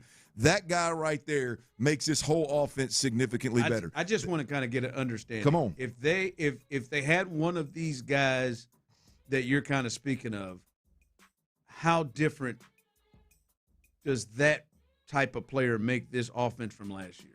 Significantly. Significantly. Immediately. When you sign him, you make it significant. Like if you threw Tyler Lindenbaum in Andrew's spot last year on this team that went 12-5, yes, you think it would cause a major difference? I'm not saying I disagree, but I'm just trying to get you. I don't think Tyler Lindenbaum, and I could be wrong. I mean, look, I could be. I don't believe Tyler Lindenbaum's going to sit up there and snap that football over and over again and not have a plan for whatever pressure they're throwing at him. I just don't believe. I just don't believe it's happening. We saw that a lot this year, and not to mention these guys are significantly better just physically playing the game than a Jake Andrews. So. Yeah, I think there is, and not to mention, by the way, Ron, and I don't know these guys, but I would imagine if a guy's market value is $17 million, $16 million, $12 million, I would imagine they're playing a position where it's the natural, being a natural, instinctual, elite communicator is part of it. You're not going to be a 10 to 12 to $17 million player in this league at the center position if you can't communicate, if you can't take charge, and if you can't direct traffic. And so I would be shocked if these guys aren't in that department exactly what the Texans need. Bottom line is this. You can sign 2 good guards if you want to, right? You can sign another tackle to go with Trent Brown if you want to. David Montgomery in the back and Woody Marks in the back. You can sign another tight end that's floating around out there to help the group that you already have, or maybe you can hope Cade Stover takes the next step with a hand in the dirt inline tight end, right? You can do all that if you don't clean up the communication issues. If you don't have a guy up there that can, within a couple of seconds, can get to the line of scrimmage, direct traffic, and snap the damn football, it's going to be all for none. Can you be better? Yeah, sure you can be better, right? How much better was this team this year with Ed Ingram, who was playing at a top 10, top 15 guard in the league level, damn sure in the run game, right? He's probably a top 7 or 8 in the run game. I don't have the numbers right in front of me. He's probably the top 7 or 8 in the run game. The pass game, he struggled a bit. But, like, that one guy that's just a get your hand in the dirt, move mass, get your hand in the dirt, play sound foot, that guy's not changing this offense the way that they want this offense to change, right? It's the guy that makes CJ's job easier. It's the guy that allows CJ to execute and operate on a faster clock, right? That's the guy that you got to have. That's the guy that moves the needle with this football team. And so I just think, Ron, again, there's plenty of them out there. Tyler Lindenbaum, Connor McGovern, Cade Mays, Ethan Posick, Lloyd Cushenberry's a $7+ million guy. I mean, and I'm not saying that they're the guy. I don't know. Hell, the guy that was in Detroit for the last few years, Glasgow, he's a free agent. There's guys out there that would be a significant upgrade, I think, from what they have right now. And all of these guys, just because they're the top free agents, I'm not saying all these guys are great communicators, but I know Nick Cacerio and D'Amico Ryans, if you do your due diligence, you can find out which one of these guys are physical as hell, which one is an alpha and have that take charge, direct traffic type, which one of these guys are great communicators, and you narrow it down and you pay whatever you got to pay to go get one of those guys. I hate to say it that way. I wonder if they view it as a priority one like you do, because I know you don't even look at, as we talked about it before, you don't even want them to go into the draft as this guy, not even their first round pick. I think it would be criminal. I think it would be criminal to place a rookie center, the position that's either 1A or 1B from a communication responsibility.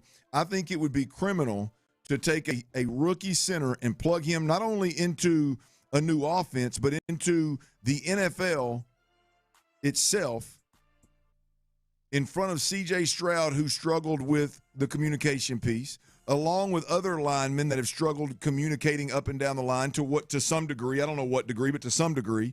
I think it would be crazy to go out and draft a center, plug that guy in, and think that you're going to get better as an offense. I think it'd be nuts. I mean, look, you better hit a grand slam at left guard, and right tackle. I mean, that's just the reality of it. I mean, you're not. The center position is the one. There's I do wonder what they're thinking. I do wonder if they well, don't hurt you hurt yourself doing that. There is I might. There are a ton of interior offensive linemen, guard, center, guard in this free agent class right now that could help this team win. That could help this team make a big stride. I do not believe that they're going to go out there and spend a lot of money on multiple guys. I do believe that a good football mind is going to, see the opportunity. You're at the doorstep. If you're going to kick it in and get to an AFC championship and potentially a Super Bowl, there and you're not willing to go out there and do what Chicago did last year and buy 2 or 3 guys in free agency go get the one that makes everybody around him better. Go hit the grand slam at the center position that then makes your quarterback better, makes your guards better, allows you to run the football better. I had a center in college, Ron, and he was a great player, great college player. But my man, there were multiple times in a game where he would remind me of the damn play clock. Hey, man, play clock's running down, man. Get your ass up underneath there. Do something. Call a timeout or something. Let's go. I mean, that's having that kind of help is just, for any quarterback, it's an unbelievable weapon. I think they thought Jake was that. Well, I think they, yeah. I mean, they maybe. I mean, I'm going to argue if he was that, then it wouldn't have looked at it. Wouldn't have been as bad. New England wouldn't have put his ass on the street. Or, as we've looked at it, it seemed like there were a lot of communication issues with CJ, with everybody, with the lining up, with procedure penalties. Well, we're talking about line of scrimmage, at the line of scrimmage stuff. In the moment, identifying defense and directing traffic. I think some of CJ's stuff has a lot to do with the in the huddle, communicating whatever play and whatever, because these play calls are ridiculous. So it's, there's a lot there with CJ. But if you can take a piece of that off of his plate, then it makes his job significantly easier. And look, that CJ's not the first quarterback that needs that. I would say more need it than don't, right? I mean, you got your whiz kids like your Drew Breeses and your Peyton Mannings and Tom Brady's. But, like, at the end of the day, I would argue that there's more quarterbacks out there. Which, why wouldn't you? Why wouldn't you make his job as easy as you possibly could? Yeah. Right? I mean, so it's I don't know, man. They're out there for the taking, and I'm a Texans fan. I want to see them go get a center, and I believe that would be a huge shot in the arm for this team. Speaking of being a Texans fan, why you should be super excited about what's happening coming up with the Texans. We'll do that next. All right, Dr. Philip Matoran. Look, if you're out there, you're dealing with sleep problems, allergy, sinus issues, maybe you got a snoring issue, anything above the neck. Maybe it's you, maybe it's your husband, maybe it's your wife.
Tune in and wherever you get your podcasts. Houston's sports leader, Sports Radio 610. The Drive is powered by Mokaram Injury Lawyers. Heard in an accident? Call Mokaram Injury Lawyers at 281-222-2222. Sports Radio 610 presents The Drive with Stoerner and Hughley.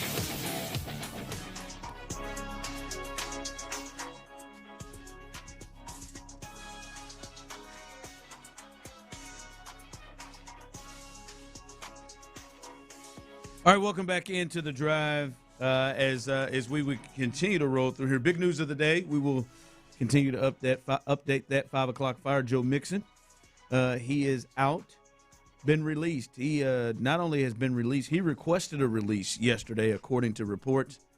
And the Texans said, okay, all yours. We'll save the $8 million.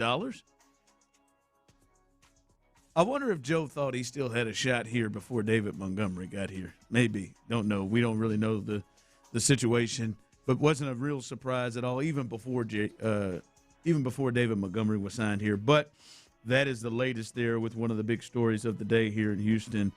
That is the release. Moving on from Joe Mixon, who was a Pro Bowler for this team a couple of years ago. Before we get into other things, fellas, I got a dilemma here. Sounds serious. I think I like these, man. Let's talk it out. We're here to help. I think I might have to block my uncle. What kind of blocking are you doing? I can't take his messages anymore. Oh, like on your phone you're gonna block it. Yeah, I think not a shot. I'm not a shot blocker. Be a surprise to you. Not somebody in the paint that goes up and blocks. Now I did block Tyler's shot to the trash can the other day where he tried to shoot a thing in. I was on it quick. You rejected the hell out of that. I did. No, man, and like to get this is where the dilemma is, and to be like kind of serious.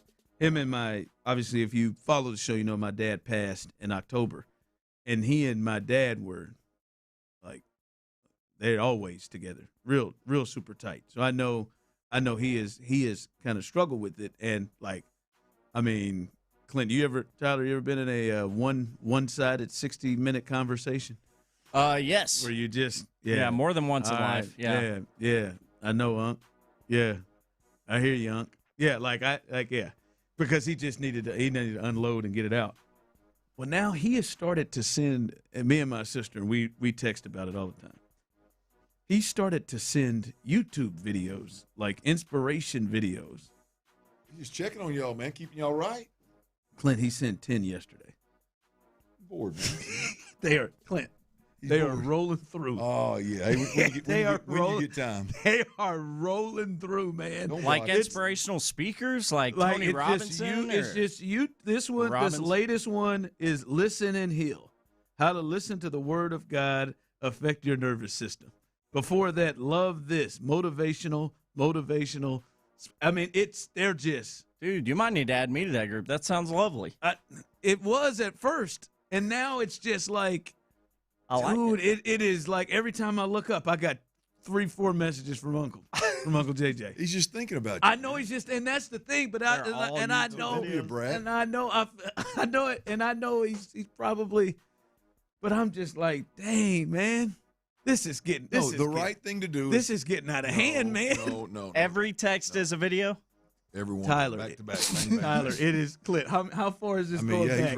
There's 20, 30. I have an older relative that. I think the right thing to do. It is. I mean, it is.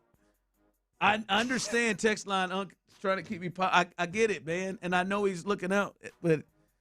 My God, I think the right thing to do, Ron, is to pick one, listen to it, and send and say, Unc, man, I appreciate you doing this, man. This is my favorite. It's really good. Clint, what do you think that's going to lead him to do? Feel really good about himself that day. Smile.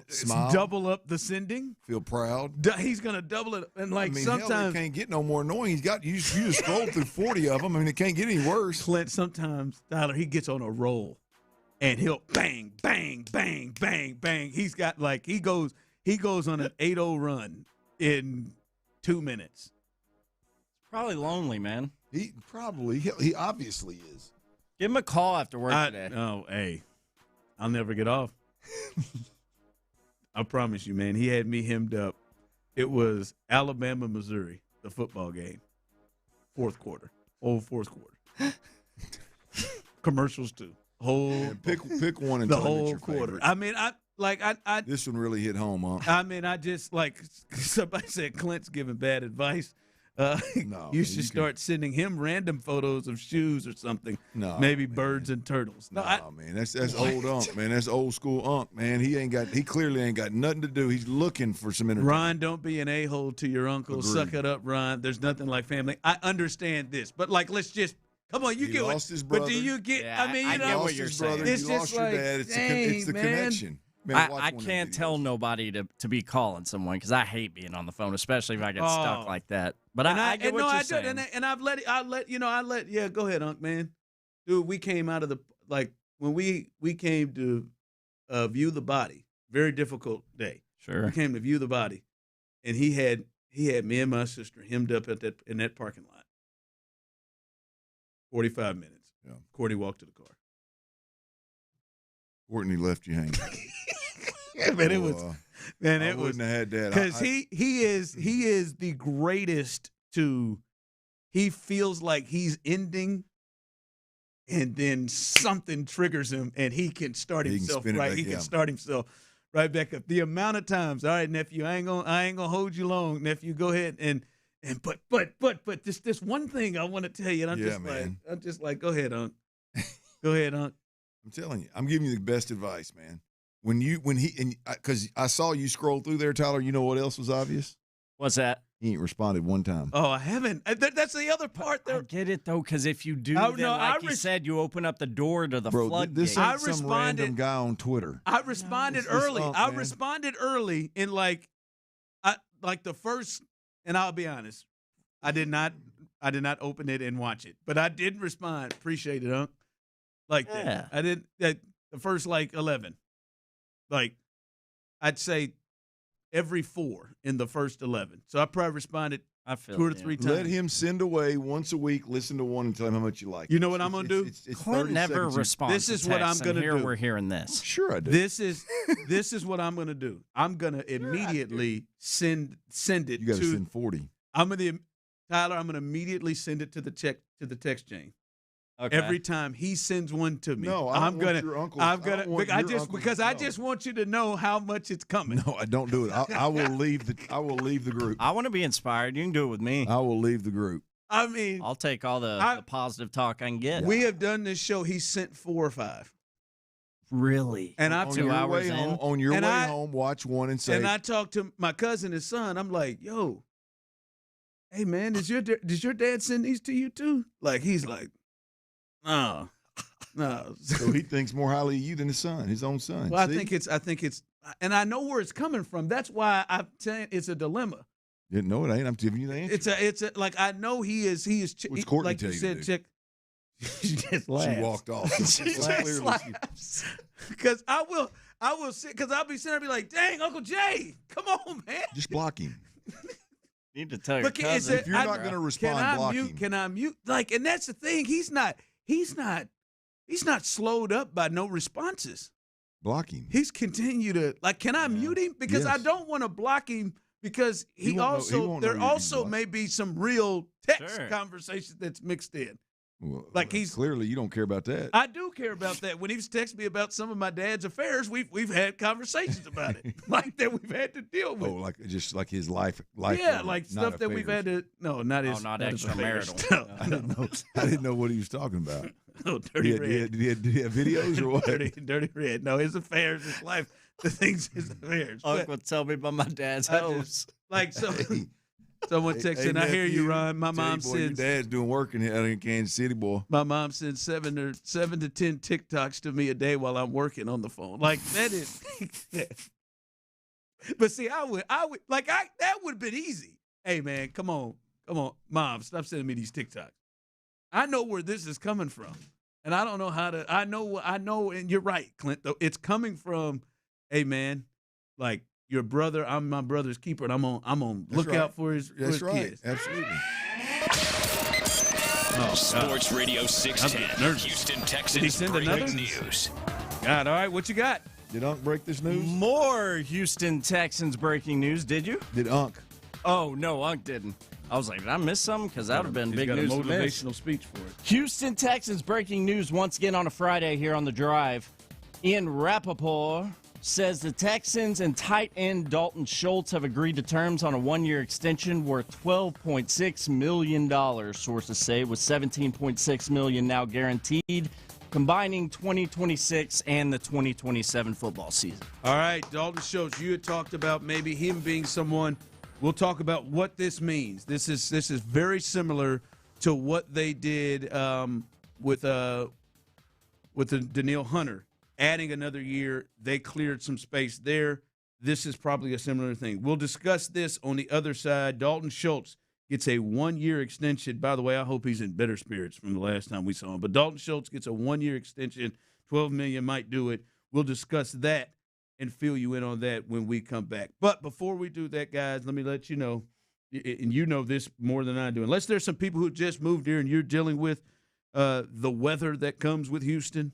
Maybe you've gotten through hurricane season for the first time, and you can see all the moments with storms where your lights go off, the Wi-Fi is going out of nowhere, and you're trying to figure out what you need to do. Don't even get me started on the grid. The grid has its own mind at times.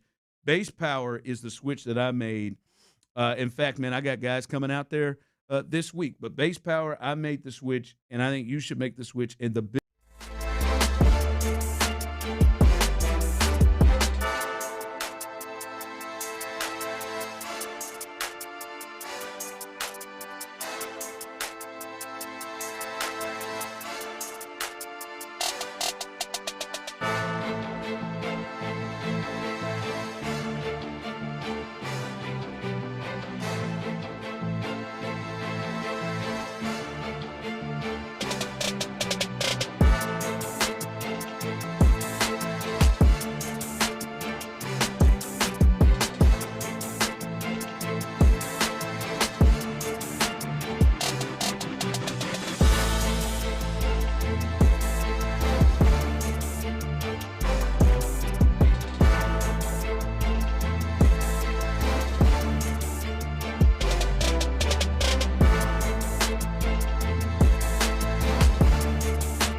610 text line is energized by Base Power. Save money and switch today at basepowercompany.com/610. Sports Radio 610 presents The Drive with Stoerner and Hughley.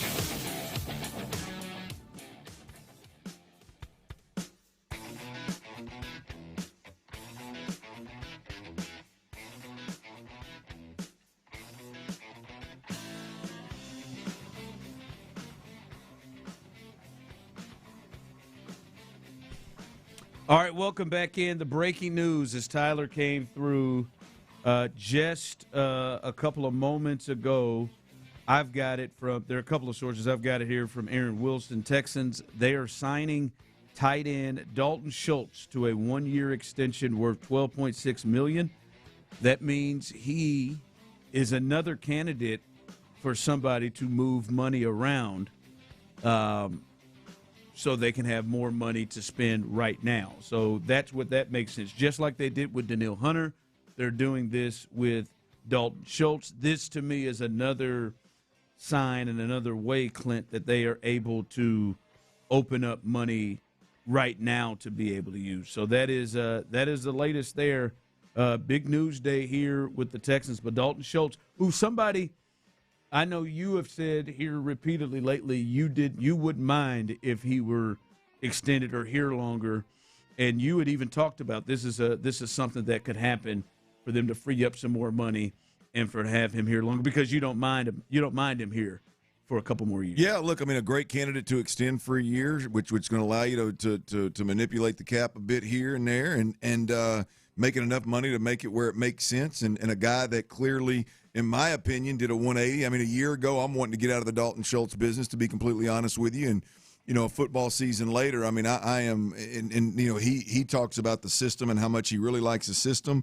But when I look at it, it's just the willingness to block, to pass protect. And then obviously it seems like in this system, the tight end seems to be a little bit more of a prominent piece, a little bit more of a guy that can run some numbers up and is a little more of a focal point, which I think it bodes well for C.J. Stroud. So, look, I've done a 180 on Dalton Schultz. I love the year that he had. I'd argue that he was as important as anybody on this offense last year.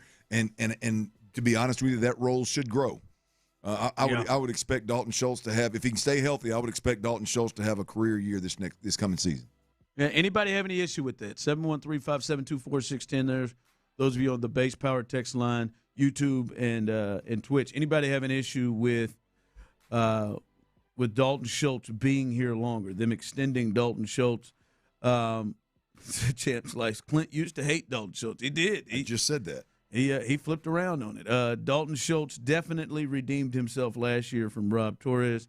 He did. Let me clear. For the record, I didn't hate Dalton Schultz. I very accurately analyzed his play, which was piss poor on several fronts.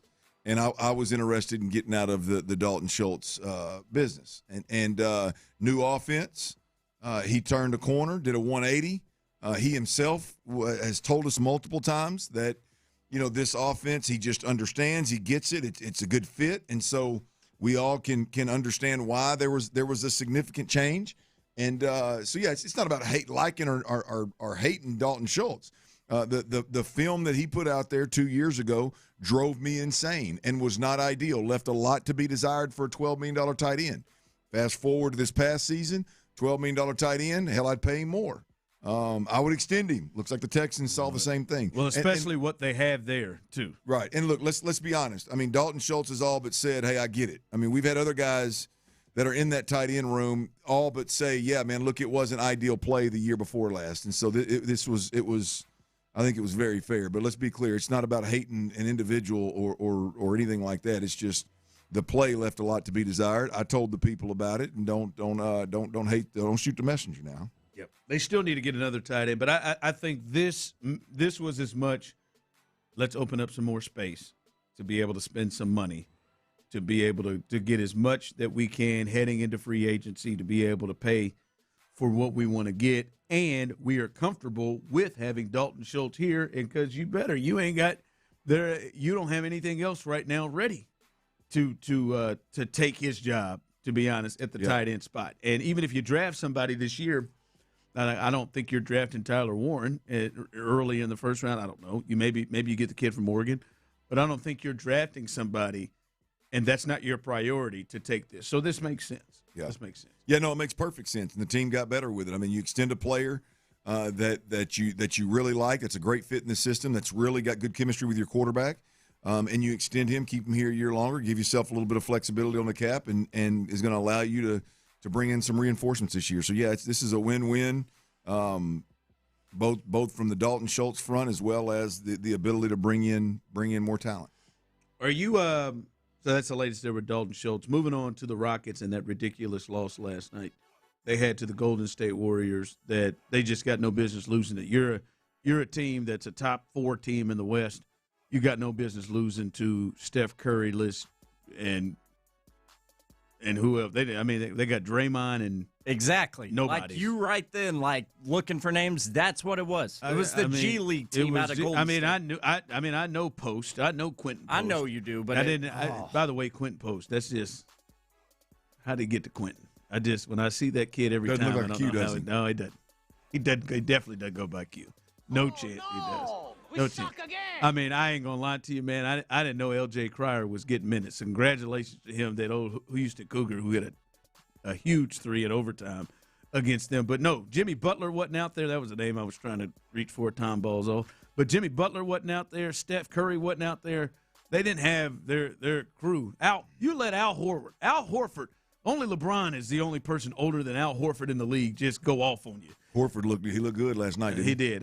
Late in the game, we're gonna let Al Horford go against Amen Thompson one-on-one in the post for 4 dribbles and no one come down and help. Come help. just whatever. But that was a tough loss. But the frustration continues, and I should not be surprised by it. And he did play a lot of minutes. But when Jabari Smith came back, which was good to see, the fact that they then looked at things and said, yeah, Jabari's back, he should start. Gotcha. Reed Shepard, you to the bench. Yeah. It's becoming bizarre. Then he went out there and gave you 30 with 6 assists and 3 rebounds in a game, and has been as hot as ever. Brandon brought up a really good point the other day when he said, this thing should be like last year. There was a point that Jabari Smith got injured, and then Amen Thompson went in and became the starter. And then when Jabari Smith came back, Amen Thompson continued to be the starter, and then Jabari Smith came off the bench. That is what it is clear that Tari Eason should be coming off the bench for this team. And by the way, Reed and Amen Thompson play well together. Yeah. They play well, so it is. It's clear that Reed shouldn't be coming off the bench. No, I don't know how. I don't know how you do that. As you said it, and I know a lot of people look at it, is the offense clearly seems to run better and have more options with Reed Shepard out there. And I'll be damned. Listen, your defense, Reed ain't killing you that much on the defensive end. Just ain't killing you that much. That's not what gets you beat. No, I mean, and at least like we're watching. You had him throughout overtime and everything. We're watching. Like it's not like, damn man, we got to get him off the floor. Yeah. Like because he is just getting killed defensively. I mean, yeah, teams are going to get him, and he's not a great defender, and he's never going to be a great defender. But that ain't that. Like we got to. Like that can't be the reason. Like all right, we're going to sit him down. But I couldn't believe. I thought for sure after what he had done, he would stay in the lineup. Nope, came off. I used to be all right with, just let him finish the game. Let him play minutes. No, it's stupid. Get off to a good start. Get your best offense out there, and let's go. KD could hit some of the free throws. Yeah, with that free throw, would have changed the game a little bit. I don't know if it would have won, but it changed the game a little bit. Yeah, that was tough. All right, coming up, 5 o'clock fire. A lot of news with the Texans. Hell, the damn Denil Hunter news feels like it happened a year ago. So Joe Mixon news, Dalton Schultz news, MJ Stewart news. Here with the Texans. So a lot to get through there. Some updates with the Astros on 2 major pieces for them. And the Raiders continue to do Raiders things. Damn, Clint Kubiak. Just don't like Geno Smith, do you? We'll discuss all of that coming up next. Rock and roll, meow. Looking ahead to the draft, Texans GM Nick Cacerio told Payne and Pendergast.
about what we do at woundedwarriorproject.org.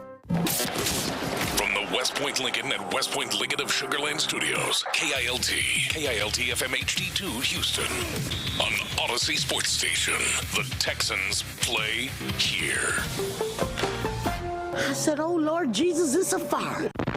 Sports Radio 610 presents The Drive with Stoerner and Hughley. It's the 5 o'clock fire. It is 5 o'clock. Congratulations. Hopefully you're off work. Luckily for you, Old Dirty Show and T-Mill, a.k.a. Psycho T, have the latest. And the latest is a lot of news here with the Texans.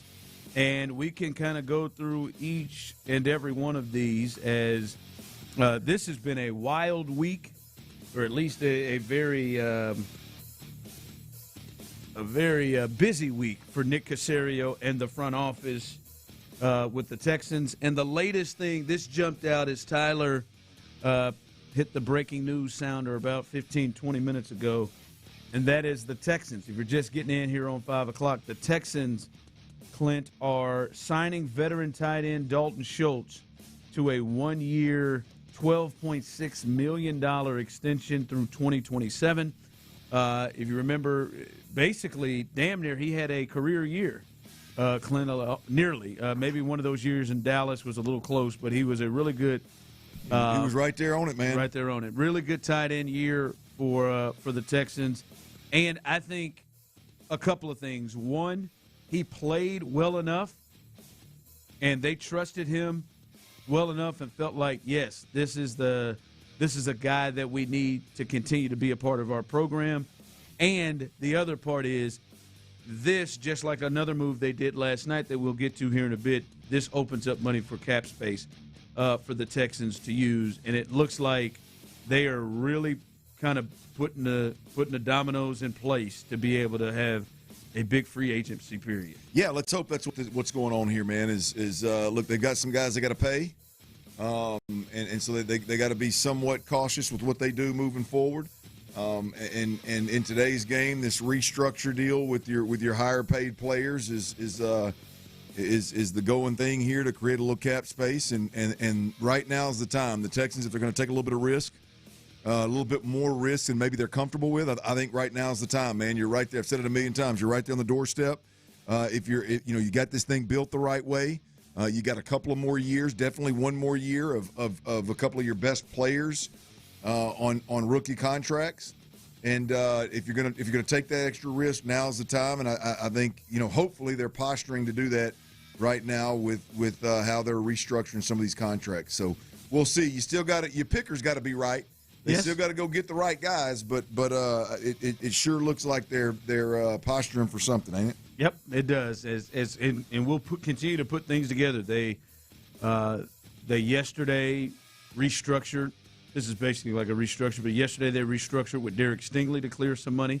They cleared some money again with Jalen Petrie by restructuring. And then, Clint, with this other news, they cleared some money again, and that is Joe Mixon. Joe Mixon has now officially been released by the Houston Texans, and not just released. The other part of this story is that's been reported, Clint, is that Joe Mixon was the one who actually went to the Texans and asked for a release. He wanted to be out. And with this, we're talking about saving money. They saved some more. They also saved $8 million in cap space with this move of releasing Joe Mixon. Not a surprise at all, Clint, but it does continue the very unusual, I would say, last year plus with Joe Mixon and how this thing has finally ended up with the Texans. Yeah, look, there's nothing. I know they've tried to act like this is just typical NFL business. There's nothing typical. There's nothing normal about how this whole Joe Mixon thing has gone down. To be honest with you, I think the Texans have looked silly with kind of how they've handled it. For an organization that's paying a guy millions of dollars to just, basically come out and say, hey, man, we're not real sure what the hell happened. We're not real sure if he had surgery or not. We're not real sure if he had another surgery. We're not real sure how the recovery's going, but yet we're paying him a boatload of money after getting hurt, I believe, off-campus kind of deal. So none of that's normal. And every time you ask, it's. And again, I know they're protecting the player, and they're not going to put it all out there, but nothing's normal about the whole Joe Mixon thing. Since hearing about him getting hurt, there's nothing been normal about it. So. The thing here is with Joe Mixon asking for his release. This is what I was getting into, yeah. Well, if that report is accurate, I mean, that's interesting because that leads you to believe that for a guy that hasn't been sharing much information with the organization that's paying him the money, even though now it looked like they were going to cut him, that all signs were pointing in that direction anyway, to ask for your release when there's so much money on the line, if you're not ready to play, is an interesting approach. If he's ready to play, which some believe he is, I think he's definitely going to land somewhere, and it's smart on his part because he gets out in front of it. He gets on the mark on the free agent market before all the teams the running back needy teams fill that void. So if he thinks he can play, then tip the cap. As a Texans fan, I get a little frustrated. I was going to say, if he can play, damn man. If he could play, like if he goes somewhere, wherever. To play, and he looks like himself, and there's a thought of like, oh, he would have been healthy this year. It's a tough pill to swallow. That would. I don't know, man. It's just something odd though. Like, I don't know which side has done whatever, but this doesn't feel like it just went and all right, man, he got hurt, and we're moving on. I agree with you, Ron, because I mean, obviously we're not privy to the information. No. You can't point fingers at which side it is. I can just tell you how odd it is for a guy that's making the kind of money that Joe Mixon was making and had this year's money on the line as well to not be present and from both ends of it. I don't know if it was Joe Mixon saying to hell with y'all, I don't want to be there. I don't know if it was a Texan saying, I'll get the hell up out of here. But the fact that he wasn't present on the field in a similar way that we saw Trent Brown for all of OTAs, during training camp for a big chunk and part of the year, the fact that he didn't make himself available to be the leader, the veteran that can help a young back in Woody Marks. And to be honest with you, the fact that he didn't make himself available throughout training camp and then even on game day, given the lack of leadership, the lack of vocal leadership on the offensive side of the football, that is all strange to me. If you look at the Texans and you're DeMeco Ryans, the thing that would make sense would be to go to Joe Mixon, even if it's mid-year, and say, hey, Joe, man, look, I don't know what's going to happen beyond this year. We obviously, you don't know, we don't know, but, hey, man, I want you to be around my guys. I want you to be present in our room and be a part of what we're doing. For that to not be and on the flip side of that, if you're Joe Mixon, you're making a boatload of money. Yeah. You should want to be there. You should want that team to know where you are, who you are, how you're doing, because you had $8+ million on the line this year. You want them to want you back. Like the fact that he wasn't present, I don't believe is being I don't think that's being discussed enough. That is very, very telling. Again, I don't know if it's the team or him, but from some direction, one of those two, it seems like there's probably some extreme frustration and some checking out. Yeah, I feel like we'll hear more of this story as it comes out. About that. Dude.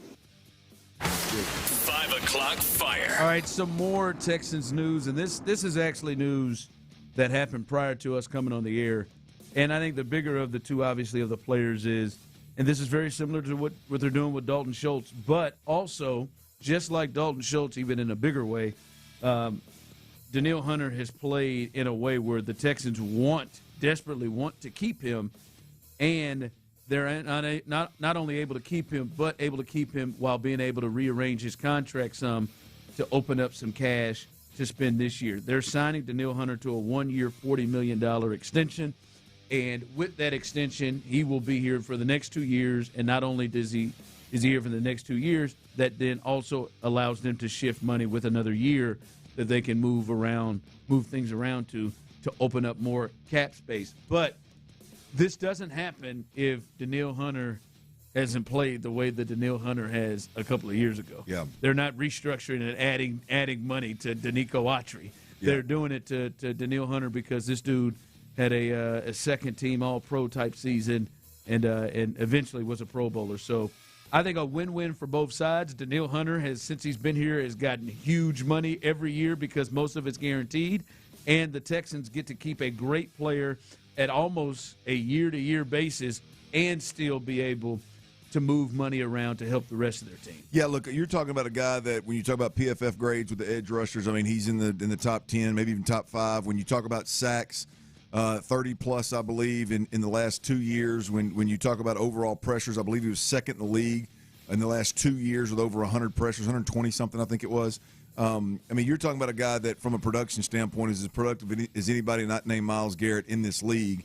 And then this one's bigger because, yes, like the Dalton Schultz thing, like the player, like the fact that they're going to be able to spread some money, they're going to be able to use some to free up some cap space this year. Love the fact that he's here for another year.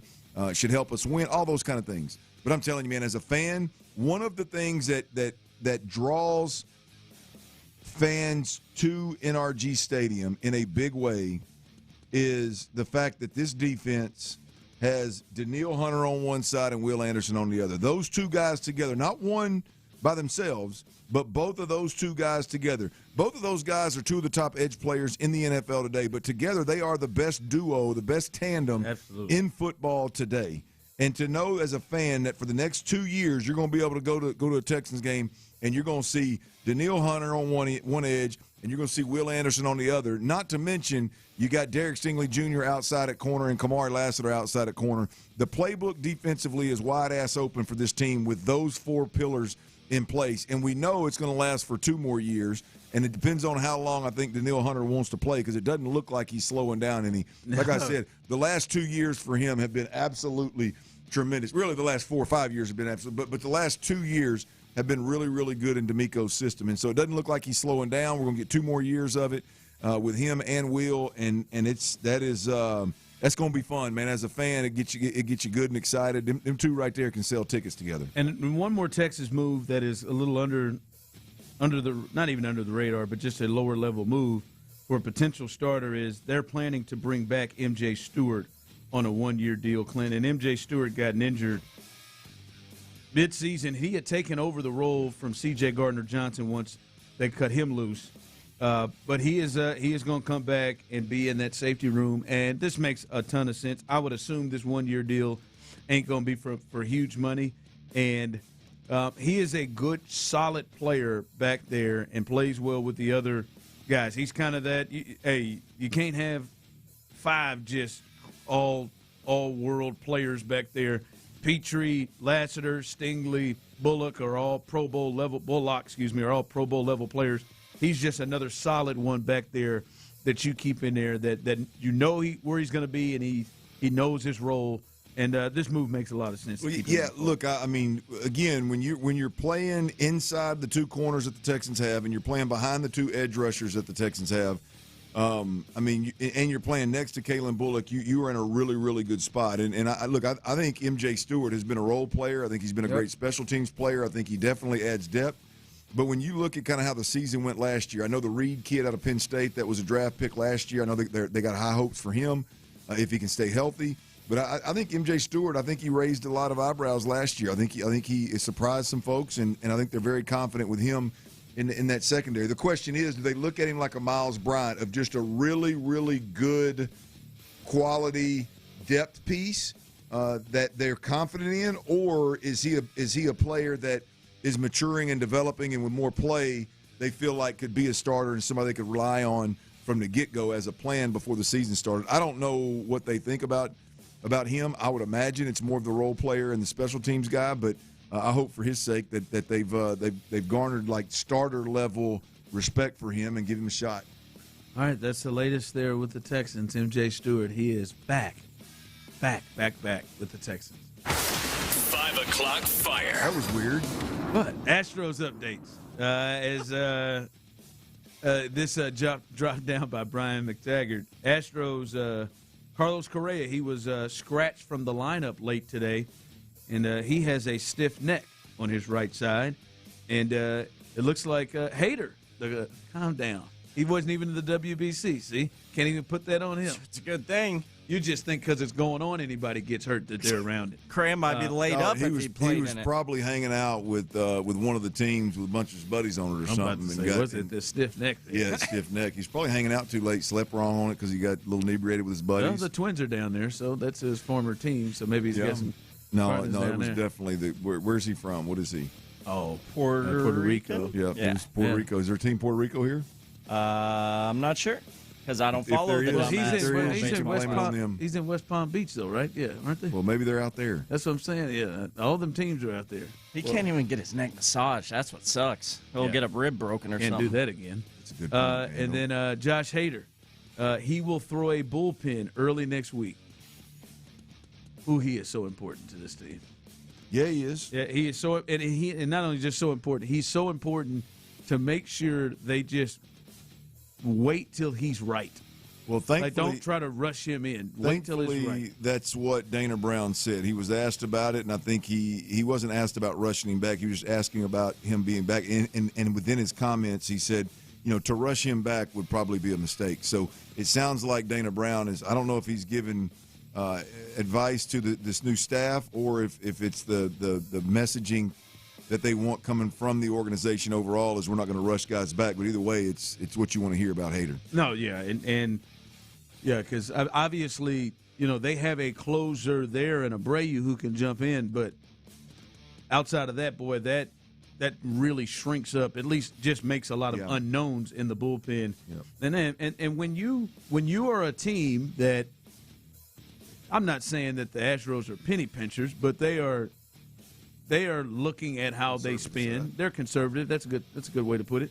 They're conservative. You go out and spend $95 million on a closer, a pitcher, like that's kind of high for that. You go out and do that, and you're a conservative spender. You want and need that guy to be out there performing, and not just that. I think they depend a lot on him. So we'll see how long. Hopefully not out too long, but also hopefully this isn't something where they rush him, and there's a potential time to miss other games. All right, coming up, T-Mill's best bets. As I think another solid performance last night. In the green, 60%, 3 for 5. All right, 10 for 18 on the week. Trying to get to that good green number. mark. It is. Big night tonight to try to finish off the week. And boy, Draymond, that's tough. That really is tough. T-Mill's best bets coming up. And all right, maybe I need to back off something. And I'll see if these guys will be with me or against me. We'll do that coming up next. All right, look, if you are looking to sell your home, maybe you're even flirting with it, I'm going to tell you right now, I'm going to give you a little advice. Maybe you got some friends that are out there thinking about it. You got to tell them about Orchard, man. Look, if you go with a traditional agent, the odds are you're going to sit on the market for 3+ months. There's not going to be any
281-222-2222. Sports Radio 610 presents The Drive with Stoerner and Hughley.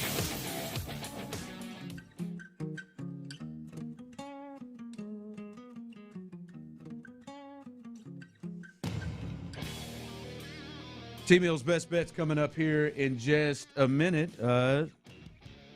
Some news there. Hey, these guys ain't waiting on these centers.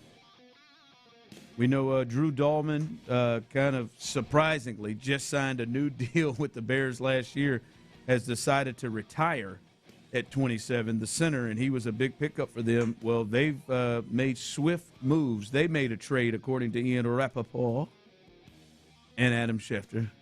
They made a trade. This is interesting to me. Is this real?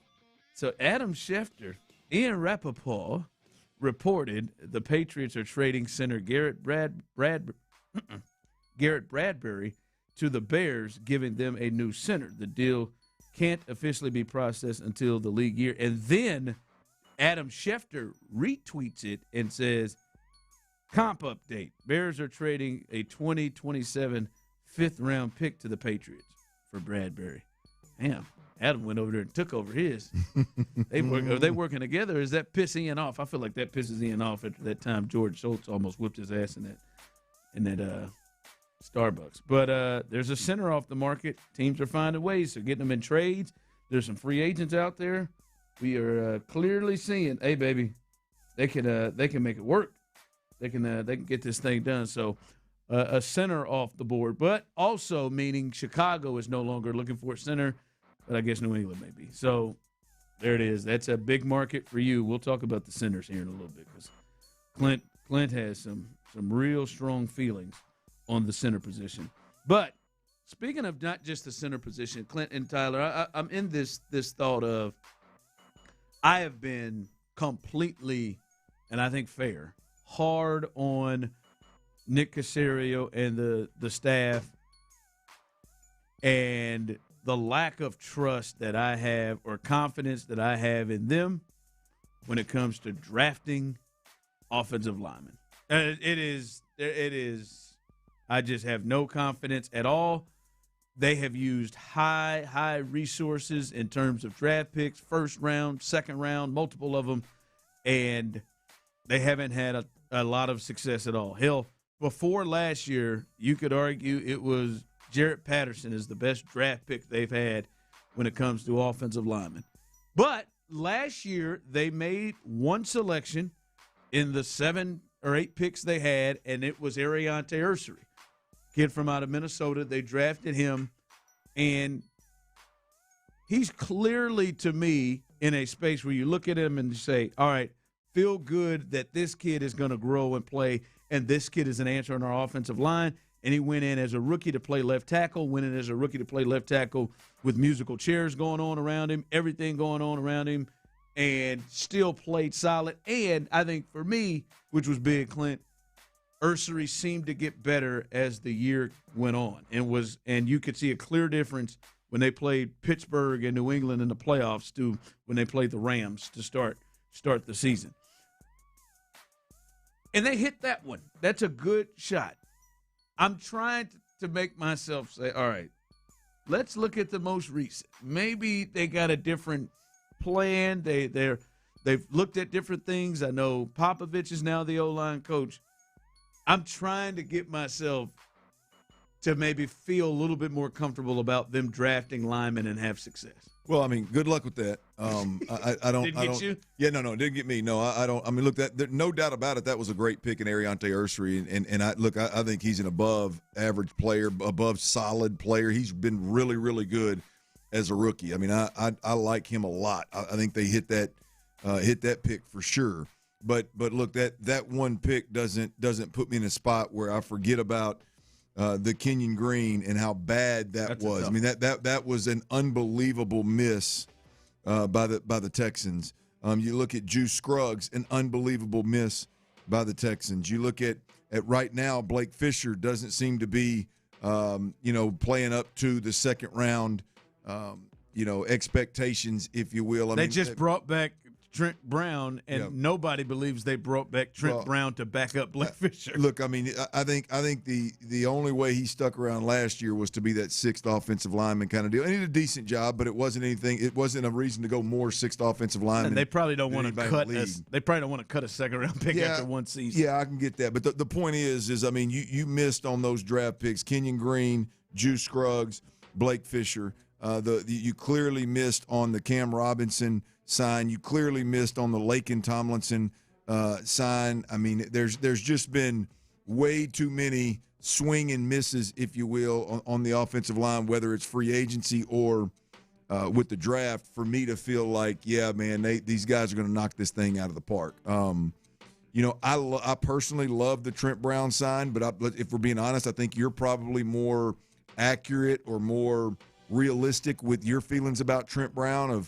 I mean, is it really a big deal that they brought a guy that played 7 games last year and 4 games the year before?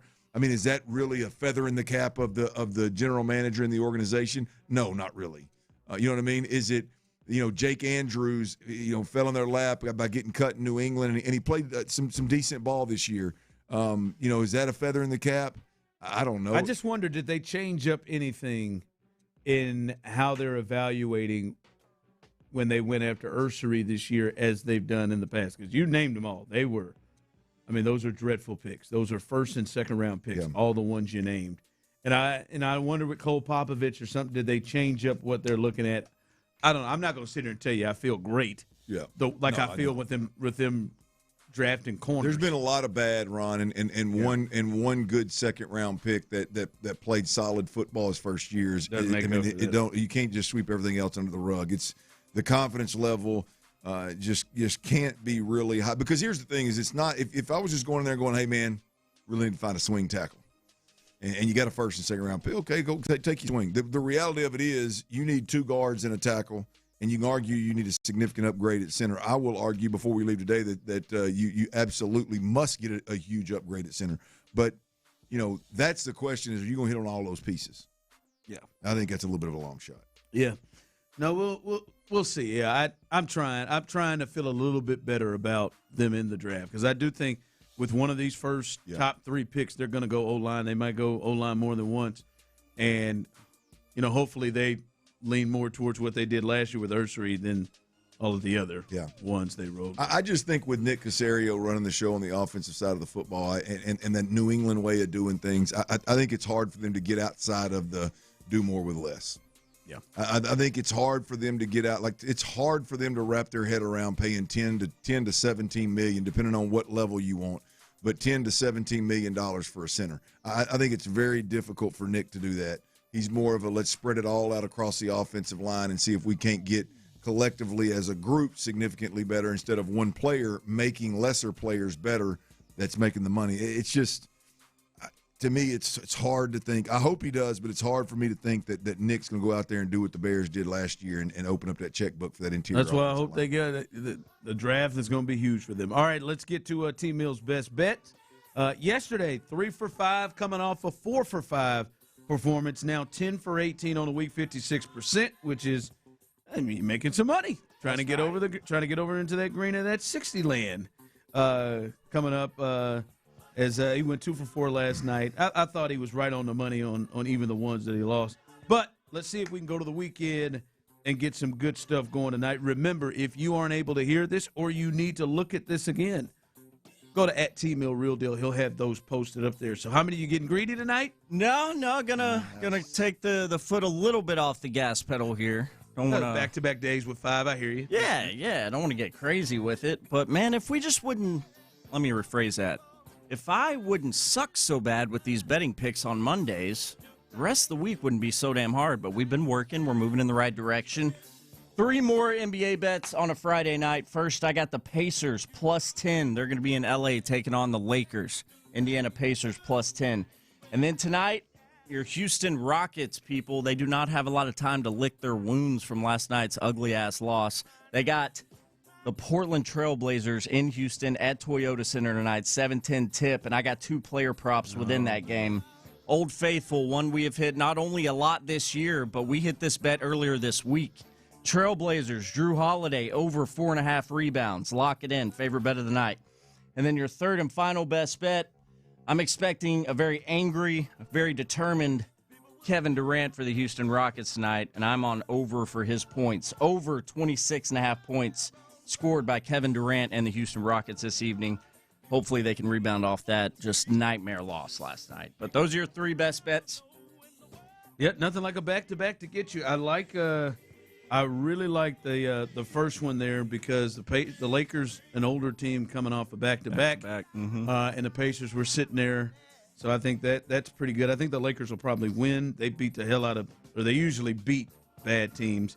But the Pacers play really hard, so I like that one. Then I looked on here. I just said, well, Cleveland must not be playing because the Old Faithfuls are Jared Allen under his.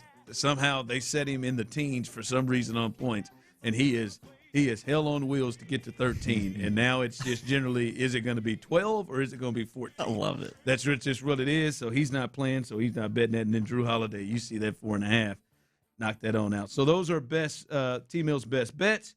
You can catch them at T-Mill Real Deal if you need to go and look those up. All right, the one thing Clint said, I mean, this was wild. Clint said, if the Texans make this mistake, it will be the worst decision that DeMeco Ryans has made since he's been the head coach of the Texans. We'll discuss that coming up next. All right, y'all, you don't make a bad decision. You do not make a bad decision if you're ever injured in an accident. Or, hell, let's be honest, right now, it's knock on wood, I hope you never need it, but take note. If you're ever injured in an accident, if a loved one's ever injured in an accident, Mokaram Injury Lawyers is who you need.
a bad bitch right there. I don't know how long.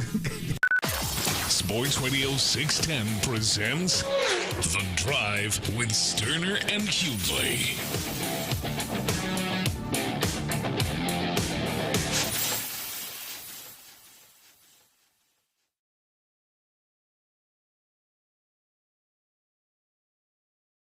Oh, all right. That's all right. Sorry, I thought we had a little music coming in there right there. Sorry about that.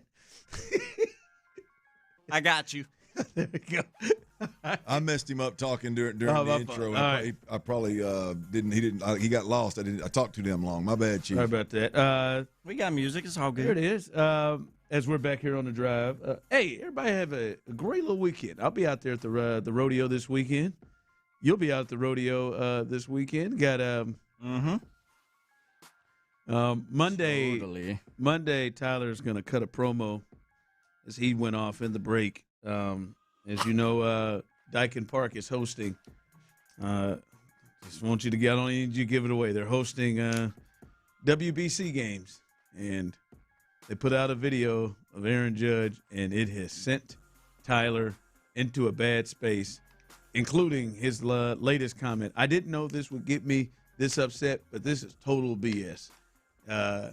I won't give anything away before Monday, but I am tweeting about it if you want a teaser. I may hand off my weekend's worst. I may hand it over. Or we may have to make it a segment. I don't know. I'm not sure. I just want you to know, go USA. But a lot to get to before we get up out of here. Somebody's got to win that just prestigious tournament, don't they? Somebody has to.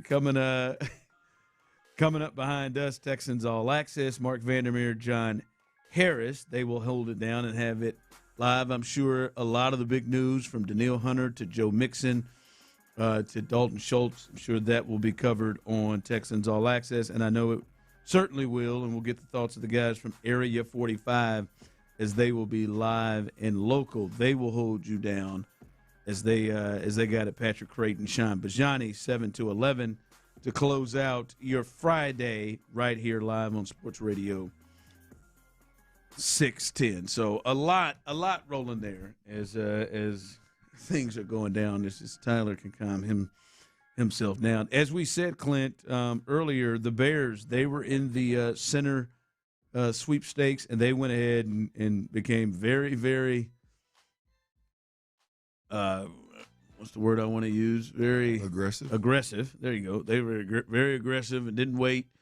They went and got their guy. They made a trade with the Patriots and got Garrett Bradbury, and they bring him into the fold to replace Drew Dahlman, who was their center who retired on them.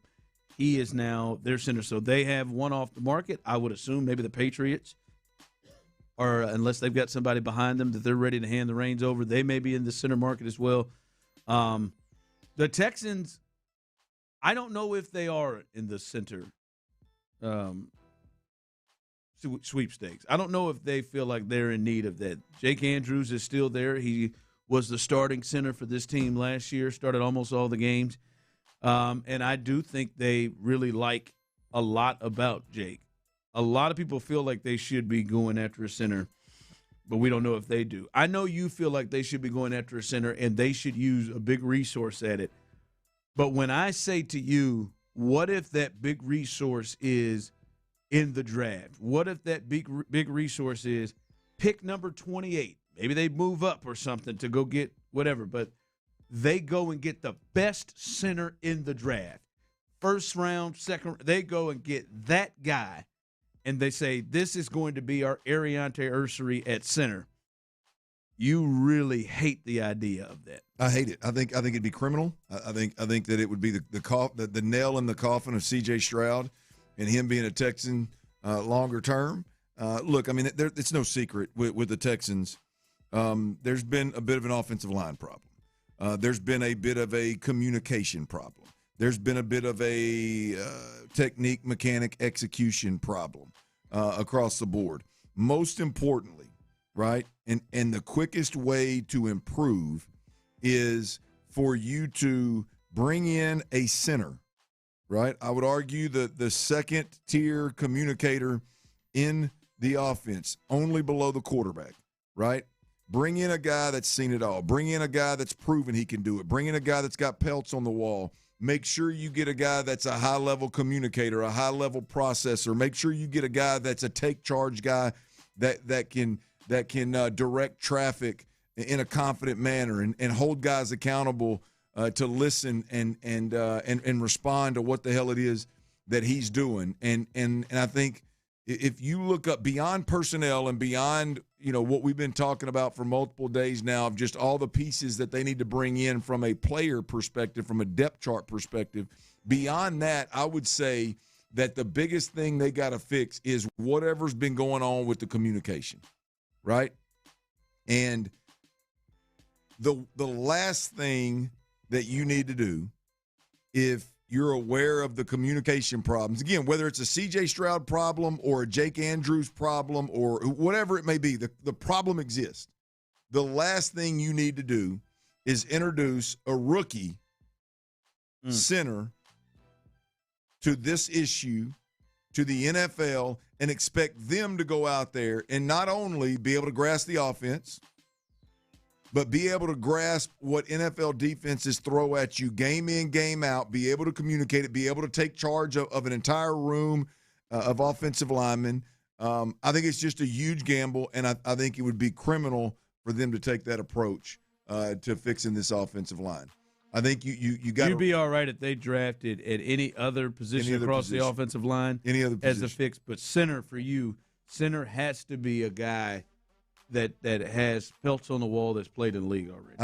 I think you are fooling yourself. If the Houston Texans, D'Amico Ryans, Nick Cacerio, Nick Caley, if they are serious about accomplishing what they've said they want to accomplish, which is to communicate better, execute better, run the football, be fit. If you want to do all those things, and if you want to set your quarterback up to have success, if you want to change the calculus for your quarterback this year and do your damnedest to eliminate what we saw happen last year in the playoffs, the best, quickest way to do that is to go out there and get a surefire lock, stock, and barrel center that can do it, that is that dude. And here's the thing. The reason that I'm so adamant about it is because they're available. Whether you want to clear upgrades. That's it, clear upgrades. Whether you want to spend $10 million a year on a center or you want to spend $17 million a year on the best center available, they're available. They're there. And by the way, you would go that far to spend that. You spent $21 million a year last year on a guard that should have been a tackle. Would I absolutely? I would have no problem if Tyler Lindenbaum wanted to come here. Absolutely, give him 17. His market value is $17 million, I think. Give him $17 million a year. I don't give a damn. Right? I mean, that's important. I mean, you anchor that offensive line with one of the best, if not the best, center in football. Absolutely, it's that important. We have watched the center position rotate over and over and over again. How many different centers has C.J. Stroud taken snaps from since he's been here? I mean, it's been a ton of them. Rocker. How many of them have been? How many of them have been guys that? Man, we're just throwing it against the wall and seeing if it sticks. Hell, what's the dude that was a center and then moved him to tackle? He played tackle against Baltimore the first game of the season and got destroyed. Started with a D. What's his name? Dieter. Yeah. Oh, Dieter. He played center. He ended up playing some center. I mean, there's probably been 7 or 8 centers come through here in 3 years for C.J. Stroud. Right? Get some consistency there. Eliminate that from being a problem. Eliminate the communications from being a problem. Eliminate the guy that has the biggest voice in the room from just being a voice in the room during practice. Allow him to be a guy that can hold people accountable. Allow him to be a piece that makes your quarterback's job easier, your play caller's job easier. To ask Nick Caley, a second-year play caller, C.J. Stroud, a fourth-year quarterback who struggled with communication, who right now has got to figure some things out, to ask those guys to take the next step, get this team to an AFC championship or a Super Bowl, and do it with an inexperienced, young center on top of the other issues, I believe would be a major, major mistake. And it'd be a crying ass shame if that's the decision that D'Amico Ryans makes. Yeah. Yeah, I mean, you have to start operating in a sense of we are trying to get to a Super Bowl, and there's a rookie center, and having how long that potentially takes to get that together. It's a fair plan when you have so many other options. Well, it's just you're clearing all kind of money. You got a bunch of options. Yeah, I just don't understand the approach when you're so successful with a certain approach defensively, paying top-notch guys, going into